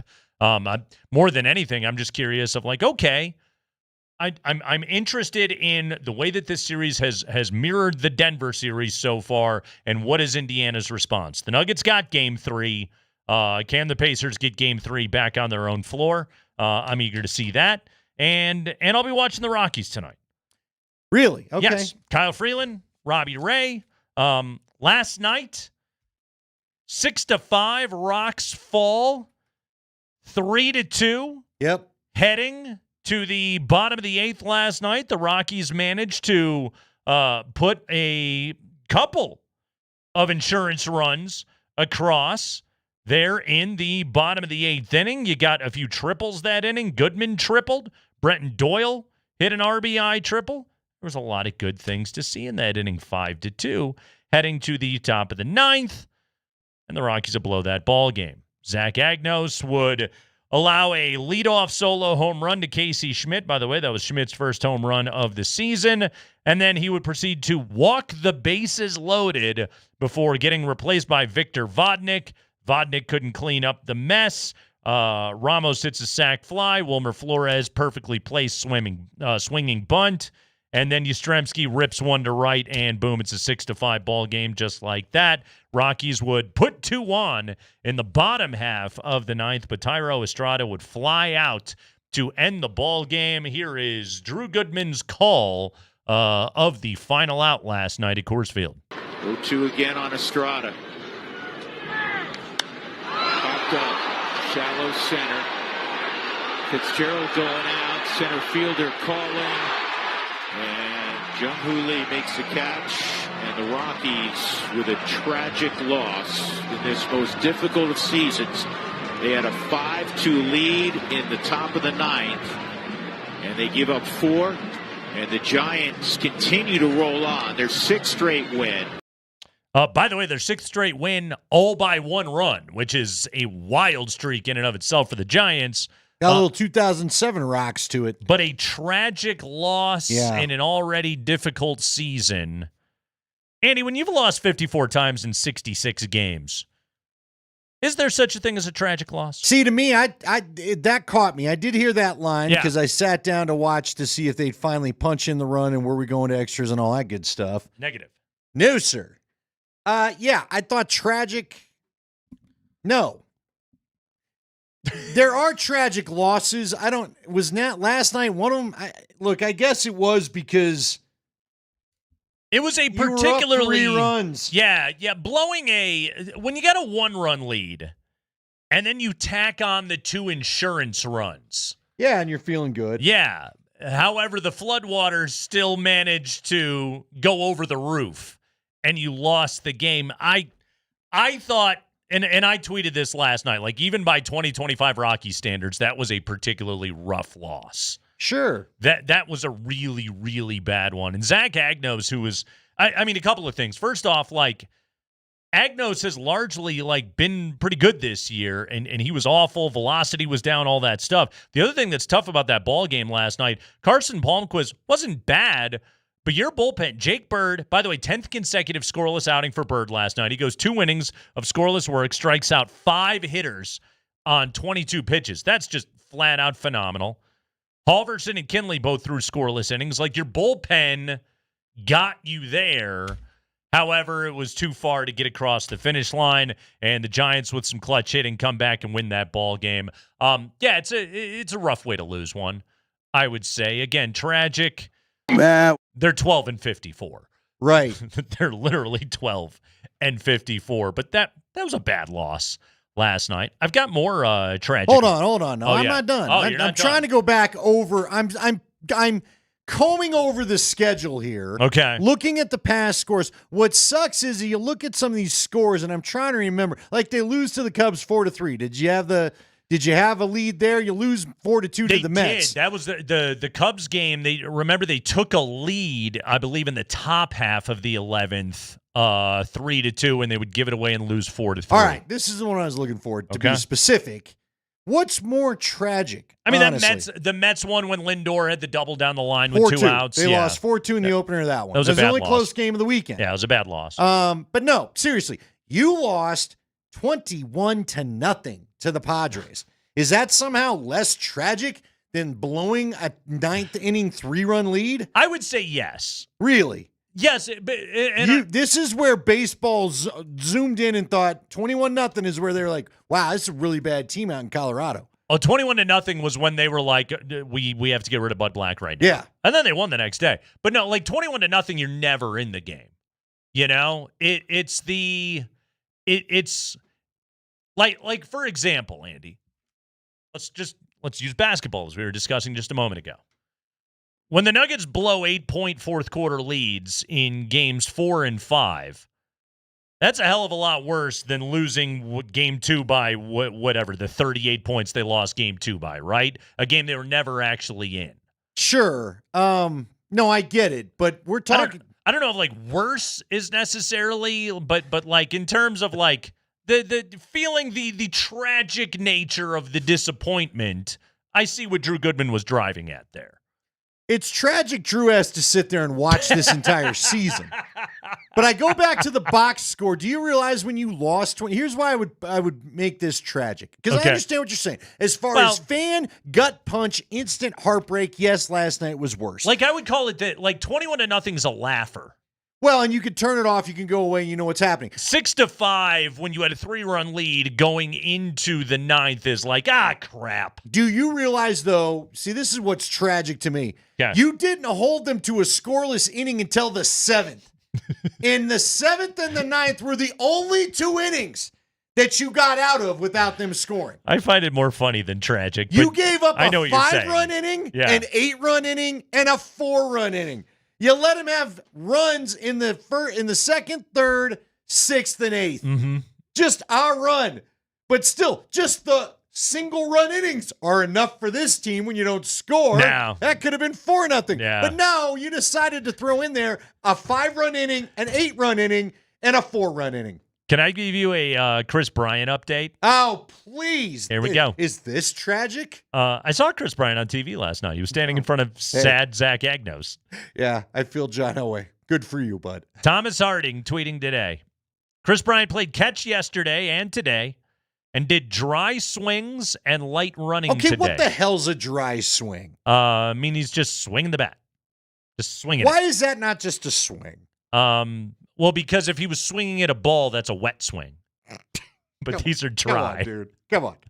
I know that we're trying to create new terms for everything we do now. The moment that you have introduced a ball, it is now a wet swing. I get it. Dry swings. So when the morning guys are walking around with Wonder Boy, they were dry swinging everybody with that thing as they give everyone welts? No, that's because they're connecting with something. So it's not dry. So now it's all of a sudden wet. Yes. It becomes wet when you hit something with it. Just shut up and say he's swinging. Had enough of this. So he's just walking around the house swinging? I'm assuming he was in the somewhere in the Rockies facility at Coors Field. Well, yeah, for Brian, he's got the dry swing going today. Don't get too close to him. So according to Chris Bryant, here's a quote. The last part is the hardest. He said, quote, I'm just being completely honest. When I do run, I am sore. Not just sore, but hurting. We've determined to keep trying to see if it continues, if it improves. That's where I'm at. Okay, why? Stop right there. Hold on. He continues. I'd be lying if I said I wasn't thinking that some days I see light at the end of the tunnel, some days I don't. He still believes he can get back to the field as he keeps fighting a back injury. Quote, I'm not an expert in any of this. I'm trying to take the advice of the PT and training staff, what they think is best, and I'll just keep going with it, close quote. His broken body is clearly like not responding. He's still in considerable pain. And he's being honest here. This could be it for me, which I don't think would stun anybody, right? Dude. This has been 3 years now. All right. Here's the only place where I will feel bad for Chris Bryant. Mm-hmm. You're not going to get any sympathy out of this fan base because you haven't done a lick for him, period. If this was the Cub, like, again, this is sure. Hey, how about I put it this way? In a sensitive world, you're viewing this thing like we did with Gabe Landeskog. Guess what? Gabe Landeskog gave up his knees so we could have a cup. I'll tell you the honest to God truth. I am a born and bred diehard Cub fan. I feel awful for Chris Bryant, and I get that. I do, because he gave you great moments. You have, and I don't have. I'm not mad at you for it at all. He's a beloved former Cub, who you hate seeing going out like this. But also, like, if you're a Rockies fan, I don't care. The contempt should be for Dick Monfort. The contempt should be for the front office that was irresponsible enough to give a declining and injured player $180 million. All KB did was just say, cool, I'll take it. So should the contempt have been for the Bronco ownership and not Russell Wilson? Who took another bad contract, never gave you really anything good, and now he's gone? No, I can feel contempt for both of them. But Russell Wilson was also healthy. Like, he was just bad. Chris Bryant, like, his body has betrayed him. So to me, that's a different circumstance. Like, he hasn't underachieved. He just hasn't been healthy enough to achieve. Yeah, but when you know 185 is getting sucked out the door, it's still annoying as hell. Because I've not watched you play one good season in this uniform. Well, here's the good news, Andy. They wouldn't have done anything good with that money anyway. Well, you know. it would be good. You'd like to believe. You'd like to have seen. Sure. That maybe, because that's it. Just once upon a time, they were able to put the contracts of Nagel and Hampton and Walker and Helton all together. I mean, Andy, why did they give Chris Bryant $180 million? Because he needed a headline name for people to come watch. PR disaster. Blew the Nolan Arenado thing as hard as you possibly can. Knew that the organization was being derided by their fan base. And to your point, desperately wanted to put a former National League MVP out there. It was as cynical a decision as they could have possibly made. All right, we need something. We need a reason to be able to charge people too much money for a beer on the party deck. So we have got to, we got to get a name, okay? Here's a name. And we always liked this guy. We wish we had him in the first place. The day the deal went down, I said, this is dumb. What are you doing? And why are you overpaying him the way that you are? It's turned out so much worse than I could have possibly imagined that it did. But, like, this was a bad decision made on the heels of a bad decision. Fair enough, but also we all know he was looking for a place to just go sail off into the sunset, and this was the place. Without a doubt. So he wanted to come here because there was no pressure and he could just hit a few home runs. And they gave him $50 more million than anybody else would. There's all bad guys in this story, Nate. There's no rebels in the Empire. They're all the Empire. I think I know, but that's your Cub fan speaking, and that's fine. I don't have a problem with you for also, it. Also, I don't blame Chris Bryant for it. You would take it too, wouldn't you? Come on. Listen. Come on. If I'd made a ton of money and I know my back is whack, I don't know. If you were like Tyler, you and I have just watched Tyler endure just trying to stand and watch practice. If I knew I felt that way and I'd already made the chunk of change he'd made, I don't know. You could stare at me. You have a plushie of the man in your room. I do. So your opinion's out the window. No, If you're telling me that somebody is willing to pay you 40% more dollars than anybody else on the market is, but you're like, I don't know, my back's kind of sore. You're telling me you wouldn't take it? Doesn't mean I got to be happy that he did. Why am I not allowed to feel angst that you came here knowing you were breaking down and you took the money anyway, and now we're all sitting there. See, at least if there was a way out of this contract, fine. There isn't. Be frustrated by it all you want, but you get it, right? Oh, yeah, I get it. I'll give you that I get it. But then you need to get it that the Rockies fans don't give a damn how he feels about it. No one's going to feel bad for him. I don't feel bad. I feel bad for him that his body is broken down for the $180 million. I look at him and I say, go take Dick Monfort's money. You should. There is nothing about that organization right now that I hate it all. I really do. I hate every part of it. Yeah. Because it's hard that to like. Used to be a fun place to go with some fun. Were you winning all the time? No, but it was at least some fun baseball. But still, you could at least enjoy summer nights watching what was a decent game. And maybe it broke out into a softball game from time to time. I don't care. Yeah. Everything about that place sucks right now, and I hate it. How about that? The hot dogs are still good. No, the hot dogs suck too. It all sucks. The beer's still good. No, it isn't. It's flat. The sunsets are still nice. No, I got you there. There's no mosquitoes. It's lovely. No, that's a lie. There probably are mosquitoes right now. I know. Today. They're a pain in the ass. Anyway. The damn cat still lives there, I'm sure. Where is that cat now? Do we know? Living fat off the hog. Don't know. It probably has some nice little shack set up where the fountains are. Hopefully, Chris Bryant will, I don't know, donate some money to the local park district or something. Make it all worth it. It's the Kreckman and Lindahl Show.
All right, we have got yet another update on the Knicks coaching search. Yeah, this is interesting. Okay. So Andy, as you know, the Knicks they wanted to talk to Jason Kidd, and Dallas said no. And then they wanted to talk to Ime Udoka, and the Rockets said no, you can't talk to our coach. And then they wanted Chris Finch, and the Timberwolves were just like nah. No, we nope, we don't want you to do that. Well, now there's yet another addition to the list. The Knicks have been told by the Atlanta Hawks, you can't have Quinn Snyder. According to Shams' report, the Knicks have requested permission to speak with Hawks head coach Quinn Snyder, but were firmly denied. Firmly. Yeah, firmly feels a little... Does that mean there was an expletive in there in front of the no? Here's a just a quick question that I would have for the Knicks. You guys know how any of this works? Yeah. All these good basketball. By the way, these are all good basketball coaches whose teams don't want to give them up. These teams that are just like, we went to all the trouble of going through interviews and locating a coach and finding this guy and hiring this coach. We don't want to just give him to you. We signed him to a contract because, I don't know, we want him to coach our team. Yeah. And the Knicks are just like, no, we would like your guy. No, you can't have him. Yeah, he's ours. You're right. See, before you fired your coach, you should have looked at what we call the available coaches pool. Yeah. If you want Frank Vogel or Michael Malone, they're there. You can have Budenholzer all day long. Go ahead. But that's just it. When you make a decision to fire a successful coach like a Tom Thibodeau, I'm assuming you've looked at the pool of available candidates. You weren't just like, we can get anybody we want now, right? Yeah, you have, but yeah. Yeah. Hey, man, can we get a hold of JJ Redick? No. And it's... and look, if they want to make any of these moves, they're going to have to be able to make a trade, and all of these teams are just like, we don't give a crap about your draft pick. We like our coach. That's why we hired him. Your draft pick is going to be in the 20s. You're a good That team. too. Yeah. Why don't I want your crappy draft pick? We're not that thrilled to do it. So, hey, top-notch text from Alex. Mm-hmm. I saw the Bucks gave Knicks permission to interview Doc Rivers, but they declined. What team would like the Knicks to request permission now? What list is that? Yeah. Jay Wright's already said no, by the way. He's like, yeah, TV money's good, and I work once a week. I have awesome hair and no stress. Yeah. Okay? Nobody wants me fired. I have a square jaw and many pinstripe suits that I don't that I like wearing on television. I don't want to trade it in for a quarter zip right now. Yeah. Yeah. So I'm gonna keep doing this. I don't know what they think they're going to do other than like they just gotta hire Malone, right? They haven't even tried to talk to him. Have you seen that? I've not seen where they've even talked to him about it. I thought for sure he'd be one of their first calls. Beyond weird. Also, this Nuggets GM search is really, really quiet. Like, typically, aren't agents typically like, hey, they talk to our guy because you want to like drum up a little bit of heat behind your dude? Little interest. I haven't heard anything. Yeah, I think we're headed towards Ben Tenzer. It seems to be right now, unless those reports change. My guess is Tenzer's the GM, and they're looking at a president right now. Okay. And I wouldn't be shocked. It would not shock me. The Cronkies, as I've experienced it, have been very hands-off of everything. Mm-hmm. Maybe Josh, after what happened last time, wants to hire a president and wants to make sure that this is all more kumbaya than what he had last time. I don't know. Yeah. Mm-hmm. And maybe not. Quiet stuff, I would say. Let's hear a little bit from Sean Payton today. That's not he's kind of quiet. He's got a voice thing right here. So JK Dobbins is here, and he's a Bronco. Sean Payton, what does JK add to the backfield? Look, I said it before. I said, and it was a week ago. Another good football player, and we're interested in those guys, and so we'll see how it unfolds. No set roles yet. We feel like we know who the player is well. He likes good football players, Andy. He does, but wasn't it? Go ahead and play a couple more cuts. I want to ask you something about the tone in general. How will Dobbins help off the field and in the locker room with a little bit of veteran leadership? Yeah, look, we'll handle all that. In other words, we're interested in what he can do on the field. One thing about the NFL locker room, it hadn't changed, and it never will. All right? Come on in. If you can help us win, we want you here. And if you can't, all right, we probably want you to leave. And I'm talking from a player's perspective. I think, by the way, that's as true a statement as Sean Payton could possibly do. That's one of those things of like, Andy, we talk all the time about like guys can have legal problems or bad headlines or, be getting into whatever powders on boats that they're getting into. But like, if you leave that stuff at the door and it doesn't affect who you are inside the facility, team doesn't care. No. Yeah, Are we winning games with you? Yeah. Now you bring that crap in the building, now it's a problem. If I got to talk about this every other second in the locker room because you can't quit doing it, then yeah, we probably got a problem. Then it's a problem. But when, again, my famous Jay Cutler line ever, it's always something with this guy. Yep. When he was talking about Brandon Marshall, I think after the McDonald's bag incident. One more from Sean Payton. What does he like about JK Dobbins? Can you pinpoint some of the attributes you like about Dobbins as a player? Yeah, I think he's got good running balance and instincts. Very, very, yeah, real simple. Running balance and instincts. He didn't just fall over. Sean did not want to give anybody a lot of attaboys this time around. What do you think about that? Because remember last spring, that's when we got the dread and this, and we all experienced good mood, good time Sean Payton for the first time last spring/summer. Yeah. During this time, remember? I'm not saying, and look, he did do a lot of coaching today. There was a couple times during team period where he did not like how the offense was going.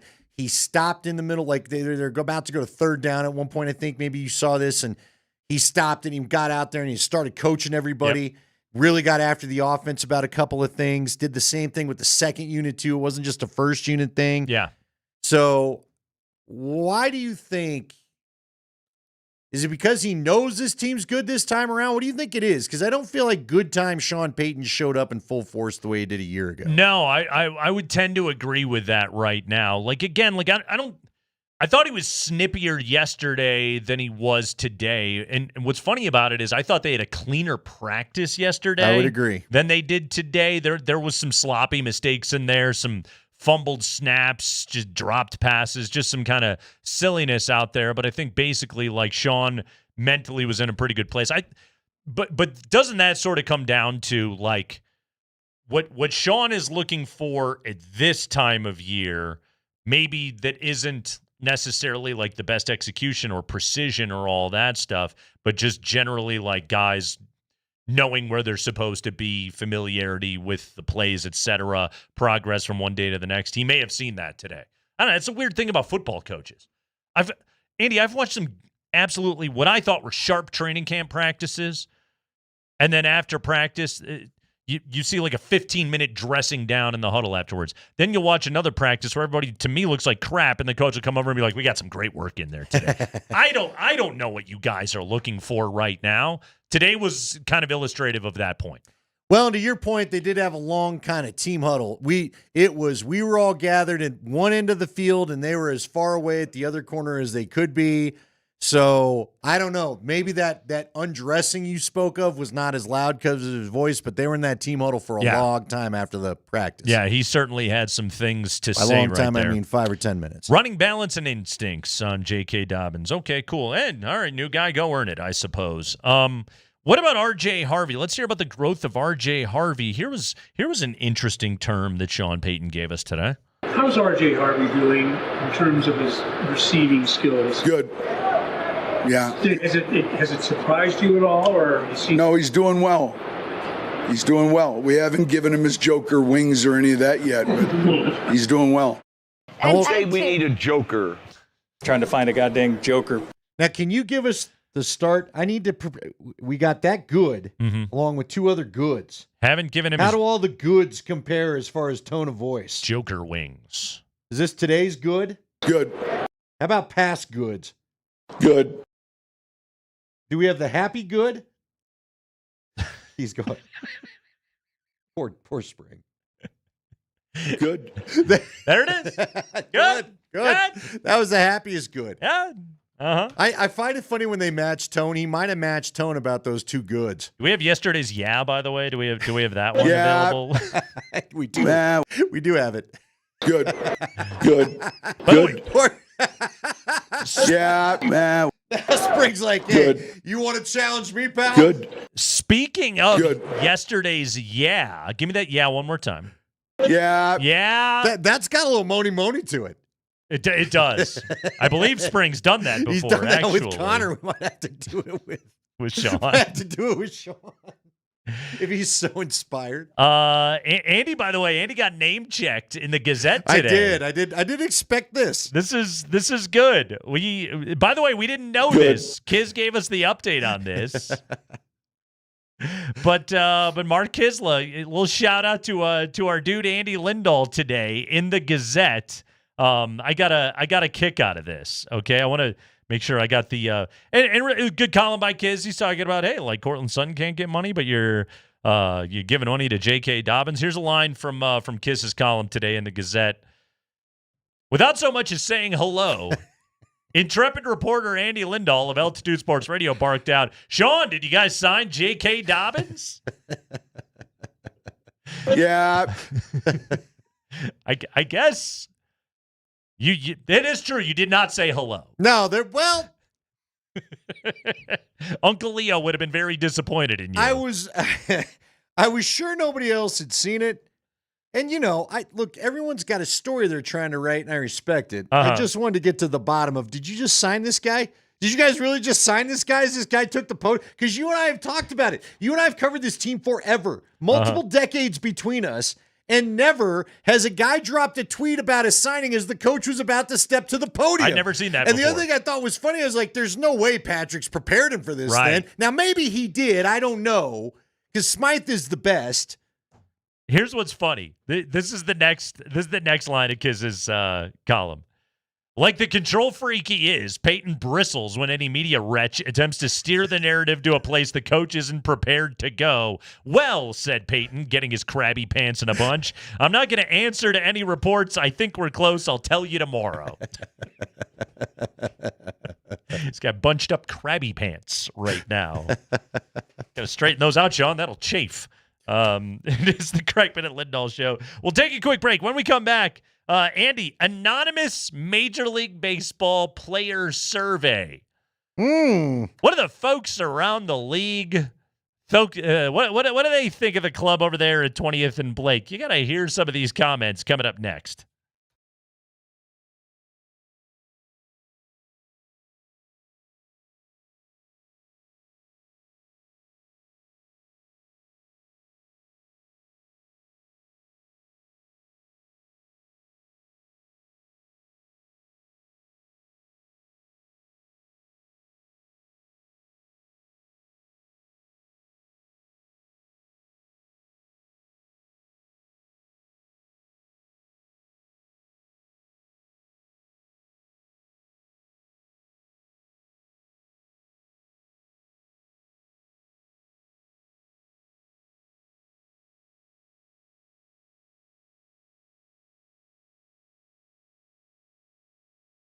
Guys, Andy Lindahl for the Rocky Mountain Men's Clinic. How's your dating life lately? Have you found yourself maybe avoiding going out on dates because you're dealing with the problem of erectile dysfunction? If you have a partner, how has the bedtime activity been? Has it just been mediocre? Don't settle for mediocre. You could have fantastic. You could get it back. If you're dealing with these problems, if you're dealing with ED in particular, get on over to the Rocky Mountain Men's Clinic. You want to go to a place that has more than one treatment to offer you, and that is the Rocky Mountain Men's Clinic. Matter of fact, Jeff, their founder, has talked about how sometimes they can even combine treatments if that's what they need to do. They have treatments that work when the pills and the herbals fail, and treatments with success rates well over 90%. How does that sound? But most importantly, they're going to match you with the right treatment, and the right treatment will get you the experience back that you seek.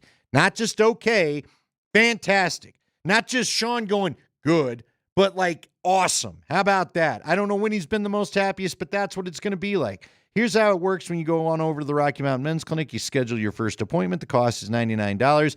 It includes a medical consult with a Colorado licensed medical provider or a TMPSA test. And if you're medically advised, you get a test dose. And if the test dose isn't working in the office, the visit's free and you've got nothing to lose. They have 5 locations throughout Colorado to serve you, including up north in Fort Collins, down south in the Springs. So call them today, 720-440-7900, or visit them at the RockyMountainMen'sClinic.com.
All right. Anonymous MLB player survey today in The Athletic. These things are always great. This is where you get the unfiltered stuff. This is where guys can just speak their mind on what's going on in the game. Got a couple of questions here for you, Andy. Here we go. Question number 1. Which manager, aside from your own, would you most like to play for? Number 1, Bruce Bochy, Terry Francona, Stephen Vogt with the Guardians, Craig Counsell in Chicago, and Snitker in Atlanta, your top 5 on the list. Actually, Snitker and Dave Roberts in L.A. Tied at 5th right there. So that's the very top of the list. Here we go. How about this one? Which manager, aside from your own, would you not want to play for? Number 1, Bud Black. Woo! Tied with Ali Marmol of the St. Louis Cardinals. Black getting 5 votes, Marmol getting 5 votes as well. Here's some additional context on this. This is an interesting one on Bud Black. Obviously, Bud Black is not the Rockies manager anymore. Right, Warren Schaefer is, but Bud Black was the manager when this survey was conducted.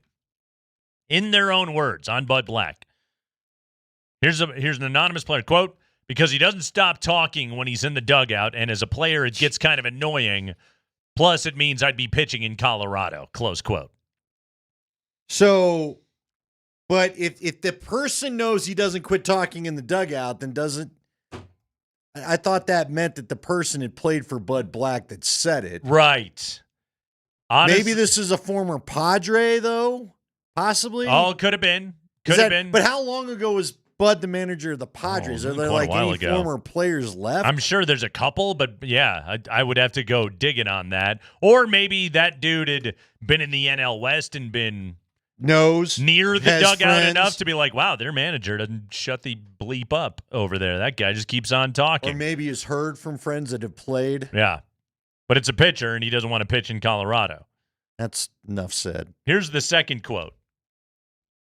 Honestly, whoever was the Rockies manager was who I was going to say. Close quote. That's not really impugning Bud Black. That's more of a diss on the Rockies. Who's the guy in Colorado? I don't want to go there. All right, here we go. Next question. Which organizations have good reputations among players or bad reputations? This is an interesting question. So the Dodgers, 82 of 126 respondents said the Dodgers have a good reputation. Nobody said the Dodgers have a bad reputation. If people are looking for reasons why they win, they pay and they have everything. Yeah. That's why guys want to be there. In a city, guys don't mind living. Uh-huh. So there you go. So you scroll down a little bit. You get to the Rockies. Nobody says the Rockies has a good reputation. 25 of 115 respondents cite the Rockies specifically as having a bad reputation. That is third behind the Athletics and the White Sox. That's your West Sacramento A's and your Chicago White Sox, who just took on private equity money from Matt Ishbia's brother to pay for all of Jerry Reinsdorf's debt, I suppose. So here you go. Which organizations have bad reputations amongst players on the Rockies? Quote, here's one player. They're not trying to win. Well, there's one. You're right about that. Here's another one. I've heard the player development isn't very good. They're stuck in the past and don't do a whole lot for their guys. That echoes what DJ LeMahieu said in the piece yesterday. And if you're a player, you want good player development so you can, make a bunch of money someday playing pro baseball. Yeah, use things like the Rhapsody. I mean, the Rhapsodo's probably outdated by now too, right? You want to get better as a baseball player. Give me good video. Give me good analytics. Here's the third one. I never understand what they're doing as an organization. They've been bad for a long time. I don't get what they're doing. Same. I also don't well, get you know what what's they're funny? doing. You pause and I'm like, is there more to that quote or does that just sum it up?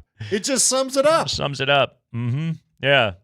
By the way, not anonymously, Bryce Harper just calls them a loser bleeping organization. Yeah. Yeah.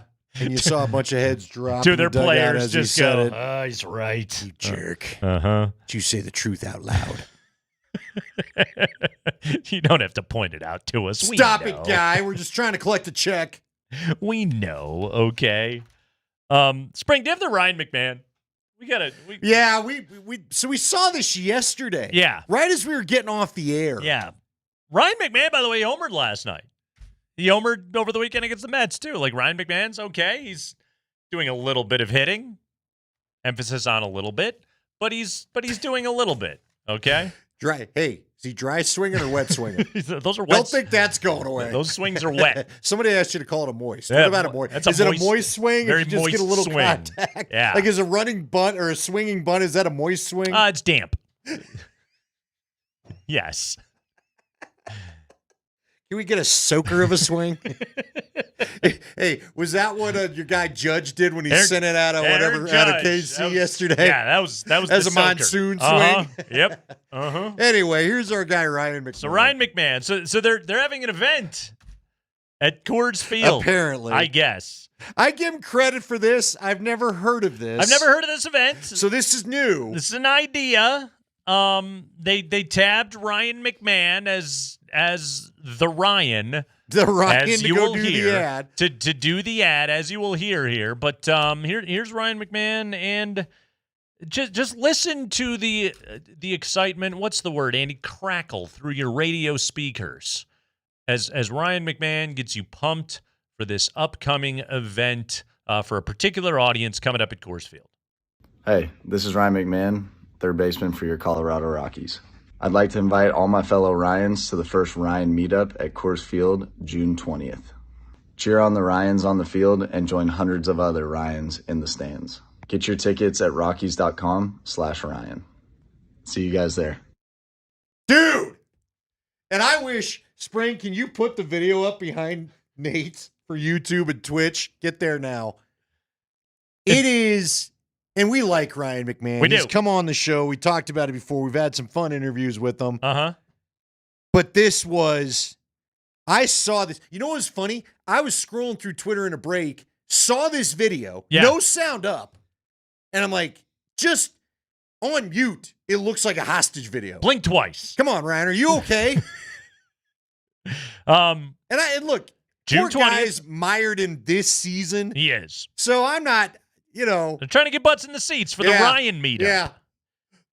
Be a part of it's going up behind you. Andy, I went to rockies.com/Ryan. Okay. Be a part of a You're gonna try to be part of it? gathering of Ryans at Coors Field. Enjoy reserved seating in a dedicated section for Ryans and their guests as we cheer on the Rockies, especially the Ryans on the roster. Friends and family are welcome to join in the fun, even if they aren't named Ryan. Sprague's got it placed perfectly behind you for Twitch and YouTube. What about Rhines? Could Sandberg attend? Yeah. That's a good question. Ryan's What close about, enough. What if your last name is Ryan? What can Nolan Ryan Yes. come to the Ryan meetup? They are literally trying to get anybody there. Yes. We've already got someone texting in going, wow, I've never been so indifferent on not being named Ryan. You know, you can't spell Chris Bryant without Ryan. Sure, he's welcome. Can he come?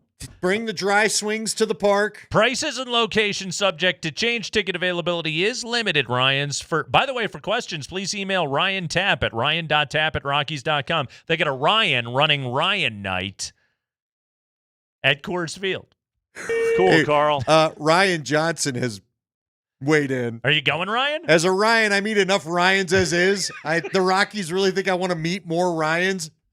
Ryans say no. Ryan's too. Hey, Ryan Celine says Ryan's too fancy. Ryan's out. What's the most common nickname for a Ryan? Rye guy? Marble Rye? What's the standard nickname for a Ryan? Is it Rhino? Like Ryan Sanford? Rye. I don't know. Rye. Someone wants to know if Jack Ryan could show up. That's Eric. I hope fictional characters named Ryan. Another just Ryan isn't going to go.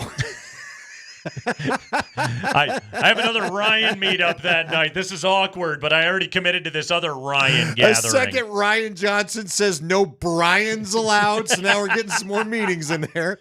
By the way, if you're a Brian, is there a rivalry between Bryans with an I and Bryans with a Y? It's a great question. I don't know. What Where does Antonio Bryant fit? Where does that go? Was there ever one? Yeah, do Bryants and Yeah, Bryants then have issues? Do Bryant Stith and Brian Shaw not get along? Remember some NBA guys named Bryant or Brian. Anyway. Seth Pringle wants to know where's Ginger Appreciation Day. Since we're just naming names. They can do that one next. Yeah, what's the next name that needs to happen? See, to me, to the Ryans that have already written in. Yes. You are, look, I've got a common name. I'm not taking any shots. Brian's with a Y skiing jeans, by the way.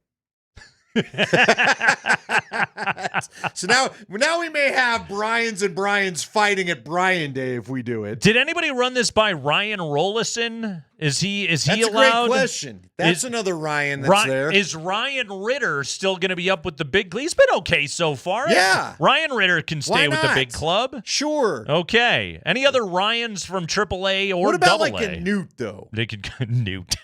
You know what I mean? Can't we find an Oscar? You don't run there's not a lot of Oscars out there. I think Oscar the Grouch ruined it for Oscar for a while. I'm trying to think of another famous Oscar. Thank you. Well, the one from The Office. The Academy Awards. Well, there's that. There is that one as well. The most famous. Oscar Schmidt, the all-time great Brazilian basketball player. Oscar Robertson. Oscar Robertson. Would and Robinson. He would want an invite as well. Meyer. He's got a Wienermobile. Oscar draft all over the place. Anyway, hey Ryan, you're up. You're up. Go to Coors Field on June 20th and hang with the other Ryans. So if you're not named Ryan, are you not allowed in? Not that section. No. Sorry, but Steve's and Brian's, you guys. There's a section? Sit the next section over. Yes. So you get a whole section? There's a Ryan section that night. Ooh, Oscar De La Hoya. No, I kind of want you to see if you can fill a stadium full of Ryans. Well, friends and friends. But how do you get it? No, hold on. Let's say you're in a big section of Ryans. Yeah. How do you know which one? Which one's Ryan? Just, I'd be the jerk. Hey, Ryan! From the top of the... From the concourse, just yell down to the section of Ryans. Okay, so now who knows? I got a solution for you. You know the little stickers that you put on the shirt? Hello, my name is Ryan. You give those out. That's how you identify the Ryans in the Ryan section. Just trying to solve problems. Not help. I'm trying to help. Anyway, Friday, June 20th, if you want to meet up with other Ryans. So a texter said, I just sent Ryan the meetup to my friend named Ryan, and he's mad. He's making his friend mad. He's pissed. He feels as though he's being exploited for his name, yes. Ryan. Let's hear from Ryan McMahon one more time on this one. Again, everybody, get pumped up. Kreckman and Lindahl, we want you to go meet up with fellow Ryans on Friday, June 20th. By the way, we have nothing to gain on this. We are not named Ryan. We're not going to Ryan Day. We're not going. He won't be there. We won't be Maybe there. Maybe Nolan Ryan will be. I don't know. He could be. We don't know. Maybe Jonah Ryan from Veep will be there. We don't know. But in the meantime, here's Ryan McMahon getting you jacked for Ryan night. Hey, this is Ryan McMahon, third baseman for your Colorado Rockies. I'd like to invite all my fellow Ryans to the first Ryan meetup at Coors Field, June 20th. Cheer on the Ryans on the field and join hundreds of other Ryans in the stands. Get your tickets at rockies.com/Ryan. See you guys there.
Kale Makar takes the Norris. We'll talk to Connor McGahee all about that coming up at 5:45. Second Norris Trophy in 6 seasons in the NHL for Kale Makar. 92 points this past season, Andy. Career high for Kale Makar. 92 points, 30 goals. I believe it was the first 30-goal season for a defenseman since 08-09.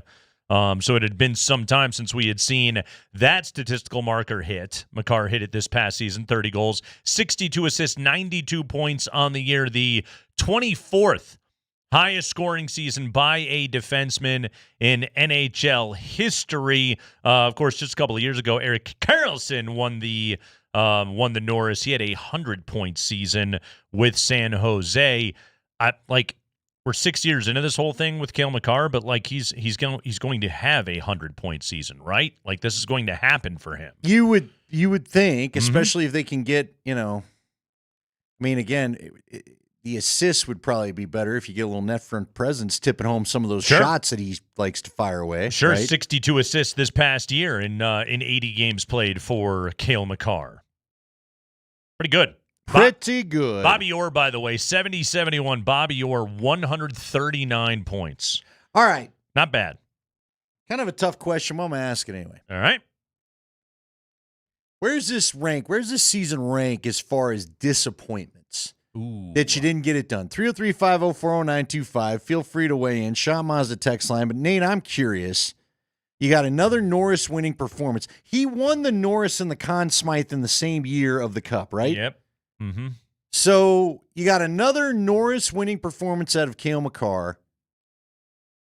Nathan MacKinnon, for the longest time, was in the Hart discussion, and then for some reason they just dropped him out of it the last week of the season because he didn't play.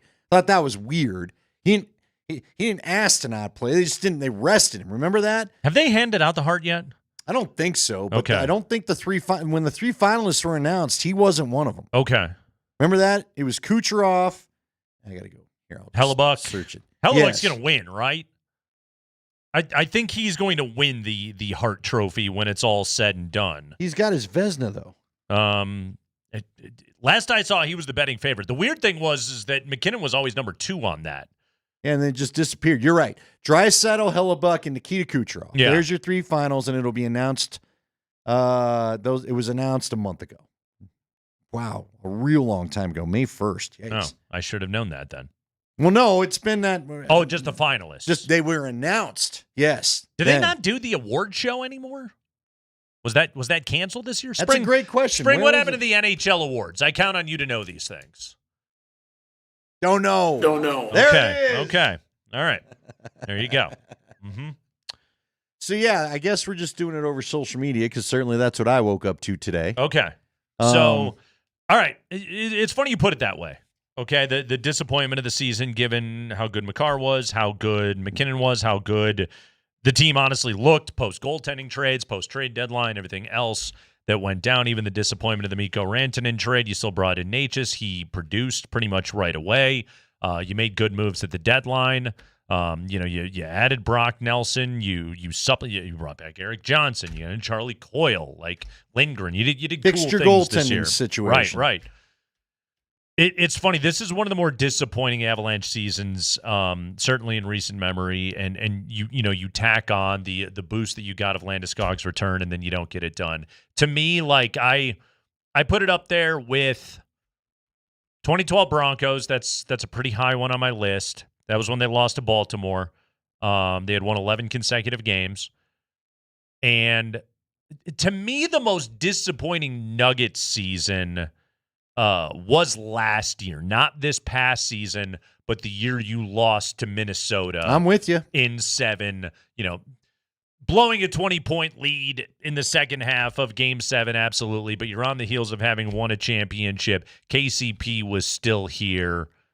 Hastings insists you had home court advantage. He loved the matchup against the Mavericks. He loved it. Yeah. He thought they would have moved on for sure. Now, Boston would have been interesting, Boston but you were the tough. only team to beat them at home. But you think of the years prior, and there was either Murray injuries or Porter injuries or whatever it was. You were the first team to beat Boston at home 2 years ago, right? Didn't you end their home dominance or something? Yes. They swept Boston 2 years ago. That's right. Yeah. So there you go. And the Celtics went on to win a title. That to me, like, that was more disappointing than this past season where I never thought they were going to win a championship. I thought they could make a run at it, and they had their good portion of the season, but like down the stretch of the year, you were just like, oh, this ain't it. They honestly had a much better postseason run than I thought they were going to. But I would say 23-24, vastly more disappointing for the Nuggets. This Avalanche season, the way that they played after that, to me, 24 Nuggets, 12 Broncos, and this Avs team, to me, those teams are kind of on the level there. See, that's interesting to me. Because for me, their most disappointing team would have been the Vegas team, and not, you didn't have Norris Trophy winners or any of that. But when you lost to Vegas, you still had Burakovsky. You still had did they have Kadri yet? Maybe not. But they still had a deeper team. You had Grubauer. They had a lead in the series too. Yeah. And you were a better team than what. See, here's what I think is interesting about this year. The way you played the last 3 weeks of the season led to this being a disappointing playoff run. Yeah. And it also was disappointing because you took on a Dallas team that was missing 2 of its stars. Okay? Your favorite term. The Stars were missing their stars? Yes. That said, this was a rough Avalanche season till you made all the trades. It's why I've started poorly, yeah. Yeah. It got a lot better. After the goaltending trades were made, it helped. That was the first big jump forward. Right. You're like, oh, they kind of got their crap together now. And then, frankly, again, I know we're all disappointed how it looked in the playoffs. Things looked better after the initial trade of Mikko. Yeah.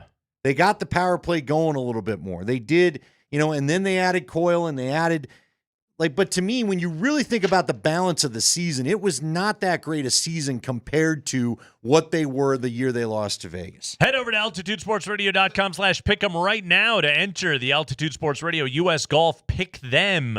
Just pick 4 golfers, one from each of 4 different groups, and you are entered. The entry of the golfers that total the most prize money is the winner. The prize package is perfect for every golf fan. A foursome of golf at the Ridge at Castle Pines.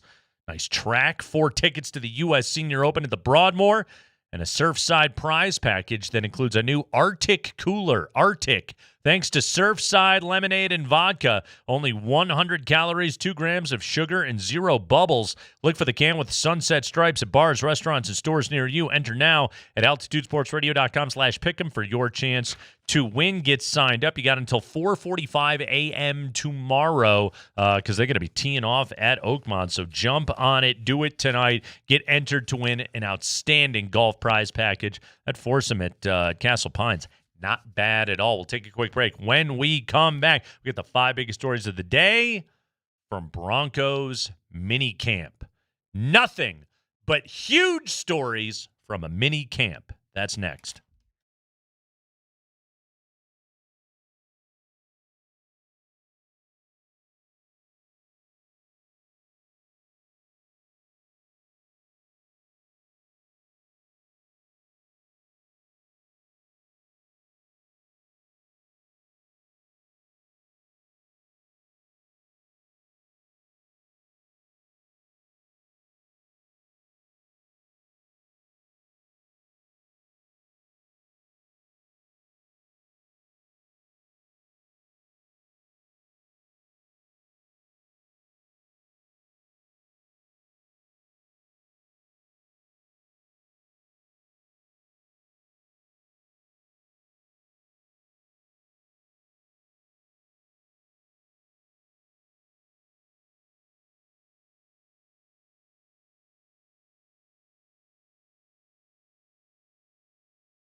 All right, it's time for football news. Broncos minicamp rolls on with day number 2. What's the latest out there, Spring? Before we talk Broncos minicamp, let's talk about maybe the Broncos buying some land. That's right. I'm going to read this from Axios. They are relaying information from Business Den. They're behind a paywall. Screw your paywall.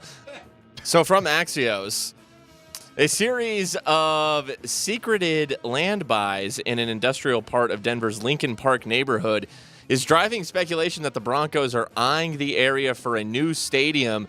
A single entity bought 10 properties, ranging from vacant lots to warehouses near the state-owned Burnham Yard for $146 million in cash. Okay, so Burnham Yard, along I-25 right there. Pretty much can't miss it. I've driven over it a billion times there, heading out on 6th Avenue. Apparently, the Broncos are racking up real estate. Real estate attorney Leanne Fowler with law firm Hogan Lovells, Andy, handled the purchases for the buyer. She's a former colleague of Tim Aragon, the Broncos general counsel. She declined to comment. 3 other adjacent properties not linked to Fowler were bought by LLCs formed in the same period within days of each other back in 2023. In at least 2 cases, the sellers signed non-disclosure statements prohibiting them from discussing the potential project. In some instances, the buyer spent well over market value to obtain the properties. Quote, "That warehouse is not worth $47 million, said Aviva Sonnenreich, a local industrial broker with Warehouse Hotline. Sonnenreich added, "What is worth $47 million? The land." So there you go. The Broncos are trying to rack up properties in this 58-acre section of Denver known as Burnham Yard. Again, they're along I-25, basically between like 6th and 13th. Yeah, it's a real-life Monopoly game. Sure, certainly seems to be. So Not basically, Park Place, though. Yeah, they'd be taking the stadium and moving it a little bit south, essentially along I-25 for everybody. That would keep the stadium in downtown. Andy, as we know, there have been dalliances or potential site locations discussed in Lone Tree and Aurora and Brighton and out by the airport and everywhere else that you can possibly imagine that they can move a stadium. But this could potentially be where a new stadium would be should it remain in downtown with the current lease on Empower Field expiring in 2031. See, now we got to attach all these properties to the Monopoly properties. Like, Okay. which would they be? You know, do you have a favorite? Do you remember? I mean, we all know there's Park Place, right? Sure. That's that's your premium stuff, your boardwalk, your Park Place. Yeah. This feels like it's a little bit above Baltic. Which color is that? The purple? I think Baltic was purple. Yeah, right after you pass go. Those are the ones that are like $30 or whatever. And you're just like, I guess I'll buy it. What the hell? Yeah. All right. Oh man, I was trying to go to Game Rant to get the rankings of the Monopoly property. Ranker. We ranked them. You know what I'd call this one, Andy? Marvin Gardens. How about what about Tennessee Avenue? Tennessee? St. James Place, the orange ones there. Those are orange. Tell you what, keep naming them. I'll see if I can guess the Illinois color. Avenue. That's what red. Color? Oh, look at you. That's red. Mm-hmm. All right. What else you got? Connecticut Avenue. Light blue. Kentucky Avenue. Red too, right? Yes. Yeah, thank Indiana Avenue. Indiana. Is that light? No, is that the maroon? Well, it's red. Oh, okay, just straight red. Okay. You're doing really well. Thank Vermont. You. Thank you. Vermont. That's the kind of maroonish one. Oriental Avenue. That's light blue. I don't think you're allowed to say that anymore. Well, States Avenue. Orange? St. Charles Place. No. St. Charles was maroon. No. Both wasn't? purple. Oh States my and God, St. I Charles suck. are purple. Okay. Marvin Gardens. That's yellow. You knew that. Virginia. Virginia is, I don't know. Ventnor. Virginia's Ventnor's yellow. Yes. Okay. Virginia was purple. All right. At Ventnor, a house costs you $110 if you're to buy that. The hotels are $150 plus 4 houses. Doesn't say what a stadium would run you. If your brother bought the B&O Railroad, did you make fun of him for smelling? I think every kid in the world did that when they played Monopoly, right? Well done. Well done. Do you like this as a new stadium location? Yeah, I'm happy it stays central if that's what ends up happening. I agree. I'd rather it stay. By the way, North Carolina, last color choice. Which one have you mentioned? Carolina blue. Nope, green. Dang. Yeah, it would have made sense, right? It would have. No, I do like it there. I think the best part about both Ball Arena and Empower is they're right in the heart of the city. Centrally and no matter located. what area you're coming from, I agree. there they are. I agree. Absolutely. Centrally located, convenient enough for everybody in the greater Denver metro area to get to. So that's what they're looking at as a potential stadium site. City of Denver is already talking about throwing some cash at the NWSL folks. So you can imagine the Broncos are taking notes with all of that. That'll be a fun fight when it comes time for the Broncos to go asking for public money, huh? Go ahead, Spring. High five. All right, Broncos minicamp stuff. JK Dobbins made his Broncos camp debut today. Sean Payton was asked about what JK adds to the backfield. Sean Payton does not want to answer your questions about JK Dobbins. Look, I said it before, right? I said, and it was a week ago, another good football player. Another good football player. And we're interested in those guys. And so we'll see how it unfolds. No set roles yet. We feel like we know who the player is well. I already told you, all right? He's good. He's good at football. He wasn't on your team then, Sean. Now he's actually on your team. Can you discuss how he fits on your football team? No, he's just good at football. Yeah, clearly you wanted him. Yeah. You know what I mean? Had him in last week. Yep. You signed him today. The minute the other running back that was kind of hot to trot and Nick Chubb was off the market, you went and got him. So RJ Harvey got the first carry today. Jaleel McLaughlin got the second. Audric Estime is clearly entrenched with the twos and the threes. He's taking reps with Stiddy or Ellinger. He's not. He was taking with reps. Ellinger today a bunch. Yeah, with Bo Nix right now. Hey, don't read into that. Oh yeah, that's right. Don't count reps. Not supposed to pay attention to who's playing with whom right now. Yeah, it's yeah. all. Nah. Yeah, exactly. Yeah. Mhm. Yeah. Thank you very much, Sean. He has J.K. Dobbins here because he doesn't like his running back room and because he needs more. Real easy. You lost Javonte. blocking. You don't have the replacement in the room. You went and signed him. Yeah, you needed a pass protector. That's why you went and got J.K. Dobbins. That's real simple. But according to Sean Payton, it's just that he's good at football, and he already told us. Go ahead, Spring. High five. All right, what about that R.J. Harvey? What does Sean Payton think about him after today's practice? How's RJ Harvey doing in terms of his receiving skills? Good. Yeah. Has it surprised you at all, or is he? No, he's doing well. He's doing well. We haven't given him his Joker wings or any of that yet, but he's doing well. So every time a running back catches the ball out of the backfield, a Joker gets his wings. Is that how that Nice. works? Thank you Yeah, very yeah. much. He looks like a good football player to me. He is young, and young guys typically do struggle in pass protection, so it makes sense that you go and you get J.K. Dobbins, but Andy's shifty. That's just it. He looks like exactly what you wanted to draft. He is shifty. Now, the fast guy is McLaughlin. The X Factor Joker to me that we'll never quit talking about till one has been so deemed. It gets the knight sword, the knighting with the swords and all that stuff that they do for this Joker position would be McLaughlin. Would it not? Yeah. Because he is the dude out of the backfield that's going to make some defenses nervous, but you at some point need to trust him in pass pro. Most touches of any returning player in this offense from last year. And if you like McLaughlin that much, I don't see a world that he doesn't make this team. No, I'm with you. He's a good football player. I'm not arguing the guy's going to be like a Pro Bowler or anything else like that, but I think he's always going to have a role here. He's just too fast. Didn't we get a little taste? And again, it's mini camp, but guess what? We watched it. It's all we have to go off of. What I thought was interesting today is don't tell me that you saw a lot of running out there. How many times we were seeing a ton of passing compared to running? Yeah. And again, they can't block. I get it. You don't need to do a bunch of running drills. Sure. No one's tackling each other anyway. But part of me feels like, yeah, this is the offense. You don't want to run a ton, right? Also, every time they do have a running play out there during during mini camp, during team periods, I'm just like, what am I looking at right The now? very first one of red zone today, when the first team defense, it was ones-on-ones. Yeah. Oh, that got blown up That right wasn't going away. anywhere quick. Go ahead, Spring. High five. All right, what about that big old third-round receiver out of Illinois, Pat Bryant, Sean Payton, on how his size and catching ability is translating so far? Absolutely. Little things we're coaching up, but you like what you see? I like what I see. And so he's tough. And look, there's things, where he's catching one like this. You know, there's things that you're immediately on these guys, and that's good to great. Like that's coaching.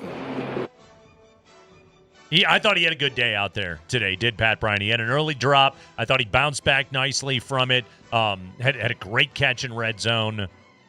Yeah, he looks like the tough catch guy that they drafted. Sandman brought up the question the other day, what kind of downfield threat is he going to be? I think the response is on 50-50 balls, I think he can go get him, but he's not going to get behind the defense a whole ton. Like, this is a tough catch guy, but here's the thing, like Sean Payton with Bo Nix as the point guard in his offense, there's going to be a lot of tough catch throws. To your point, and look, I don't know how a guy gets faster, and so the speed's going to be talked about till he shows it doesn't matter. Sure. But it has looked like it's mattered in a few of the deep balls that have been thrown to him. But in that, again, in the goal line, what we saw today, he does win quick off the line. Yep. They had a play where they got him in the middle. I mean, again, Sean can scheme guys open, and when he wins fast against the corner, wide open in the middle of the end zone. That's right.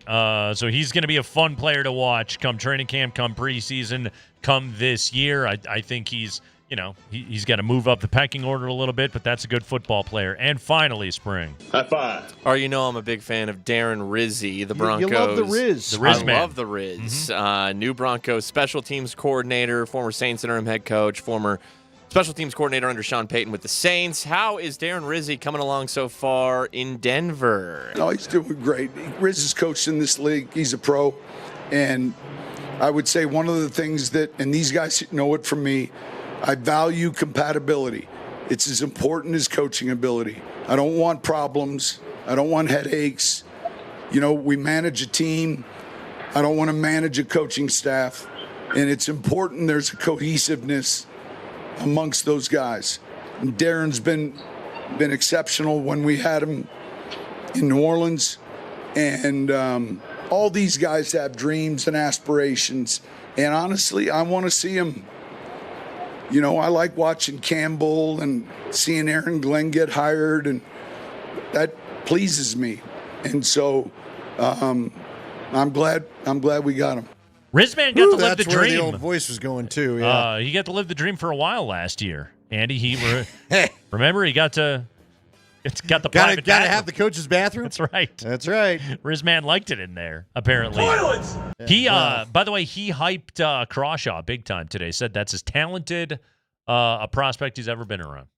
Crawshaw's, you notice Got a the boot. punting. Yep. Again, a guy's really good when something you don't pay a ton of attention to grabs your attention. And when that kid launches the football off his foot, it gets your attention. So This Demarcus Cousins story isn't real, is it? it is. It's all too real. Saw it on X. That doesn't make it real. It's real. It's real. This is real? Are you shocked? Come back and tell everybody. Yes, I'm shocked. This is shocking. We'll take a break. When we come back. And disgusted. What are you more? Are you more shocked or disgusted? I'm both. I'm shocked, I'm disgusted, and I'm appalled. Hear the story. You're not kidding either. You are really irritated. Your body language says it all. Hear the story that got that reaction out of me about Demarcus Cousins when we return on the Kreckman and Lindahl Show.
Again, the tease. I am shocked, disgusted, and appalled by this story. That is apparently real because it's getting reported in multiple different places. So many of you may have seen that Demarcus Cousins had a, we'll call it an unfortunate interaction with fans recently at a Mets Day Guaynabo game. In English, please. You know I don't speak Spanish. Apparently, Boogie's been playing in Puerto Rico. Yeah, I didn't know that. His last NBA stop was Denver, and he was in Taiwan for a while, and now he's been playing in Puerto Rico. Okay? Yeah. All right. Well, how's it going? He has been suspended for the rest of the season due to an altercation with fans during a recent game 2 days ago. Cousins got into an argument with fans courtside, and video shows Cousins approaching a fan who is seated in the front row. And now with this video, we know what happens. Cousins appears to be digging into his crotchal region. Yeah. Well, on the outside. He didn't go down the shorts. He didn't, but I do feel there it Probably was some a universal we get language there of what he was letting the fan know. Very much so. He was gets swampy during an athletic event. Sure, it's humid in Puerto Rico, so it's probably even a little more. I don't know how the HVAC systems are in the arenas down there. I have no idea, but he appears to be sort of digging in that, and then he attempts to make a fan smell his hand. You stink, Palmer. Uh-huh. Yeah. The what was the Spinal Tap album? Smell the Glove? Smell the glove. Uh-huh. Smell the glove. Yeah. So he approaches a fan who I'm assuming was heckling him. Yeah, sitting courtside. There had been another universally known gesture exchanged. Yeah. The old one finger salute. Yeah. So former NBA All-Star and Denver Nugget, Demarcus Cousins is, again, he's frustrated with the fan.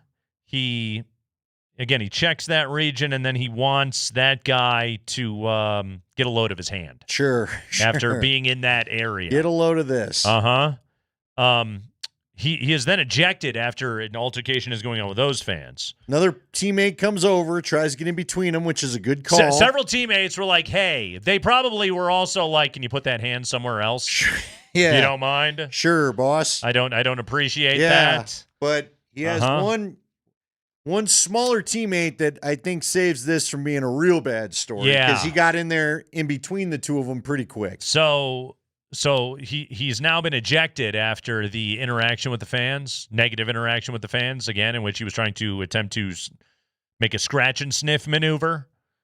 On his way off the court into the locker room, this is according to Complex Sports, he angrily provoked fans, leading to one person dumping a drink on his head.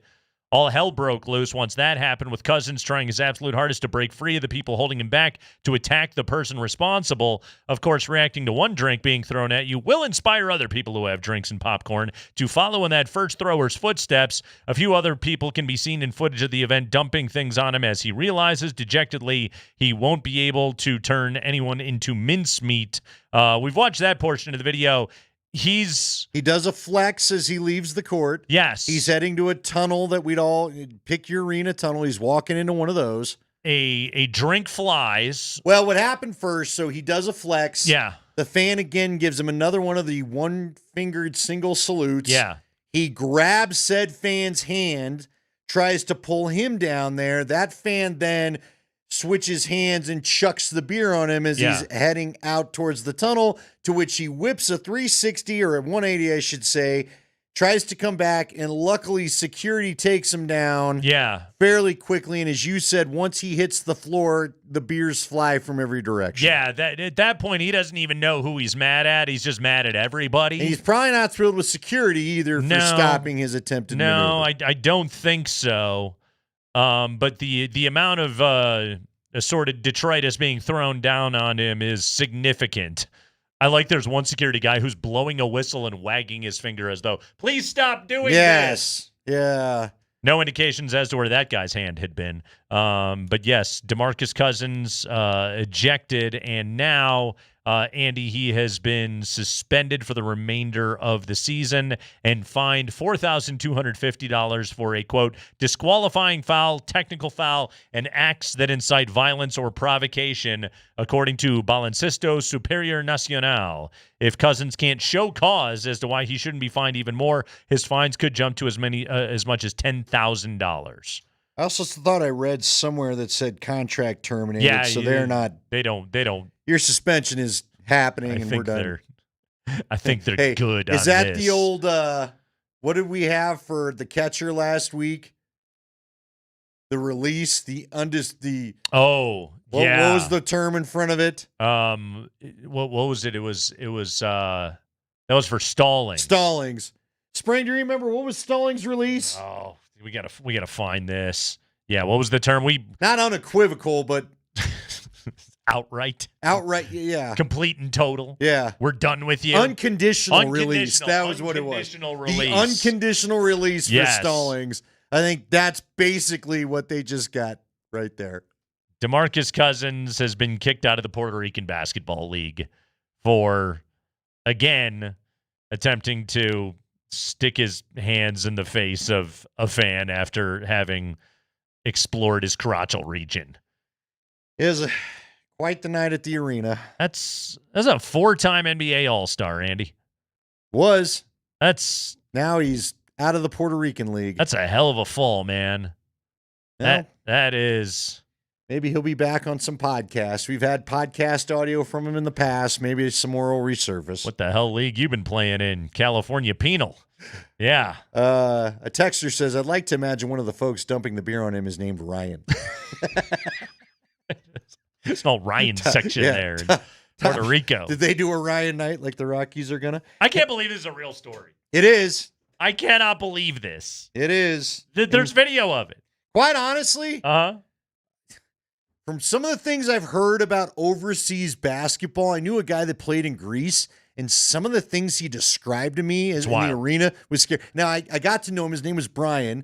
He was married to one of the 2015, not Ryan. Okay. One of the 2015 cheerleaders, and I've told you in the past, he'd be like, you may need to come on road trips with us. This place is wild. I mean, and so Jokic, anytime fans have gotten on him before, Jokic is just like, I played in Serbia, bro. Yeah, I played in Serbia. So I will say, hearing those stories, these Puerto Rican fans, at least the video we see, yeah, they throw beers, but nobody decided to get nuts and come out of the stands. So thank God. Right. It seemed as though it probably was headed in that direction before they dragged him off the floor.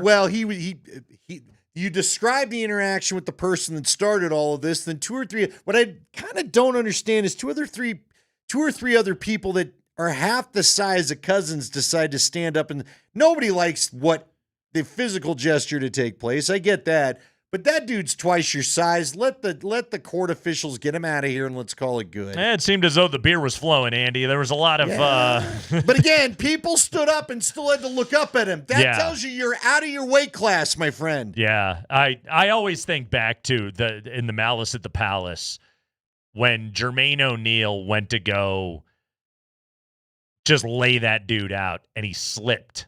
He slipped before he hit him. Sure. So he only glanced the guy. Yeah. If O'Neal doesn't slip, I honestly much worse things. I would have feared what would have happened to that guy. I think the NBA did too. That's why they did what they did. They took it as seriously as they did. Wow, man, talk about a fall from grace. Just brutal. If he doesn't suffer the Achilles injury in Sacramento, he was always a hothead. Don't get me wrong. That was a huge line on Michael Malone's resume, was that he had a good relationship with Boogie. Remember, Cousins played for George Karl, and it went very poorly. Malone, kind of got through to him, and they had a good relationship. Yeah. Sacramento ownership still fired Michael Malone because they didn't know what the hell they were doing, and it all worked out for the Nuggets. We got 10 years in a championship out of Michael Malone here, but Cousins eventually landed back here. He wasn't particularly good, when he was on the Nuggets. Isn't he one of those guys where you wanted to believe, all right, he's playing an all right role? Yeah. You know what I mean? When he's here and you're in the middle of it, you're like, all right, he could be our guy for a minute, and then they just abruptly got rid of him. Yeah. Yeah. It would. How long was he? How many games did he actually play in a Nuggets uniform? Gosh, wasn't it just like the last quarter of the season? Yeah, it and was. He didn't get in. Did he become part of Malone's regular rotation? Maybe he did. He did. He got some minutes. He was the backup big. He was the DeAndre Jordan before DeAndre got here. 31 games. He averaged 9 points a game in his time here in the 21-22 season.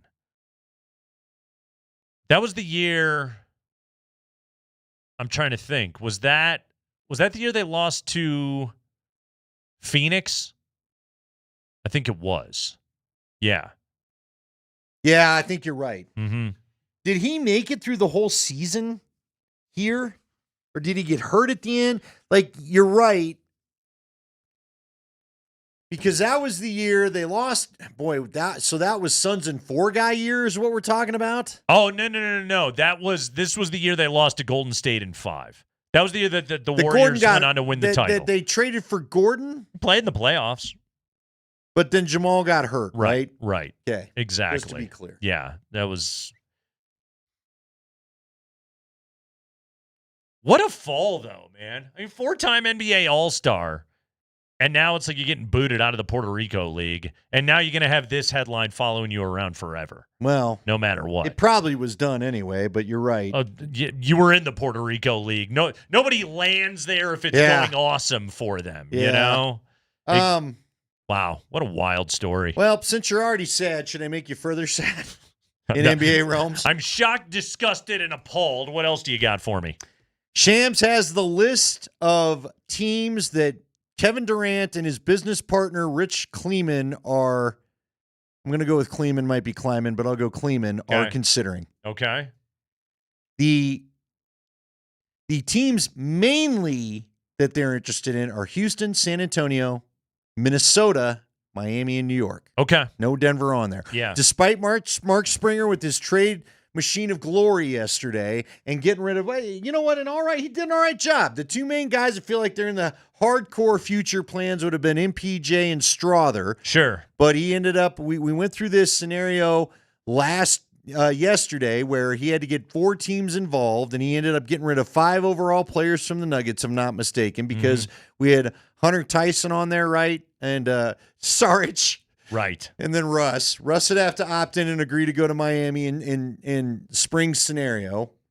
But it does not look like the Nuggets currently are in discussions for Durant, although I'm with you. I would give up most of what it would take to have a season because his contract is up after this year, I believe. So I would take a season of Kevin Durant with Nikola Jokic just to see what that looks like. Sure, absolutely. Okay, so if I'm Phoenix, all right, taking a look at these options. Let's start with Houston. If I'm Phoenix, the first name I'm saying is Amen Thompson. That's the first player that I want. Like, I know Şengün is their all-star, but, like, give me Thompson. That dude's got stardom written all over him. With San Antonio, I can't imagine the Spurs. Obviously, Wemby's not going to go anywhere. Durant would be going there to pair with Wemby. They can't trade De'Aaron Fox either, right? Because they just signed him to an extension. So, like, Castle and $1 billion draft picks. Do the Spurs have I think they have the number 2 overall pick in this draft. Okay. They do. So, obviously, that's going to have to go. But is there a guy worthy? Is there, like, an exciting number 2? Right. The kid from Rutgers is pretty damn good. He's not Cooper Flagg, but he's pretty damn good. Did Rizzy get an exciting number 2? Minnesota, he did, yes. It's a number 2. Minnesota.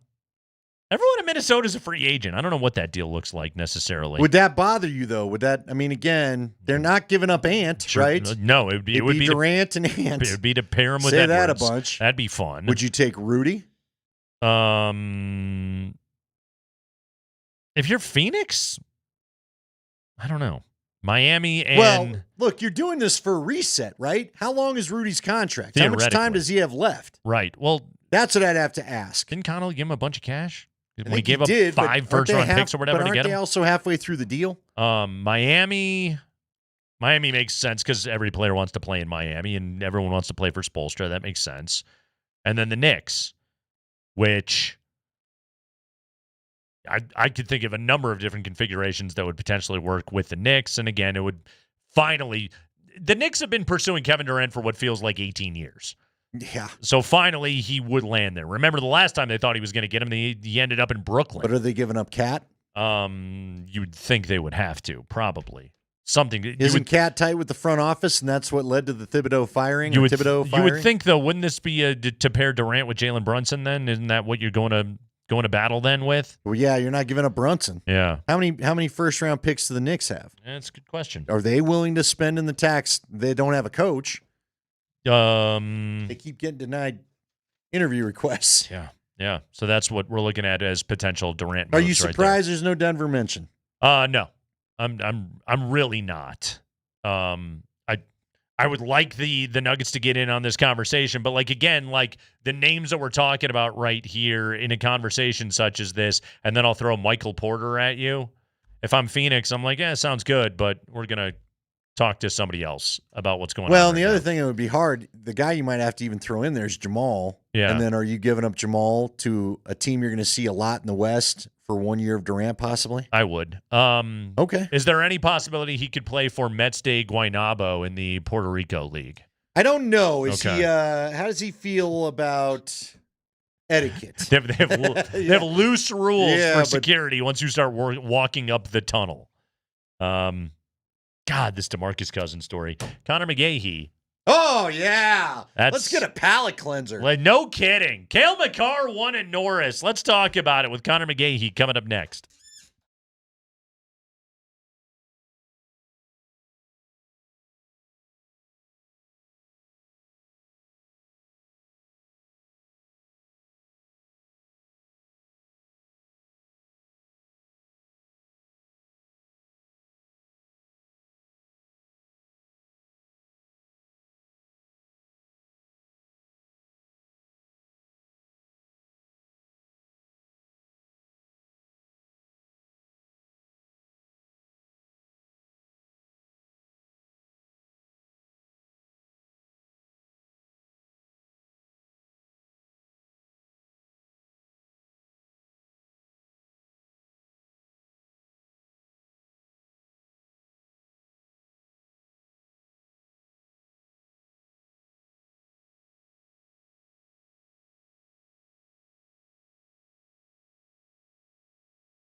McKinnon for Taves again on the backhand.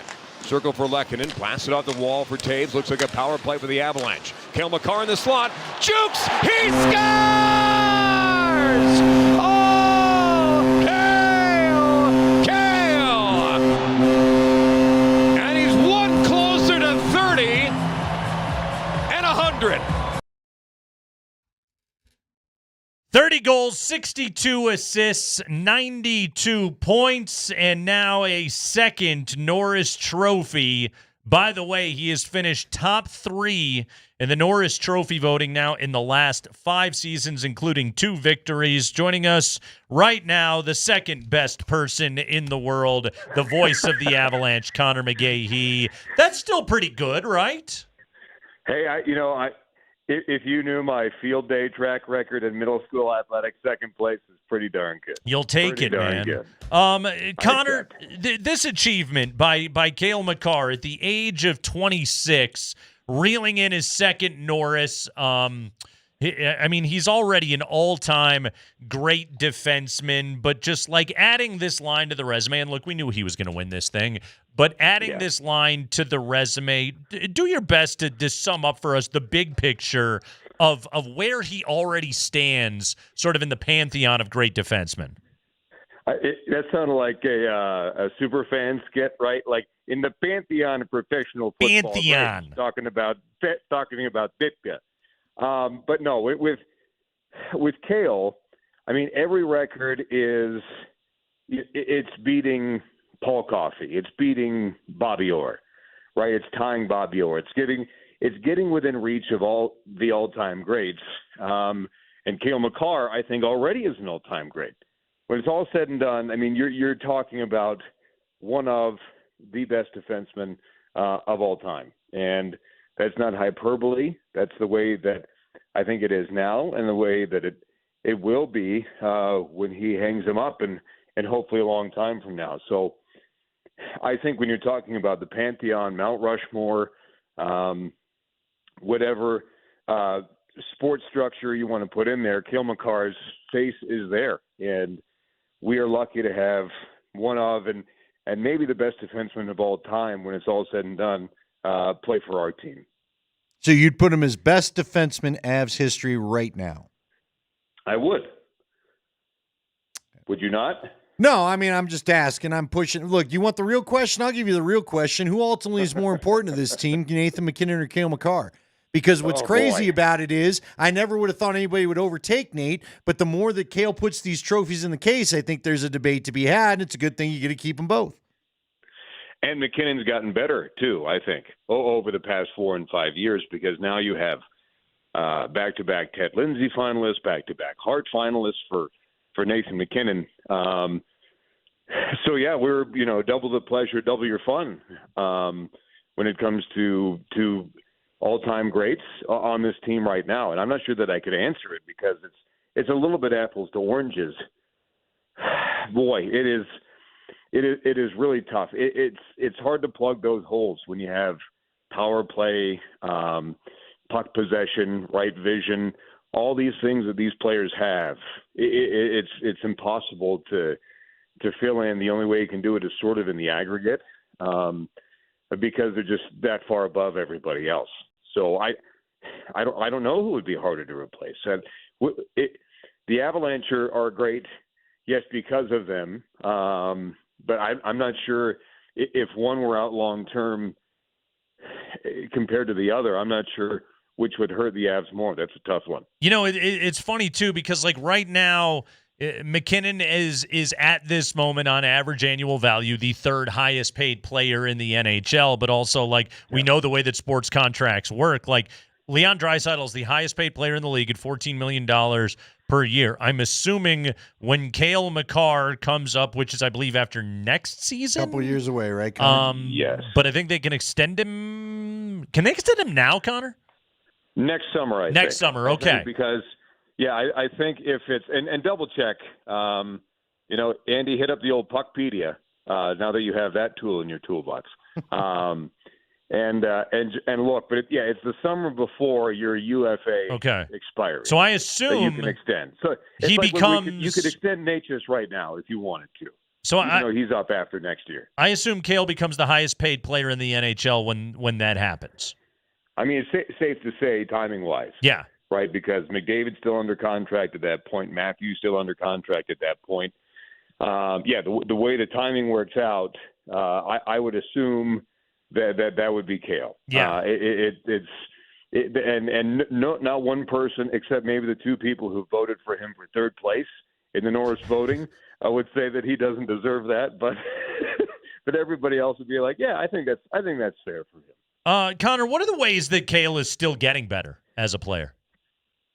I think for him, and he's the best person in the world because of his attitude, right? And he even said when he was surprised with a Norris Trophy in the middle of a golf round, how cool is that, by the way? That he said, this is a team award. This isn't me, even though it's an individual award. And he's becomes the ninth defenseman ever to score 30 goals in the season, back-to-back 90-point campaigns. He still says it's a team trophy. And I think for Kale, his attitude in that regard makes him the best. And I think for him, he would look at this last stretch, especially during the Dallas series, and say, okay, why didn't the puck go in when I was getting scoring chances? How could I defend better here? Because we always treat the Norris Trophy like it's the defensive version of the Art Ross, right? We had a lot of voters, I feel like, just look and say, like, all right, well, which defenseman has the most points? And then they cast their vote accordingly. But I just think for Kale, he's still the best all-around defenseman. And whether that's offensive production, look, he's still one of the most underrated hitters in the National Hockey League. He doesn't do it very often. But when he lines you up, his technique is so good that he can put you on your backside in a hurry. So, and one-on-one defending, him and Devon Taves, I think, are 1 and 2 in the league. So I think for him, it would be just a constant breakdown of, okay, we scored 30 goals, but for him, when it counted for the Avs, he's going to feel disappointed in what he did and how he performed, and that's how he'll get better. All right, what are your thoughts on them retaining Brock Nelson? They've got $1.2 million cap dollars to work with. We won't ask how you find a way to get more because we know there's probably going to be some trades that have to be involved in order to free up some money. But your thoughts on Nelson sticking around? Yeah, I think that's a great signing, to be honest. You have to pay just a little bit more to prevent him from hitting the open market, and it wasn't that much more. And the term is nice at 3 years. So I think when you get Brock Nelson settled in, history for him would dictate that is an incredible 1-2 punch with him and Nathan McKinnon. And this year with Charlie Coyle, I know there's a lot of pressure on him on the performance in that Dallas series, most of it coming from him. But look, again, this is what we talked about when the two of them were acquired around the trade deadline is the Avalanche are killer down the middle, add Jack Drury into that conversation. So, I just think that the Avs needed a player like Brock Nelson, and you don't give up assets for rentals. Usually if you're the Colorado Avalanche, and this ensures that they didn't. This isn't a rental. This is, a player for, we'll just say 3.5 years, and somebody who can really do it all. They don't, we talk about the fact that they don't make a whole lot of players like a McKinnon or Makar. They don't make a whole lot of players like Brock Nelson either. And I just think that with, his ever-growing family finally getting settled and that whole thing, I think it's going to be different, and this is going to look like a really, really good deal for the Avs. Connor, if you could, and especially now having watched a few more rounds of the postseason, whether it's a specific name or just a specific skill set that the Avalanche need, if you could circle one thing that you think, okay, this is what the Avalanche must do this offseason, what would you say that is? What do they need more of? I think they need probably just a little more attitude. You know what I mean? A little more, like you look at the Florida Panthers and, you never want to compliment them too much, but they're